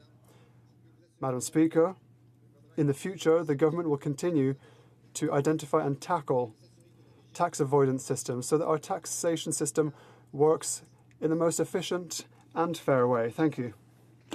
Before we resume debate, I just want to remind, to advise the member from Regina Louvain that the time for debate on private members' business will expire at 6:30, so I will have to interrupt you, but you will be able to continue your speech at the next time, at the second hour of debate on this on a different day. So resuming debate, reprise de débat, the honourable member for Regina Louvain. Thank you, Madam Speaker. And Madam Speaker, since I have only a few minutes, I would like to focus on 3 key questions. What's the problem? How big is the problem? And what, if anything, is the government doing about it? So what's the problem? Well, we need to talk about what tax rates are actually in effect in Barbados on international business companies. And what we find is that on the first $5 million of profit, the tax rate is 2.5%. And that used to go down to a tax rate of 1%. But as of 2013, Barbados has cut that all the way down to 0.25%. So a quarter of a percentage point on profits over $15 million a year. That's what international companies pay in Barbados. So when the Conservative member for Brantford-Brant or the Liberal member from Sudbury give us these textbook explanations about avoiding double taxation, we have to talk about, what's really happening in Barbados. So certainly it makes sense that if a Canadian company actually pays a decent amount of tax somewhere and then repatriates profits back home, that they don't again pay Canadian tax on that same money. Fair enough. But is the position of the Conservatives and the Liberals in this debate that when a Canadian company pays a tax rate of 0.25% in Barbados, that, yeah, sure, that's good enough, they've paid their fair share of tax, they shouldn't owe any more Canadian tax on that money? Because it seemed that that's what we heard from the previous speakers. So there is absolutely a very serious problem here of Barbados being a tax haven, and it really doesn't make sense to exempt profits repatriated from that country from Canadian tax. Now, the next issue is how big a problem is it? Because maybe there's a little loophole there, but if Canadian companies aren't really taking advantage of it, we wouldn't worry. The member for Mount Royal tried to suggest that, well, there's all kinds of different tax havens out there, so why focus on Barbados? Well, I'll tell you why. Because if you look at Statistics Canada's figures on foreign direct investment positions, we find that most of Canada's foreign direct investment is in the United States, as one would expect. But the second largest Canadian foreign direct investment position in the world is in Barbados. $71 billion in Barbados. So why is that? Well, Barbados is a pretty small country. Its GDP is maybe something like 5 billion Canadian dollars. So why would we be parking $71 billion in an economy of that size? We haven't heard an answer to that this evening, Madam Speaker, and I think it's obvious that Barbados is just being used as a tax shelter. Why would Canadian companies be investing more in Barbados than, say, in the United Kingdom, the third largest country for Canadian foreign direct investment, which, of course, has an actual economy, and there's things there that corporate Canada might actually want to invest in. So there's a real big issue with Barbados. It's not to say that there aren't other tax havens, but clearly Barbados is the biggest tax haven being abused by corporate Canada. So we have to start somewhere, and it makes sense to start with the biggest part of the problem, which is exactly what this excellent motion from my colleague from Joliet proposes. Now, the third issue that we need to address here is what is the government doing about this very serious and very large problem? Well, we got in speeches from the Liberals a lot of talk about all the good measures in the budget to deal with tax evasion. And indeed, the budget documents use the term tax evasion about a dozen times. And they even use the term tax avoidance about half a dozen times. A word that doesn't appear in the budget at all, Madam Speaker, is Barbados. So we're going to fight tax evasion without even talking about the largest source of tax evasion and tax avoidance. That's a very major problem, and that's the reason why members of this House need to vote in favor of the motion presented by my colleague from Joliet. Thanks very much. Thank you very much. And the next time that private members is debated, you will have 5 minutes and 12 seconds to debate. La période prévue pour l'étude des affaires émanant des députés est maintenant The period for private members' business is now expired, and now it will be put at the bottom of the order of priority on the order paper. À l'ordre, à ce moment-ci, conformément à la... Pursuant to Standing Order 38, a motion on adjournment of the House is deemed as being tabled and moved. Therefore, the question is as follows: that this House now do adjourn. Member for Kamloops, Thompson, Caribou. Thank you, Madam Speaker, and I'm really thankful for an opportunity to stand up and talk about a question that I asked on March 8th. And once I actually sort of read the question and read the response, because I think it's critical for people to understand why I am so concerned in terms of what happened with this response. And the question was, Mr. Speaker, a recent lawsuit by the SSN is looking to declare Aboriginal title over private property. The Premier of British Columbia responded that government must defend with conviction the sanctity of private land and private land rights. Furthermore, she told the people of Kamloops she has their backs. There will be no such message from the federal government. Will the Justice Minister stand shoulder to shoulder with the Premier of BC and defend private property ownerships? And Madam Speaker, this is absolutely critical because listen very carefully to the response that I received. And it was, I think, this is from the Minister of Justice and the Attorney General of Canada. And she thanked me for the question. She said, our government is committed to developing a substantive nation-to-nation relationship with Indigenous people in this country, sitting down and working jointly based on recognition and moving forward in order to ensure that Indigenous communities can have improved quality of life, can settle ultimately the land question, and do it based on respect and based on the United Nations Declaration on the Rights of Indigenous People. Madam Speaker, I think you can understand why this answer was very concerning, because what it did was it talked about the government's mandate, which they've been very clear about, that they have a goal of settling the long-standing land claim issues, and that is an important goal. We recognize that that's an important goal. But what she didn't acknowledge is that as they go about that process, there are going to be people that are going to be impacted. And so I think it's really important to talk about that. Now, I do note that they did give a tepid response to this particular lawsuit, and they will be responding to it. But I think it's important to recognize that this, again, is going to have very far ramifications. You look at the ruling in the Daniels case just today, and again, this is going to add an additional complexity to the job that they have ahead of them, but it also is going to, again, have impact on third-party, both private property and, sometimes small businesses. And I can just give you maybe a couple of examples. The Silco Teen decision, I had a very powerful letter from someone who's 70-some years old, and he's had a trap line, and he's spent a lot of money in terms of his investment in terms of a small business. The ranchers, as the settlement of one of the treaties in the northern British Columbia, significantly impact. So the bottom line, Madam Speaker, is this government is going to have to be proactive, absolutely deal with the long-standing issues, but they have to also acknowledge and deal with local private property rights and local community small business owners. The Honourable Parliamentary Secretary to the Minister of Justice and Attorney General of Canada. Thank you very much, Madam Speaker. Madam Speaker, our government is committed to renewing the relationship between Canada and Indigenous peoples on a nation-to-nation basis.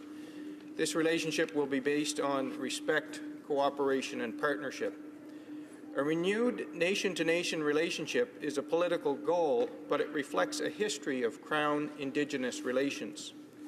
Nation-to-nation relations are not a revolutionary break with our legal and constitutional order, but an evolution closer to the promise of Section 35 of our Constitution, as outlined in jurisprudence from the Supreme Court of Canada.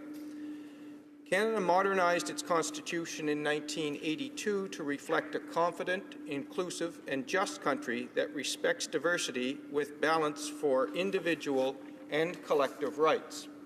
In particular, Section 35 recognizes Indigenous peoples and provides protection for their rights. The inclusion of Section 35 is a turning point in Canadian history.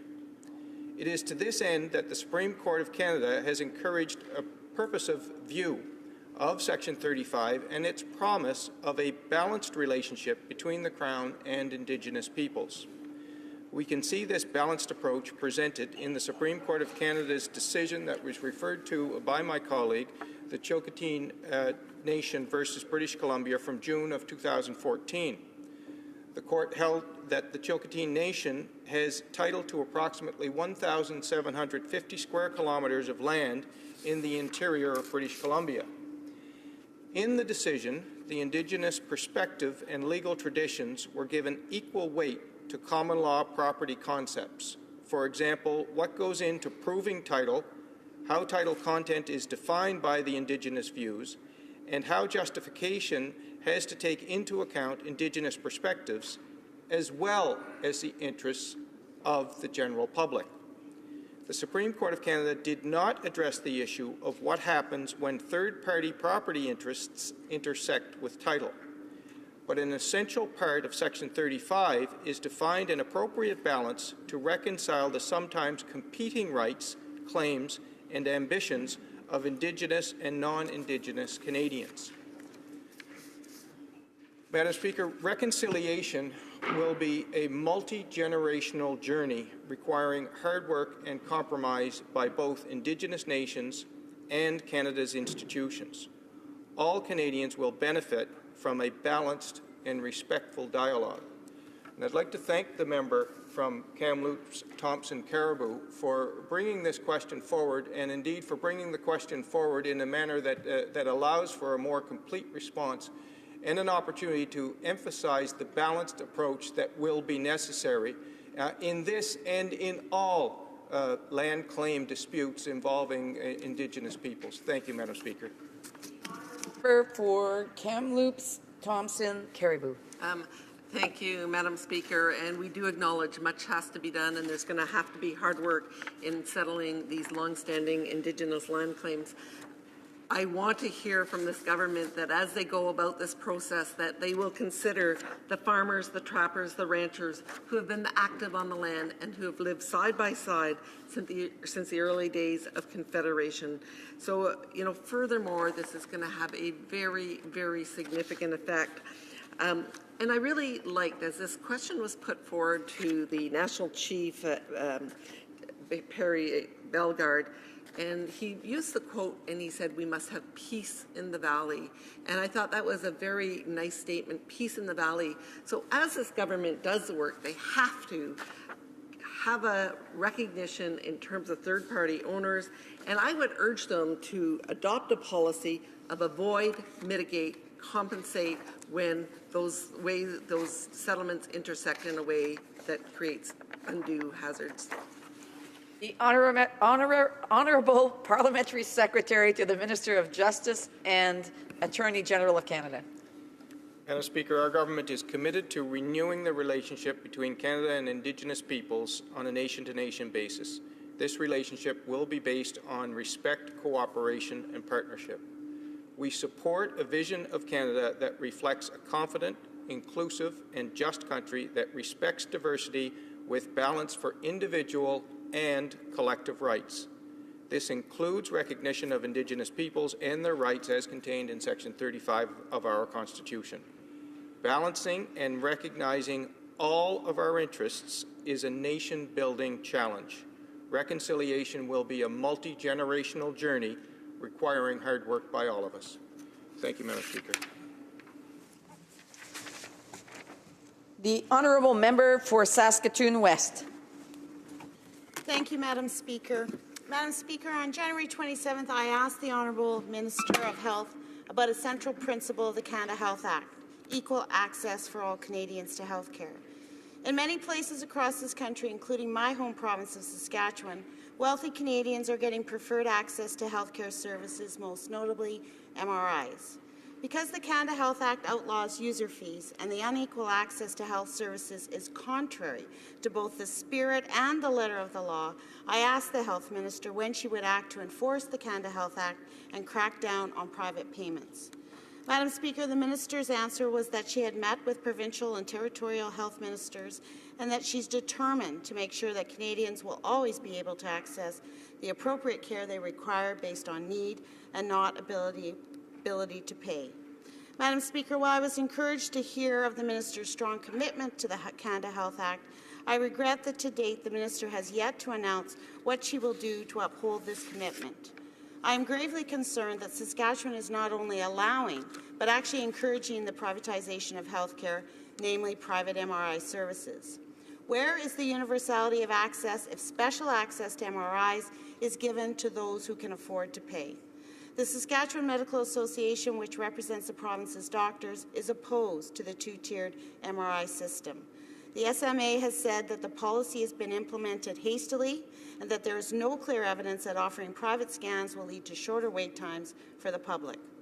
Dr. Ryan Miley of the Canadian Doctors for Medicare notes that although Alberta has the second highest number of diagnostic imaging scanners per person in Canada, it also suffers the longest wait times.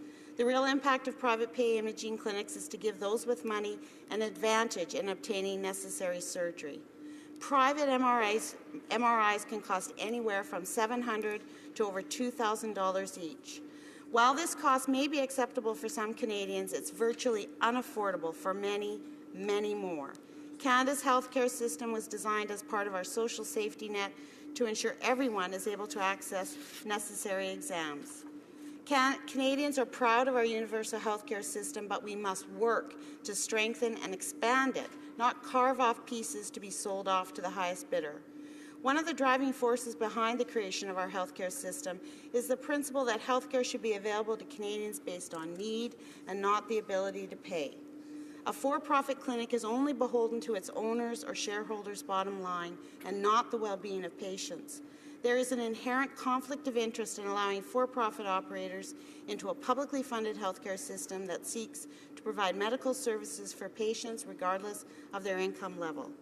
Just today, we heard about allegations that a private health clinic in Calgary is trying to pressure its doctors into giving preferential treatment to fee-paying patients. Madam Speaker, a two-tiered healthcare system only exacerbates unequal access for Canadians. More than 6,000 people are waiting for an MRI in the province, making it the longest wait list of any special imaging service. Today, there are two for-profit MRI clinics in Regina area, not one in Saskatoon and not one in the north. It's not difficult to see that for-profit providers will locate where it's good for them, not necessarily where patients need the services to be.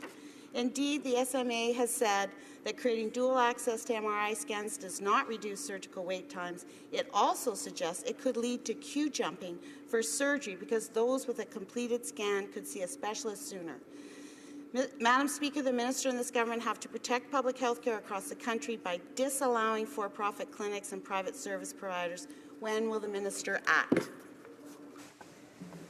The Honourable Parliamentary Secretary to the Minister of Health.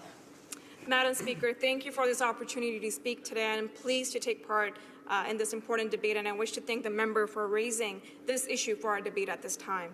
Our government is committed to protecting our publicly funded healthcare system. Like all Canadians, we share the strong belief that all individuals deserve access to timely, quality, universal healthcare, regardless of their background, physical need, where they live, or how much they make. This is one of the core values of our country. Access to healthcare is an important matter for all Canadians. The Canada Health Act is more than Canada's federal legislation for publicly funded healthcare insurance. It is an integral part of our identity. The Canada Health Act preserves the value embedded in our healthcare system and in our country as a whole, values of equity, accessibility, and solidarity. These are the values that make Canada one of the most desirable countries in the world in which to live. Not only do we have a healthcare system that all Canadians can be proud of, but it forms the bedrock of middle-class economic security. Our publicly funded healthcare system offers a competitive advantage for Canada in an increasingly competitive world. The Canada Health Act requires provincial and territorial health insurance plans to provide medically necessary hospital and physician services to their residents on a prepaid basis and on uniform terms and conditions, permitting payments for faster access to insured health services, including medically necessary MRI services at private diagnostic clinics, which has often been called a queue jumping, contravenes the accessibility criteria of Canada Health Act. Further, when a patient jumps a queue by paying to gain quicker access to a diagnostic service such as an MRI, they are then able to jump the queue a second time for any follow-up care indicated by the MRI. That is, they gain faster access to both the initial diagnostic test and then they gain quicker access to any required follow-up surgery or procedures in the public system. This is not access based on medical need. This is access based on ability or willingness to pay, and it is in contradiction of the underlying principles of the Canadian healthcare system. It is our belief, Madam Speaker, that the MRI services, when medically necessary, should be covered by provincial plans. I would like to assure the House that the discussions are underway in relationship to this issue. The strong support that our government has for our publicly funded healthcare system is echoed by the support of all Canadians. Polls continue to show that Canadians consider healthcare to be a high priority and that there is a strong support for a principle of access to care based on need. In a September 2015 Equals Research poll, when asked if individuals should be allowed to pay extra to get quicker access to healthcare services, 64% of respondents disagreed. Canadians want a system based on need and not their ability to pay. They consider equal and timely access to medically necessary healthcare services to be our national character, not a privilege of status or income. The honourable member may be assured that this government is committed to preserving the fundamental principles of our healthcare system, and we will continue to work with our provinces and territories to ensure access to quality healthcare services based on need and not their ability to pay. Thank you. The honourable member for Saskatoon West. Thank you, Madam Speaker, and I'm heartfelt to hear those words around protecting one of the fundamentals of the Canada Health Act, and that is universality. Unfortunately, the government just seems to want to talk about it and not do anything about it. What we're asking her to do is to disallow the service immediately. During this week's emergency debate on the suicide crisis in Attawapiskat, the minister said, and I quote, "It's unacceptable to have multiple tiers of health access. We would agree that all Canadians need to have access to medical care they require based on need and not based on where they live or whether they can pay. It's time for this government to step up and defend the universality and accessibility. It's time to actually enforce the Canada Health Act. Private two-tier healthcare is a very slippery slope that will dismantle our social safety net, and Canadians need to hear their government commit to protecting healthcare for everyone and not just the wealthy." Thank you. The Honourable Parliamentary Secretary to the Minister of Health. Thank you, Madam Speaker. I'd like to thank the member for her question. Our government recognizes that universal, publicly funded healthcare is a core Canadian value and a foundation for economic prosperity. This is why our government is committed to upholding the Canada Health Act and its fundamental principle of providing access to medically necessary care based on need and not the ability to pay. We recognize that sustaining a strong universal healthcare system requires the collaboration and cooperation of federal and provincial governments. As such, we are committed to a renewed relationship with our provincial and territorial partners to support their efforts to strengthen our publicly funded universal healthcare system. The federal, provincial, and territorial ministers of health met in January 2016 to discuss common challenges facing our healthcare system. And I'm pleased to note that at the meeting, ministers of health from across the country reaffirmed support for a publicly funded healthcare system and the values on which it is based. Thank you. The honourable member for Designate-Mississippi, Churchill River. Thank you, Madam Speaker. I stood in the House a couple of months ago and asked the Minister of Indigenous and Northern Affairs what she and her government planned to do to help the community of Wollaston Lake, who at the time was facing a challenge. Due to climate change and warm weather, an ice road in northern Saskatchewan was deemed unsafe to transport provisions. A community of 1,800 people were running out of fuel and supplies due to unsafe winter road. First Nations chiefs in Saskatchewan said that the unusual mild weather has softened a northern Saskatchewan ice road, leaving two reserves facing safety and access challenges. Hatchet Lake First Nation and Fond du Lac Denisoukhlina First Nation, it is clear and undisputable that reliability of this road has been impaired. The danger imposed by soft winter roads is increasingly isolating northern communities. This is rendering their lives more difficult as supplies is harder to transport to remote communities. This is without a question an urgent matter. What does it mean when an ice road is unsafe for northern remote communities in Saskatchewan? This ice road represents a lifeline for those communities. It is a significant factor in the local cost of living, on the economic development in the communities, on housing and infrastructure. Sporadic availability of truck transport imposes significant extra costs on the communities. Expensive and uncertain transportation situation is a major barrier to all forms of development in northern communities. It brings food prices considerably up. It brings fuel prices up, fuel that is used for transportation and for heating on reserves. Medical supplies don't make it on reserves for the sick and healthcare workers who struggle to provide the healthcare needed. Unsafe ice roads make it harder, if not impossible, for the RCMP and the paramedics to reach those who require urgent help instantly. As you can see, this is becoming a safety issue. There have been reports of trucks transporting provisions that have fell through the ice. Chiefs have also warned their communities to avoid the winter road as they are unsafe for travel. This is not an issue that is exclusive to northern Saskatchewan. Northerners across the country have seen the roads they count on for provisions and for movement becoming more and more unsafe and unreliable for their livelihood due to climate change. The current government has promised an open nation-to-nation relationship throughout their election campaign. The Prime Minister pledged to implement the Truth and Reconciliation Commission recommendations. Despite that promise, we are still waiting. The government still fails to act on issues that are of great concern for northern remote communities, who often feel abandoned and who often feel that their issues are just not important enough in the eyes of the federal government. Like all Canadians, Northerners count on an equitable treatment of their concerns. This government had a chance to demonstrate goodwill in tackling this concern with their first budget. However, nowhere in the budget do we see allocation of specific funds for winter roads, and this despite the continuous outcry and warnings from First Nations chiefs and the Federation of Saskatchewan Indian Nations on this particular issue that is crippling communities. Action is needed, even more urgently than even before, and the problem will not disappear on its own. It will only increase. Specific funding and a comprehensive strategy for ice roads is required now. In the long run, it's going to enhance and better the lives of the people in the north. This is about lives. This is about safety. This is about economic development in northern remote communities.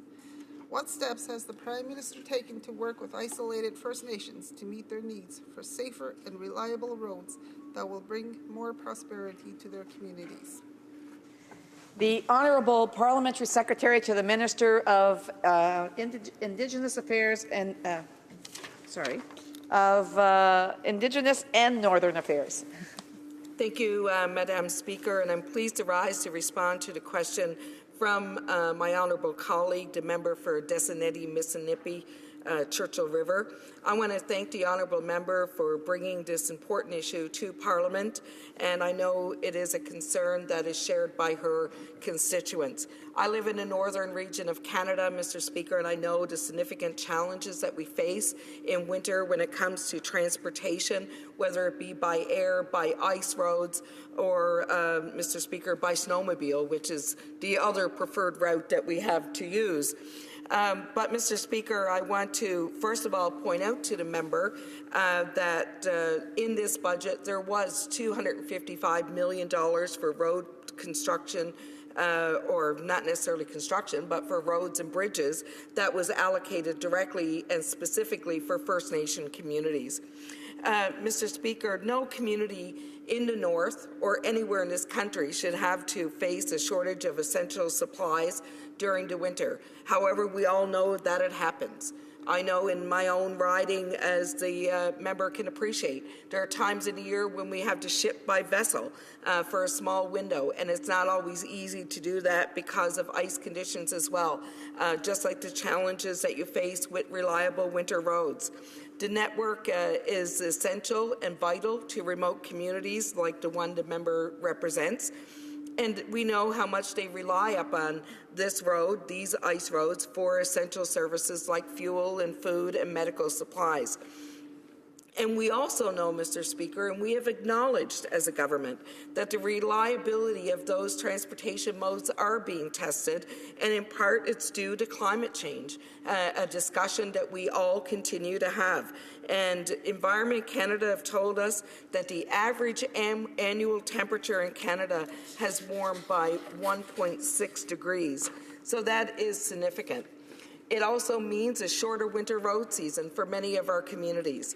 Typically, winter roads are open from mid-January to mid-March. Some can go longer, as we know. But when the season is shortened due to weather, as we have seen in some years and in some communities like Walston Lake and Hatch Lake First Nation, the communities that the member has referenced, they may have reduced access to the essential items that they would have normally received by land. There are systems in place, and I think the member recognizes that, to help these remote communities when these situations occur. For example, depending upon the specific situation, Indigenous and Northern Affairs Canada makes additional funding available to First Nations to subsidize the delivery of essential items by air, and we have done that in the past. And we also monitor the number of days that we're expected to be able to provide that service, and we look at what we can do early on to mitigate any impact that could be placed up on the communities. Our minister have certainly met with Chief Senini and the delegation from his First Nation community regarding the winter roads issue. We've also met with Hatch Lake First Nations and their leadership to follow up as well. So, Mr. Speaker, it is an issue that we have been dealing with, have dealt with, and will continue to deal with if the urgency in the situation requires. Honourable Member for Destiny, Mississippi, Churchill River. Thank you, Madam Speaker. I appreciate the answer, but I will do further follow-up also, as I have continuous contact with the Chief Tasani, and the Hatchet Lake First Nation, as well as Fond du Lac Chief Nation, as well as the Prince Albert Grand Council and Federation of Saskatchewan Indians. This is a concern and continues to be a concern, and I appreciate the dialogue that we're having today and moving forward. Thank you. The Honourable Parliamentary Secretary to the Minister of Indigenous and Northern Affairs. Thank you, Madam Speaker. And I also want to point out that Indigenous and Northern Affairs Canada has funded studies on mitigating these challenges, which have been undertaken by First Nations and the provincial governments. We're looking forward to the department engaging with the provinces and the First Nations about longer-term transportation plans. In the cases that have been referenced here, we also know that it is more of a provincial responsibility and jurisdiction, but we want to assist and we want to help. It is a concern for us, and we understand the nature of the importance of this to the region. I say to the member, never hesitate to bring forward important issues on behalf of your constituents to us as government, and we're happy to respond and work with you to ensure that we get the best result. Thank you. La motion portant. A motion to adjourn the House is now deemed to have been adopted. Accordingly, the House therefore stands adjourned until tomorrow at 10 a.m. pursuant to Standing Order 24-1.